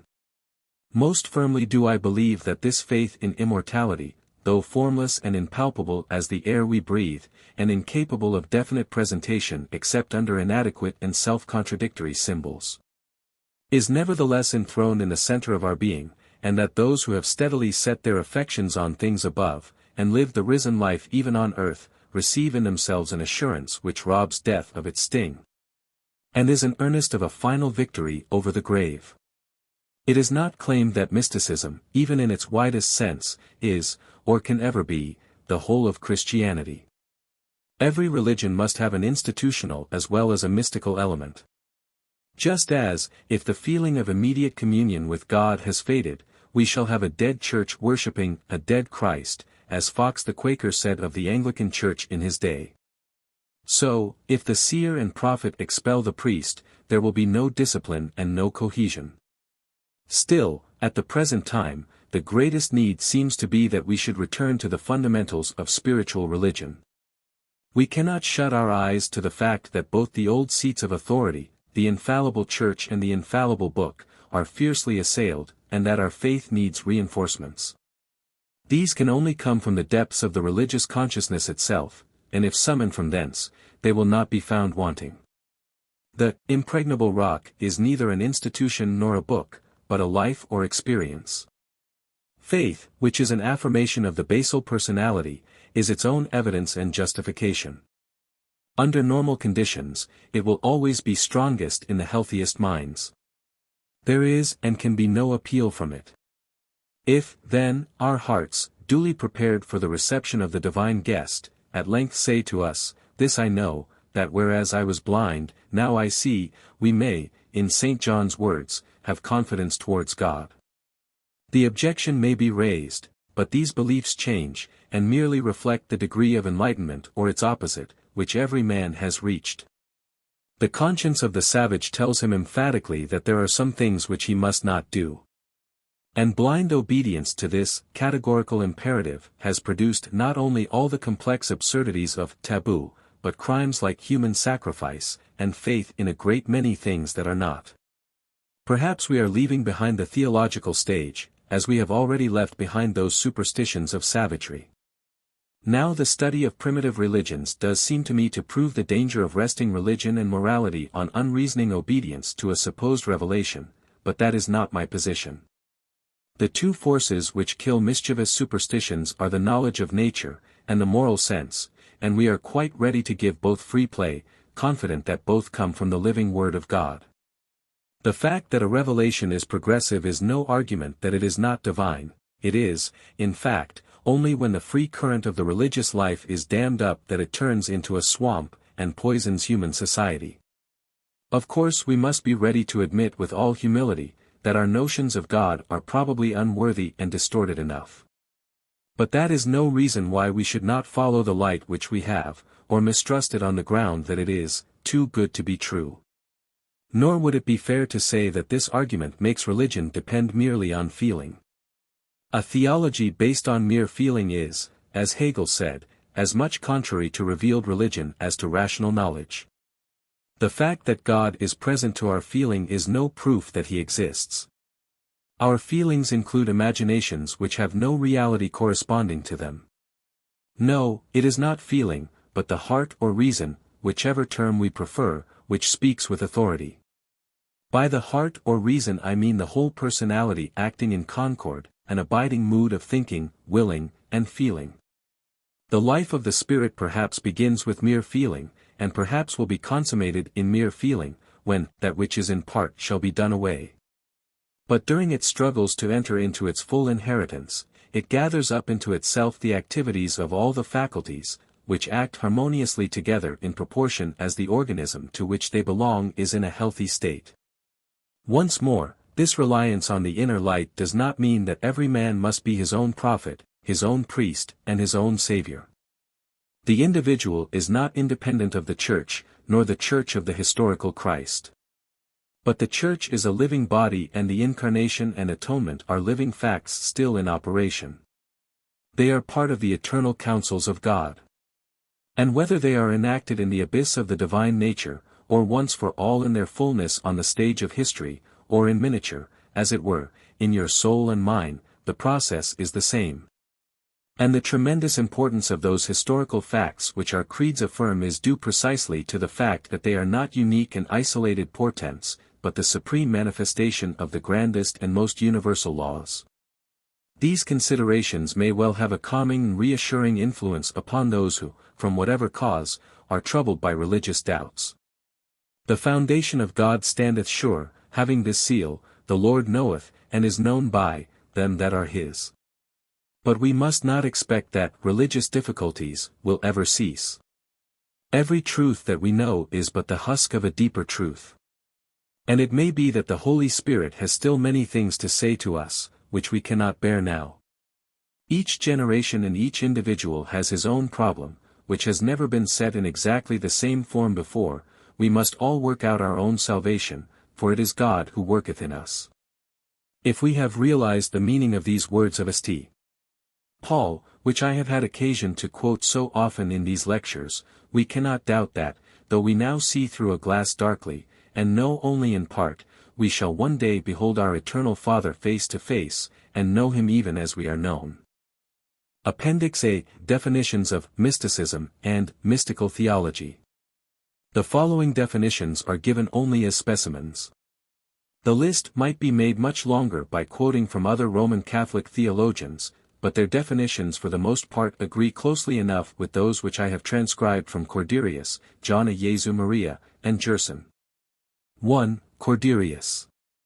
Theologia mystica est sapientia experimentalis, Dei effectiva, divinitas infusa, quae mentem ab omni in ordination purum per actus supernaturals fidei spe eti caritatis cum Deo in time coniungit. Mystica theologia, si vim nominis attendus, designat quandam sacram eti arcanum de Deo divinisque rebus notitium. 2. John a Jesu Maria. Theologia mystica, est caelestis quidem de notitia per unionum voluntatis Deo inherentis illicita vel lumen solitis emisso producta. 3. Bonaventura, adopted also by Gerson. Est animi extentio in Deum per amoris desiderium. 4. Gerson.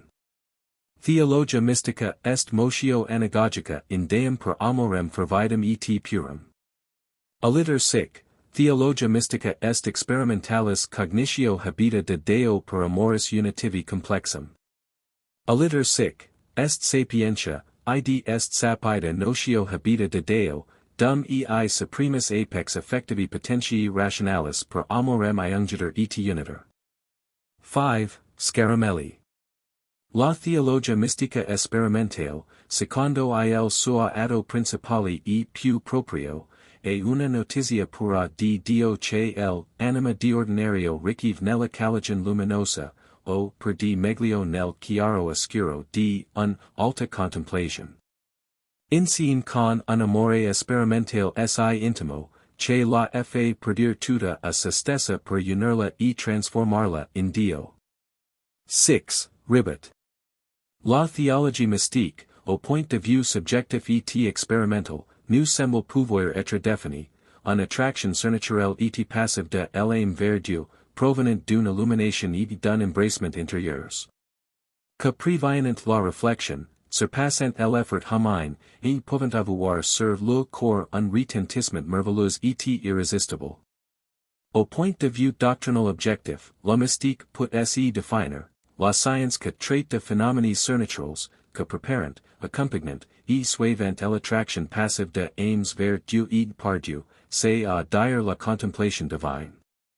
Que les cordons et les justifie par l'autorité de l'écriture, de docteurs et de la raison, les distinguer de phénomènes parallèles dus à l'action de Satan, et de faits analogues purement naturels. Enfin, que trace de règles pratiques pour la conduite de aims dans ces ascensions sublimes mais périlleuses. 7. Lab Migni. La mystique est la science d'état surnaturel de l'âme humaine manifeste dans le corps et dans l'ordre de choses visibles par de effets également surnaturels. In these scholastic and modern Roman Catholic definitions we may observe, a. that the earlier definitions supplement without contradicting each other, representing different aspects of mysticism, as an experimental science. As a living sacrifice of the will, as an illumination from above, and as an exercise of ardent devotion. b. That symbolic or objective mysticism is not recognized. c. That the sharp distinction between natural and supernatural, which is set up by the scholastic mystics, carries with it a craving for physical, mystical phenomena to support the belief in supernatural interventions. These miracles, though not mentioned in the earlier definitions, have come to be considered an integral part of mysticism, so that Migny and Ribbet include them in their definitions. d. Lastly, that those who take this view of la mystique divine are constrained to admit by the side of true mystical facts a parallel class of contrefaçons diaboliques. 8. Von Hartmann. Mysticism is the filling of the consciousness with a content, feeling, thought, desire, by an involuntary emergence of the same out of the unconscious. Von Hartmann's hypostasis of the unconscious has been often and justly criticized. But his chapter on mysticism is of great value. He begins by asking, what is the reason of mysticism? And shows that it is not quietism, disproved by mystics like Bohm, and by many active reformers, nor ecstasy, which is generally pathological, nor asceticism, nor allegorism, nor fantastic symbolism, nor obscurity of expression. Nor religion generally, nor superstition, nor the sum of these things. It is healthy in itself, and has been of high value to individuals and to the race. It prepared for the Gospel of St. John, for the revolt against arid scholasticism in the Middle Ages, for the Reformation, and for modern German philosophy. He shows the mystical element in Hamann, Jacobi, Fichte, and Schelling, and quotes with approval the description of intellectual intuition given by the last named. We must not speak of thought as an antithesis to experience, for thought, including immediate or mystical knowledge, is itself experience. This knowledge is not derived from sense perception, the conscious will has nothing to do with it, it can only have arisen through inspiration from the unconscious. He would extend the name of mystic to eminent art geniuses who owe their productions to inspirations of genius, and not to the work of their consciousness, e.g. Phidias, Aeschylus, Raphael, Beethoven, and even to every truly original philosopher, for every high thought has been first apprehended by the glance of genius. Moreover, the relation of the individual to the absolute, an essential theme of philosophy, can only be mystically apprehended. This feeling is the content of mysticism, Greek, kat exoken, because it finds its existence only in it. He then shows with great force how religious and philosophical systems have full probative force only for the few who are able to reproduce mystically in themselves their underlying suppositions.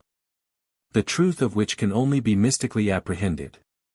Hence it is that those systems which rejoice in most adherents are just the poorest of all and most unphilosophical, e.g. materialism and rationalistic theism. 9. Duprel.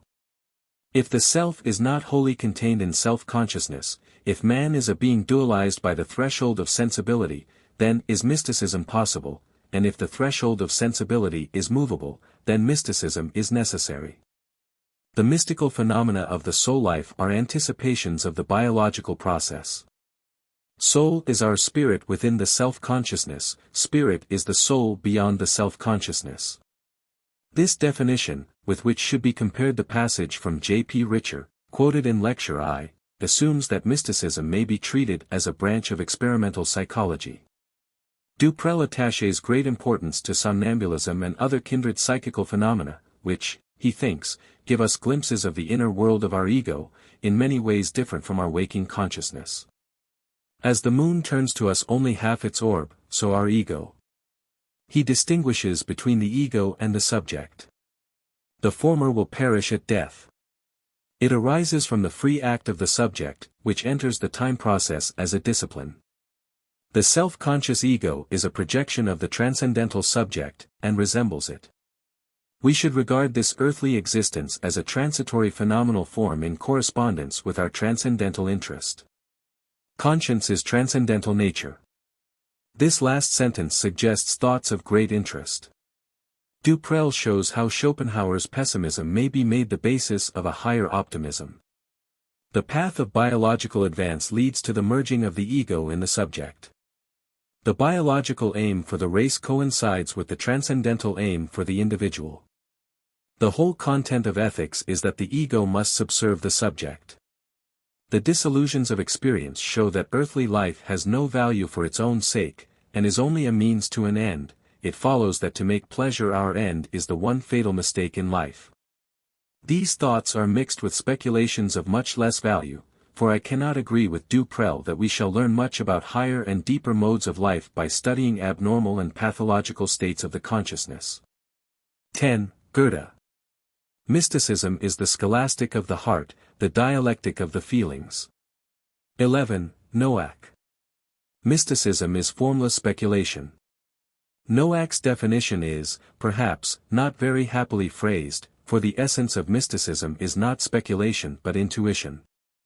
And when it begins to speculate, it is obliged at once to take to itself forms. Even the ultimate goal of the via negativa is apprehended as a kind of form of formlessness. Goethe's definition regards mysticism as a system of religion or philosophy, and from this point of view describes it accurately. 12. Ewald. Mystical theology begins by maintaining that man is fallen away from God, and craves to be again united with him. 13. Canon Overton. That we bear the image of God is the starting point, one might almost say the postulate, of all mysticism. The complete union of the soul with God is the goal of all mysticism. 14. Pfleiderer. Mysticism is the immediate feeling of the unity of the self with God. It is nothing, therefore, but the fundamental feeling of religion, the religious life at its very heart and center. But what makes the mystical a special tendency inside religion, is the endeavor to fix the immediateness of the life in God as such, as abstracted from all intervening helps and channels whatever. And find a permanent abode in the abstract inwardness of the life of pious feeling. In this God-intoxication, in which self and the world are alike forgotten, the subject knows himself to be in possession of the highest and fullest truth. But this truth is only possessed in the quite undeveloped, simple, and bare form of monotonous feeling. What truth the subject possesses is not filled up by any determination in which the simple unity might unfold itself, and it lacks therefore the clearness of knowledge, which is only attained when thought harmonizes differences with unity. 15. Professor A. Seth. Mysticism is a phase of thought, or rather, perhaps, of feeling, which from its very nature is hardly susceptible of exact definition. It appears in connection with the endeavor of the human mind to grasp the divine essence or the ultimate reality of things, and to enjoy the blessedness of actual communion with the highest. The first is the philosophic side of mysticism. The second, its religious side. The thought that is most intensely present with the mystic is that of a supreme, all-pervading, and indwelling power, in whom all things are one. Hence the speculative utterances of mysticism are always more or less pantheistic in character. On the practical side, mysticism maintains the possibility of direct intercourse with this being of beings. God ceases to be an object, and becomes an experience. This carefully worded statement of the essence of mysticism is followed by a hostile criticism. Professor Seth considers quietism the true conclusion from the mystic's premises. It is characteristic of mysticism, that it does not distinguish between what is metaphorical and what is susceptible of a literal interpretation. Hence it is prone to treat a relation of ethical harmony as if it were one of substantial identity or chemical fusion. And, taking the sensuous language of religious feeling literally, it bids the individual aim at nothing less than an interpenetration of essence. And as this goal is unattainable while reason and the consciousness of self remain, the mystic begins to consider these as impediments to be thrown aside. Hence mysticism demands a faculty above reason, by which the subject shall be placed in immediate and complete union with the object of his desire, a union in which the consciousness of self has disappeared, and in which, therefore, subject and object are one. To this, I think, the mystic might answer, I know well that interpenetration and absorption are words which belong to the category of space, and are only metaphors or symbols of the relation of the soul to God. But separateness, impenetrability, and isolation, which you affirm of the ego, belong to the same category, and are no whit less metaphorical. The question is, which of the two sets of words best expresses the relation of the ransomed soul to its Redeemer? In my opinion, your phrase ethical harmony is altogether inadequate, while the New Testament expressions, membership, union, indwelling, are as adequate as words can be. The rest of the criticism is directed against the negative road, which I have no wish to defend, since I cannot admit that it follows logically from the first principles of mysticism. 16. Resijak. Mysticism is the tendency to approach the absolute morally, and by means of symbols. Resijak's very interesting essay Sur les fondements de la connaissance mystique has the great merit of emphasizing the symbolic character of all mystical phenomena, and of putting all such experiences in their true place. As neither hallucinations nor invasions of the natural order, but symbols of a higher reality. Les apparitions et autres phénomènes mystiques inexistent que dans l'esprit du voyant, et ne perdent rien pour cela de leur prix ni de leur vérité. Et alors n'y a-t-il pas au fond de symboles autant d'être que sous les phénomènes? Bien plus encore, car l'être phénoménal, le réel, se pose dans la conscience par un enchaînement de faits tellement successifs que nous n'y tenons jamais le même. Tandis que sous les symboles, si nous tenons quelque chose, c'est l'identique et le permanent. Resijak also insists with great force that the motive power of mysticism is neither curiosity nor self-interest, but love. The intrusion of alien motives is at once fatal to it. Its logic consists in having confidence in the rationality of the moral consciousness and its desires. This agrees with what I have said, that reason is, or should be, the logic of our entire personality, and that if reason is so defined, it does not come into conflict with mysticism. Resijak also has much to say upon free will and determinism. He says that mysticism is an alliance between the practical reason, which he identifies with la liberté, and imagination. Determinism is the opposite, not of liberty, but of indifference. Liberty, as Fouillé says, is only a higher form of determinism. The modern idea of liberty, and the mystical conception of divine will, may be reconciled in the same way as inspiration and reason, on condition that both are discovered in the same fact interior to us, and that, far from being opposed to each other, they are fused and distinguished together dans quelque implicite réellement present à la conscience.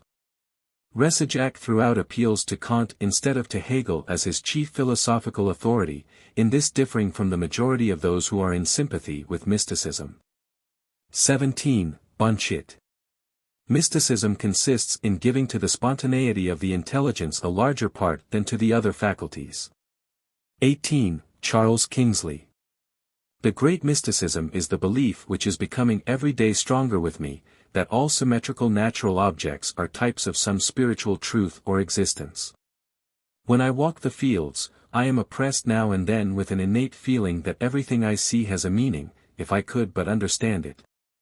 And this feeling of being surrounded with truths which I cannot grasp, amounts to indescribable awe sometimes. Everything seems to be full of God's reflex, if we could but see it. Oh, how I have prayed to have the mystery unfolded, at least hereafter. To see, if but for a moment, the whole harmony of the great system. To hear once the music which the whole universe makes as it performs his bidding. Oh, that heaven! The thought of the first glance of creation from thence, when we know even as we are known. And he, the glorious, the beautiful, the incarnate ideal shall be justified in all his doings, and in all, and through all, and over all. All day, glimpses from the other world, floating motes from that inner transcendental life, have been floating across me. Have you not felt that your real soul was imperceptible to your mental vision, except at a few hallowed moments? That in everyday life the mind, looking at itself, sees only the brute intellect, grinding and working, not the divine particle, which is life and immortality, and on which the Spirit of God most probably works. As being most cognate to deity, life, volume I, page 55. Again he says, this earth is the next greatest fact to that of God's existence. Kingsley's review of Vaughan's hours with the mystics shows that he retained his sympathy with mysticism at a later period of his life. It would be impossible to find any consistent idealistic philosophy in Kingsley's writings, but the sentences above quoted are interesting as a profession of faith in mysticism of the objective type. 19. R. L. Nettleship. The cure for a wrong mysticism is to realize the facts, not particular facts or aspects of facts, but the whole fact. True mysticism is the consciousness that everything that we experience is an element, and only an element, in fact, i.e. that in being what it is symbolic of something more. The obiter dicta on mysticism in Nettleship's remains are of great value. 20. Lost Son. The essence of mysticism is the assertion of an intuition which transcends the temporal categories of the understanding, relying on speculative reason. Rationalism cannot conduct us to the essence of things, we therefore need intellectual vision. But mysticism is not content with symbolic knowledge, and aspires to see the absolute by pure spiritual apprehension. There is a contradiction in regarding God as the immanent essence of all things, and yet as an abstraction transcending all things. But it is inevitable. Pure immanence is unthinkable, if we are to maintain distinctions in things. Strict immanence doctrine tends towards the monopsychism of Averroes. Mysticism is often associated with pantheism, but the religious character of mysticism views everything from the standpoint of teleology, while pantheism generally stops at causality.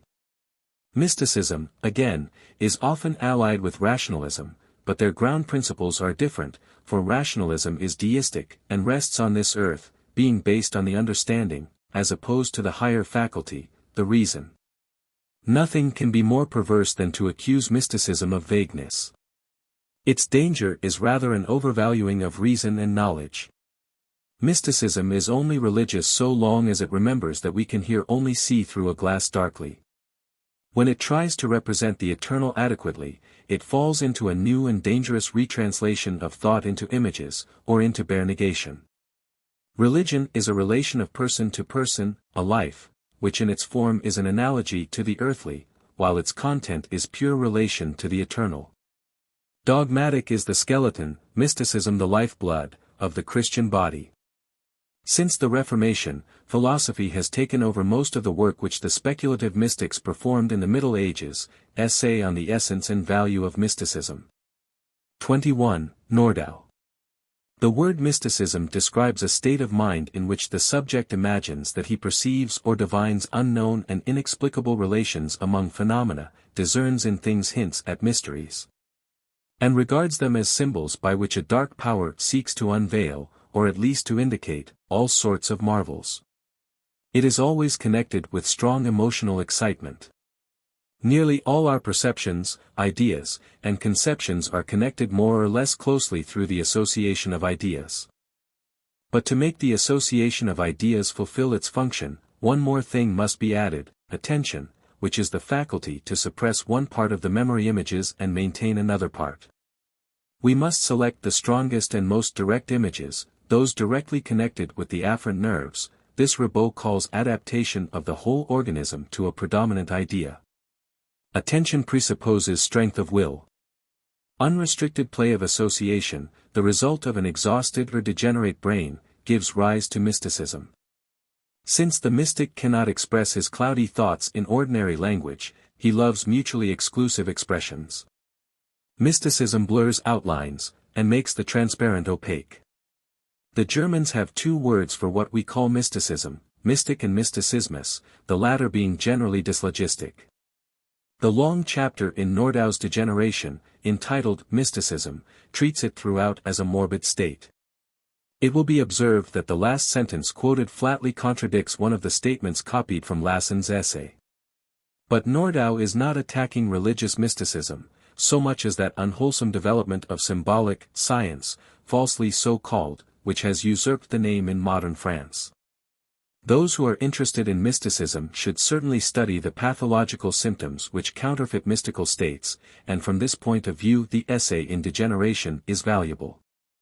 The observations of Nordau and other alienists must lead us to suspect very strongly the following kinds of symbolical representation, whether the symbols are borrowed from the external world, or created by the imagination, a. All those which include images of a sexual character. It is unnecessary to illustrate this. The visions of monks and nuns are often, as we might expect, unconsciously tinged with a morbid element of this kind.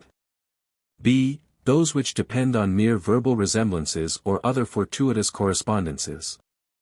Nordau shows that the diseased brain is very ready to follow these false trains of association. c. Those which are connected with the sense of smell, which seems to be morbidly developed in this kind of degeneracy. d. Those which in any way minister to pride or self-sufficiency. 22. Harnack. Mysticism is rationalism applied to a sphere above reason. I have criticized this definition in my first lecture, and have suggested that the words rationalism and reason ought to be transposed.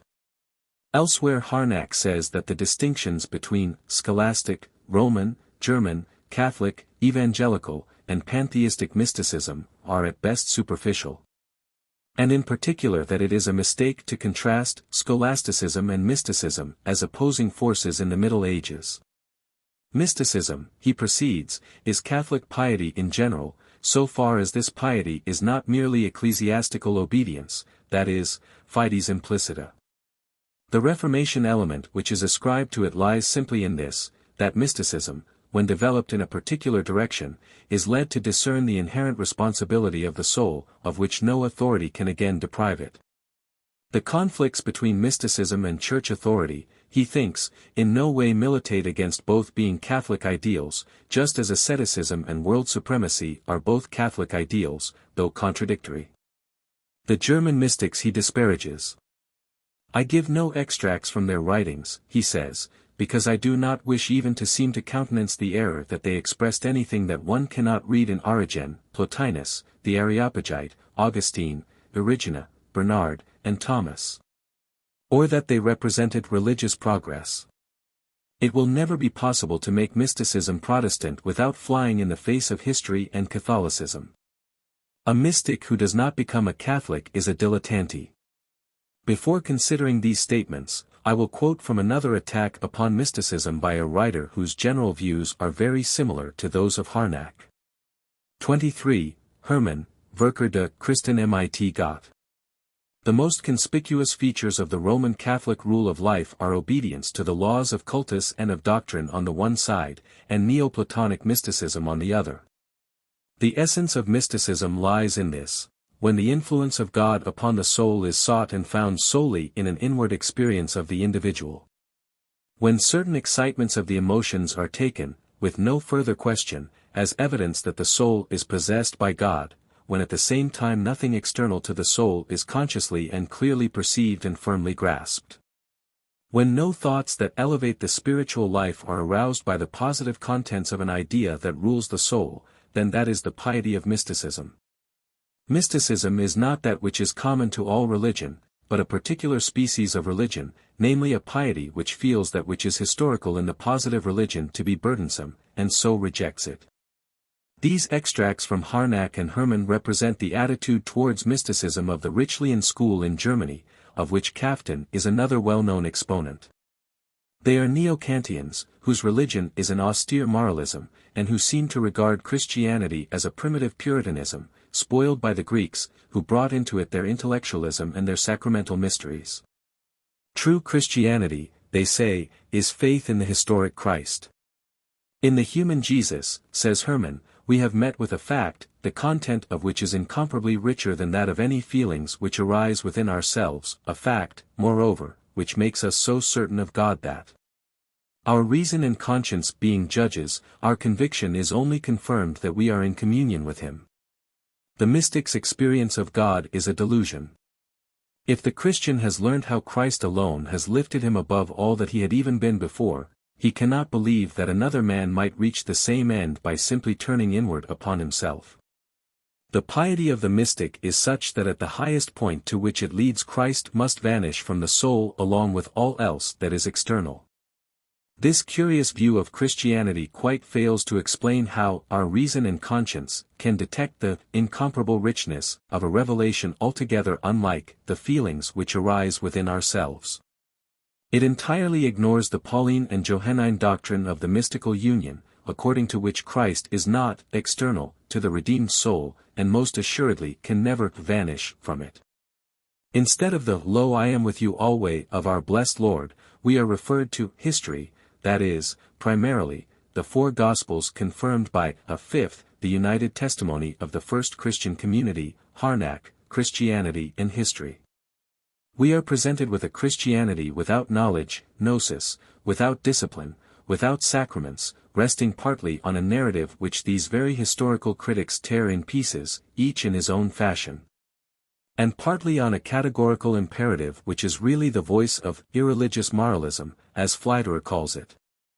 The words are justified by such a sentence as this from Herman: religious faith in God is, rightly understood, just the medium by which the universal law becomes individualized for the particular man in his particular place in the world's life, so as to enable him to recognize its absoluteness as the ground of his self-certainty, and the ideal drawn in it as his own personal end. Thus the school which has shown the greatest animus against mysticism unconsciously approaches very near to the atheism of Feuerbach. Indeed, what worse atheism can there be, than such disbelief in the rationality of our highest thoughts as is expressed in this sentence: metaphysics is an impassioned endeavor to obtain recognition for thoughts, the contents of which have no other title to be recognized than their value for us.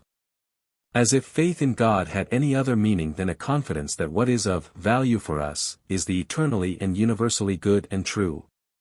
Herman's attitude towards reason can only escape atheism by accepting in preference the crudest dualism, behind which, to quote Pfleiderer again, lies concealed simply the skepticism of a disintegrating nominalism. 24. Victor Cousin. Mysticism is the pretension to know God without intermediary, and, so to speak, face to face. For mysticism, whatever is between God and us hides him from us. Mysticism consists in substituting direct inspiration for indirect, ecstasy for reason, rapture for philosophy. 25. R. A. Vaughan.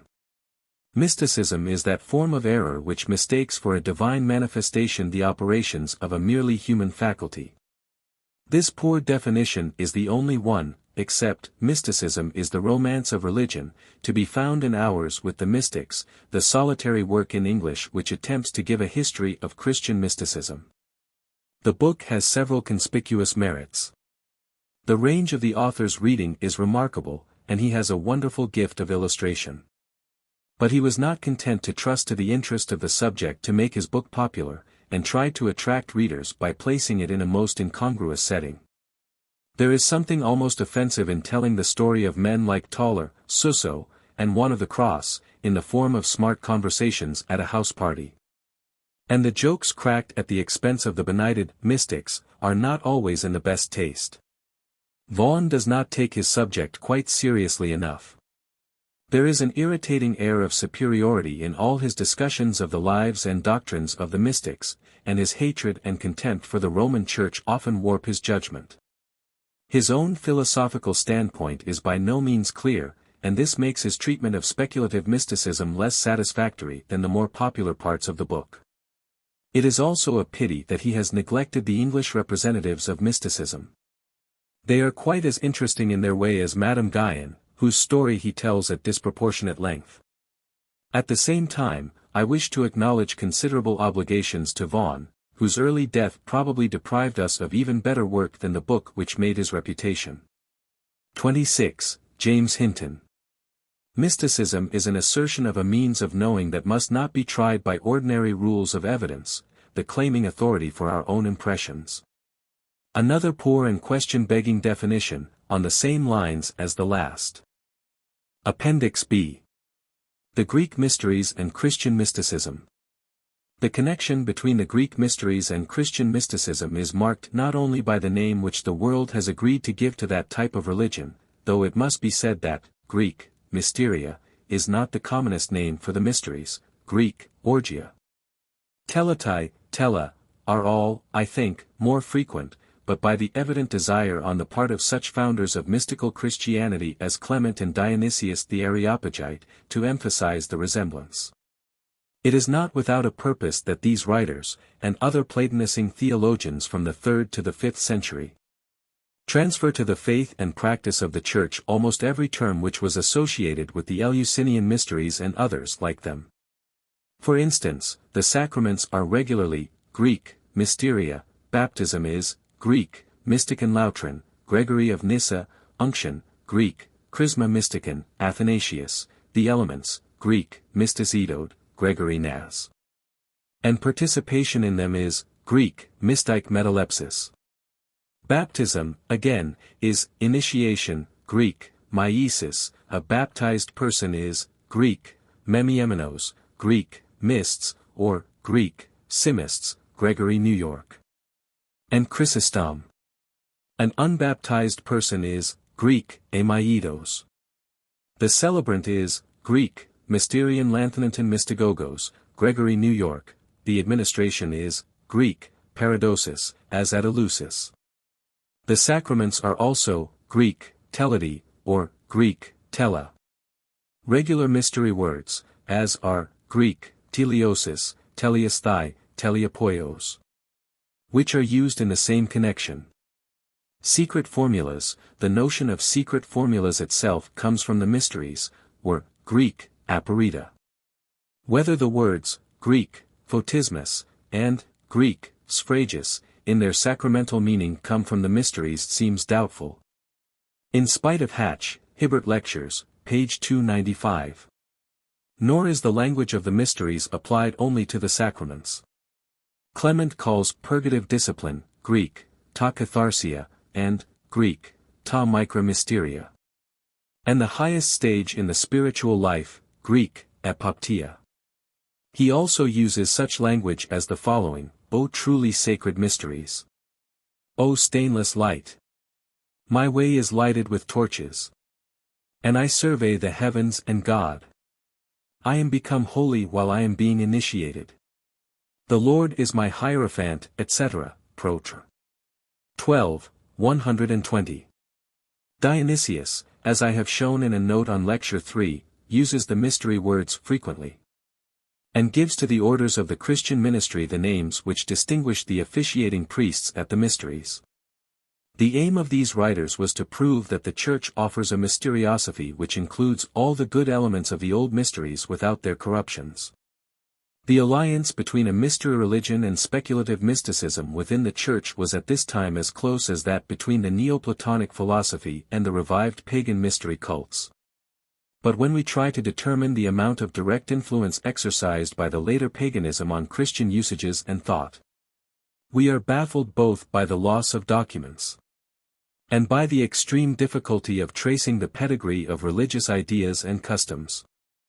I shall here content myself with calling attention to certain features which were common to the Greek mysteries and to Alexandrian Christianity, and which may perhaps claim to be in part a legacy of the old religion to the new. My object is not at all to throw discredit upon modes of thought which may have been unfamiliar to Palestinian Jews. A doctrine or custom is not necessarily unchristian because it is Greek or pagan. I know of no stranger perversity than for men who rest the whole weight of their religion upon history. To suppose that our Lord meant to raise an universal religion on a purely Jewish basis. The Greek mysteries were perhaps survivals of an old world ritual, based on a primitive kind of nature-mysticism. The public mysteries, of which the festival at Eleusis was the most important, were so called because the state admitted strangers by initiation to what was originally a national cult. There were also private mysteries, conducted for profit by itinerant priests, Greek, agiotai, from the East, who as a class bore no good reputation. The main features of the ritual at Eleusis are known. The festival began at Athens, where the Mysti collected, and, after a fast of several days, were driven to the sea, or to 2 salt lakes on the road to Eleusis, for a purifying bath. This kind of baptism washed away the stains of their former sins, the worst of which they were obliged to confess before being admitted to the mysteries. Then, after sacrifices had been offered, the company went in procession to Eleusis, where mystery plays were performed in a great hall, large enough to hold thousands of people, and the votaries were allowed to handle certain sacred relics. A sacramental meal, in which a mixture of mint, barley meal, and water was administered to the initiated, was an integral part of the festival. The most secret part of the ceremonies was reserved for the Greek epoptai, who had passed through the ordinary initiation in a previous year. It probably culminated in the solemn exhibition of a corn ear, the symbol of Demeter. The obligation of silence was imposed not so much because there were any secrets to reveal, but that the holiest sacraments of the Greek religion might not be profaned by being brought into contact with common life. This feeling was strengthened by the belief that words are more than conventional symbols of things. A sacred formula must not be taken in vain, or divulged to persons who might misuse it. The evidence is strong that the mysteries had a real spiritualizing moralizing influence on large numbers of those who were initiated, and that this influence was increasing under the early empire. The ceremonies may have been trivial, and even at times ludicrous. But the discovery had been made that the performance of solemn acts of devotion in common, after ascetical preparation, and with the aid of an impressive ritual, is one of the strongest incentives to piety. Diodorus is not alone in saying, he is speaking of the Samothracian mysteries, that those who have taken part in them are said to become more pious, more upright, and in every way better than their former selves.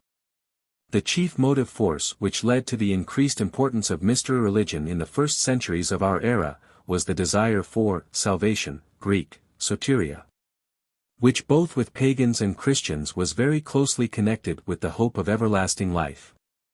Happiness after death was the great promise held out in the mysteries.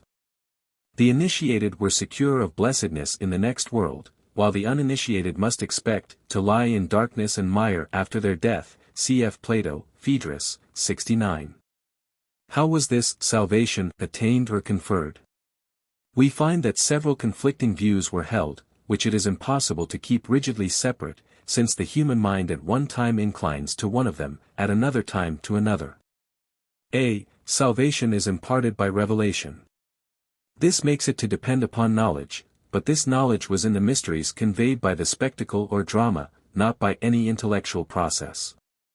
Plutarch, The Defect. Orac. 22, says that those who had been initiated could produce no demonstration or proof of the beliefs which they had acquired. And Synesius quotes Aristotle as saying that the initiated do not learn anything, but rather receive impressions, Greek, ou mathian ti dine alla pathain. The old notion that monotheism was taught as a secret dogma rests on no evidence, and is very unlikely. There was a good deal of Greek theocrasia, as the ancients called it, and some departures from the current theogonies, but such doctrine as there was much nearer to pantheism than to monotheism. Certain truths about nature and the facts of life were communicated in the greatest mysteries, according to Clement, and Cicero says the same thing. And sometimes the Greek gnosis soterias includes knowledge about the whence and whither of man, Greek, tines esmen kai ti gegenomen, Clem.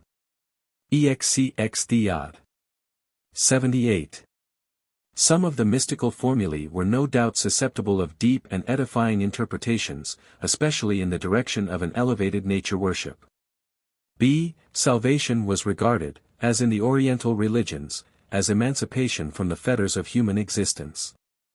Doctrines of this kind were taught especially in the Orphic mysteries, where it was a secret doctrine, Greek, aparitos logos, Plat.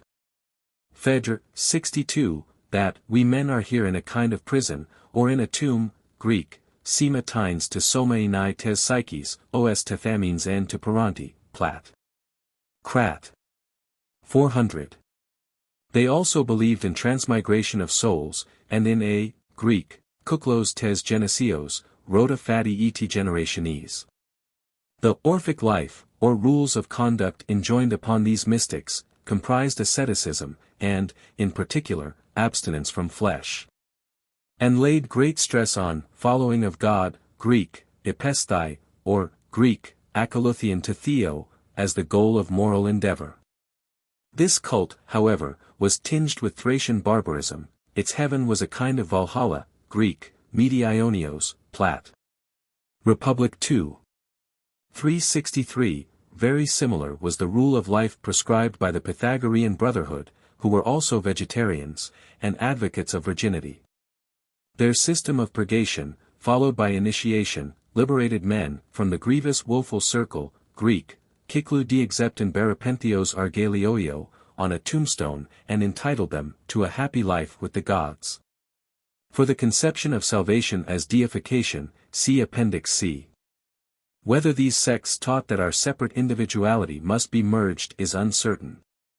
But among the Gnostics, who had much in common with the Orphic Mysti, the formula, I am thou, and thou art I, was common, pistis sophia, formulae of the Marcosians, also in an invocation of Hermes, Greek, to sun onoma emen kai to emen sun. Ego gar imi to idolan sun. Rodi, Psyche, Volume 2. Page 61. A foretaste of this deliverance was given by initiation, which conducts the mystic to ecstasy, and, Greek, oligochronios mania, Galen, in which animus ita salutis est id vacuus utei plain nihil sit cum corpori, cic. De Divin. I, 113. Which was otherwise conceived as, Greek, enthusiasmus, Greek, enthusiosis kai eukidiusas en ot dianoias, philo. C. The imperishable divine nature is infused by mechanical means. Sacraments and the like have a magical or miraculous potency. The Homeric hymn to Demeter insists only on ritual purity as the condition of salvation, and we hear that people trusted to the mystic baptism to wash out all their previous sins. Similarly, the baptism of blood, the Toribolium, was supposed to secure eternal happiness, at any rate if death occurred within 20 years after the ceremony. When that interval had elapsed, it was common to renew the rite. We find on inscriptions such phrases as Arcanis perfusionibus in aeternum renatus. So mechanical was the operation of the mysteries supposed to be, that rites were performed for the dead, Plat. Republic 364. St. Paul seems to refer to a similar custom in 1 Cor 15. 29, and infants were appointed priests and thoroughly initiated, that they might be clean from their original sin. Among the Gnostics, a favorite phrase was that initiation releases men from the fetters of fate and necessity, the gods of the intelligible world, Greek, theoi noitoi, with whom we hold communion in the mysteries being above fate. D. Salvation consists of moral regeneration. The efficacy of initiation without moral reformation naturally appeared doubtful to serious thinkers. Diogenes is reported to have asked, "What say you? Will Patrician the thief be happier in the next world than Epaminondas, because he has been initiated?" And Philo says, "It often happens that good men are not initiated, but that robbers, and murderers, and lewd women are, if they pay money to the initiators and hierophants." Ovid protests against the immoral doctrine of mechanical purgation with more than his usual earnestness, Fasti, 2. 35. Omni nefas omnenc mali pergamina causam. Credibant nostri tolera passi senas. Graecia principium moris fiut. Ilia nocentes. Impia lustratos ponera facta putat. A. Nimium facilis, catristia crimina quides. Flaminia tali passi putitus aqua. Such passages show that abuses existed, but also that it was felt to be a scandal if the initiated person failed to exhibit any moral improvement. These different conceptions of the office of the mysteries cannot, as I have said, be separated historically. They all reappear in the history of the Christian sacraments. The main features of the mystery system which passed into Catholicism are the notions of secrecy, of symbolism, of mystical brotherhood, of sacramental grace, and, above all, of the three stages in the spiritual life: ascetic purification, illumination, and, Greek, epoptia, as the crown. The secrecy observed about creeds and liturgical forms had not much to do with the development of mysticism, except by associating sacredness with obscurity. Cf. Strabo, X.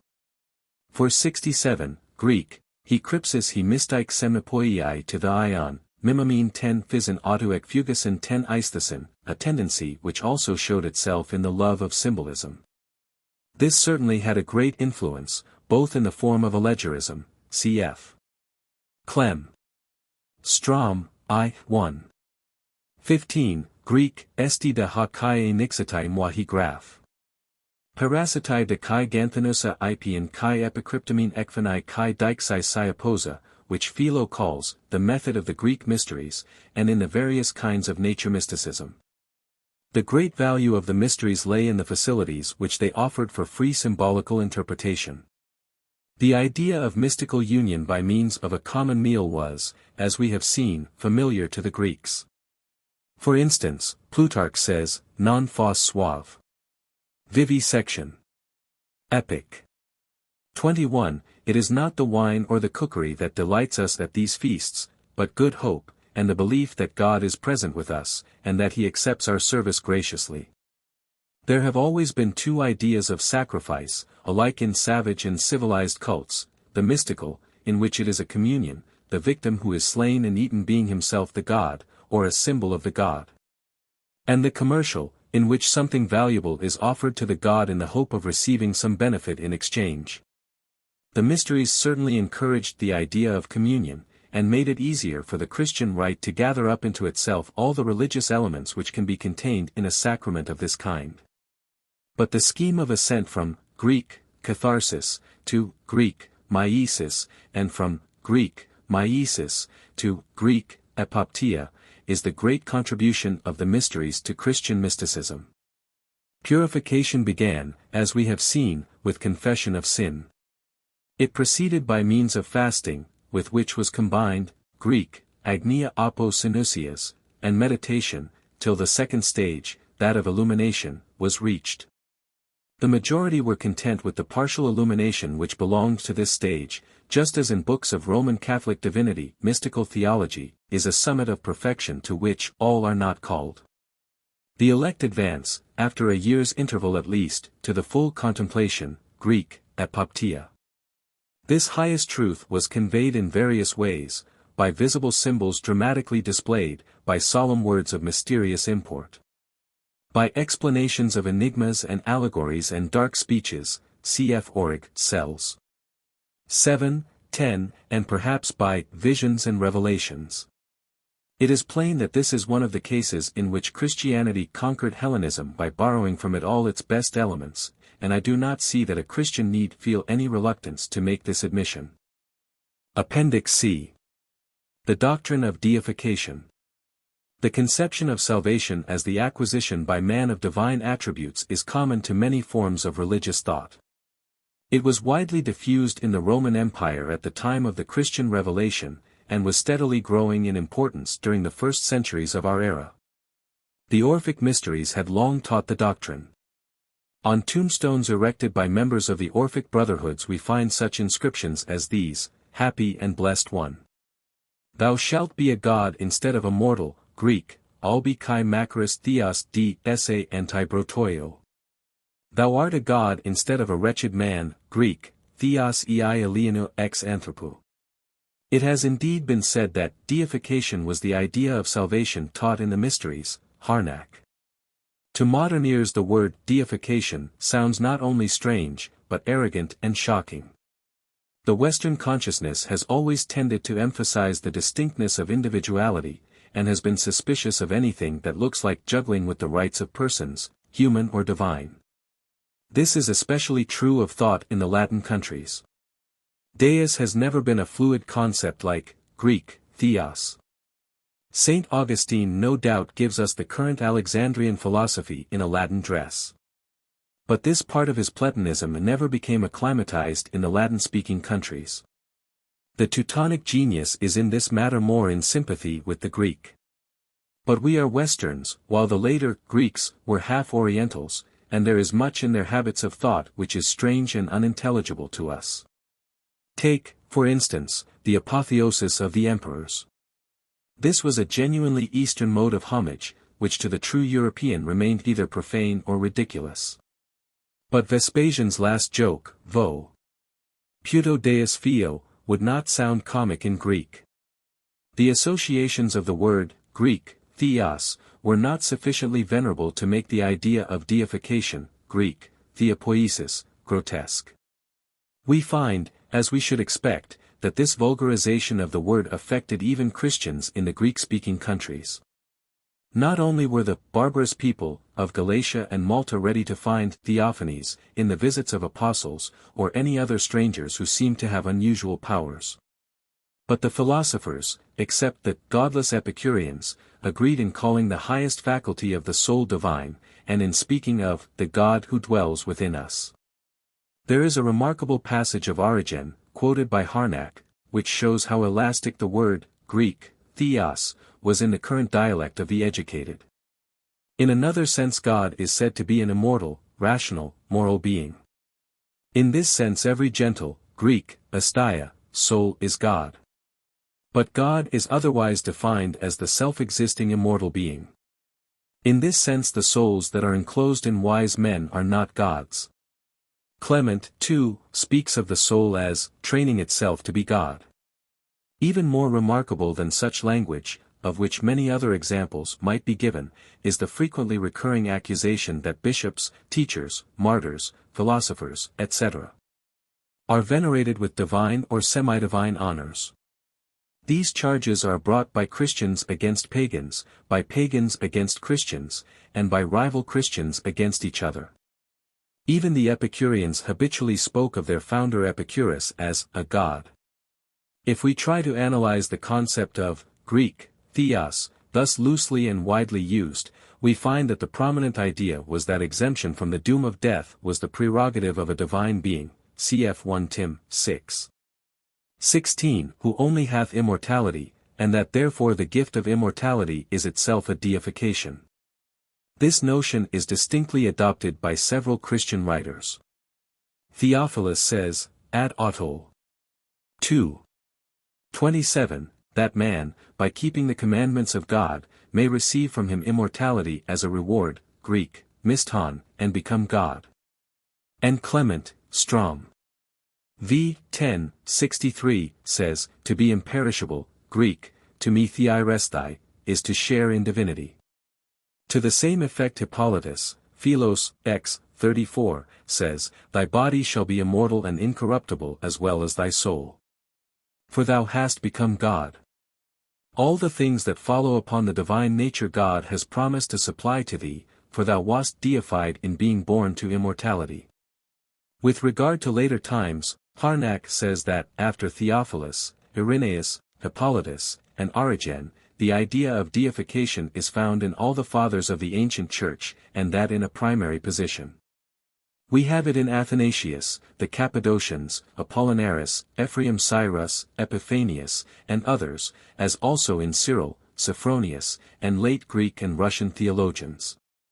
In proof of it, Ps. 82. 6, I said, ye are gods, is very often quoted. He quotes from Athanasius, he became man that we might be deified, and from Pseudo-Hippolytus, if, then, man has become immortal, he will be God. This notion grew within the church as chiliastic and apocalyptic Christianity faded away.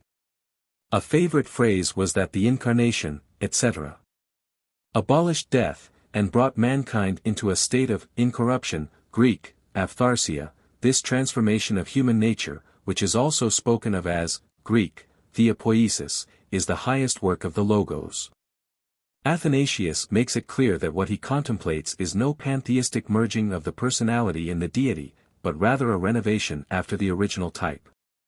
But the process of deification may be conceived of in two ways, a. as essentialization, b. as substitution. The former may perhaps be called the more philosophical conception, the latter the more religious. The former lays stress on the high calling of man, and his potential greatness as the image of God, the latter, on his present misery in alienation, and his need of redemption. The former was the teaching of the Neoplatonic philosophy, in which the human mind was the throne of the Godhead. The latter was the doctrine of the mysteries, in which salvation was conceived of realistically as something imparted or infused.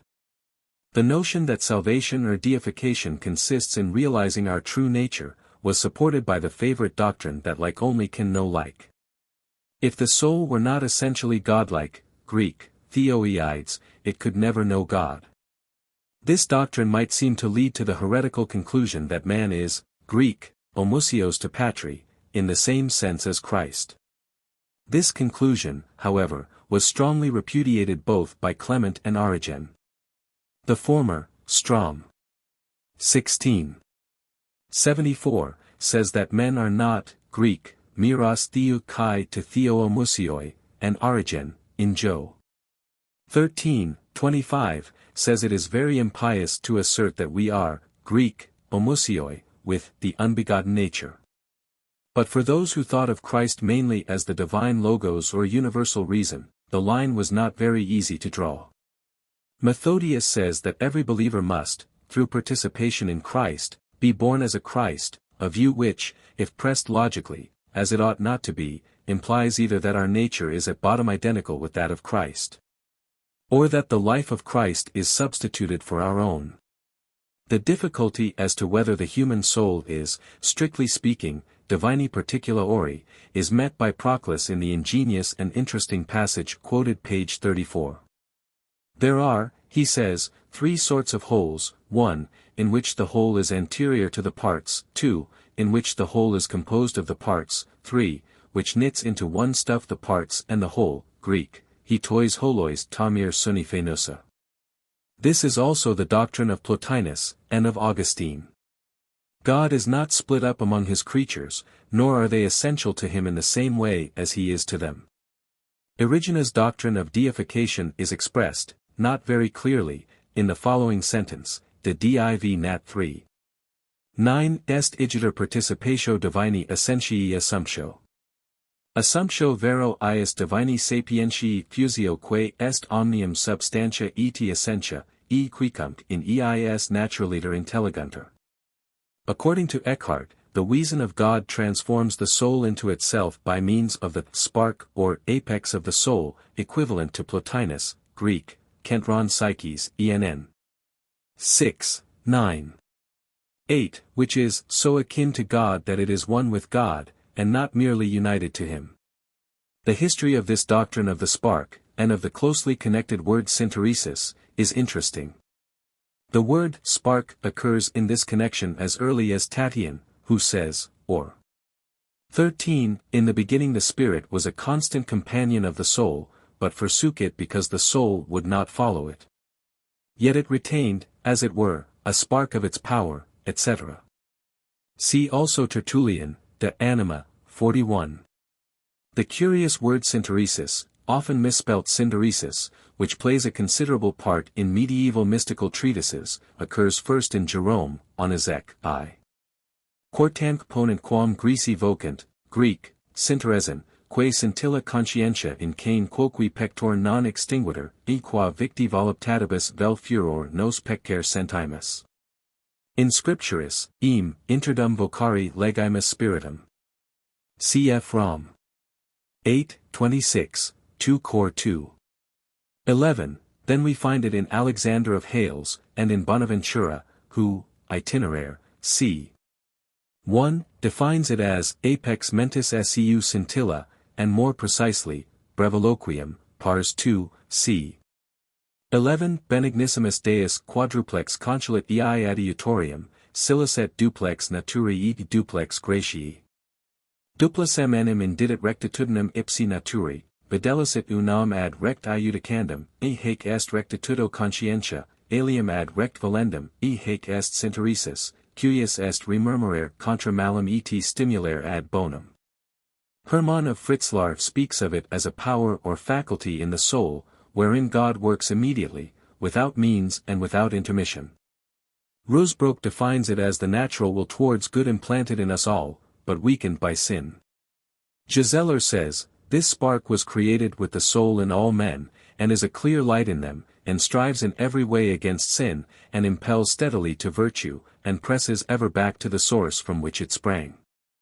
It has, says Lawson, a double meaning in mystical theology, a, the ground of the soul, b, the highest ethical faculty.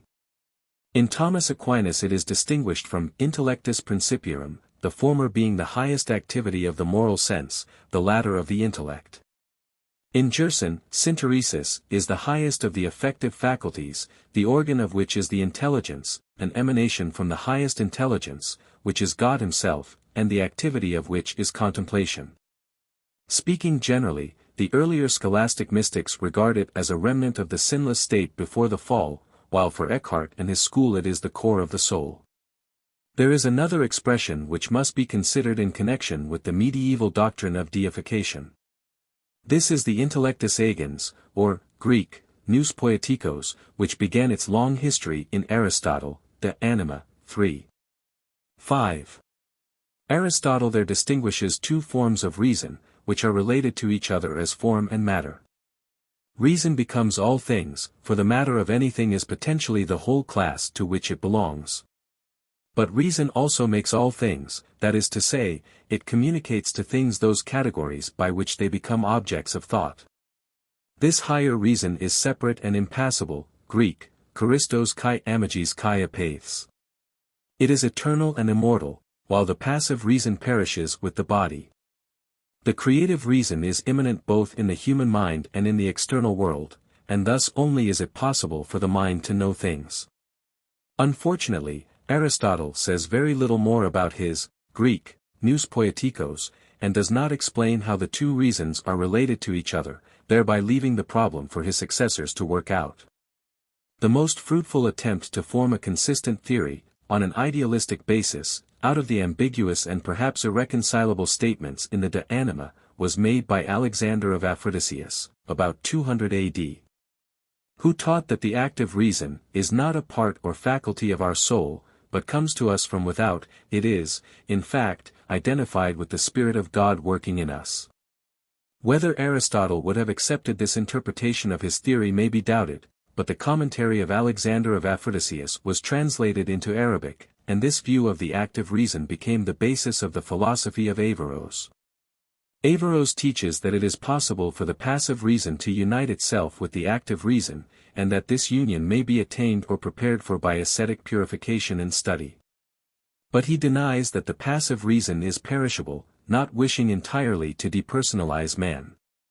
Herein he follows, he says, Themistius, whose views he tries to combine with those of Alexander. Avicenna introduces a celestial hierarchy, in which the higher intelligences shed their light upon the lower, till they reach the active reason, which lies nearest to man, a quo, ut ipsi dicit. Effluent species intelligibles in animis nostris, Aquinas. The doctrine of monopsychism was, of course, condemned by the Church. Aquinas makes both the active and passive reason parts of the human soul. Eckhart, as I have said in the fourth lecture, at one period of his teaching expressly identifies the intellectus agens with the spark, in reference to which he says that here God's ground is my ground, and my ground God's ground. This doctrine of the divinity of the ground of the soul is very like the Kabbalistic doctrine of the Neskama, and the Neoplatonic doctrine of, Greek, nous, cf. Stockel, Volume 2. Page 1007. Eckhart was condemned for saying, aliquid est in anima quod est in creatum et increable, si tota anima esset talis, esset in creata et increabilis. Hoc est intellectus. Eckhart certainly says explicitly that, as fire turns all that it touches into itself, so the birth of the Son of God in the soul turns us into God, so that God no longer knows anything in us but his Son. Man thus becomes filius naturalis Dei, instead of only filius adoptivus. We have seen that Eckhart, towards the end of his life, inclined more and more to separate the spark, the organ of divine contemplation, from the reason. This is, of course, an approximation to the other view of deification, that of substitution or miraculous infusion from without, unless we see in it a tendency to divorce the personality from the reason. Rosebrook states his doctrine of the divine spark very clearly: the unity of our spirit in God exists in two ways, essentially and actively. The essential existence of the soul, quae secundum aeternam ideum in Deo nos summus, idem que quam in nobis habemus, medii ac discriminus expers est spiritus Deum in nuda natura essentialiter possedet, e spiritum Deus. Vivit namque in Deo eti Deus in ipso, eti secundum supremam sui partem de claritatem sesipra absci medio idonius est. Quin etiam per eterni exemplaris sui claritudinem essentialiter ac personaliter in ipso lucentes, secundum supremam vivacitatis sui portionem, in divinum sisi dimitit ac demergit essentium. Ibidemque perseveranter secundum ideum menendo aeternam suam possedet beatitudinem. Versus cum creaturis omnibus per aeternam verbi generationem in eminens, in esse soa creato constituitur. The natural union, though it is the first cause of all holiness and blessedness, does not make us holy and blessed, being common to good and bad alike. Similitude to God is the work of grace, quae lux quidem deiformis est. We cannot lose the unitas, but we can lose the similitudo quae est gratia. The highest part of the soul is capable of receiving a perfect and immediate impression of the divine essence. By this apex mentis, we may sink into the divine essence, and by a new, continuous, creation return to our created being according to the idea of God. The question whether the ground of the soul is created or not is obviously a form of the question which we are now discussing. Giseler, as I have said, holds that it was created with the soul. Sterngassen says, that which God has in eternity in uncreated wise, that has the soul in time in created wise. But the author of the treatise on love, which belongs to this period, speaks of the spark as the active reason, which is God. And again, this is the uncreated in the soul of which Master Eckhart speaks. Suso seems to imply that he believed the ground of the soul to be uncreated, an emanation of the divine nature, and Toller uses similar language. Rosebrook, in the last chapter of the Spiritual Nuptials, says that contemplative men see that they are the same simple ground as to their uncreated nature, and are one with the same light by which they see, and which they see. The later German mystics taught that the divine essence is the material substratum of the world, the creative will of God having, so to speak, alienated for the purpose a portion of his own essence. If, then, the created form is broken through, God himself becomes the ground of the soul. Even Augustine countenances some such notion when he says, from a good man, or from a good angel, take away man or angel, and you find God. But one of the chief differences between the older and later mysticism is that the former regarded union with God as achieved through the faculties of the soul, the latter as inherent in its essence. The doctrine of immanence, more and more emphasized, tended to encourage the belief that the divine element in the soul is not merely something potential, something which the faculties may acquire, but is immanent and basal. Toller mentions both views, and prefers the latter. Some hesitation may be traced in the Theologia Germanica on this point, page 109, Golden Treasury, edition. The true light is that eternal light which is God. Or else it is a created light, but yet divine, which is called grace. Our Cambridge Platonists naturally revived this Platonic doctrine of deification, much to the dissatisfaction of some of their contemporaries. Tuckney speaks of their teaching as a kind of moral divinity minted only with a little tincture of Christ added. Nay, a Platonic faith unites to God.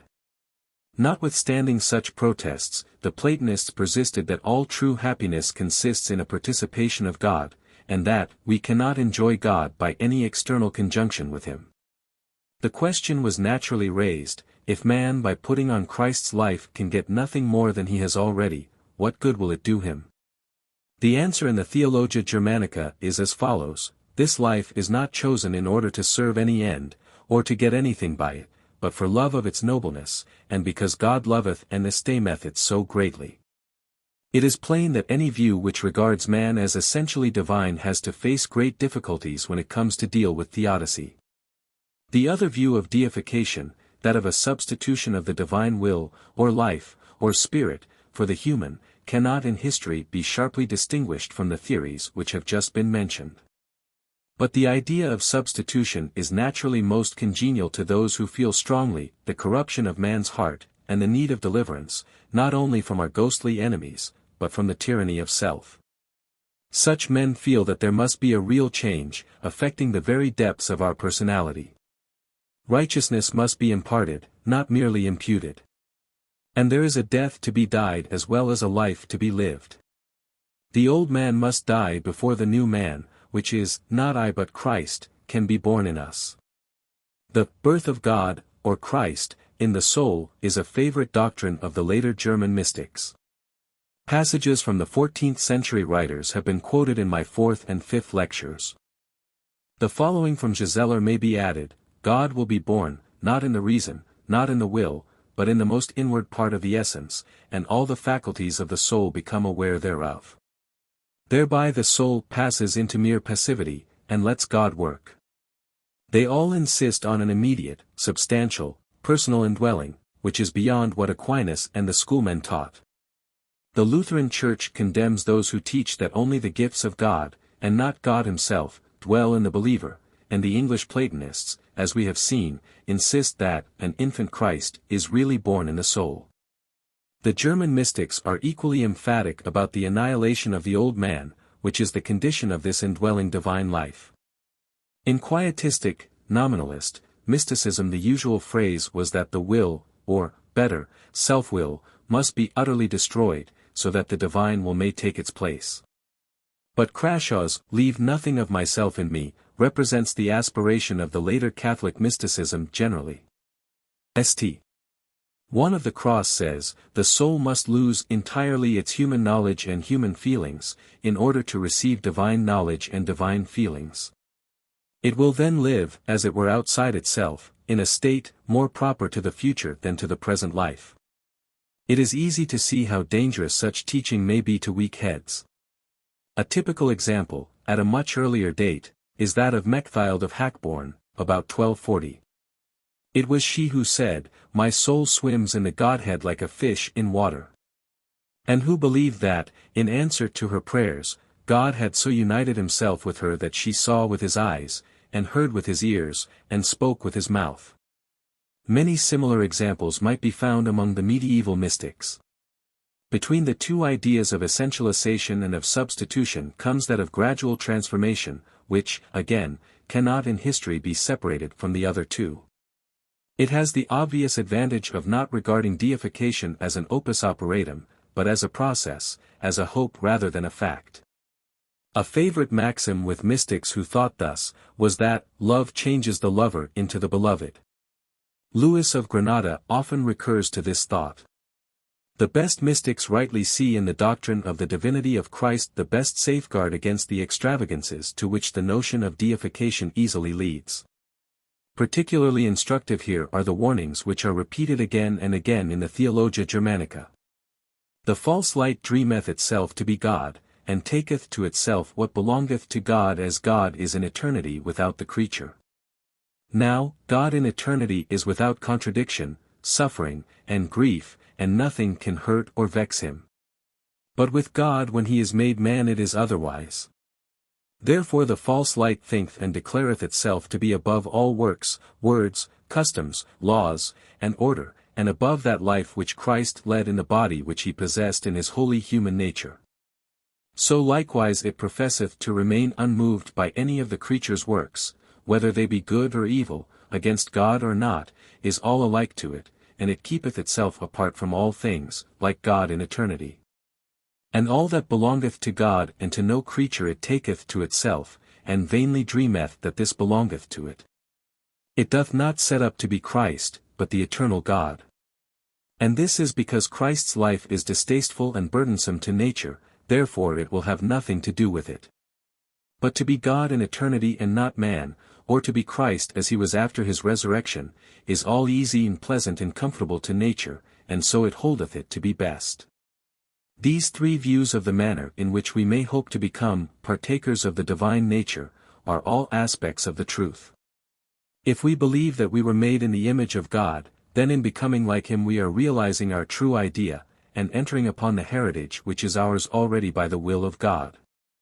On the other hand, if we believe that we have fallen very far from original righteousness, and have no power of ourselves to help ourselves, then we must believe in a deliverance from outside, an acquisition of a righteousness not our own, which is either imparted or imputed to us. And, thirdly, if we are to hope for a real change in our relations to God, there must be a real change in our personality, a progressive transmutation, which without breach of continuity will bring us to be something different from what we were. The three views are not mutually exclusive. As Vatke says, the influence of divine grace does not differ from the imminent development of the deepest divine germ of life in man. Only that it here stands over against man regarded as a finite and separate being, as something external to himself. If the divine image is the true nature of man, and if it only possesses reality in virtue of its identity with its type or with the Logos, then there can be no true self-determination in man which is not at the same time a self-determination of the type in its image. We cannot draw a sharp line between the operations of our own personality and those of God in us. Personality escapes from all attempts to limit and define it. It is a concept which stretches into the infinite, and therefore can only be represented to thought symbolically. The personality must not be identified with the spark, the active reason, or whatever we like to call the highest part of our nature. Nor must we identify it with the changing moi, as Fenelon calls it. The personality, as I have said in Lecture I, page 33, is both the end, the ideal self, and the changing moi, and yet neither. If either thesis is held divorced from its antithesis, the thought ceases to be mystical. The two ideals of self-assertion and self-sacrifice are both true and right, and both, separately, unattainable. They are opposites which are really necessary to each other. I have quoted from Vatke's attempt to reconcile grace and free will. Another extract from a writer of the same school may perhaps be helpful. In the growth of our experience, says Green, an animal organism, which has its history in time, gradually becomes the vehicle of an eternally complete consciousness. What we call our mental history is not a history of this consciousness, which in itself can have no history, but a history of the process by which the animal organism becomes its vehicle. Our consciousness may mean either of two things, either a function of the animal organism, which is being made, gradually and with interruptions, a vehicle of the eternal consciousness. Or that eternal consciousness itself, as making the animal organism its vehicle and subject to certain limitations in so doing, but retaining its essential characteristic as independent of time, as the determinant of becoming, which has not and does not itself become. The consciousness which varies from moment to moment, is consciousness in the former sense. It consists in what may properly be called phenomena. The latter consciousness constitutes our knowledge, Prolegomena to Ethics, pages 72, 73. Analogous is our moral history. But no Christian can believe that our life, mental or moral, is or ever can be necessary to God in the same sense in which He is necessary to our existence. For practical religion, the symbol which we shall find most helpful is that of a progressive transformation of our nature after the pattern of God revealed in Christ. A process which has as its end a real union with God, though this end is, from the nature of things, unrealizable in time. It is, as I have said in the body of the lectures, a progesis ad infinitum, the consummation of which we are nevertheless entitled to claim as already ours in a transcendental sense. In virtue of the eternal purpose of God made known to us in Christ. Appendix D. The mystical interpretation of the Song of Solomon. The headings to the chapters in the authorized version give a sort of authority to the mystical interpretation of Solomon's Song. A poem which was no doubt intended by its author to be simply a romance of true love. According to our translators, the lover of the story is meant for Christ, and the maiden for the Church. But the tendency of Catholic mysticism has been to make the individual soul the bride of Christ, and to treat the Song of Solomon as symbolic of spiritual nuptials between him and the individual contemplative. It is this latter notion, the growth of which I wish to trace. Erotic mysticism is no part of Platonism. That sensuous love of the unseen, as Pater calls it, which the Platonist often seems to aim at, has more of admiration and less of tenderness than the emotion which we have now to consider. The notion of a spiritual marriage between God and the soul seems to have come from the Greek mysteries, through the Alexandrian Jews and Gnostics. Representations of marriages of gods were common at the mysteries, especially at those of the least reputable kind, cf. Lucian, Alexander, 38. In other instances the ceremony of initiation was made to resemble a marriage, and the Greek mysts was greeted with the words, Greek, chair, nymphi. And among the Jews of the 1st century there existed a system of mysteries, probably copied from Eleusis. They had their greater and their lesser mysteries, and we hear that among their secret doctrines was marriage with God. In Philo we find strange and fantastic speculations on this subject. For instance, he argues that as the Bible does not mention Abraham, Jacob, and Moses as Greek, nor as tas Gynaikas, we are meant to believe that their children were not born naturally. But he allegorizes the women of the Pentateuch in such a way, Greek, logo men isai gynakes, ergo de artai, that it is difficult to say what he wishes us to believe in a literal sense. The Valentinian Gnostics seem to have talked much of spiritual marriage, and it was from them that Origen got the idea of elaborating the conception. But, curiously enough, it is Tertullian who first argues that the body as well as the soul is the bride of Christ. If the soul is the bride, he says, the flesh is the dowry, de reserve. 63. Origen, however, really began the mischief in his homilies and commentary on the Song of Solomon. The prologue of the commentary in Rufinus commences as follows, Epithalamium libellus hic, id est nuptial carmen, dramatis in modum mihi videtur a Salomoni conscriptus, quem cessinit in star nebentis sponsi. Iti erga sponsum sum ca est sermo Dei celesti amore flagrantis. Adamavit enim eum civ anima, quae ad imaginum ius facta est, civ ecclesia. Harnack says that Gregory of Nyssa exhibits the conception in its purest and most attractive form in the East, and adds, we can point to very few Greek fathers in whom the figure does not occur. There is a learned note on the subject by Louis de Leon, which corroborates this statement of Harnack.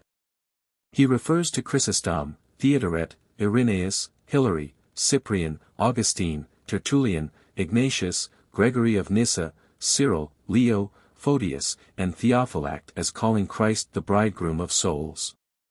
In the West, we find it in Ambrose, less prominently in Augustine and Jerome. Dionysius seizes on the phrase of Ignatius, my love has been crucified, to justify erotic imagery in devotional writing. Bernard's homilies on the Song of Solomon gave a great impetus to this mode of symbolism, but even he says that the church and not the individual is the bride of Christ. There is no doubt that the enforced celibacy and virginity of the monks and nuns led them, consciously or unconsciously, to transfer to the human person of Christ, and to a much slighter extent to the Virgin Mary, a measure of those feelings which could find no vent in their external lives. We can trace this, in a wholesome and innocuous form, in the visions of Juliana of Norwich.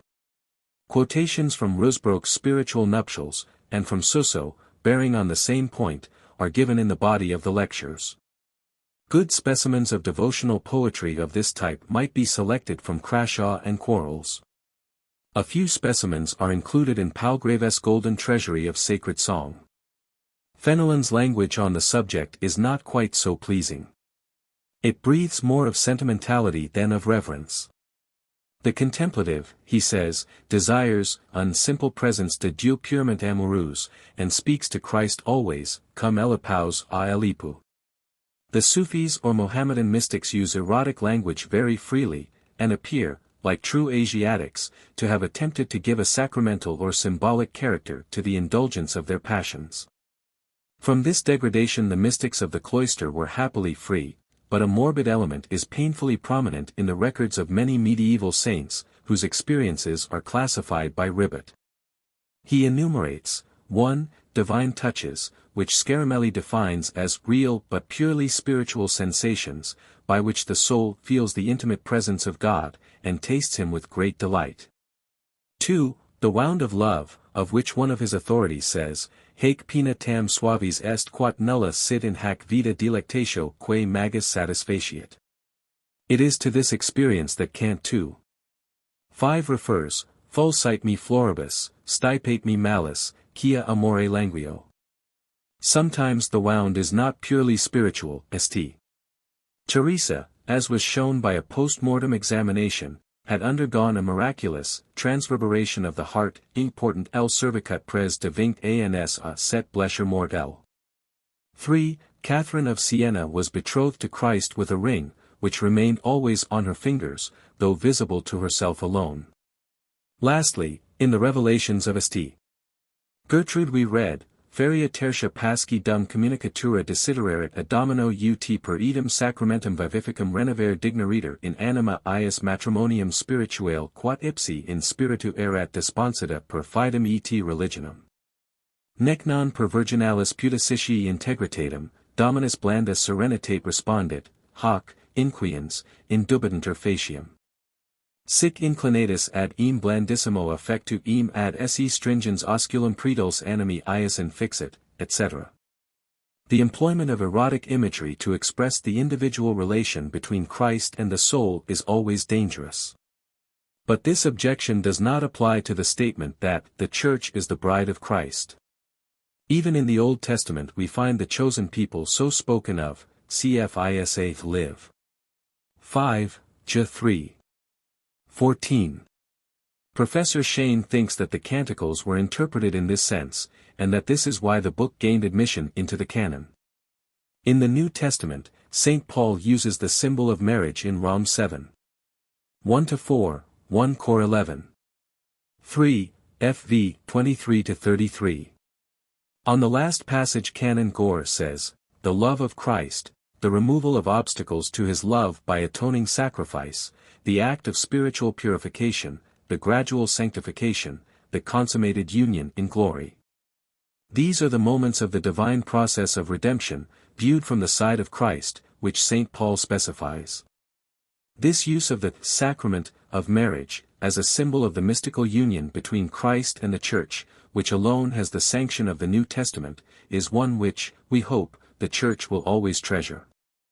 The more personal relation also exists, and the fervent devotion which it elicits must not be condemned. Though we are forced to remember that in our mysteriously constituted minds the highest and lowest emotions lie very near together. And that those who have chosen a life of detachment from earthly ties must be especially on their guard against the occasional revenges, which the lower nature, when thwarted, is always plotting against the higher.